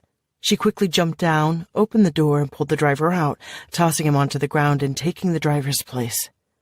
Bernardino took the front seat, while Domingo sat in the back with the dog. You tell me where to go, Atle said, taking off the backpack and tossing it to Domingo. Bordo Blanco was a great valley of darkness. No streets here, no lampposts, just a vast swath of gray and black interrupted only by the faint light emanating from the shacks of the trash pickers who lived there, rummaging through the mountains of garbage and selecting items suitable for recycling. Broken computers, diapers, soda cans, plastic bags, orange peels, the corpses of dead dogs, They formed hills of different sizes, some tiny and others monumental. One day, maybe, they'd turn this landfill into a luxury suburb like Santa Fe, American style, and everyone would be kicked out and everything would change. It was hard to imagine such a thing now. A foul smell permeated the land, and flies, terrifying in their size, buzzed around during the day. Also during the day came the trucks, and there was the rumble of the tractors with their great rubber wheels maneuvering through the garbage, squashing it. At night, there was only the full moon leaning down, caressing the bitter earth. The people who made their home there, out of the same garbage they collected, were asleep or preparing for bed. Bordo Blanco was quiet, eerie, and Domingo wished he could listen to his music. He was so nervous. "Come," Domingo said. He led them into the landfill, through what amounted to a semi-decent path, but they had barely walked more than a few meters when a shot rang in the dark. The bullet hit Bernardino, and he grunted, pausing in his steps. Laughter behind them. "Shit," whispered Atul. "Come on, hurry over there," said Domingo, pointing at the separation plant, a vast shed where workers could sift through the garbage. It had been a gift from a charitable foundation, supposed to ease the life of the garbage collectors, though Domingo could see no rhyme or reason for it. Perhaps it was nicer to go through the garbage under a shed during the rainy season, but it was faster to simply drag the big collection bags through the landfill. He'd heard that they had a real separation plant at another landfill, one that had a conveyor belt fed by the hands of hundreds of garbage workers, but Bordo Blanco was smaller, more modest in its intent. At least now it had a practical use. They could shield themselves, because Domingo doubted they'd last very long in the open with people shooting at them. As they approached the shed, Domingo saw the shacks that were set near it, tiny abodes of cardboard and tin. "We need to go to the shed," he told Atul, pointing at it. "You go," she said. "What?" "Go and hide," she told him. "Take the dog with you. Bernardino and I can fight them. You can't." Domingo glanced at Bernardino, who was moving swiftly for a man who had been shot twice. The older vampire nodded at him. "Better get in there," Bernardino told him, and when Domingo did not move, he added, "I can't protect two people at the same time." He didn't want to leave their side, but recognized the wisdom of the suggestion. Domingo rushed past the shacks and into the gloom of the shed, Guali right behind them. He veered away from a collection of rusty shopping carts entangled together. He almost stumbled into a large container full of plastic dolls that had their faces sliced off, limbs and torsos missing. More containers with similar bounties were arranged against the walls. He crouched behind one of them. The dog hid next to him. He heard gunfire outside. Domingo clutched the knife Atul had given him in his sweaty hands. He was trembling and doubted very much he'd be able to use it, but he didn't know what else to do.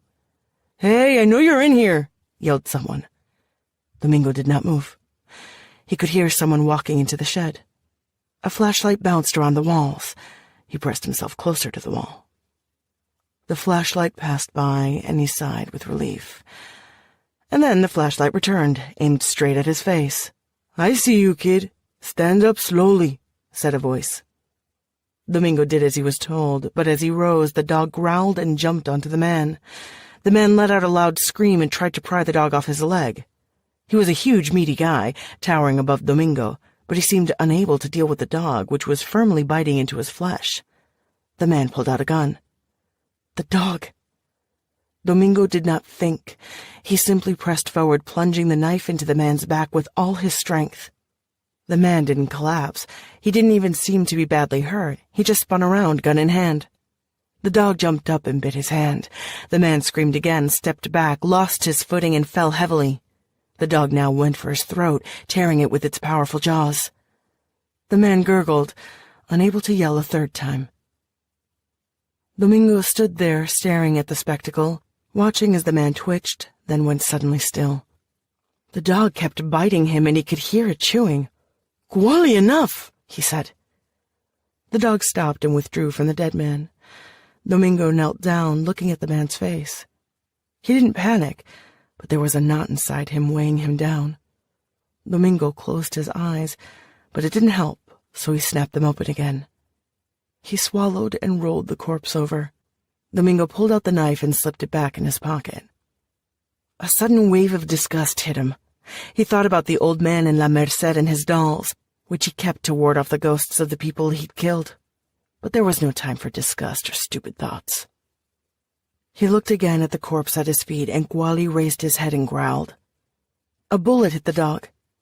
Gwali whimpered and moved away before collapsing on the dirty ground. Domingo hardly had a chance to take a breath before he felt the barrel of a gun nestled against his back. "You're needed outside," said a woman. "Let's go."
Chapter 38. Nick ripped the bandage from his cheek, irritated by the way it itched, and scratched the new skin as he walked around the shacks. Scared humans peered through makeshift doors and windows and hid quickly as he passed by.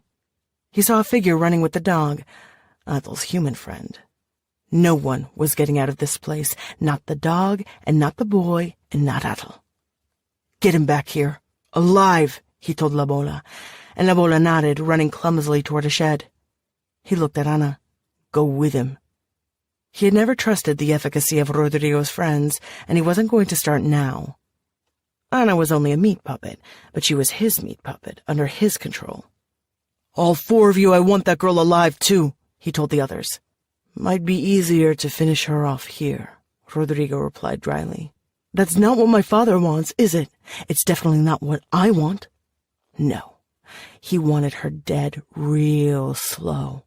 He wanted Athel to enjoy the same pain that afflicted him as his muscles stretched and tried to achieve their proper form. "As you wish," Rodrigo said. He snorted. They split up, Nick and two of the men heading in one direction, Rodrigo taking the others. They stomped through the landfill, the men raising their flashlights while Nick scanned the darkness for the girl. Broken glass crunched under his shoes. The overwhelming scent of rotten food filled his nostrils, and Nick wished he had a damn handkerchief. And his clothes? His clothes and shoes would no doubt be ruined. He could never wear this again, not after walking through such a shithole. That was another item to add to Athel's list of sins. She dragged him from his home, across the country, all the way to Mexico City, and into a fucking landfill. She had insulted him, she had kicked him, she had tried to blow his head off. That bitch had a tab a mile long, and Nick was going to collect. Suddenly he heard 3 shots in rapid succession, followed by Rodrigo's piercing scream.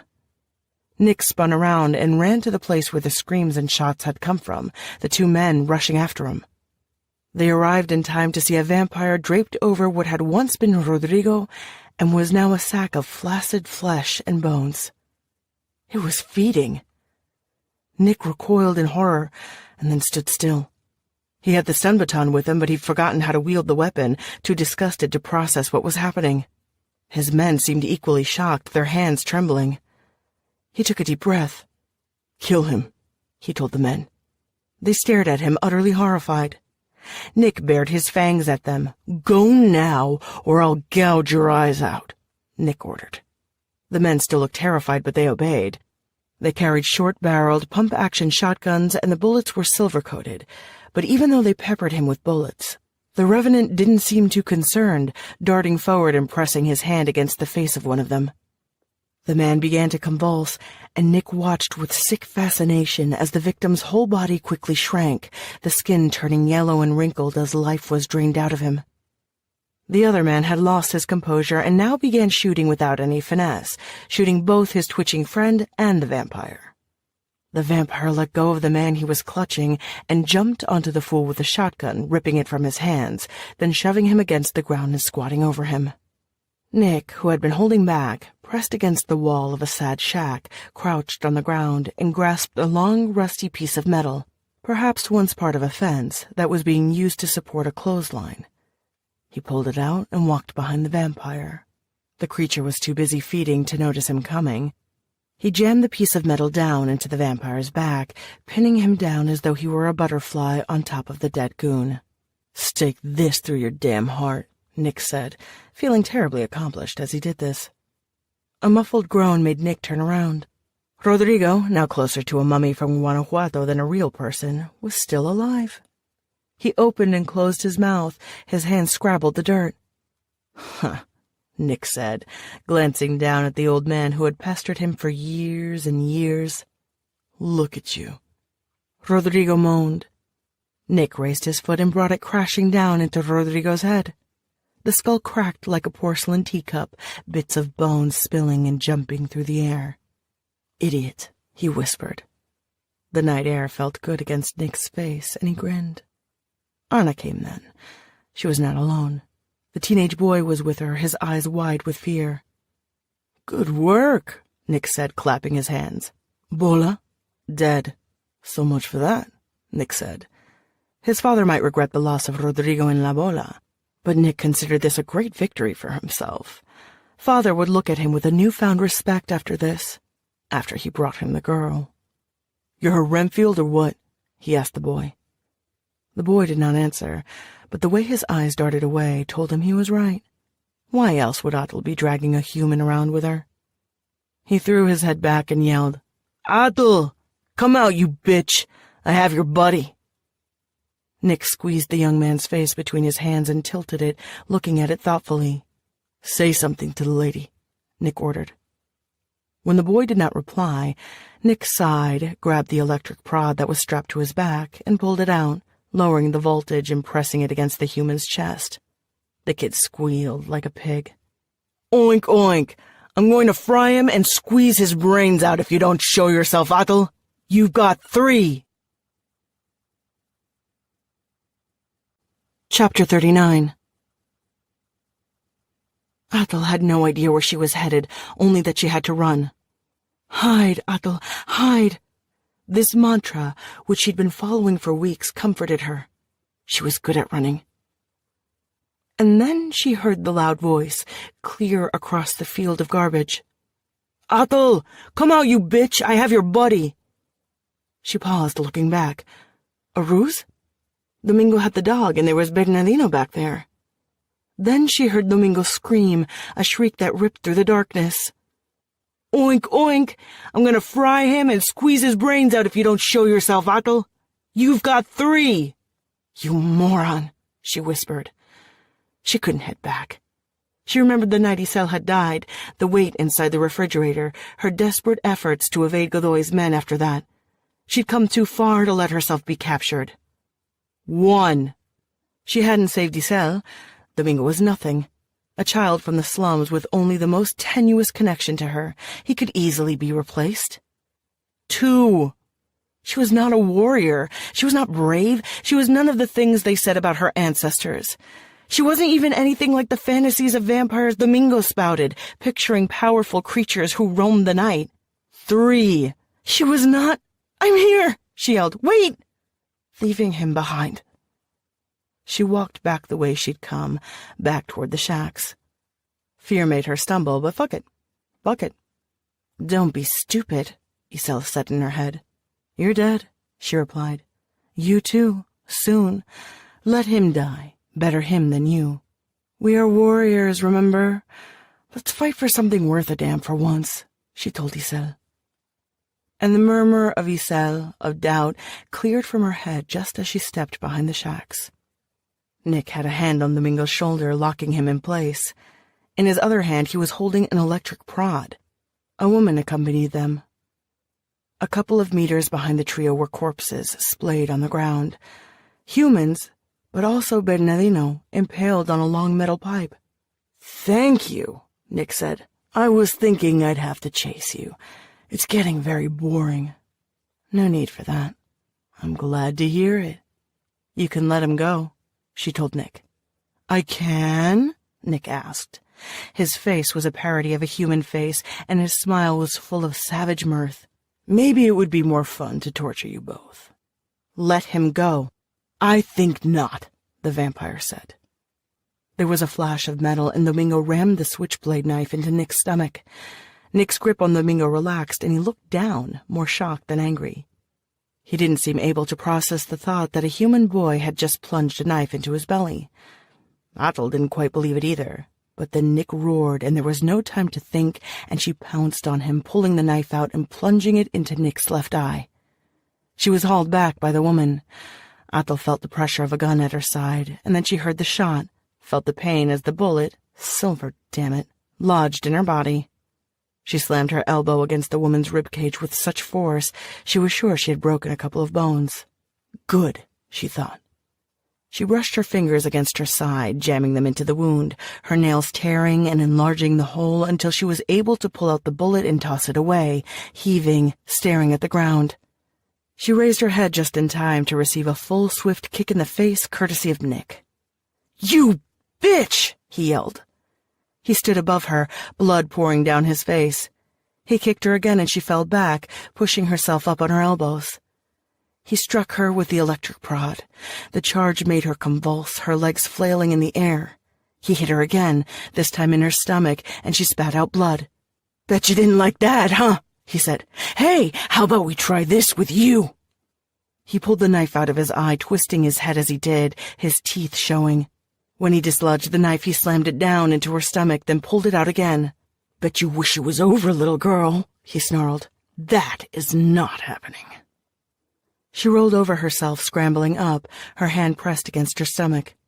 It felt warm where the knife had cut it. Are you giving up? Atel squinted as he spoke.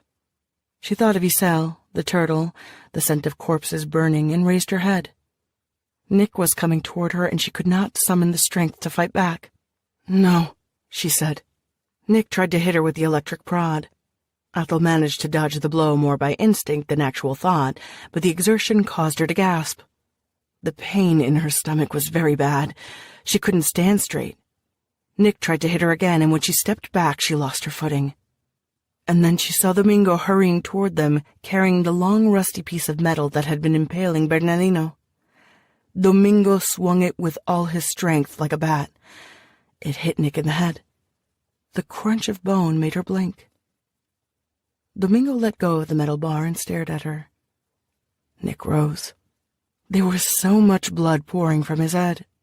He opened his mouth, showing her his teeth, and turned toward Domingo with a shriek that left no doubt of his intention. He was going to kill Domingo. She jumped up in the air, unfurling her wings, tearing her jacket in the process. She pounced on Nick, landing on his back. He tried to shake her off, but she dug her nails into his face and flapped her wings, pulling him up into the air. Just a few meters. A few meters was all she could manage, but it bought Domingo enough time to scuttle away. Nick tried to bite her, his mouth chomping at the air. She released him and he fell down, sprawled upon the floor like a marionette. Athel landed next to him, resting a hand against the ground and wincing, the pain in her body a blinding hot coal. She really shouldn't have done that. Nick stood up on shaky feet. His face was even more butchered than before, a mess of unsettling crimson.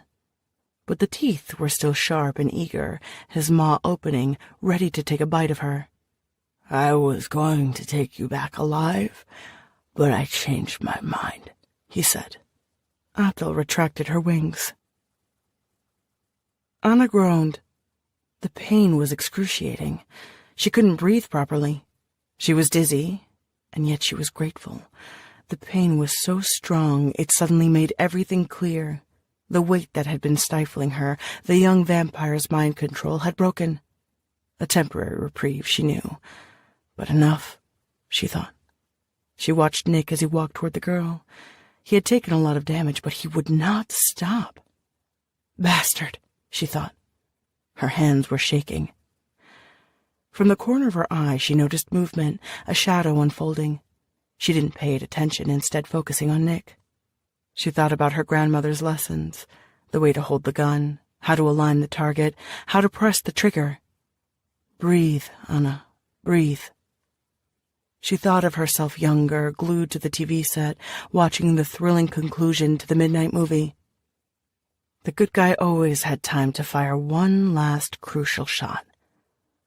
But Anna was hurting. Anna wasn't in a movie, and she couldn't keep her hands steady. The weapon seemed to slide from her grasp. For a moment she considered lying there and letting this end without her intervention, without bothering about what happened to that fucking vampire bastard. But she couldn't. Not when she'd seen what he was planning. She breathed in. Anna did what she could, took aim and managed to hit Nick in the chest. The vampire hissed and looked over his shoulder at her. "Stupid woman," he growled, and she felt his control over her again. She pressed the gun against her own chest, her fingers slowly finding the trigger even though she didn't want to. The gun went off, and she rolled onto her side. As she lay dying, the connection from the vampire now forever severed, she smiled. Because now she could see the shadow. It had contours, a face, and in the shape of that face and the contours of that gaunt body, she recognized a vampire shuffling forward. Revenant, she thought. Nick was staring at Athel again, his eyes as red as the blood covering him. Behind him, she noticed a figure slowly rising, slowly moving toward them. Bernardino. But Nick had been too busy looking at the human woman to notice him, and now he was too busy looking at Athel. Athel licked her lips, standing still. "You look pretty banged up," she said. "I thought your kind was strong." "Shut up," Nick said. "Of course, you're not really a full-grown necros, are you?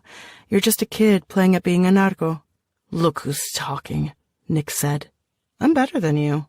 "I'll show you." "Try me, fucker," she said, and his focus was solely on her, and she in turn stared straight at him. He pounced on her, weighing her down. Athel tore at his neck with her nails while he opened his mouth, ready to bite a chunk of her cheek. She gathered her remaining strength and dug her nails in deeper, skewering him in place inches above her. He was snapping his mouth open and closed, trying to bite her face, and she was holding him. It was like pushing away an armored tank. Her arms trembled, and he drove down harder. She was beginning to feel dizzy and didn't think she could keep him at bay anymore. Then Bernardino leaned down and placed both hands around Nick's head. The young vampire opened his mouth, possibly to yell or try to bite the person holding him, but he didn't manage either thing as Athel dug her nails into his jaw, stopping him from turning his head. Nick then tried to push himself up, away from her, but she grabbed him by the shoulders and held him tight in a mockery of an embrace to prevent him from escaping the touch of the revenant. Nick trembled. His mouth grew slack, and she watched as his eyes dimmed and sank into his head. His hair fell out, even his teeth started popping out of his mouth, the nails sliding from his fingers. Finally, Adil scuttled away from under the vampire, an arm pressed against her belly. He slid onto the ground, slid as though his bones had melted away, and Bernardino bent over him, covering him completely like a shadow. When Bernardino was done feeding, Nick was nothing more than an empty carcass, while Bernardino's face appeared less wrinkled, his hair almost devoid of any gray, returned to its lustrous black.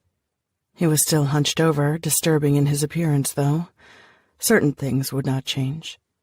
Bernardino approached her, and Athel recognized the dangerous glint in his eyes.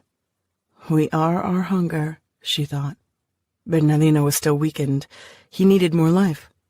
What better life than a vampire's? This was exactly why they feared his kind, why she'd hesitated to meet him that first time, why she'd sent Domingo instead, thinking that if he was displeased, Bernardino would eat her messenger instead of herself. Ironic. "I won't fight you," she said, and stood up, her head held high. "Don't hurt Domingo, though." "That's very considerate of you," he said. "Stupid, but considerate." Bernardino advanced on her, placing a hand against her neck, leaning over her. She did not flinch. "I thought you didn't lose your head over boys," Bernardino told her. "I don't." Adel closed her eyes and welcomed her death with 2 words. Instead of the drawing of life she had expected, she felt the familiar thrum of energy as he stabilized her, breathed life into her.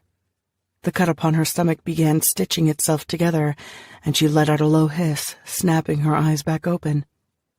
Bernardino staggered back, older again, his hair gone gray, and smirked at her. "Adel, are you okay?" she heard Domingo say. Domingo rushed toward Adel. She felt a kiss upon her brow, and then his arms around her. She looked at Bernardino. "You did lose your head," Bernardino's eyes told her. She could not deny it. He'd warned her about this.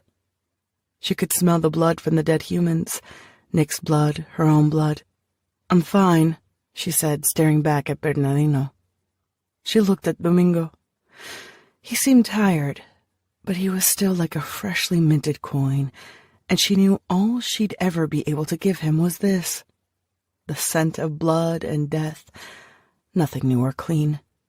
And he wouldn't mind. Sacrifice. The face of all earthly things at one point is sacrifice. She'd never known what that really meant, parroting the words of others, and now she understood. "And you, Bernardino, are you all right?" Domingo asked. "I'm fine."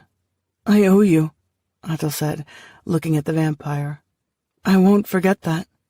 "You have an appointment," Bernardino told them. She wished to thank him more, but he was already trailing back to the entrance of the landfill, walking by the shacks, sinking into the night. They began to walk in the opposite direction. "Where's Kuali?" "The woman shot him," he said. "I think... I'm sorry. He must be dead." She wanted, for a second, to look at the poor animal's corpse, and then she knew she couldn't. "Let's go," she said. They were walking past the woman, her eyes open and her head at an odd angle. Dead, too, like the dog. She derived no pleasure from it and looked away, forward into the darkness. "It's just the 2 of us now," Domingo muttered, as he picked up her backpack, which she'd dropped during the fight. Chapter 40. They stumbled onto the road, the sea of garbage behind them. They moved slowly. The sluggish canal they'd crossed over, full of filth, ran parallel to them. There were still no lights, just the moon, steady, illuminating their path until they reached a bridge, and there, finally, streetlights. It was a long walk, eternal. They spotted a solitary convenience store among the sea of gray square buildings. And stationed in front of the store, a battered car, the windows rolled up with Manuel at the wheel. Athel grabbed the backpack hanging from Domingo's shoulder and zipped it open, fiddling with the documents inside. She took out an envelope and tucked it into her jacket, then zipped the backpack closed. "I've left cash in there," she said. There's also a new ID for you. In a couple of months, pay a visit to Elisa and ask her for access to an account. She'll have one for you. It'll be my parting gift. You'll have a good life." Domingo heard the words, but they were like an echo, faint, distant. The words could not be real. "Wait, what are you saying?" he asked. "I'm leaving you here. I go onward by myself." "You're kidding." She shook her head. "You can't. Why'd you say such a thing?" he babbled. "Why'd you joke like that?" "I'm serious. You are going to be fine. There's money in there, and there will be more in the account." Domingo let the backpack fall to his feet. He did not know if he could speak. His breath seemed to burn his lungs, and he could hardly remember how to utter a coherent sentence. "No," he said, and gripped her arms. "No, you promised. You have to take me with you. We talked about South America. First thing we do when we get to Brazil is you're going to buy me a suit, and we're going to have a dinner in Rio. You can't leave me." "Who do you think you are to demand anything of me?" she sputtered. "Let go of me or I'll break your arm." "Then break it," he replied, holding on tighter to her. She pushed him away and he lost his balance, falling down. He lay sprawled in the middle of the road, watching her. A cricket chirped nearby. The night seemed terribly vast, like the inked panel in a comic book threatening to swallow him whole. "Why are you doing this?" he asked her. His mouth had gone dry. "You'd slow me down." "I wouldn't. I don't need you anymore." Her words cut into him through muscle and bone. Domingo felt his eyes stinging with tears, but he didn't cry. He pulled himself up, scanning her face feverishly. Athel promptly looked away and closed her eyes. "Look at me," he said, and his voice sounded harsh and alien. "Don't be such a coward and look at me!" Athel opened her eyes and stared at Domingo. He stared back. He wanted to touch her. He wanted to kiss her and kiss away any doubts, but when he moved toward her, she took 3 steps back. "You're a liability. I've made mistakes because of you, and I can't afford them anymore. You'll get me killed or I'll get you killed. I'm doing you a favor. You're too young to die, especially for me." "Maybe I don't care if I die. You said you'd take me with you," he told her again, caught in a loop. She turned her head, looking at the path they had followed, and then she looked in the opposite direction at the car waiting for her. "I'll tell you one vampire fact, Domingo. One final one for your scrapbook," she said, her voice languid. "We always lie." She kicked the backpack in his direction and straightened her jacket. Her face was impassive. "I love you," he whispered, like the fool he was, the fool he'd been from the get-go, madly dashing after this girl. A long silence stretched between them. She cupped his face with one hand and kissed him, so briefly Domingo hardly felt her lips upon his, the ghost of a kiss. He leaned down, pressed his forehead against hers. Athel stepped back. He desperately wanted to follow her, yet managed to remain rooted to his spot as she walked in the direction of the car, hands in her pockets. "Athel, do—" She turned her head a fraction of an inch, her eyes very dark, pools of ink silencing him. She did not say a word. In her eyes he read the answer to the question she had not allowed him to ask. No one had ever looked at him like that, like he was every star shining down on them that night, and the ground beneath her feet, and every other ridiculous phrase found in books that he'd never believed could possibly be true. And he knew she hated herself in that moment, and he knew she loved him precisely because she did not speak a single word. The car sped away, and her gaze stayed with him as he slowly walked back through the landfill. When he passed by the shed, he heard a soft whine. Domingo paused at the doorway of the building and went inside. The dog was alive. It lay behind a bunch of plastic bags. Domingo kicked the bags away and Kuali stared at him. Domingo walked back toward the entrance, pulled out one of the shopping carts until it came free from the others, and rolled it back next to the dog. He placed the dog inside the cart. It looked confused. Domingo patted its head. "It's all right," he said gently. "You're in luck today." His player still worked, so he switched it on and dug out his headphones. He began rolling his cart away. Epilogue. Domingo dreamt of her a few days later. In the long, long hours before the dawn, the dog curled up next to him. He dreamt she'd stepped out of a car at the end of a dusty road. She took out a compass from her pocket and held a machete in her other hand. Her hand? It was fine and whole. She was fine. Atal stepped forward into the jungle, the trees rising very high above her head. There were many noises, the faint chirping of birds, the roars of howling monkeys, the buzzing of insects, the patter of rain as it slid down the leaves and trunks of the trees. The rain reverberated, resembling the steady sound of drums. "Atal," he said. She hacked through the jungle, her machete swinging back and forth, opening a path. She paused for a moment, raising her head as if someone had called her name. She smiled. Almost immediately she pressed forward, sinking into the endless greenery of the jungle. The chatter of birds spread as if they were welcoming the girl. In dreams, he smiled too.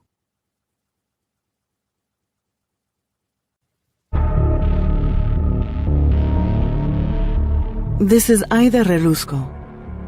Thank you for listening to Certain Dark Things, a Macmillan audio production from Tor Nightfire. This program was produced by Lepton Films, executive produced by Katie Robitsky. Text copyright 2016 by Silvia Moreno-Garcia. Production copyright 2021 by Macmillan Audio. All rights reserved.